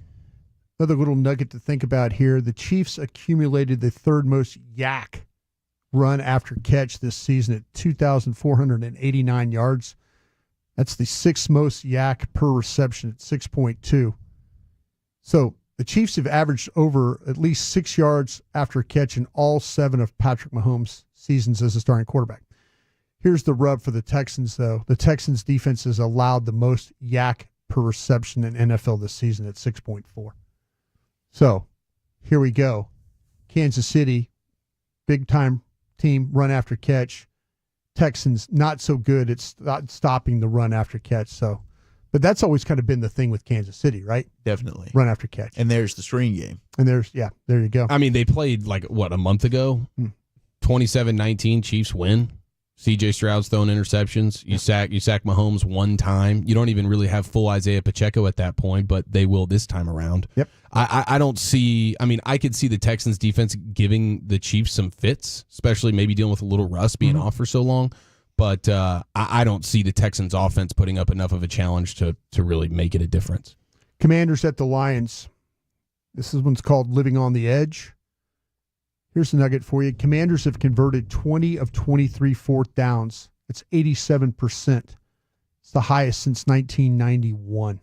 Yeah, it's a cheat code. Jaden Daniels has been unbelievably clutch, and his speed he can just steal. I mean, we just see him go under center. It's 4th and 2, and he just takes the under center snap and just runs to the sideline. He can beat everyone to the edge. First down. Do you think this is one of those games, Sue? Do you think Dan Quinn stays aggressive? Yes, even more so. Yes, absolutely. Yeah, he's not going to change. Do you think he worries about his defense? Is that why he's? Well, there's it's worrying about your defense, and it's also supreme confidence in your offense. You just gave the numbers: 87% conversion rate, 20 of 23 on 4th down. Yeah, That's ridiculous. Yeah, you've got two coaches here that I think are going to be very, very aggressive. Might not see a punt in the whole game. Yeah, and Dan Quinn and Dan Campbell. Because, I mean, Jaden Daniels has been best in the game in the fourth quarter and overtime. 12 touchdowns. Nobody else has as many. So clutch situations, fourth downs, and then late in the game, Jaden Daniels is among the best. And Dan Campbell has lived on the edge his entire time as a head coach. All right, Chief, here's one for you for the Rams-Phillies game. Philly Eagles.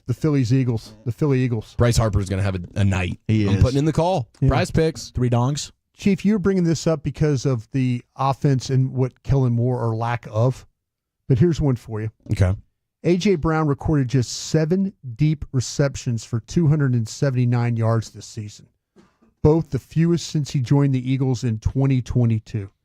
Jalen Hurts threw the deep ball just 9% of his attempts. That's the 12th lowest rate in the league and his lowest in the career. Is that a Kellen Moore factor, or is that just Jalen Hurts not wanting to throw deep balls? Well, I mean, when it's the lowest of a career, you try to look for the thing that has changed, and Kellen Moore being on the sideline is the difference there.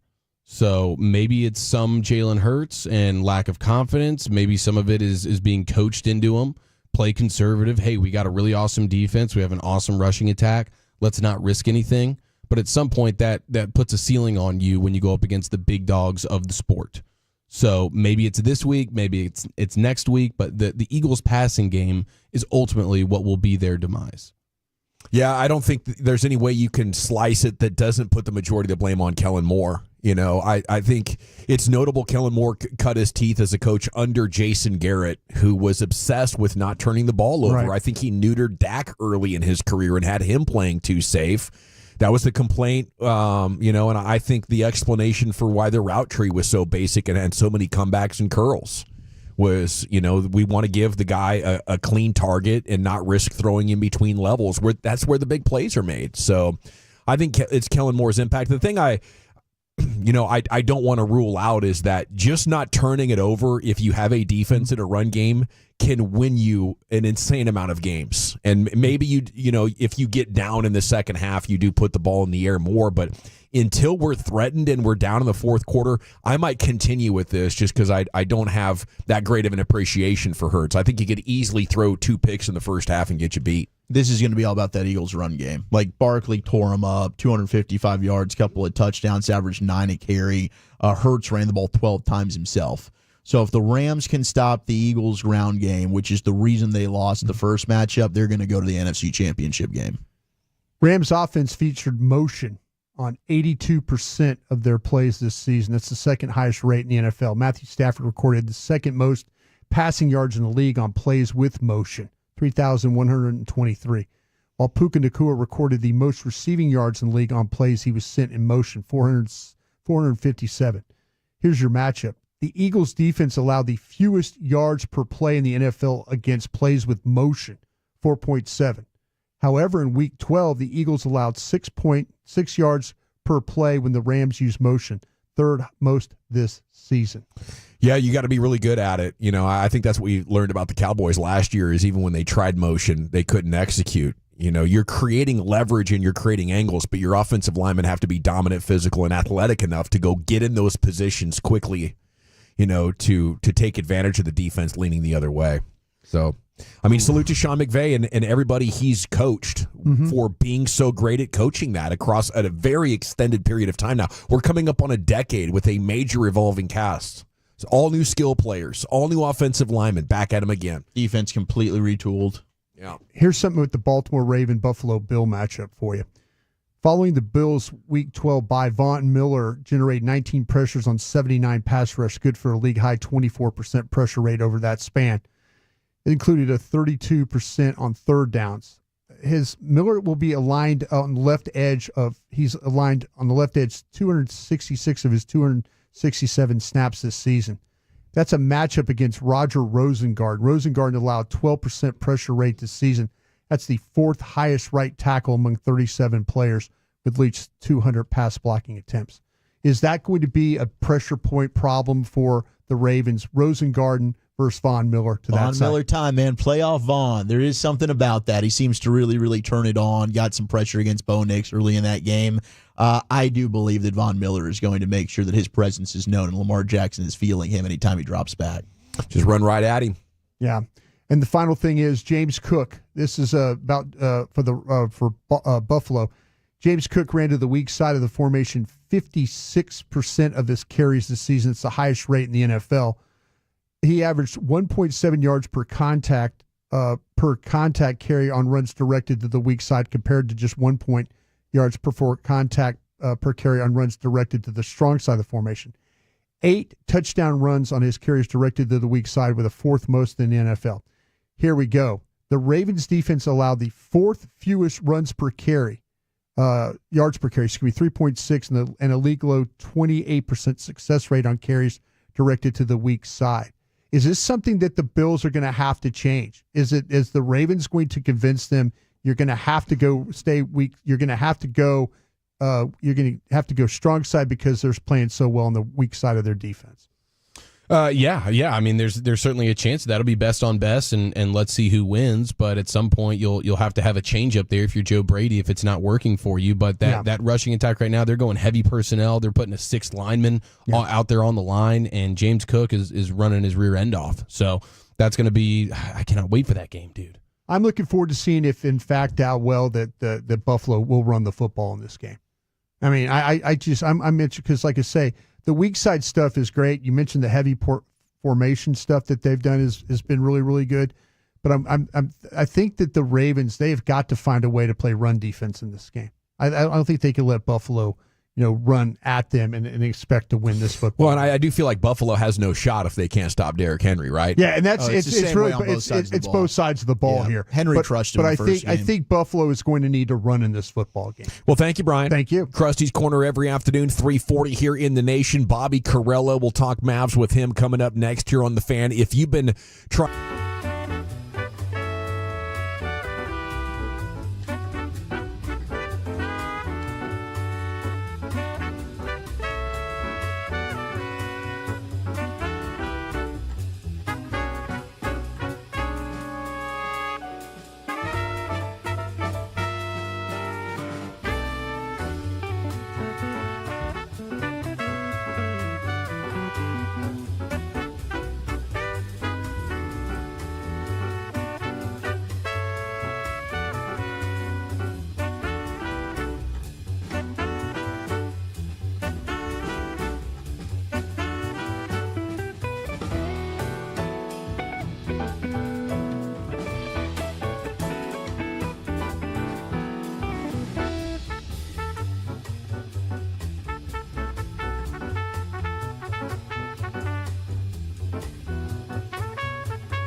That's a Lola V product? I gotta remember that. Well, you know, they say in order to remember something, you have to forget something else.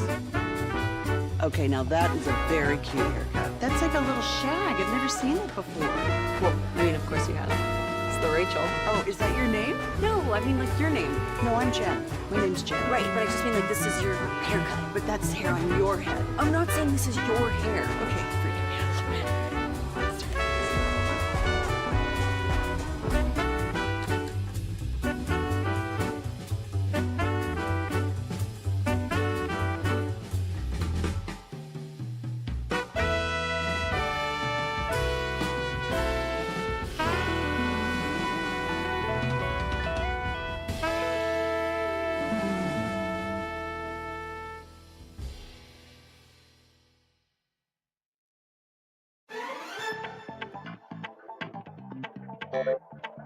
Do you think it's true that you've got to forget something else to remember that Uber Eats has groceries? No, that's absurd.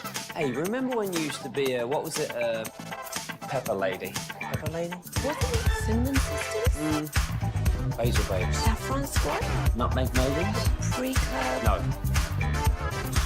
Nutmeg Maidens? I just said that. Was it Spice Girls? Doesn't sound right. Was it Saffron Squad?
You're rolling with the G-Bag Nation. Right here on 105.3 The Fan. Welcome to the Nation. It's hour number 3 of the Nation. We're going to get Bobby Carella, All City, Dallas here in just a second, talking Mavs with him. We go to the Twitter account of one Jane Slater. She says, one thing to watch following Jerry in the discussions with Dion. 2 people with knowledge tell me Sanders approached Colorado AD Rick George Tuesday about additional money for NIL and his staff. He was met with resistance. University of Colorado would neither confirm or deny the information when I reached out, says Jane. Dion didn't respond when reached multiple times for comment. Okay, so plot thickens a little bit there. Again, our lead story, if you go back to 3 o'clock, was that Jerry enamored with Dion and that Dion would take the job if it was offered. That was the tweet from a longtime Cowboys insider and reporter, Ed Werner. As Bobby Carella, All City, joins you now here on 105.3 The Fan. And a good afternoon to you, sir. How the heck are you? I am reeling after the last few days, gentlemen. I'm not going to lie. It's been tough. 22-19, losers of 8 of 10. What is your Mavericks nightmare right now? Like when you let your mind imagine, like, wow, how bad is this going to get? Where do you go? My nightmare is kind of becoming a reality. They've played about 2,000 minutes this season. Luka and Kyrie have been on the floor together for 501 minutes this season. So that is about 25% of the total basketball the Dallas Mavericks have played this season.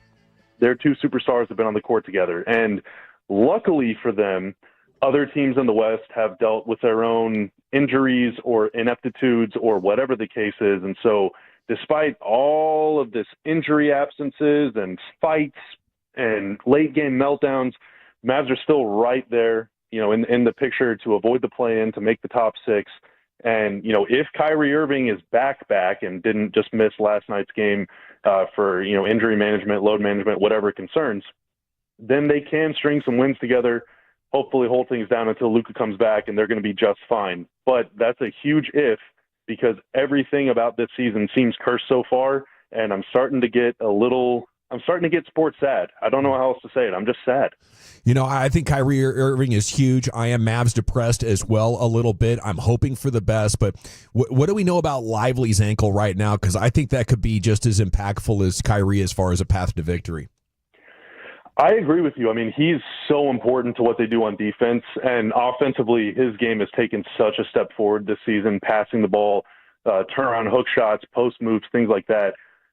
Jason Kidd did not seem overly concerned the night that he did sprain his ankle. He said he's going to be out for a little bit. He's definitely not going to play the next game, but after that, we'll see.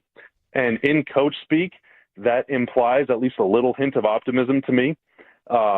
Maybe he can play tomorrow against OKC. It would be great if he could, because OKC's big men are still out. And so maybe the Mavs can do some damage there. But, if not, they don't play again until Monday. And so hopefully, a little bit of a layoff is able to, get some ice on that thing and keep the swelling down. But, I mean, the real issue is, even if he is able to play, he's 7'1", 7'2". He's jumping for rebounds. He's jumping to block shots. He's going to be putting a lot of weight and stress on that ankle. And so hopefully it just is, whenever he does come back, it's able to hold up and not slow him down, because his athleticism, his springiness, his mobility is what makes him so effective. So I would much rather see him at 100% if it means missing the OKC game, as opposed to seeing him trot out there, going 40 or 50% and just putting himself at risk of hurting it even worse or hurting something else because he's overcompensating. Bobby, they only need to win about 19 or 20 more games, most likely, to be a play-in team. And as depressed as I am right now, just get me to mid-April in the tournament in some form or fashion, and I'll take it from there, right? I would love the Mavs' chances of surviving it well into May, maybe June, even in that scenario. That's not at risk, is it? They're not gonna go on such an extended losing stretch where we'll have to think about them not being over 500 at the end of the year, are they? I don't think so. They've had such a difficult stretch of schedule, not only in terms of travel, but also quality of opponents. And over the next 10 to 15-ish games through basically Super Bowl Sunday, it's like February 6th, they play at Boston. And I think they have one more tough, maybe it's at Cleveland or at Philly or something right after that. And then they come back home. And from then on out, their schedule gets a whole lot easier. The worry, though, is that over these next 10 to 12 games, if Luka plays 0 of them, and if Kyrie, even if Kyrie plays every single game, the quality of opponents that you're facing is so difficult that you could realistically, they've gone 3-9 in their last 12, and they haven't had a particularly tough stretch of schedule. They could go 3-9 again, and then all of a sudden you're 3 or 4 games under 500, and you're in a position where you have to win 70 or 80% of your games the rest of the year, just to avoid the plan, maybe even just to make the plan, depending on what else happens out West. I know teams are trying to load up at the deadline, but, there's a lot of teams that are in the thick of it right now. So hopefully they're able to play close to 500 ball over the next 2 or 3 weeks, however long it takes Luka to get back in the mix. And hopefully he's able to get back in the mix at some point within the next 2 or 3 weeks. When they're healthy, I've seen enough of them. They went 14-3 over 17 games whenever they were healthy. I think when they're healthy, they're still the second or third or maybe fourth best team in the NBA. and their strength of schedule gets a whole lot easier after the All-Star break. So hopefully they can stack some wins together at that point. But until then, they are going to be in survival mode for sure.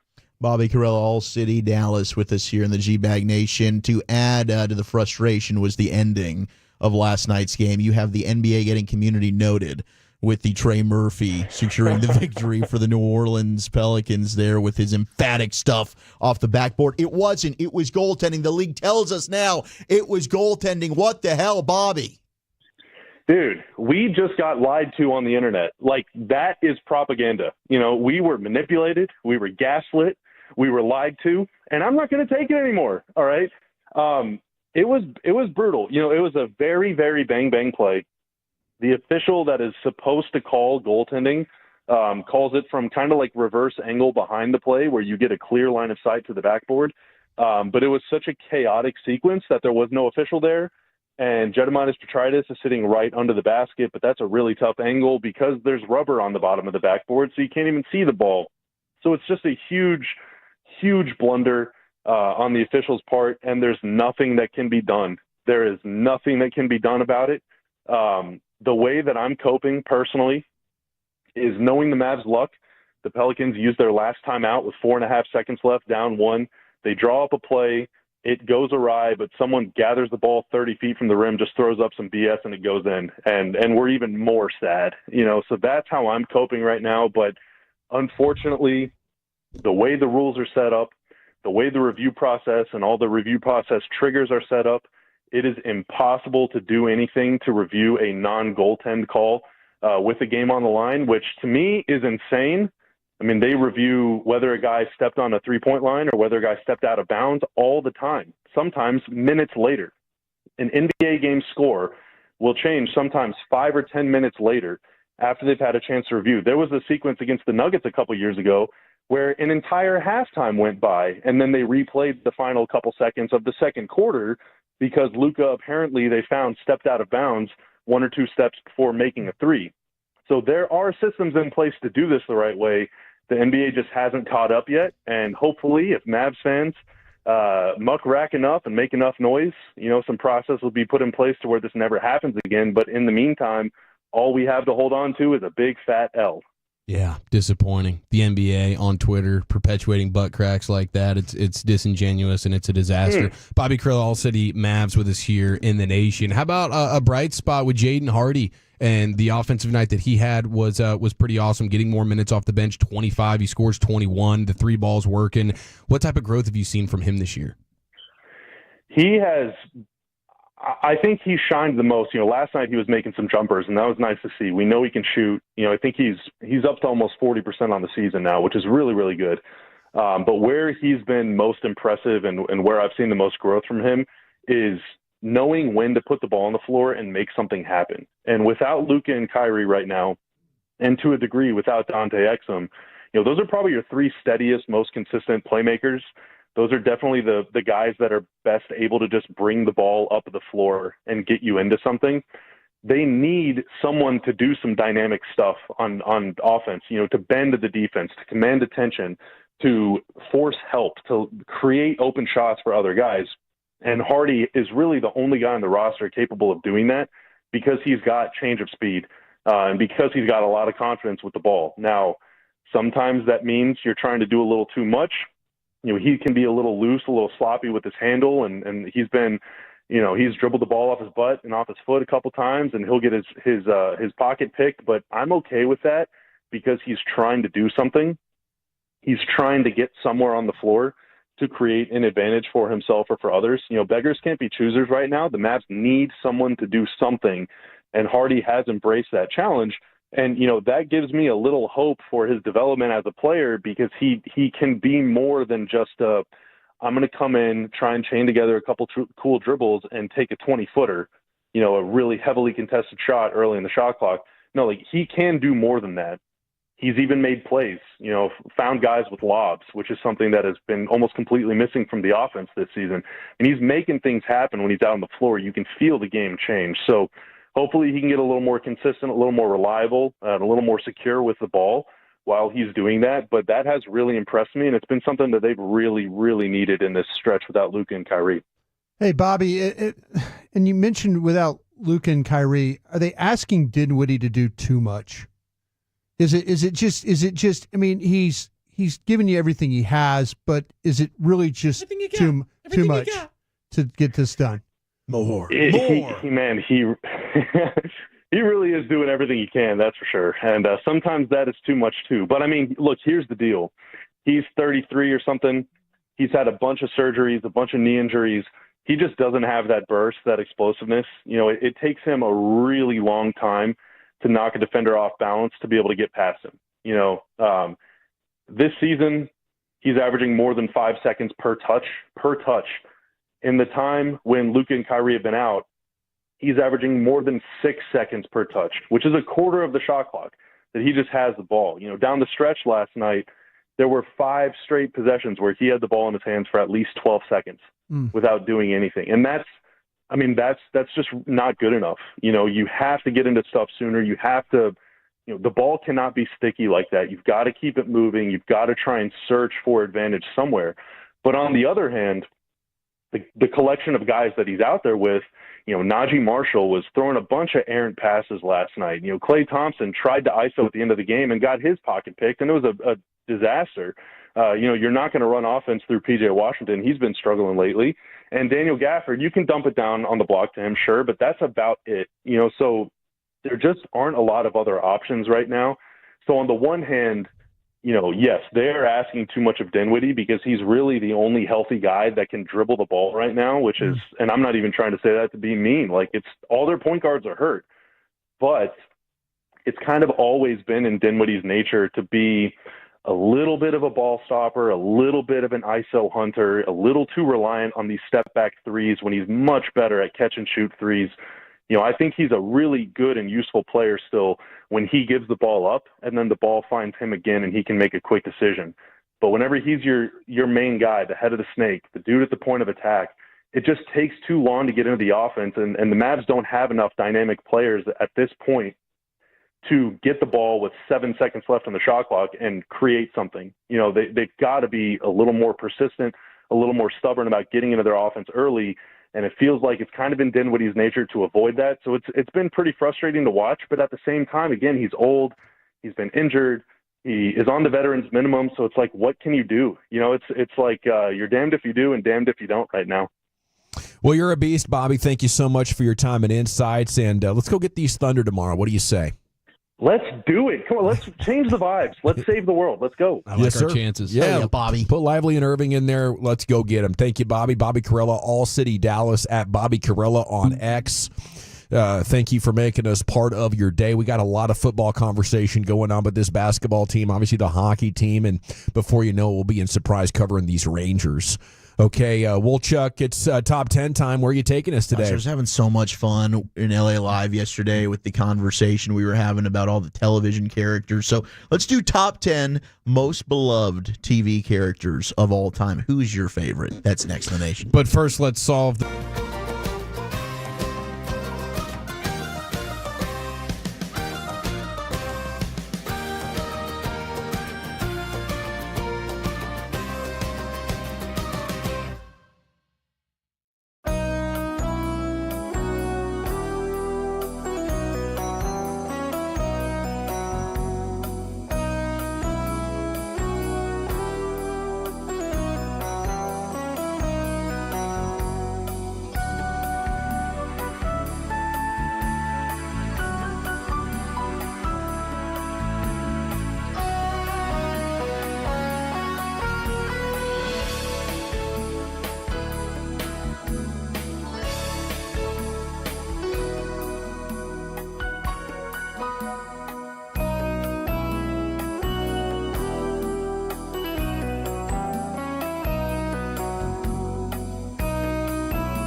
Uber Eats has Lola V products? I gotta remember that. Well, you know, they say in order to remember something, you have to forget something else. Okay, now that is a very cute haircut. That's like a little shag. I've never seen that before. Well, I mean, of course you have. It's the Rachel. Oh, is that your name? No, I mean like your name. No, I'm Jen. My name's Jen. Right, but I just mean like this is your haircut. But that's hair on your head. I'm not saying this is your hair. Okay, freaking me out a little bit.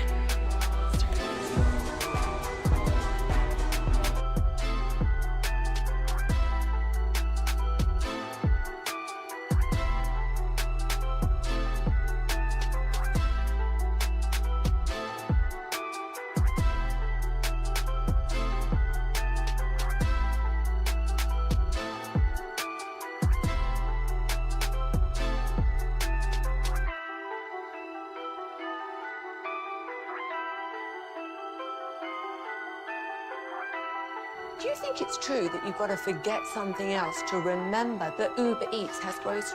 No, that's absurd. Hey, remember when you used to be a, what was it, a pepper lady? Welcome back, Nation. Segments brought to you by the Frankels. Life's unpredictable. Accidents happen. If you or a loved one's injured in a car or truck wreck due to somebody's negligence, call the Frankels. Get a free consultation. 214 or 817-333-3333. Hit frankelfirm.com. It's time now for Wolchuk's Top 10. Here he is, Zach with an H, the Woolly Bully. All right, who is your most loved TV character of all time? 877-881-1053. The number to text in your vote for the best and most loved TV character. Now, Was the Penguin right up till the end there. Oh, man, I don't know how to feel about it now. Talk about a real villain, real character arc that they showcase there, because you are kind of rooting for him. And at the end, you do hate him. You mother effer. Why did you do this? Why? But yeah, he's a sick and twisted man, and that's why he is a villain. I did see this nugget I just want to give you real quick. If you're looking to put any wagers on Eagles and Rams.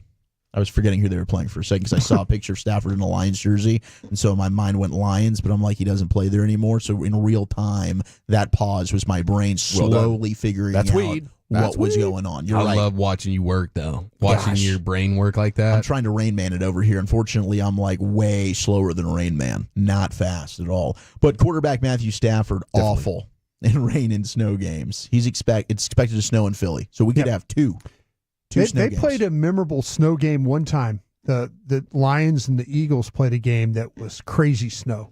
I think this might be where the picture is, with Stafford just looking totally uncomfortable. So now we got Rams, Eagles, might snow. Stafford's 1-8 in his career in games where it snows or rains. So not good. I mean, his completion percentage is just a hair over 50%. He's got 11 interceptions in those 9 games. Awful 76 passer rating in those games as well. So this is going to need Kyron Williams. We're going to need you here. We want to pull off the upset if that's going to carry on. Maybe McVay can schematically scheme this up. Like we talked about the motion stuff, quick passes. Like let's just get it out in space to Kupp and Puka. And to be fair on those numbers, and that's certainly something to consider. I always just imagine big, strong arm Matthew Stafford should be able to cut through just about any type of weather. But I would imagine pretty much that entire record is mostly his time with the Lions. Yeah, he's just on ass cheese teams. Yeah, I would bet he's going to Lambeau versus prime Aaron Rodgers, and you're not winning that football game. But the numbers do kind of speak to just how bad he has actually been in those games. He doesn't play in a lot of them. I mean, he's been an indoor quarterback his entire NFL career. So, I mean, that's something we talked about with Jared Goff as well. You know, you put him in some bad weather, it might be a little shaky. So just something to know. I'm hoping that this does not matter. He's about to go 2-9 in said games, okay? And we're going to be just fine here. Screw you, filthy. All right, let's get to the list. Top 10 most beloved TV characters of all time. We got a lot of Kelly Kapowski love. A lot. As we should. We've got Kelly Bundy got texted in.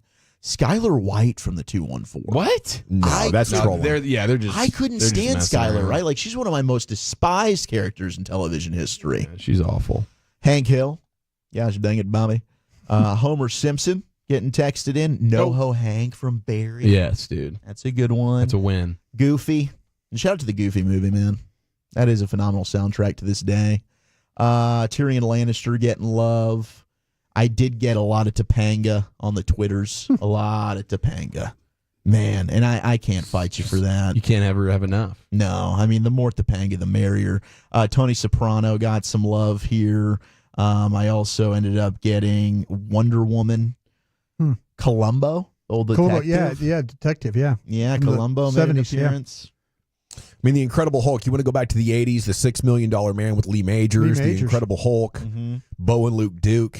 You know, some of those were peppered strongly through my childhood.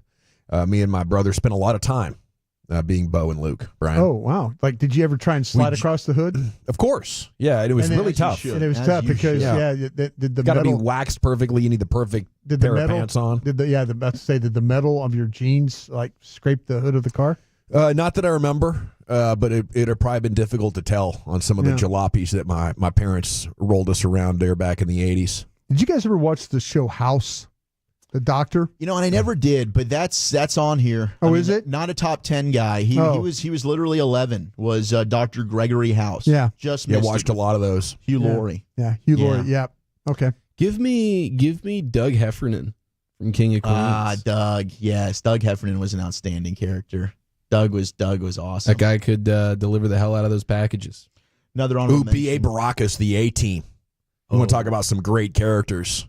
Who was the weirdo guy, the pilot? You know, you had so many classic. Yeah. Who was the pilot? Gosh darn it, what was his name?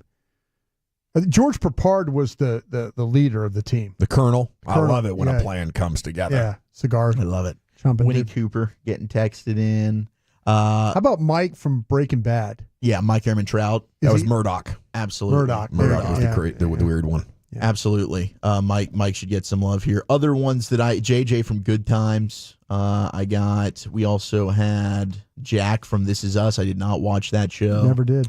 I liked Tim Allen and the Santa Claus. You know, they spun that into a TV series a couple years. I really enjoyed that. You know, if you're in Andy Griffin, Michelle Tanner got some love on here as well. Doogie Howser, Urkel. I got some Urkel as well. You guys have any others? Lucius, did you have any? Scooby-Doo. Oh, Scooby-Doo's an honorable mention. 12 on here, Brian. Okay. 12. Thank you. Yeah. Who loves you, baby? Who loves you, baby? Kojak. There we go. Yeah. How about this one? Lucy Ricardo? Yeah. Oh, yeah. Big time. Was that said already? I wasn't sure. No, it wasn't there. Yeah, That's Lucy good. Ricardo, man. Deserves to be named. SpongeBob. I like SpongeBob. Yeah. Nobody hates SpongeBob. SpongeBob. That's what I'm thinking. I would go maybe some Michael Scott from The Office. Yes. Just classically hilarious. The way that he sort of curated that character. Absolutely. We've got Omar Chandler Little. Bing. Oh, Chandler Bing's going to be in the top 10. Omar Little from The Wire, one of the honorable mentions as well. Classic. Man, Omar was fantastic. Leslie Knope from Parks and Rec, hilarious. Well, then Ron Swanson, right? Ron Swanson certainly deserves some love. Maybe you're Tyrion, maybe you're Cersei, maybe you like a Lannister, but I always thought that Jon Snow character was pretty good there for Game of Thrones. Yeah, his girlfriend was cool too. Yeah, they're married in real life now as well. Give me Raymond Raymundo from Rocket Power. Wiggity, the dad. wiggity. Spock gets an honorable mention. Spock. Barney Stinson gets an honorable mention from How I Met Your Mother. So does Sheldon Cooper from The Big Bang Theory. Mentioned Mike Ehrman Trout. Daryl Dixon from The Walking Dead. I think Daryl's got a new spinoff show himself as well. Al Bundy on this list? Al Bundy. He's still alive in that world? He's still alive, dude. I know. I quit watching as well. It just dragged on and on and on. I was like, I just don't care anymore. We mentioned Scooby-Doo and Gregory House. Bugs Bunny comes in at number 10. Woo! Bugs Bunny's loved. Joey Tribbiani from Friends at number 9. You mentioned Chandler Bing. He comes in at number 8. That'll be your Friends representation. Give me Jeffrey from Fresh Prince. Oh, yes, Jeffrey. Saul Goodman, number 7. Oh, wow. That's really strong. Never made it through the first 2 seasons of that because they were just so boring. They were. You had to fight. Apparently there's a big payoff there. There is. I'll check in on later. There is. You should. Oh, Ray Romano. That's a good one. Oh, it's so good. He's got a new show out on Netflix that wasn't bad. New series. Oh, really? Yeah, it was pretty. It was solid. It was worth. That's an all-timer for me. That sister show. hyped it up a little bit too much, but No Good Deeds, I think, is what it is. It's an easy 8-episode watch. It was pretty entertaining. Ari Gold is a fantastic character. Absolutely, that's a good text. And Marvin the Martian. He really made that show. Shout out to Rachel Starr, local legend. Number 5, Jesse Pinkman. What was she in? Yeah. Wow. Big collection on IMDb. Number 4, Tyrion He went Lannister. soft, man. I couldn't stand that at the end. Jesse? Who went soft? Jesse Pinkman. Well, you know, when he wakes up and the girlfriend's dead next to him, I think that was really a turning point for him. That was kind of like rock bottom. And then when he finds that was intense when he was sitting there watching when you find out, like, my best friend at the time is responsible, like, could have prevented it, like, your whole world's going to be effed up. Well, then make him a super strong, like, anti-Walter White guy. Tries to just get back at But him. instead, he just turned into a blubbery, crying mess. He did. Totally unlikable. Oh, Marty Bird being texted in from the 510 Ozark. Yeah, that final and the I did girl. love Marty. Oh yeah, that gal was Ruth. good. Ruth should be on here. Yeah. I don't know who didn't That love final Ruth from scene that was show. wild. Oh my gosh, I couldn't stand What it. a great It was show, like- man. Yep. Bill Cosby got some love. That was a very good show. We don't condone anything Oh, Bill yeah. did, but the show was outstanding. Iconic. Tyrion at 4. 3 is Tony Soprano. Yeah, well deserved. Number 3, and I was thinking maybe he would be 1. I think Chris Malasanti was also a character that I loved from The Sopranos as well. I And the preferred Big therapy. P. Oh, did you? Yeah. Big P. Oh man, He's swimming with the fishes. Hated to see him go. And shout out to that therapist, man. I can't remember her name. Dr. Melfi? Yeah. Nailed it. Yeah. Or you could say Dr. Milfy, whichever one you want to go. Number I'm trying 2. to do it the right way. I almost said it incorrectly. It would have been a perfect Freudian slip there. Yeah. Real close. We got The Mandalorian, Joe Goldberg, and You. That's a messed up one right there. Barney Fife. That's the stalker guy, right? Yeah. Barney Tim Fife. Higgins. Yeah, Barney Fife's a good one. Seinfeld being texted in. Charlie and It's Always Sunny's a good one. George Costanza from Seinfeld. Wow. Creed from The Office. Quagmire from Family Guy. Giggity, giggity. Number 2 is Michael Scott. But number 1, the most beloved TV character of all time, is indeed Walter White from Breaking Bad. Of course it was. Yeah, but he had a As fantasy. evil as he went, you still loved him. Breaking I out of was that rooting nerd for him. life, breaking into organized crime. Yeah. You got all the answers. You're taking care of your family.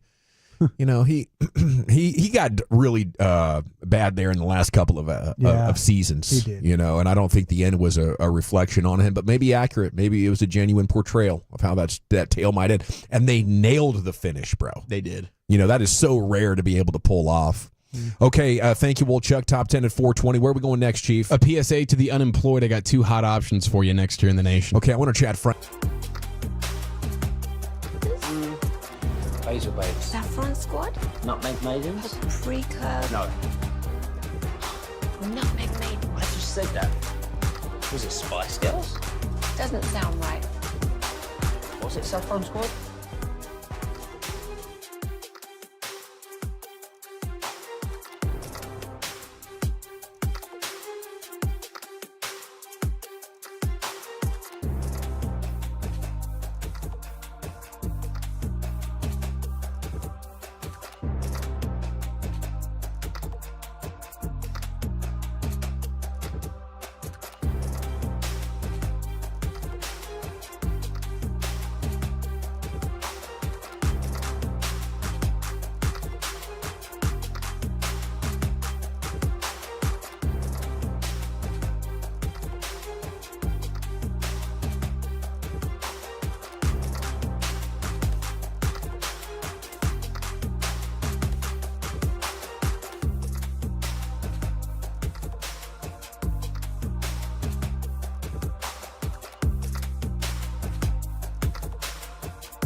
football world is buzzing about the Cowboys. And it's time to head to the epicenter to dive in. So grab a buddy pass through your radio because New Orleans, here we come for Radio Row Week. Stella Artois presents one of our most listened to weeks filled with Hall of Famers, insiders, laughs, and honest, sometimes hungover confessions. Join us February 3rd through the 7th for our Radio Row coverage in New Orleans. Brought to you by Stella Artois, the Low T Center, Best Buy Windows and Siding, and your favorite entertainment companions, 105.3 The Fan.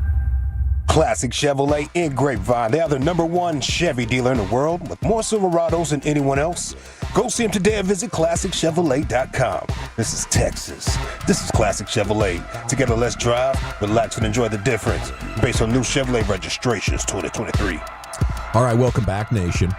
Interesting day for the Cowboys with talk around Jerry Jones and Deion Sanders. We'll continue that conversation coming up in the Expressway at 5:20. How you doing over there, Brian? If you could put one thing in a convenience machine, what would you put in there? Probably sugar wafers from Keebler.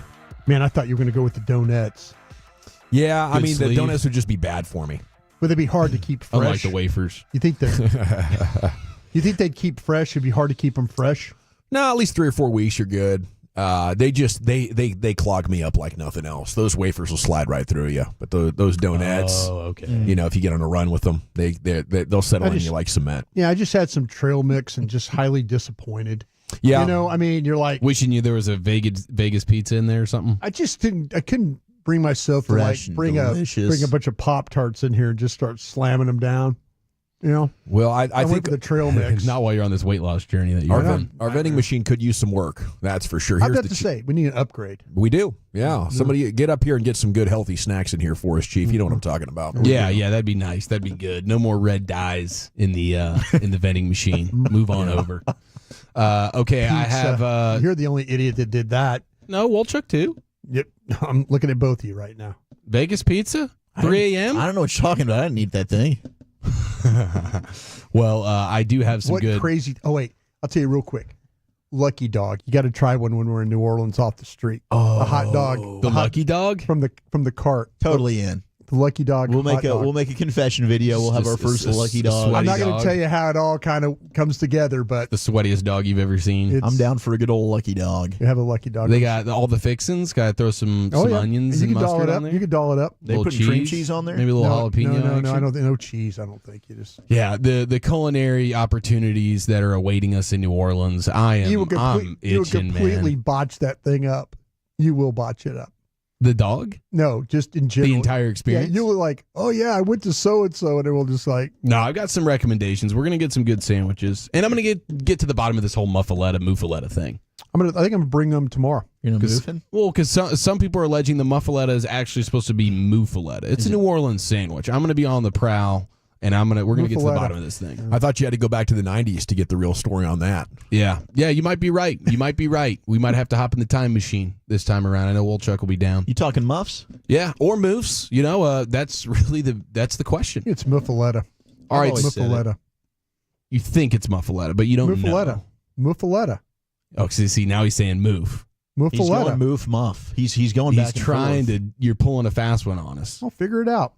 Well, damn good sandwich. I know that. I have some damn good opportunities for the unemployed if you're looking. One of them is in the world of sports as well, which could be pretty dang exciting. And maybe you're not unemployed. Maybe you just want to do a little career switch. I mean, we've seen that this week with Liz Cambage going from the WNBA to OnlyFans, crushing it. And, of course, our guy Bubba Thompson punting on baseball. And he's getting back on the gridiron, trying to spin it at South Alabama. So the opportunities are endless, and this could be a door that you might want to walk through. I got a couple of doors for you. The first door, we all knew about the Oscar Mayer Wiener Mobile. Yes. That's like... Is that available to like chauffeur? Can you chauffeur that thing? Yeah, I don't know what the availability of it is currently. What I didn't know is that Planters had the 26-foot Nutmobile. Did you guys know that? Did not know that. Is it this is news to me. Is it okay, thank you. I'm not the only one. I felt like this might have been a blind spot for me. We all know about the Wienermobile, but the Nutmobile is something that I was not familiar with until I saw the job posting on LinkedIn, and of course, thanks to Fox 4, I clicked on it. This is real? There's a Nutmobile? This is Planner's Nutmobile. Is it the guy? They're saying it's iconic. Oh, the Planner's Nut. I think I have seen this mobile before. Okay. But I didn't know it was called the Nutmobile. Well, what else would it be, Wolchuk? It's a nut, dude. It's a 26 the Planner's Mobile. It's a peanut mobile. Yeah, but that's a nut. It's in the nut family. It's literally You called. gotta watch Eric what he's doing over there. Okay, do me a favor and just read the Fox 4 Planners headline. offers $45K in benefits to drive the iconic. It's nut in big old Nutmobile. Yeah, does that say Peanut Mobile to you, Dawson? No, that says Nutmobile. Okay. I think it's manufactured by the same people as the Wienermobile. It probably is. Doesn't look. They did some damn good work with the I thought Wiener. it might have been the actual, like the mascot, the logo. That's where I thought it was going to be. I was thinking as well. No, this is a full on. That's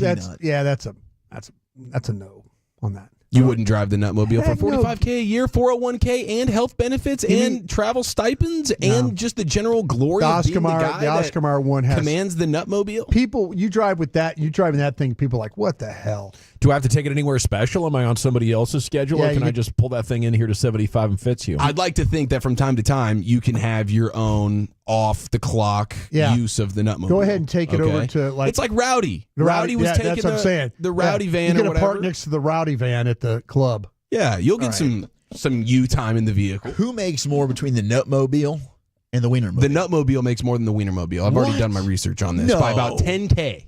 By about 10K. We're paying $35K for the Wienermobile. That's right. Unbelievable. In this climate, are you kidding me? In this economy? That's that's why Trajan Wilkes is here for you folks. You know what? It's you get more, you get recognized more in that. You might make a little less, but people appreciate you a little more than You think people You are have more excited to see the Wienermobile than the Heck, Nutmobile? yes, they are. You think it's more Nobody prestigious to cares be driving about the the Wienermobile than the Nutmobile. Yes. Nutmobile? Absolutely. The Wienermobile is way more aesthetically aesthetic. Yeah, there you go. That's aesthetically pleasing. That's better than just leaving out the S entirely. Yeah, they're having to pay you more to drive the Nutmobile. They're having to. Okay. It just there's doesn't no look as good, prestige. but That's I'm right. still just you can make more just driving a school bus around yearly. Well, you have Well, until that's no fun. Well, I'm sorry, the school bus folk. you can make more money doing that. They're Okay. really underpaying the Nut and the Wiener. If you want to, Mobile. if you want to join the Peanutter Squad, candidates need a college degree, preferably in communications. Wolchuk, you qualify, marketing or public relations, and of course a valid driver's license. So Broadus would be out, but the rest of us, I think, are in the running for this. Planners is accepting applications through February 14th. Where do we have to apply? Let's apply to see if any of us make it. Nutmobile.com. Let's see. Let's just all apply Nutmobile.com. and see if they accept I think us. that site's blocked in Texas now. That's the most. It's one of the most prestigious squads you can work for, the Peanutter Squad. That's So, not true. despite Broadus That's just trying not to true. knock the shine off this great opportunity, Tolos, I'm just letting you know It's not that there could true. be something special. They here. have to pay the extra $10,000 just because you look like an idiot driving that thing around. Oh, Gavin, hey, who would you sacrifice in an elevator between us? Oh, that's a good. Oh, I forgot to bring that I up. thought you were going to bring this up. It just popped in my head. I don't know why, because we're talking wieners and nuts. But Yeah. all of a sudden that elevator. Yeah, we were the yesterday. cargo elevator, and we were thinking the thing was going to maybe crash. It was rattling. It was rattling. I've been in that situation before. Very unsettling. Sometimes it'll drop a floor or two unexpectedly. You can feel yourself kind of levitate. I've been stuck in that twice, okay, for an extended period of time. I'd sacrifice Brian. He's already got one foot out the door anyway. Yeah.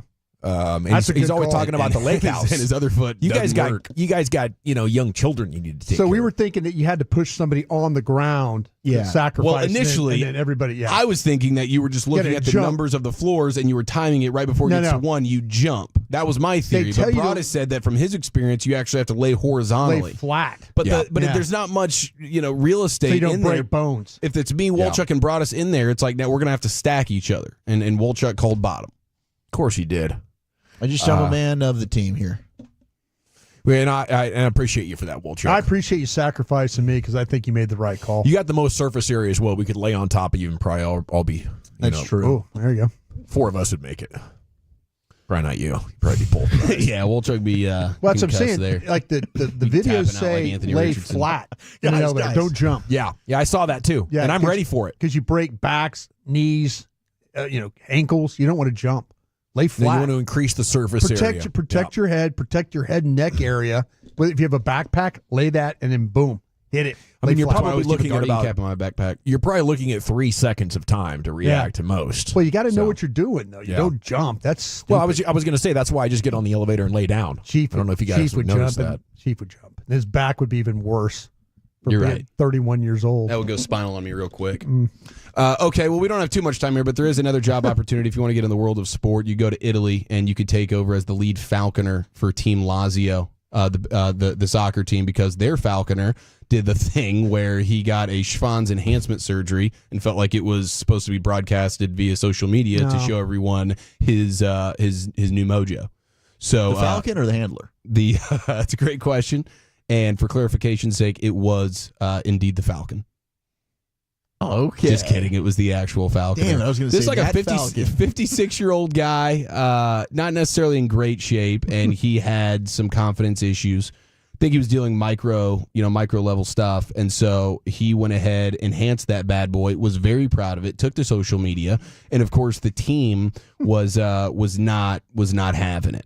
So they decided that they wanted to distance themselves. They said They're not donging around. Said we and the historic symbol of the eagle can no longer be associated with a person who, with his behavior, has made the continuation of any relationship impossible. So they've let him go. Now this dude's talking like he has no regrets. He says, I've never regretted anything, let alone doing something that was a medical procedure. For me, nudity is normal. Is he going Grew up in into an porn? open-minded family of naturists, he says. I don't understand what's pornographic about the photo. How good a work did they do on him? I mean, what are we talking here? See, I didn't get any actual visual evidence. I was going to leave that research to Wolchuk. He needs to drive the Wienermobile. You're like a dog with a bone with way that around thing. to get a wiener more than you. So I don't know if you could actually find those particular videos, but those enhancement surgeries have come so far over the last decade or so. Yeah, I stay right on top of that development. Yeah, you can barely even tell. Did Zero ever get that procedure done? Yeah, he's thinking about it. He's saving up. We get that Bally money. So. We got 3 hours down and 2 to go here in the G-Bag Which job would Nation. you prefer? Be the falconer, replacing the guy,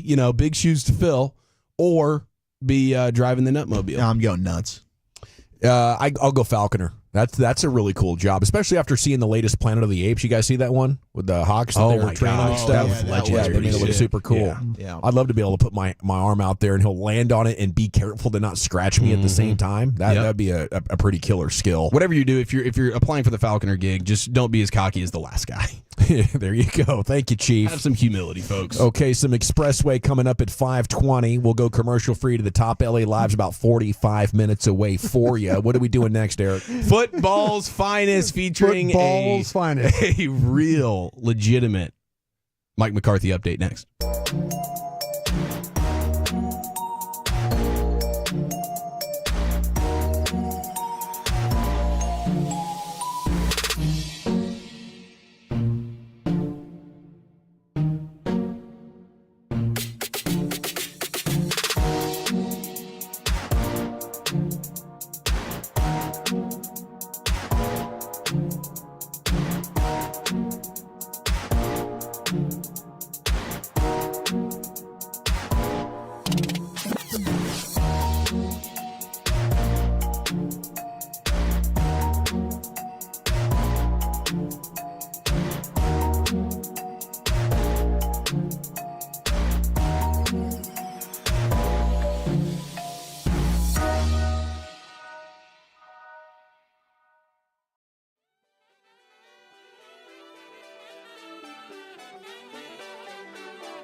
Uber Eats has Lola V products? I gotta remember that. Well, you know, they say in order to remember something, you have to forget something else.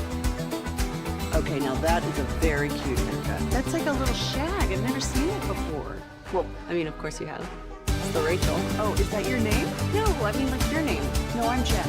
Your name's Jen. Right, but I just mean like this is your haircut. But that's hair on your head. I'm not saying this is your hair. Okay, yeah, I love it.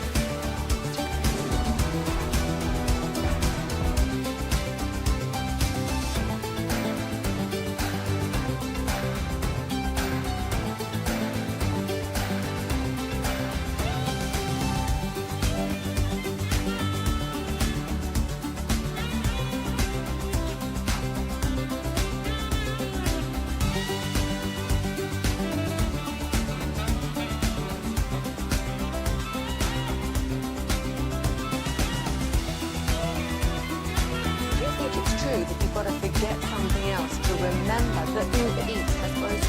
No, that's absurd. Hey, remember when you used to be a, what was it, Pepper Lady? Pepper Lady? Wasn't it Cinnamon Sisters? Razor Blades. Saffron Squad? Nutmeg Maidens? No. Nutmeg Maidens. I just said that. Was it Spice Girls? Doesn't sound right. Was it Saffron Squad?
You're rolling with the G-Bag Nation right here on 105.3 The Fan.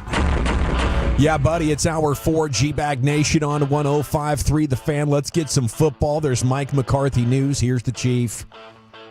Yes, sir. Thank you very much. Okay, let's go ahead and start with that news exactly. Our buddy Jordan Schultz, who broke the Deion news initially earlier this week, joined us a couple of days ago. He is now reporting that the Chicago Bears head coaching search is a 2-horse race between Ben Johnson, of course, Big Mike McCarthy. How about that, ladies and gentlemen? Yo, Mike, I hope he gets that gig. 2-horse race. Who's got the speed? Clydesdale versus I'd bet Bronco. Ben probably the first choice. Maybe Ben gives them the Heisman, says like, hey, I'm trying to go to Vegas with your 80s. And then Mike gets the gig. What do you think? Doesn't that speak to how awful the Bears are? Yes. If Ben Johnson is choosing the Raiders.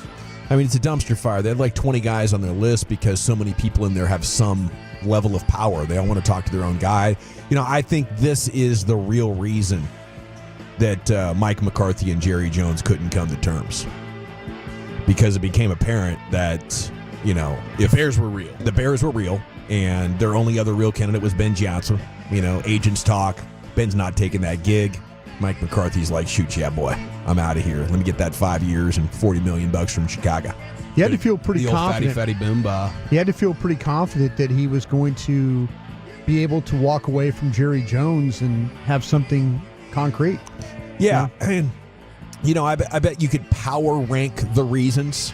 You know, and obviously, you know, the reported short offer from Jerry, the way that Jerry, you know, meddles in the coach's business, always talking about you on the air and stuff like that. I think it all came to a spot where he was like, holy crap, it's down to me and Ben Johnson? I'd much rather take the off chance that Chicago doesn't decide me or Ben Johnson takes the gig than be beholden to basically a repeat of 2024 with this Cowboys roster that's going nowhere in a hurry.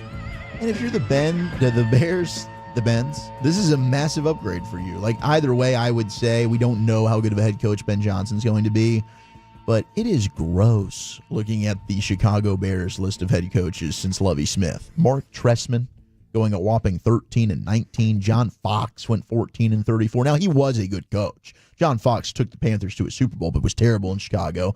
Matt Nagy won a Denver, right? Won a Super Bowl in Denver. Did yes. Matt Eberflus, and then we just had Thomas Brown as the interim. I mean, Mike McCarthy's a massive upgrade. You for notice something by the way they've hired coaches? Have you noticed that? Offensive here, or former old guys that are all off the same tree. It looks like as well. They alternate offense, defense. Yeah. When are they going to commit to all three phases and go special teams? That's why Mike McCarthy and Ben Johnson are probably the two lead candidates. They go offense, defense every time they hire a coach. And it makes sense. You got a young quarterback now. And I guess they did when they hired Matt Nagy with Trubisky, and they had the one really good year together, and then things fell apart. So I can understand them going back to the offense. Well, that is fascinating, though. Defense, offense, defense, offense. Mm-hmm. Man, it is hilarious. Maybe they pulled up the old McCarthy watermelon smashing story and just got so fired up in that front office that they just couldn't help themselves. Why didn't we get more awesome? This is the guy stories for the gig. Yeah, we'll see. But smash. Good for old Mikey Mike. Some other coaching news. How about our guy Jim Harbaugh dealing with some health issues, as we know. His heart, right? Hip. Yeah, hip or heart? He will have both. Yeah, he will have a cardiac ablation. Oof, an ablation sounds awful. This off season, just blaze, and hip replacement surgery. He's getting the titanium. I tell you, I'm not surprised. He looked like he aged 8 years when I saw him running on the field a couple of times this year. I was like, what happened? That's what I loved about him, dude. Despite the heart issues, the hip problems, God knows what else he's dealing with physically, he's out there running around, calling timeouts, being a leader of men. He's a foxhole guy. That's why you appreciate him. So we'll see. I'm sure he'll be back and better than ever. Probably be on the field before Trayvon Diggs. Be my guess. We have... How about this quote from Aaron Glenn? If this doesn't get you hyped. And this is the guy that we all want, right? I mean, Dion would be cool, but like... Yeah, but I'd like Aaron Glenn. Aaron Glenn would really be special. DC for the Lions. He says, I just happen to be on defense. I understand the offense just as well as a number of people. If you want to hire me, you're going to hire a coach. So... well-rounded, defensive minded, but maybe more of a CEO. Yeah. Yes, like that's the thing. Like he's really risen up the ranks and done a little bit of everything. So I certainly believe him when he says that. We know about his ability to just connect with the players. That's been talked about time and time again. But I think despite him being your defensive coach, and perhaps I don't know if his plan would be to be the head coach and call plays defensively. I don't know. But it seems like he would be a pretty well-rounded CEO type coach that obviously just leans defensive.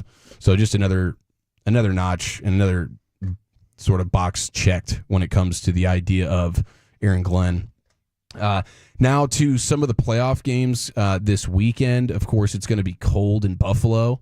Roquan Smith, linebacker for the Ravens, says nobody cares about any of that stuff. It's about playing ball. It can be on a cement track. It can be wherever. That's a crazy person. Football and cement. He says, I don't care if it's negative degrees. We're going to be ready. Trust me, the cold will not be a factor. Believe that. It's going to be close. It's going to be close to negative? Yeah.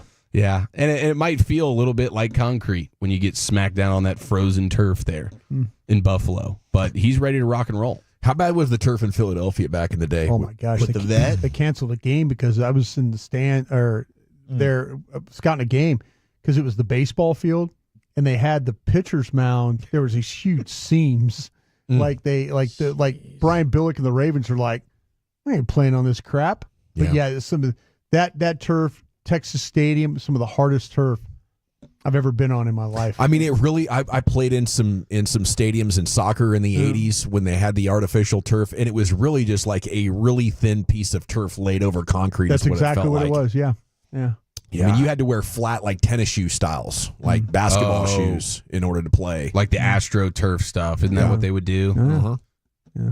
Different time. time. I can't believe the players could survive impacts and collisions that took them to the ground on that. You've been working with me now for 5 years, and you've questioned my mental capabilities ever since. We were questioning this dude played without a helmet. He obviously played on some bad turf. I no longer question anything about your mental capabilities, Brian. I got you figured out. I appreciate that. I would hope so. But salute to you, man. Making it through the leather helmet era. Yeah, it was pretty tough. Incredible. It was tough, man. It was tough. There were a lot of times where you got hit and you're like you're seeing like pink and colors and all that stuff, and you just kept playing. That was just the Blue Dolphin. That's why he bounced off that parking lot at Avis so well. He was used to it. So I'm right back up. Yeah. He acted Second like down. he'd been there before because he literally has. I'm not going to lie, guys. That hurt. That really I hurt. could tell. You were kind of shaking a little bit. I felt really, really bad. I mean, my knee driving, my knee was skinned up bad. It was bleeding, and I soldiered on. But at least you didn't have any like abrasions on your face. That would have been the rough look. Like our football coach, what was his name? Bobby Petrino. Yeah. Bobby Petrino. Say, man, that dude took was a press conference and a half. That dude took his face and slammed it against the curb like 3 or 4 times hard. Yeah. The boyfriend of the girl that he was shagging. Knocked him down and boom, boom. Got a motorcycle wreck. It is I was on the back of a bike. I laid it down. We actually need to get that hanging up here in studio somewhere, maybe in the Pimp Cup somewhere. A well framed photo of that press conference where he's got all sorts of scrapes on his face and he's got the neck brace on. Crap out of him. That is incredible. Okay, we just got Roquan Smith, Ravens linebacker, his perspective on things. Here's Josh Allen. I didn't know this particular nugget about the way the Bills go about business for home games. We all have our theme songs or whatever. And here's some. This was news to me. Here's Josh Allen. Our goal is to get to the fourth quarter and have Mr. Brightside be playing, and I know the fans love that, but that gives us such a little shot of energy that we're going to need going into this game. Do you ever have a signal to them on when to play it? No, I honestly don't know when they play it. I know it's usually in the fourth quarter, though, so gets the people going. It sure does. That place gets a rocking when they start playing Mr. Brightside. So did you guys know that was a thing? I guess I just saw some videos of it this year. The players sing along with it. They too. do. It's pretty And they're funny. dancing on Dawson Knox goes crazy. Yeah, for that's this. it. Yeah, he's the one. loves it. He sings like I think maybe out it was loud. his wife that posted the video of him getting super hyped with the song, and that's what brought it to my attention. But I try to channel and be one with Bills Mafia at this time of year. I think you dropped Mr. Crowley in there. You know what I'm talking about, Brian? Little Ozzy Osbourne. Oh, wow. Mr. Crowley. Boom. That would get the crowd lit. Little Black Sabbath. Be terrifying. Yeah, it might have been Black Sabbath. Yeah. Wow. Well, that's cool. Yeah, even more respect for Bills Mafia. Like my neck, if that's what they got going on. Yeah, that's it's a little wild. That is. So we got a text. 682 says, if you're Ben Johnson, why would you want to take a job in a division with Detroit, Minnesota, and Green Bay? I would argue going to the AFC West, coaching the Raiders, and being in the division with Andy Reid and Pat Mahomes, one, and then Sean Payton and what he's already done in year one with Bo Nix. And then we talked about our guy, Jim Harbaugh. Like like the Broncos and the Chargers with those two coaches, they're going to be solid teams pretty much year in, year out.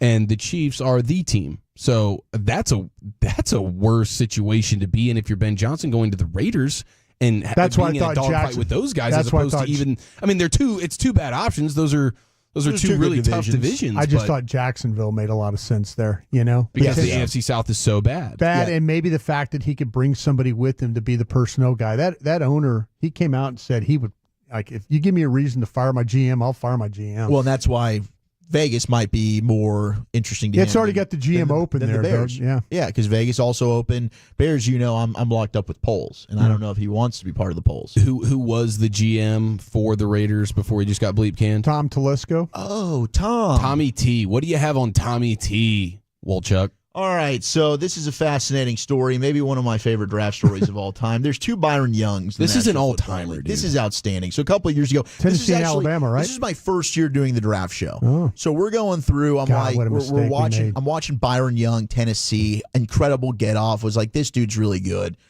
Then I go down the list. Like, there's another Byron Young, Alabama, much bigger player, defensive tackle, maybe 5-tech type. So two Byron Youngs, spelled their name exactly the same. One definitely better than the other. So there's a report that Ram star Byron Young thought the Raiders, with Tom Telesco and Josh McDaniels at the time, were drafting him. Vegas called him. Then when his name was announced, the other Byron Young from Alabama was selected. The worst Byron Young. 7 picks later, the Rams selected Tennessee, good Byron Young. The Raiders might have drafted the wrong guy and then cut him. Okay, so the Byron Young that was drafted to the Raiders has since been cut. Yes. And he's 2 years into his career. Yeah. And the other Byron Young, who everybody thinks the Raiders meant to draft on draft day, is crushing. Is dominating for the Rams. Yeah. helping lead a defense to 9 sacks versus the Vikings Like, and can Sam you Darnold. imagine Tom Telesco and the Raiders? They're in the war room. They've just called Byron Young, and he says they did call him and say, like, hey, we're drafting you. They're high-fiving high-fiving, each like, hell other. yes. Next thing you know, They just click the wrong button, or they put in the wrong card. Don't you get like a stack Boom. of cards that's got everybody's name on it? It's Byron Young, Alabama. Wrong guys. Unbelievable. It's the exact same name, just a different school. Spelled exactly the same, different school. They drafted the wrong one. They drafted the wrong freaking guy. That is one of the It's most amazing. I don't know if this one's on Telesco. Who sends He's in the the card? general damn manager. When were these guys picked? Telesco is the general manager for 2024. Okay, so this was, what, 2023? Yeah, this is previous. This So is, who was before I Telesco? wish it was Mike Mayock. This is. I want this to be Mayock. This is a New England guy, though. This was the guy that. McDaniel's buddy? Yeah. Champ Kelly, Yeah. interim Wow. GM for the Raiders in 23. Gosh. Oh my god. Telesco was one and done there with the That's Raiders. one It of was the- the Chargers yeah. bleep Yeah. candidate. That's one of the most Raiders stories of all time. Even Broadus, who's been in the NFL for forever, you couldn't one up that Raiders draft. Or it could have been debacle Dave story, could you, Ziegler. Broadus? Okay, I'm sorry Wait, to cut you off it's there. Ziegler. Ziegler. It's Ziegler. Yeah. Yeah. You don't Champ zag when was you can named Ziegler. interim GM in October of 23, some 5 months after the draft, maybe as a result of Ziegler having this on his ledger. Yeah, they fired McDaniels and Ziegler at the same time. Yeah. And yes, same position. They were both technically listed as defensive ends. That's the most Raider thing ever. I think that might go to what Ben Johnson is looking at. Like, I'm going to get out here with Tom Brady. We're going to clear the decks, right? In Chicago, the organizational structure is so convoluted. I don't think you could get like full control and autonomy to do what you want. But the Raiders thing is such a dumpster fire. They've been throwing, crazy darts for really a long time, but especially, the last 10 years since the John Gruden hiring. I think they're in desperate need of somebody to come in and grab the thing by the scruff of the neck, and they probably understand it's desperately needed. Yeah, with the John Gruden thing, like, awesome content guy, like, doing great at Barstool. You do look around there, and it's a lot of guys that look like us in this room right now. But I will say I don't get the head coaching stuff, right? Like, the dude wasn't good with the Raiders. It's been a long time since he was good. Well, I told you the story about Clay, right? John Clay, the offensive tackle that the Raiders drafted. Oh yeah, yeah. He was a Missouri offensive tackle. He was the 15th overall pick. When was this? 1987. 1987. The 15th overall pick. The Raiders are drafting a first-round offensive lineman. Yeah, his name's Clay. John Clay. He gets selected. The next day, he had back surgery. Good God! Like their first-round pick went like from getting drafted to immediately going to.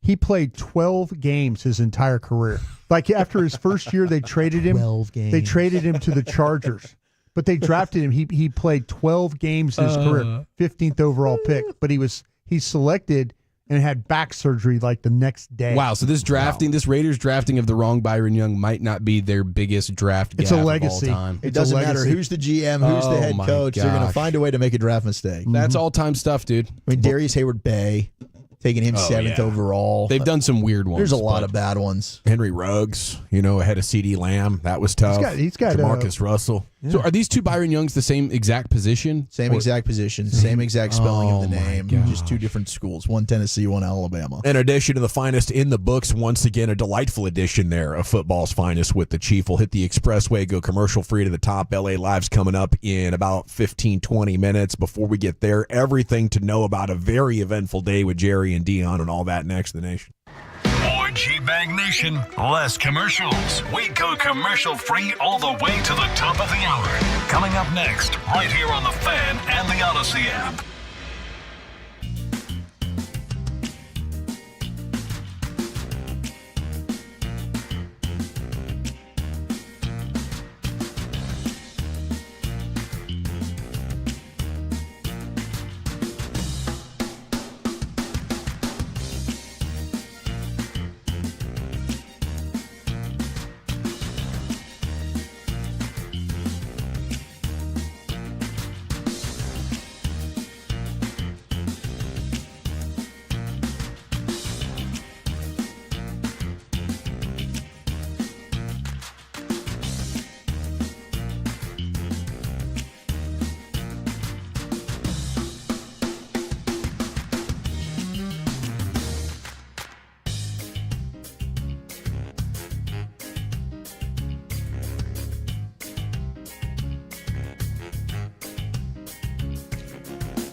proud to say that I am a Platinum customer, and I promise you're going to get the same incredible experience that I got. Adam's got everything from Super Duties to full-size Broncos, Raptor F-150s, and more. Start the process right now online, PlatinumFord.com, and then drive a little further to save a lot more at Platinum Ford. Welcome back, Nation. Okay, we got news for you here on the Mavs and the Cowboys. Kyrie Irving questionable for tomorrow. Derek Lively still out as the Mavs get set to take on the OKC Thunder. I guess if Kyrie's playing, there's a chance. You're going to need to score a lot of points, and Daniel Gafford, Maxi Kleber, going to have to play great and give you some rim protection. But that is a tough one here as we're reeling a little bit for the Mavs in the confidence department. And, OKC is going to push you back to 22-20. Once you're at 500, you're basically in play-in territory. So we'll hope for the best here with the Mavs and hope that Lively doesn't have to miss any more games after tomorrow. They get the whole weekend off. They'll be back at it on Monday. This segment of the Nation is the Expressway, and it is brought to you by our friends at the On Time Experts. And the biggest story of the day, would love your thoughts on it. The Franklin Frankel injury attorney text line is open. Is this developing story around Deion Sanders? How much more realistic does it seem in light of the news and the discussions? The fun started today, a couple hours before the show, with Ed Werder. He ended up going on the Dan Patrick Show, national sports talk radio.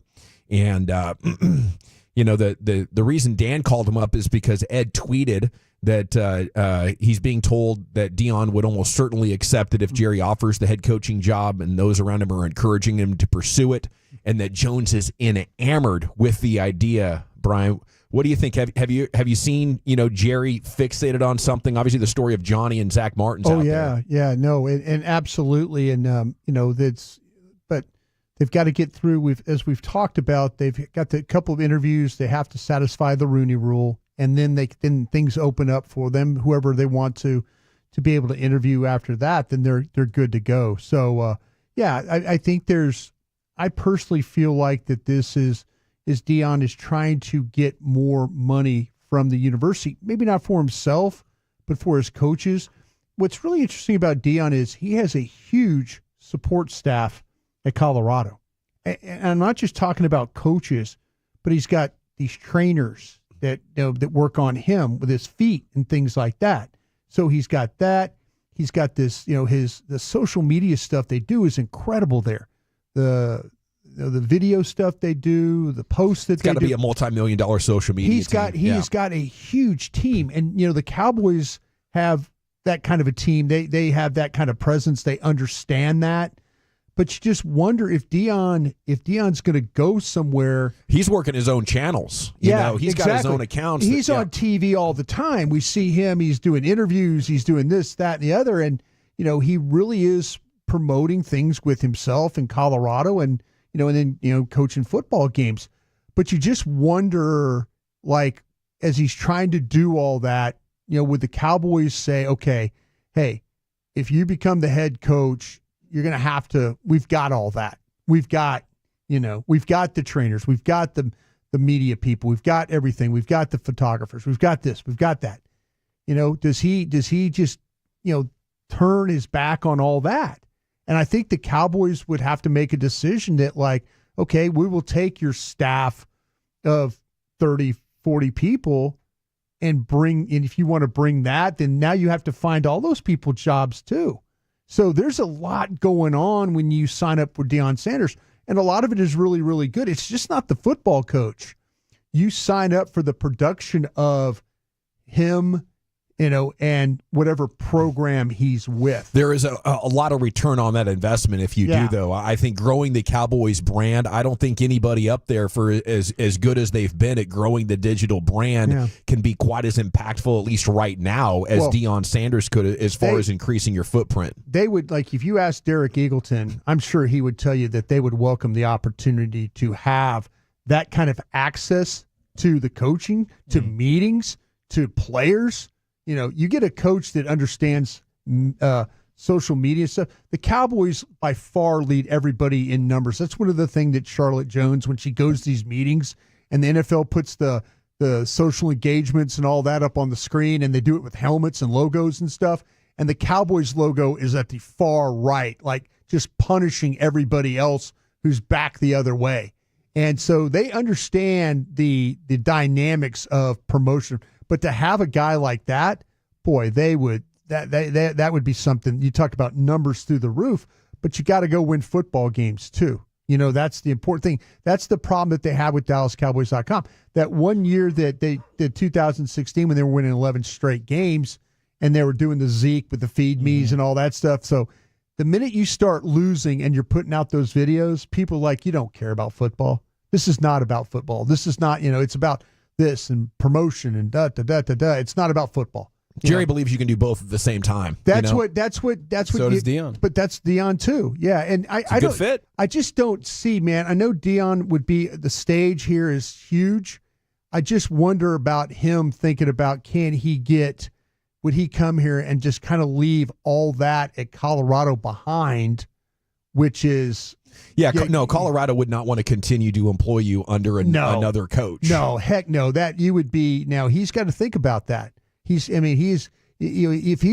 some point though, you're looking out for your career, and I think I buy Ed Warder's report that no matter how complicated that is, he would take the job. Oh, I buy too, and I wonder how much loyalty he's got to Colorado now that his sons aren't there. Well, see, that's what I'm saying though. But he's got to have loyalty to those assistants because he probably can't bring them all. Yeah. He's probably not going to. He's going to have to. I don't think he wants to make the choice of that. But it's a lot of NFL, guys with experience, right? Well, the Pat Shurmur's the offensive coordinator. Shurmur's the OC, and then you've got Warren Sapp's on the staff. Also, Robert Livingston is his defensive coordinator, and I do think this is important to know, hey, who are some of these guys? And then Phil Lodeholt is his offensive line coach, assistant head coach. Those would probably be the three biggest names to know. Now, and this staff's moving on, right? Mike McCarthy's staff is all out of contract. Yeah, it sounds like to me now maybe this is where that Jerry can help the coach. I think even if you hire Kellen Moore, I think Jerry's going to be there. Steven's going to be there suggesting, how about this guy? How about this guy? How about this guy? Kind of a situation. So dictate filling out the staff. Yeah, we'll see what's going on too with with your analytics department over here with the Cowboys. If you have this big analytics department and then you've got a coach that's really not buying into that, do you keep that? Or Jerry's always wanting to go with a smaller staff. I mean, he and Mike went round and round when Mike started getting rid of. He got rid of Leon Lett. So what did Jerry do? He got rid of Rob Davis. So next thing you know, though, George Edwards is out the door. Well, he gets rid of the offensive line coach, Joe Philbin. Jerry, they were trading prisoners for prisoners is what they were doing over there. Don't you think, though, that with the amount of money and digital revenue that Dion is bringing in, you could look at Jerry and say, yes, you're spending a couple of $1 million more for my support staff, but the money that you're going to make up on the other side, I think Jerry speaks in those terms. Yeah, but they're already a $10 billion company, and a lot of it has to do with exactly what you're talking about. How do you go $20 billion? Yeah, it's going to be social media. I understand, but like I say, you got to find a way.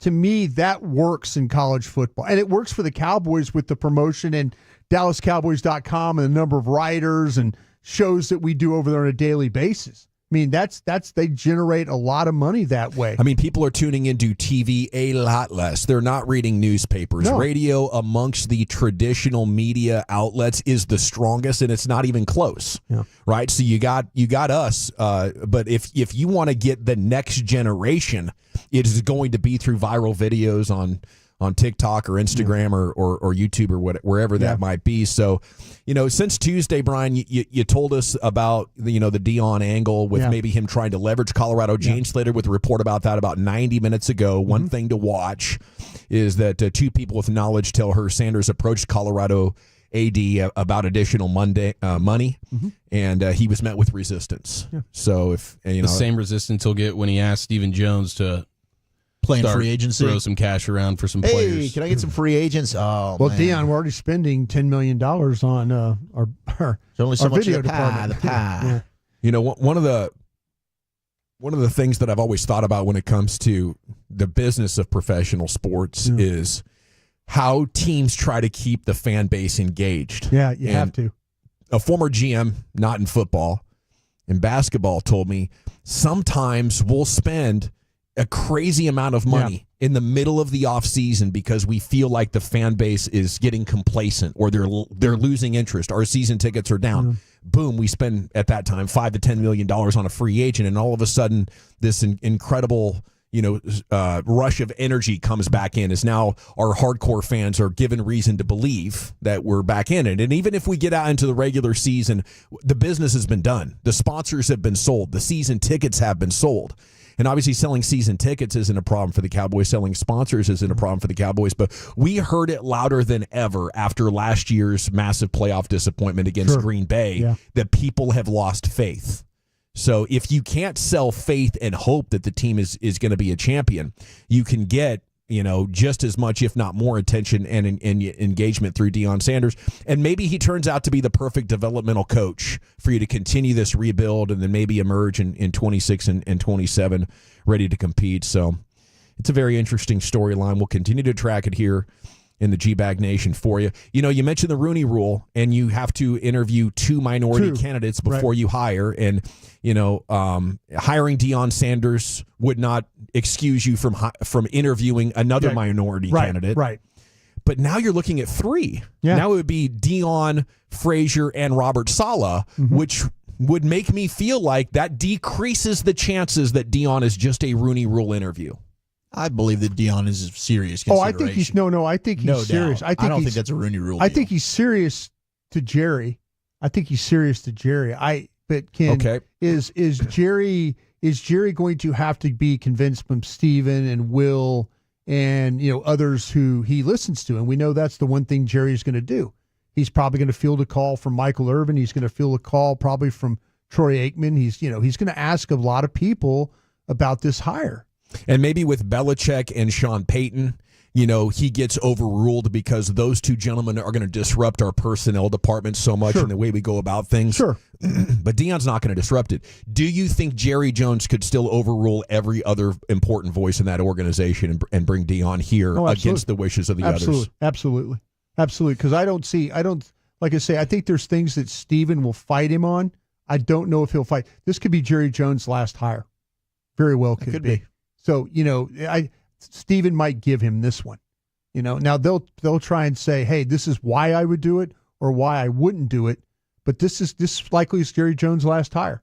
So, I think he's going to get a lot of latitude from his staff. And what did Jane say about this being a Jerry solo mission right now? Yeah, basically this is what her indication is. It's Jerry, and he's on a solo mission. Yeah. So he was making the calls with Deion. That was him, according to Jane, from what she had heard. So Steven wasn't really very much involved with that. So, yeah, I do think hiring Deion is a total Jerry Jones move. And maybe right now he's feeling like he's hearing the tea leaves, right? I mean, like, this is probably the worst, as we talked about earlier, Cowboy fans are feeling since you went 5-11, 5-11, 5-11, you bring in Bill Parcells. Yeah. The difference is you don't need a stadium to be built now, but you need something to get the fan base a little bit energized again. Because, you'd like to think it's your quarterback coming back from injury. But right now, I don't think that fan base was already torn on should you pay him or not.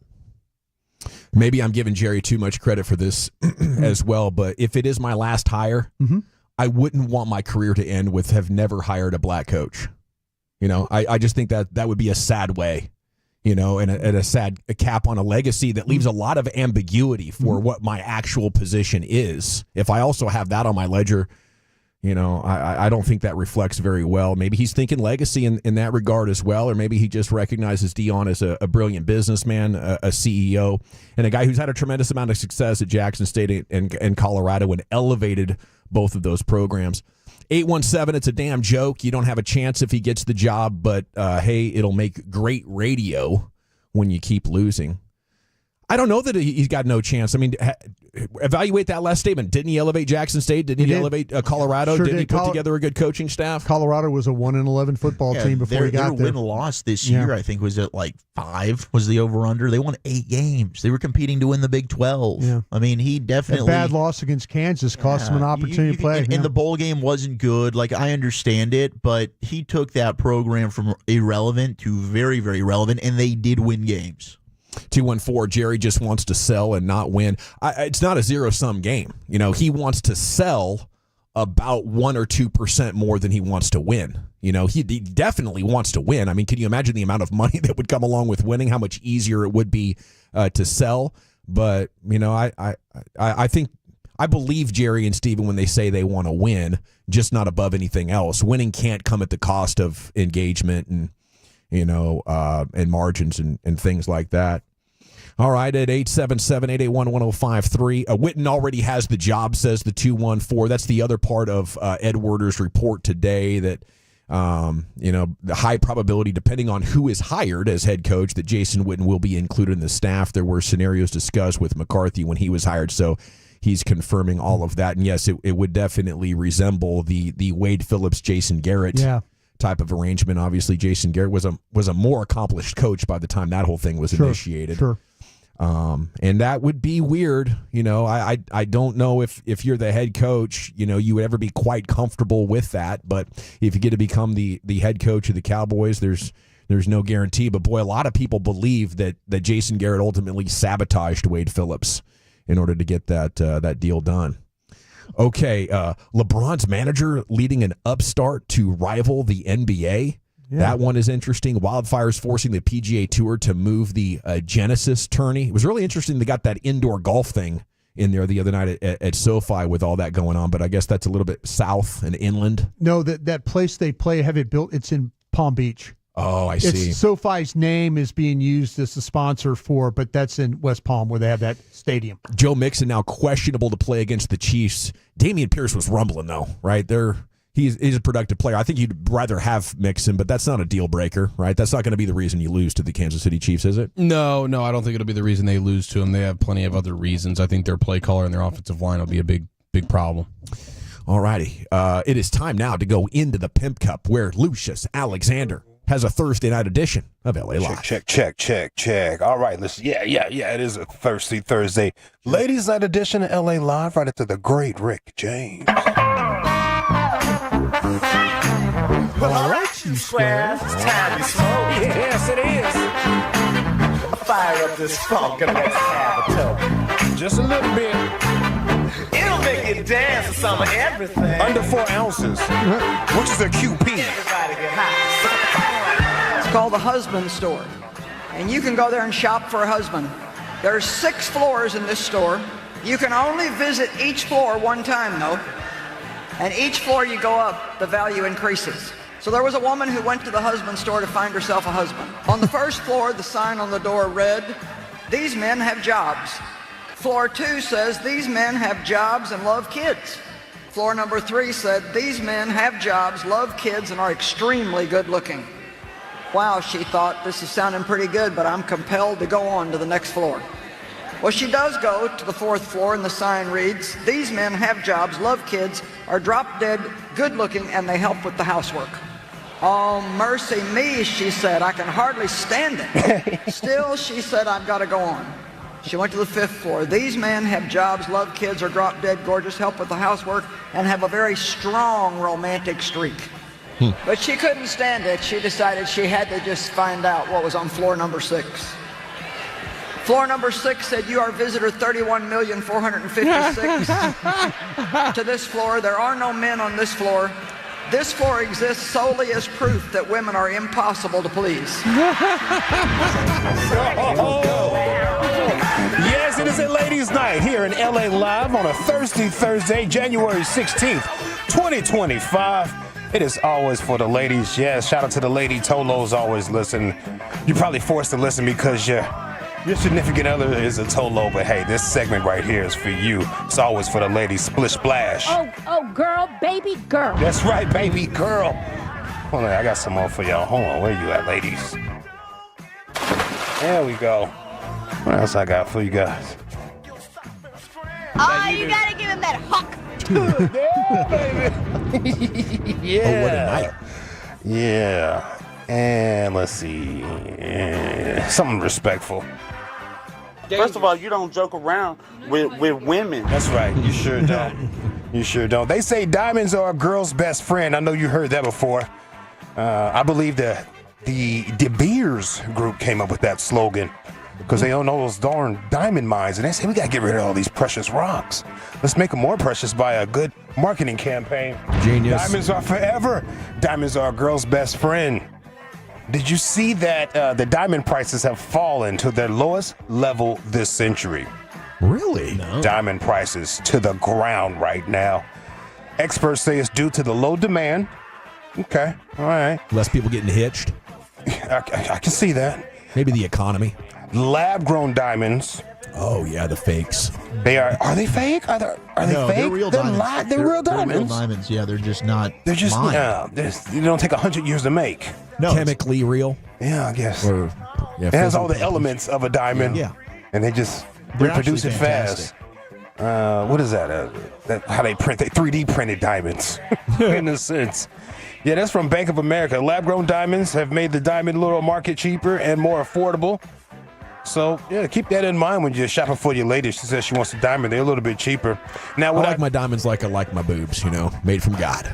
Okay. Yeah. I don't need any lab-grown tatas. I'm not mad at the lab-grown diamond. I'll throw a lab-grown diamond on any time. Nothing wrong with that. Yeah, I'm not afraid of that. I'm not Lil Flip. I'm not Birdman from Cash Money. I don't have to have the realest diamonds. I don't care if you test them, because wouldn't they survive a tester because they're real diamonds at the sense?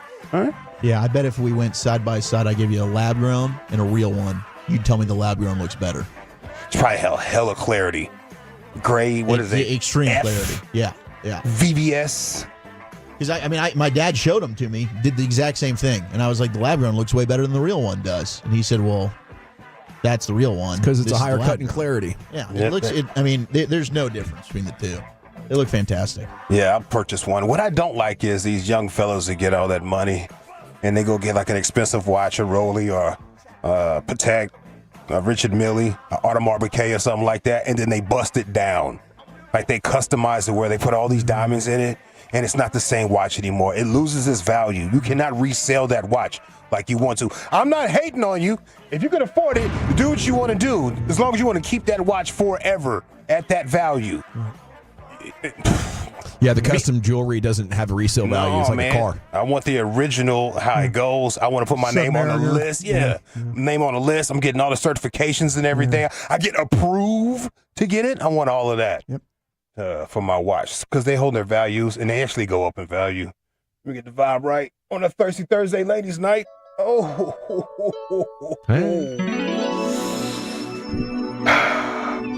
Look, Keith Sweat coming at you on 105.3 The Fan. Hope you enjoy your ride home, ladies. Fellas, too, your Tolos. Turn it on. Leave it on, listeners to The Fan.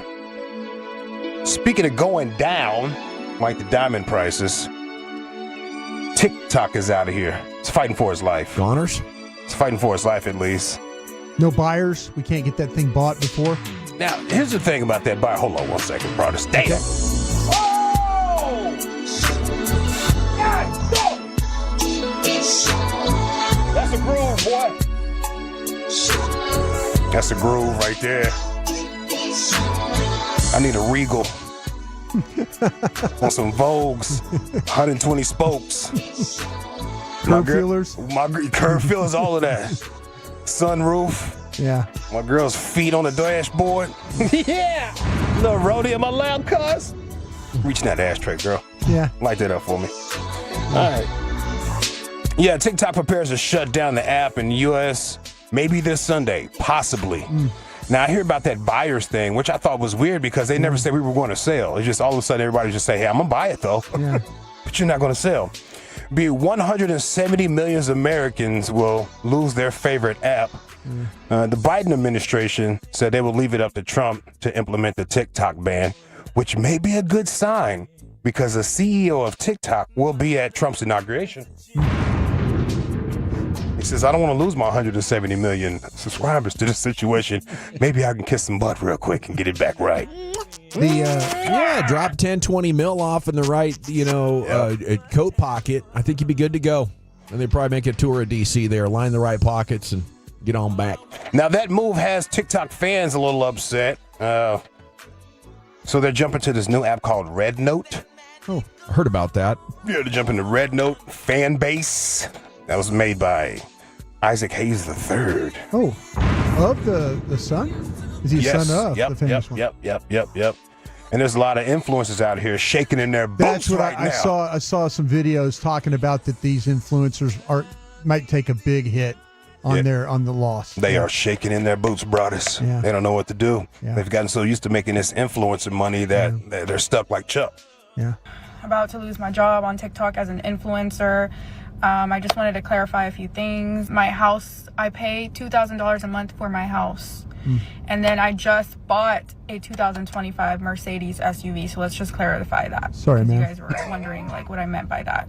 So in total, I pay like probably almost $10,000 in bills and food and just my lifestyle. I want to thank everyone who sent me money on Venmo.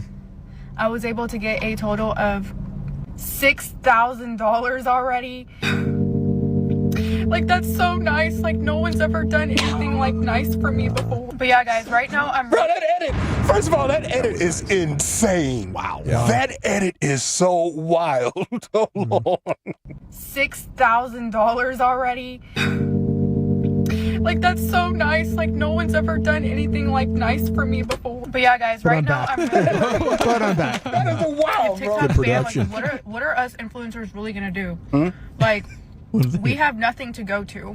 So I'm probably gonna sue the government. Because without TikTok, there is no me, there is no influencer. My bills are too high to work at McDonald's. Like, that's just not gonna ever happen. That's just not a thing.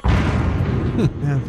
Some of those the government usually works. Some of those folks have like branched off though into other fields, like with jewelry sales or other, clothing lines and stuff like that. Boutiques and drop shippings and whatnot. Yeah, they just didn't rely on just the TikTok. They took their money and diverse and went into I didn't another. know TikTok was paying like that. Oh yeah. What are you posting for TikTok to pay you like that? These people have got hundreds of millions of followers. I think and it's stuff. like they It's gotta crazy. watch for a minute, and as soon as you get a minute, you get $1 or something like that. Crazy. Like, I know Spencer Pratt's been out here blowing up with all this with the wildfire stuff, and he's been talking about, like, he's been posting nonstop TikToks because that's how he's being able to make money and provide for the family right now.